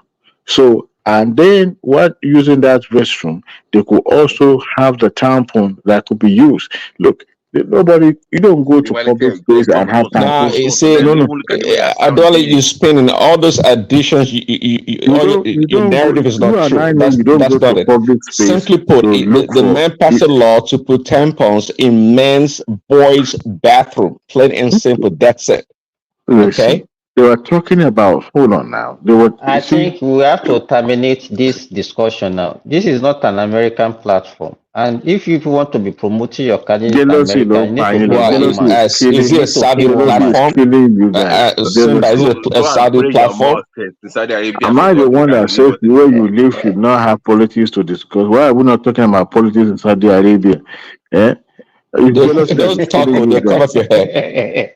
In Kí fact, ló heaven dé will à fall kí ló for ń ṣe yín democracy to látẹ̀kàn gan-an happen in gbogbo Saudi ẹ̀dẹ̀ wá dé Arabia. ẹ̀dẹ̀ hijack platform wa lọ ẹ̀yẹ ká rọ̀rọ̀ sọmọ. But you see, you mentioned American PD, politics. go and sleep. Babati and the Prince PD, go Daddy and crawl sleep. out of their shell, out of their cave. They now wanted to attack me simply because of the fact that I speak. In fact, I Where wanted were to they rescue you. before? That's why I just, because they will not allow you to talk, especially Thank PD you, will not guy. allow you to talk. In I fact, they think he's the stifle me. cousin of Trump, or maybe he's the He is so. nephew or He's whatever. actually rub it off on them. They like to suppress voices. And Ojú wọn jalè election, one day fail one in Wole. In fact, I Don't will be worry. waiting for my Maybe congratulatory we message. import people from other country to come and vote in America. No, You we don't must need to know all import. this. We have enough. They You know already one thing, done that. Simba. Do you know that during the last election in Nigeria, I told someone who happens to be one of my ex-co-workers in Nigeria, I told him, I said, Tinubu will win this election. The guy, Uba Faraya, you know what you're talking about. As a matter of fact, he doesn't call me anymore. Like, so I said, well, you know what I would say? After the election, you will call me to congratulate me and say what you said was right too, that they actually going to win the election. He didn't call me. So fast forward a few weeks ago, he called me again. I said, So when he called me, I was like trying to mock and say, I hope you are enjoying your Tinubu now. I said, oh Benny, but you haven't even given me my congratulatory message first before I will answer What's you. your point? That you are So spiritually I'm that's saying it now that's and I'm predicting it now that these two uh, Republican wannabe dictator loving individual on this platform that says Trump is their number one favorite in political arena in America. That time will come after the election in November. They will call me, and if they don't call me, Simba, please remind me to demand for my congratulatory message from both of them. I'm talking about Babati and Prince Daddy. No. The only person I will pity is Prince Daddy. Is a liberal person. He doesn't care whether Trump win or lose. The PD might not be able to withstand the shock that will come to him when Yeah, after eventually Sarah, when he God, we loses. don't worry. After Sarah, and on Saturday, Trump will He's not even just be able talking. to. Actually, just talking, man. Uh, 2 weeks Trump ago, this guy was jumping up and down for Biden. Today, he's telling me. and I still do because Kamala represent what Biden stood for. Stop, man. The You watch too much continuation. CNN, man. You watch too much Do CNN. do Simba. Yes. I have 40,000 student loan uh, that I'm paying. Do you know that because of Biden, I'm only paying $10 monthly? As a matter of fact, this man wanted to uh, write it off, Cancel it. Okay. write it off for everyone, so that people will have fresh start, financial fresh start, so that at least we don't have to pay nothing back, but get empowered financially. So that money you are using to service those loans, you'll be able to spend it on something more meaningful for yourself, for your family. He proposed that. He was blocked by these people, by these Republican people, to a point that he was sued and he had no choice than to start exploring other avenues because of people that have no means, that they are living from paycheck to paycheck. That is what Biden stood for. And that is where Harris is also going to continue. So when you talk about democracy, Democrat is not about tampon. Democrat is not about homophobia. Those are just an abstract that where it comes and it goes. As a matter of fact, Democrat did not enshrine um, gay whatever in America. Supreme Court did. Supreme Court was the one that sued people, that forced every government to recognize same sex in America, not Democrats. You see, when you hear these people talking about it, and the presidency as at that time, I'm talking about Obama, had no choice than to embrace it. Now, would you say Biden supported it before Obama? Absolutely, because he could see the dynamic. Biden is a politician. The same thing with Obama. They are all politicians. They will say something in the public, and behind the curtain, they meant something different. However, once the public say, or the Supreme Court say, oh, this is what we're going to do, then everybody embrace it. Don't necessarily have to engage in the lifestyle, but that is the law of the land. Now, when you have a presidency that proposed, let me tell you something, Simba, there are millions upon millions of people. I'm not talking about those who cross border from Mexico to live in America. I'm talking about people that travel thousands of miles to come to America and decided to stay put without legal papers. And they are unable to travel home, they are unable to function, they are unable to be productive. And this administration of Biden and Harris recognize that, look, you can't have somebody who has been in the country for more than 2 decades, going to 3 decades, and yet they didn't commit any crime. And yet we could not see any path to them to become part of the society. So they were trying to explore every avenue. That instead of them living in the shadow, why not create a path for them to become a contributing, tax-paying uh, citizen of the country? So they now begins to explore, okay, what can they do? Do you know that Republicans block them on every legislative that will ensure that these people came from obscurity to the limelight? They block it because they think that the moment they are able to become part of the system, they will be sympathetic to Democrats and they will be voting them en masse. How true could that be? Everybody have their, opinion and views on things. Don't be surprised. A lot of immigrants too are also voting en masse for Republican. So tell me, just like Ajele Koko, I won't even call Democrat a social or welfare party because they strongly believe in capitalism as well. But you see, all these gestures that the Democrat was trying to do are being blocked by the Republican. I don't know what their grievance is. The fear of losing the grip, the political grip on America, is what is happening to Republican. That is why any legislature that is going to benefit or tend to benefit Democrats in the long run, they will oppose it even when it doesn't make any sense. So you tell me, for someone who married immigrant as a spouse 2 times, whose spouse benefited from the immigration system in America, and yet championing and blocking people from having access to come to the United States. Please, as a human being with human feeling, and you have blood flow in your body, would you support such policy in which people will be thrown into concentration camp? We've seen it in America, I believe in the early 19th centuries. People were thrown in the concentration camp. You can remember when the what do you call this thing that happens in Hawaii happened? The Asian people were being gathered and put in the concentration camp. That is to tell you the kind of country that we're living in. So when Democrats tend to listen and try to help people who ordinarily would not even have bootstrap to pull themselves up, it's not because they are trying to do it to benefit them in the future, because they recognize that in the society that we live today, there are people that are actually contributing the chunk of the growth that we enjoy, but they do not have the benefit, just like the few majority that are actually in the control. So they want to help those people.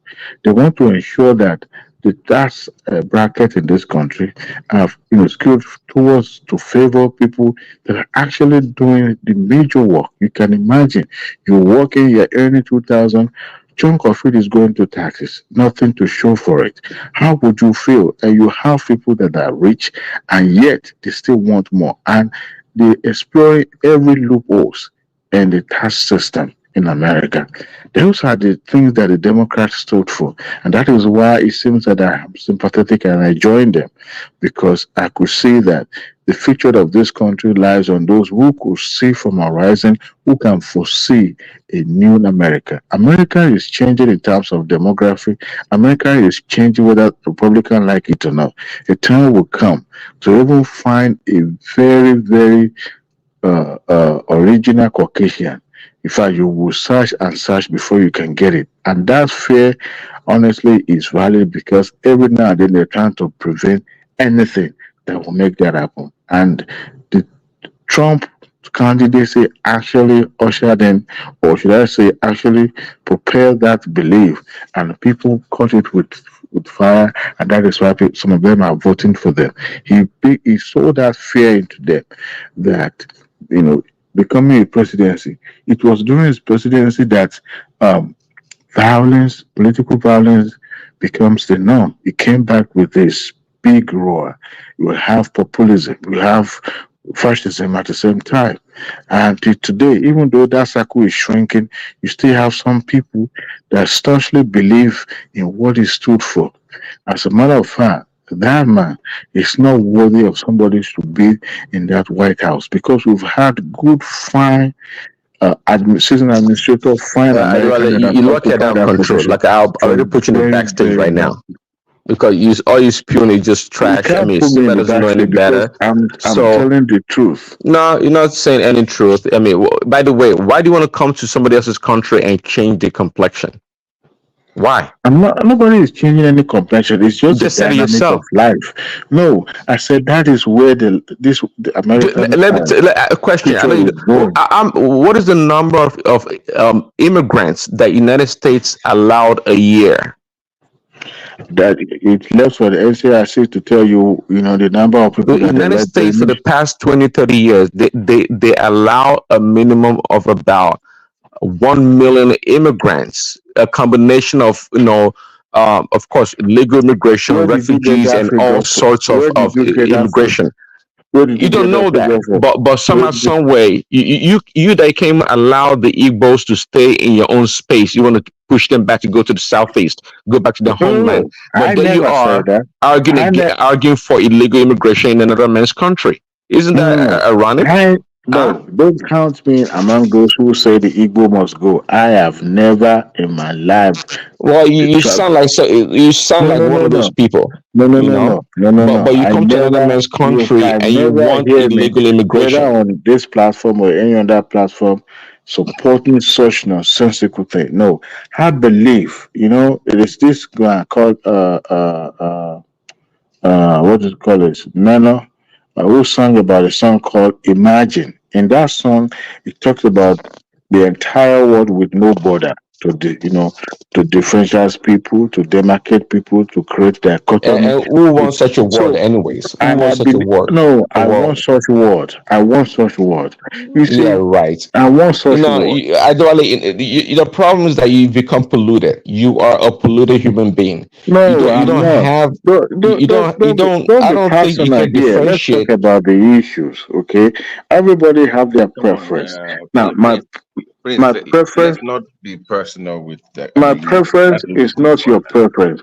I throw my weight behind Democratic Party simply because I could see that in some of their policies or some of their what you can say as their core ideology, they support Yeah, human growth. they are paying. And Yes, They are, yes, no, Adwale, no, hold you on, want hold to on, you hold want on. to and you kill can't Thomas, babies. You Thomas, want abortion to Thomas, kill babies. That's what you Thomas, support. Thomas, You, Thomas, you Thomas, support you Thomas, transgenderism. you, you Those are the kind know of Thomas, things you I can you did hear me, support. no Thomas? You listen support open listen border, right? let me Thomas, say can you, Thomas, can you hear me, Thomas? Thomas, so can you hear Diwali? For people like me that actually paid our student loan off by ourselves without government help. So I'm supposed to sit down here and listen to Diwali talk about, well, I'm only paying $10 a month because of the bike. Is it fair to me? I mean, okay. I spent hours working my ass off I'm glad. for I'm glad years, Thomas showed down but his camera, so he's not paying attention to you. but But you know you what makes us difference no is this. Thomas, is it fair to me? No, no, I no. You are a I wo- deep pocket. It's I not work fair, my 70 hours bro. a week, It's not but fair. you just paying $10 No, a month. no. Is it fair? Before you Thomas, is it answer, fair? Thomas. Before you answer, hear me out. Don't just hear his own side and say, "Oh, it's not fair." No. Let's put it in this context. Babati is a medical doctor. He's No, hearing no, big. fiyẹn lẹ̀.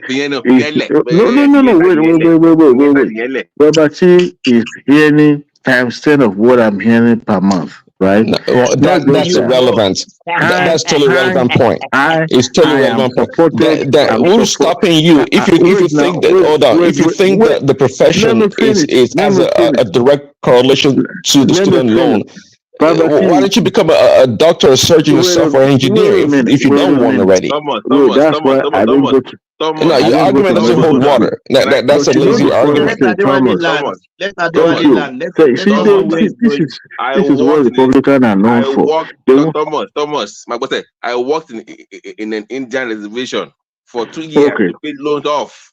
I worked okay. my ass off to pay Thomas, loans off, and you're getting hold 10% a on, month. bro. Hold on, Baba T. Nonsense. Thomas, See, go fear now. you Go there see, now. Thomas, hear me out. I work for the safety of the community and the country that I live from. I'm supported by the taxpayer. I do my work to secure my community.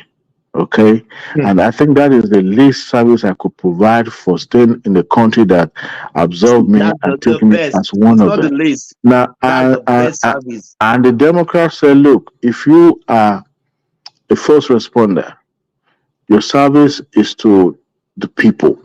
All right, you're working for government. I think it's deemed necessary to support you in a way so that at least you can be balanced. All right, from home front, Yeah. financially, and everything.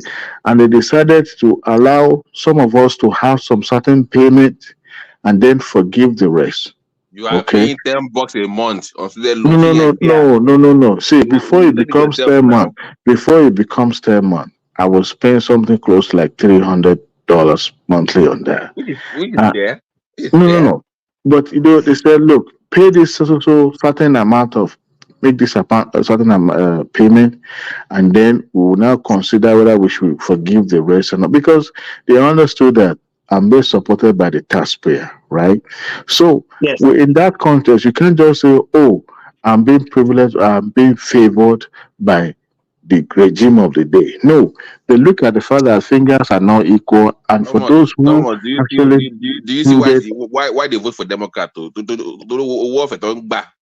it's not a All this warfare. all this money don't back. Republicans too are also benefiting from it. It's Everybody's regardless of benefiting. everybody benefited. It Amy will doesn't matter benefit whether Thomas come in now. because your tax bracket, I'm an your tax American too now, bracket for God's sake, God excluded damn you. it. See, your tax No, bracket because you are excluded earning you. too much. Yeah, You are exactly. earning too much. So Yeah. they look at okay. Adewale, sorry for cutting you. Sorry, my brother. I just did my task this afternoon. The tax guy is my friend, church member. When he came today, he said, my brother, hey, do you know what you earn in a month? I will not disclose it yet. I'll write it in the comment section for you guys. He said, I said, I'm expecting tax return. He said, no, you are not among people that will get tax return. So you know what I mean? So it's not easy. Babati is not in that category of people. Yeah, but It's you earning see, too much. you can't. Babati's submission about me benefiting from it.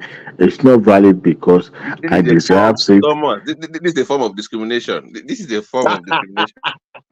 It's the No, truth. it's the truth now. It's the truth. It's the truth. When they are So doing when you some have a things, government that is you may not be eligible because you are earning more. Adewale, am I exactly. right? No, And that has been the Republicans' policy. Ideology, It's about the policy. favoring the favored one, and the one that are actually doing the work. Oh well, I want to use that word, but the one that are actually laboring the most, that needed that help. That Are help. you As a man, creating they jobs? what do you mean that we're not creating Where are the jobs? jobs that are created? What do you mean we're not creating jobs? Are you creating jobs? In the You're not past, creating any jobs. So for the job creators, no. When it comes to an employment in America, no. Biden administration have recorded a tremendous upward trajectory when it comes to employment in America. So right now, there's no That's a recession. lie. Oh my God, Adewale, you're Oh, just full of lies, man. Upward trajectory when it comes to employment. Where did you get that number? It is a fact. It is a fact. There's no way you look for job now that you can't find a job. So that argument about America is not losing job. I could remember in 2008 at the peak of the campaign of Obama, There was a recession. There were a lot of people were losing their jobs in Trump. Compared to when he finishes his administration in that a pattern till the Trump came over, Trump enjoyed the big economic boost of Obama because it was well laid out, it was well, structured in a way, and he came and he enjoyed it before Trump COVID now exposed his weakness. So, we can say everything we like. Well, you The don't have reason any why I argument. Number chose to one, the COVID exposed the world's weakness. Okay, and to make that conclusion is like it doesn't even gel at all. And Obama in 2008, okay, came. So it took him 16 years, rather 8 years to stabilize the economy. Under Obama, we had the worst, absolute worst economy. Obama probably still stands as the second or third worst president of the United tell me, States. tell me that president that has been able to balance budget since Ronald Reagan. Any Republican president? No, zero. As a matter of And now, fact, who they did? they keep on borrowing in an astronomical way. They keep borrowing. In fact, you can't even tell the difference between Biden's administration and the rest of because he was borrowing like no tomorrow. We're talking about prosperous economy under this regime. You cannot Under which under the regime you talking circumstances that about? they came. Biden's regime? It was ushered into the office. It was under very harsh So, economic Adewale, conditions. it appears that you live under a The, rock. the See, entire we world, have currently the right now we entire have the world highest was inflation. grounded.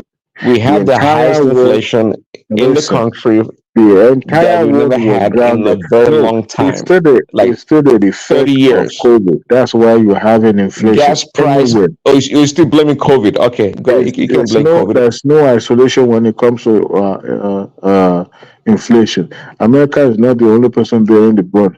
The entire world stood still for days. Oh, so So you have you double talking right now. You just said COVID exposed Trump, but now you use the excuses about COVID to support Biden's poor no, performance. That's the way COVID people like you exposes talk. Trump. I know that. COVID exposes Trump of his ineptitude uh, trait. See, COVID the exposed America we Trump. live in right now, we have the highest gas price ever in a very long time, perhaps in 30, 50 years. We No, have but we that is not isolated. Anywhere you go now, is the well, price in America's case, it is is isolated because crude under oil Trump we were price remain energy the same? independent. It No, is no, no. isolated because it doesn't Is make any crude sense. Under Trump, we is were energy independent. Also, we have the highest, absolutely highest interest rate on mortgage right now, or interest rate in general, in a very, very long time. Under Trump, we had as low as 1.95, 2.25 interest rate on a 30-year fixed mortgage. Adewale, wake up. all Right I now, the know is that inflation in America, the real inflation in America, really right now is about close to 22.5%. Forget about the other 17% they're telling you, and that's real. On some let me certain items, let me on go certain through. items, the inflation is up to 100%.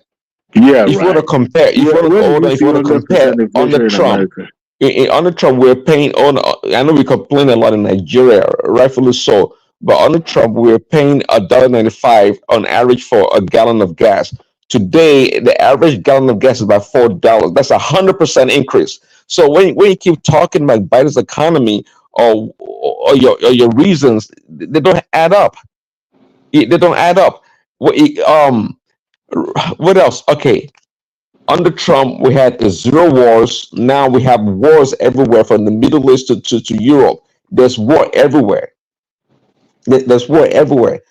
Um, what else is going on? Yeah, we've talked about energy. Energy is like skyrocketed.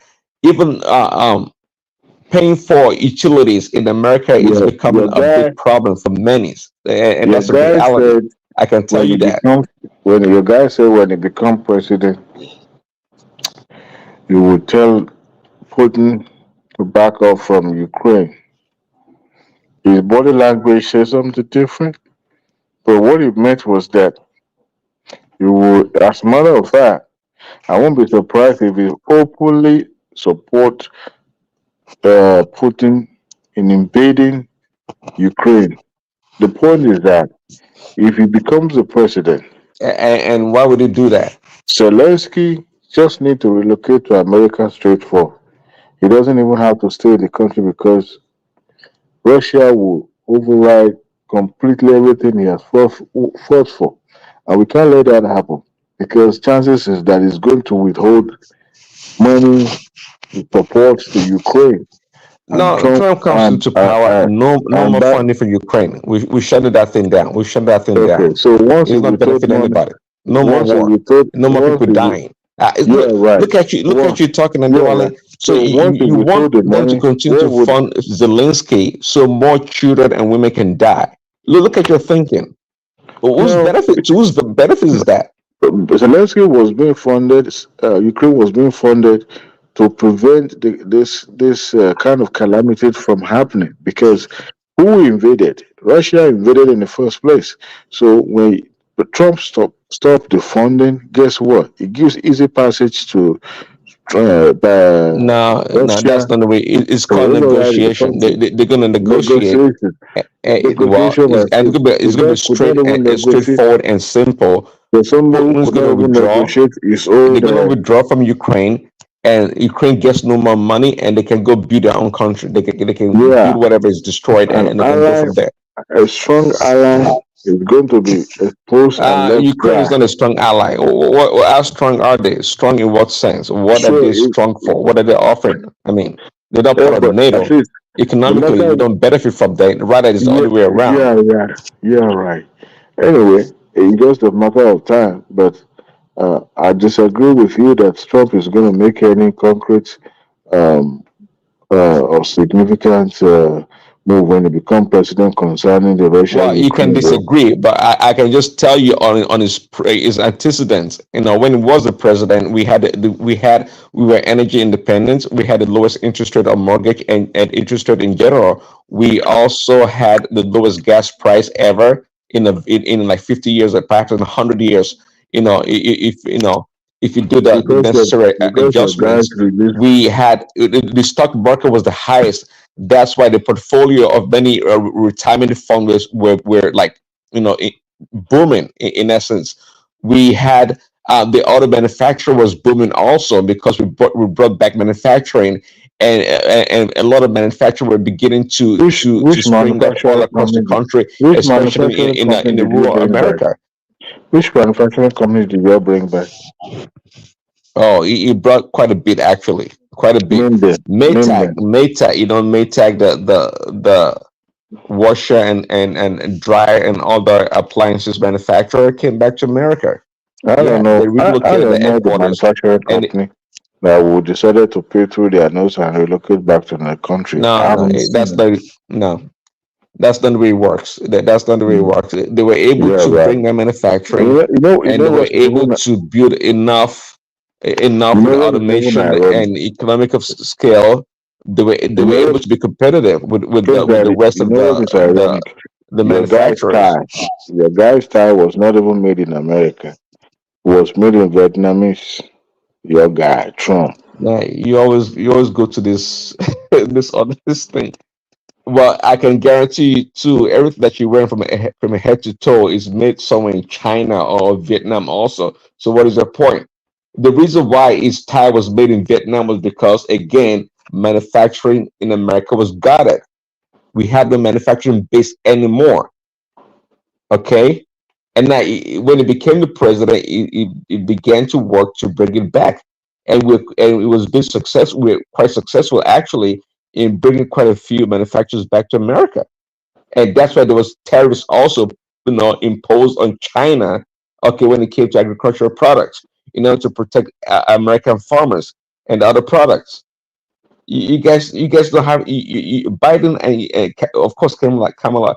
She has no idea or clue about anything. So I'm not even going to consider her to be anything. At least Biden, before he became senile, he had some, gumption, and he knew is right from left. But now, obviously, he knows nothing now because the people around him are those people calling the shots, running the show. And we can't have such an America like that. It's not possible. Anyway, I have to go to bed. We'll continue where we stop. Yeah, I have to go to church. Go to bed and go to church. Yeah. Thank you. I just know Trump is my man. Yeah, we're going to win. Baba T, Good don't call, mind them. Thomas. Yeah, the prince, don't mind them. We are going to win. That woman is not going anywhere. If it will cost me to come to America, we'll come and campaign for Trump. Trump is my man. There you Yes. go.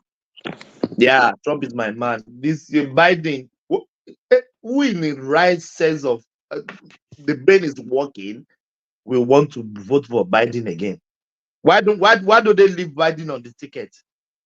Why are they trying to substitute him? Because they know the economy is in shambles. The man doesn't even know the left from the right. Yeah, he's old. Let him go and sit down somewhere. Yeah, let the agile one, the Trump, get the seat back. He's coming back. He's coming back. America is going to be great again. Don't Yes, mind them. it's Daddy. coming back. You're right.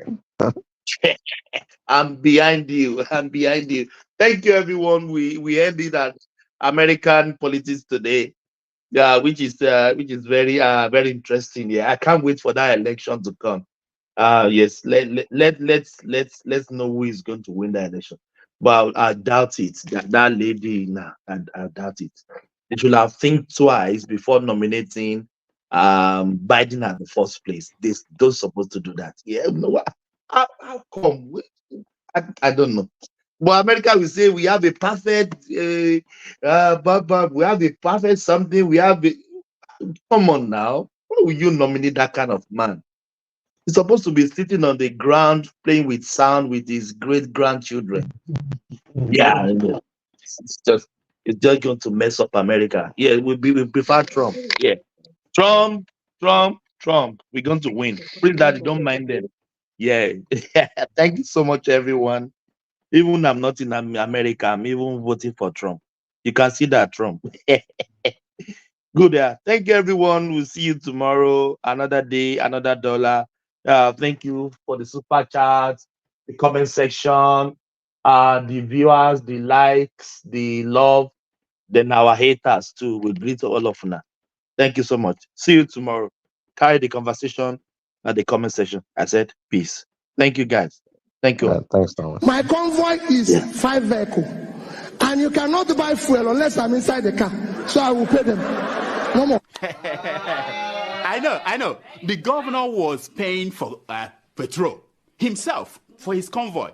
When they get to the gas station, he will come out and bring out money and pay. In fact, at Oka government house, then when he was governor, forget about drinking champagne, what they are now doing there.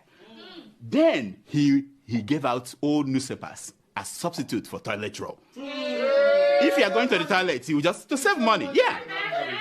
He was going to run somewhere. He said he's going for interview for job. Peter, can't you give him a job? Peter, can't you do this? The boy doesn't even have. I said, none of my children have car. I was the only person who is governor and bank chairman, not to them. Isn't that mesmerizing? But I know that Peter B. I know that he's a smart man. You know? But the governor, that Obi, did he say anything about that 200 million from security vote that he was caught? His convoy was trying to smuggle out of the country. Did he say anything about that? No, he didn't. No, but he talked about that 72 billion he left behind for his handpicked successor. Because when you hear that Peter Obi left 75 billion, if anybody doubts it, call me. I know where the money is. I kept it. Did he talk about? Yeah, he did. Yeah, he did. I know the man that he's now fighting. You know, remember? Yes, now. I know. Of course. Did he talk about what is it called again? The liabilities he left behind. Did he talk about that? No. Like signed contracts that were not paid for. Did he talk about? No? Like thousands of workers that he hired during the last weeks of his administration without provision for their pay in the budget. Did he talk? No? No? But definitely he must have talked about the millions and millions he was dashing out to schools, churches, town hall, traditional. Yeah. At the end of the administration, he was just giving out money without appropriation. He talked about that, huh? Of course. Of course. Okay, one last thing. Did P2B finally explain how bodies of Biafran activists ended up floating on Anambra River when he was governor? Did he explain that? No, he didn't? Why? It must be an omission. You can only see, but you can never get there. You can only see, but you can never get there. You can only see, but you can never get there. You can only see, but you can never get there. You can only see, but you can never get there. You can only see, but you can never get there. You can only see, but you can never get there. You can only see, but you can never get there. Listen, you can only see, but you will never want there. You can only see, but you will never get there. You can only see, but you can never get there. You can only see, but you can never get there.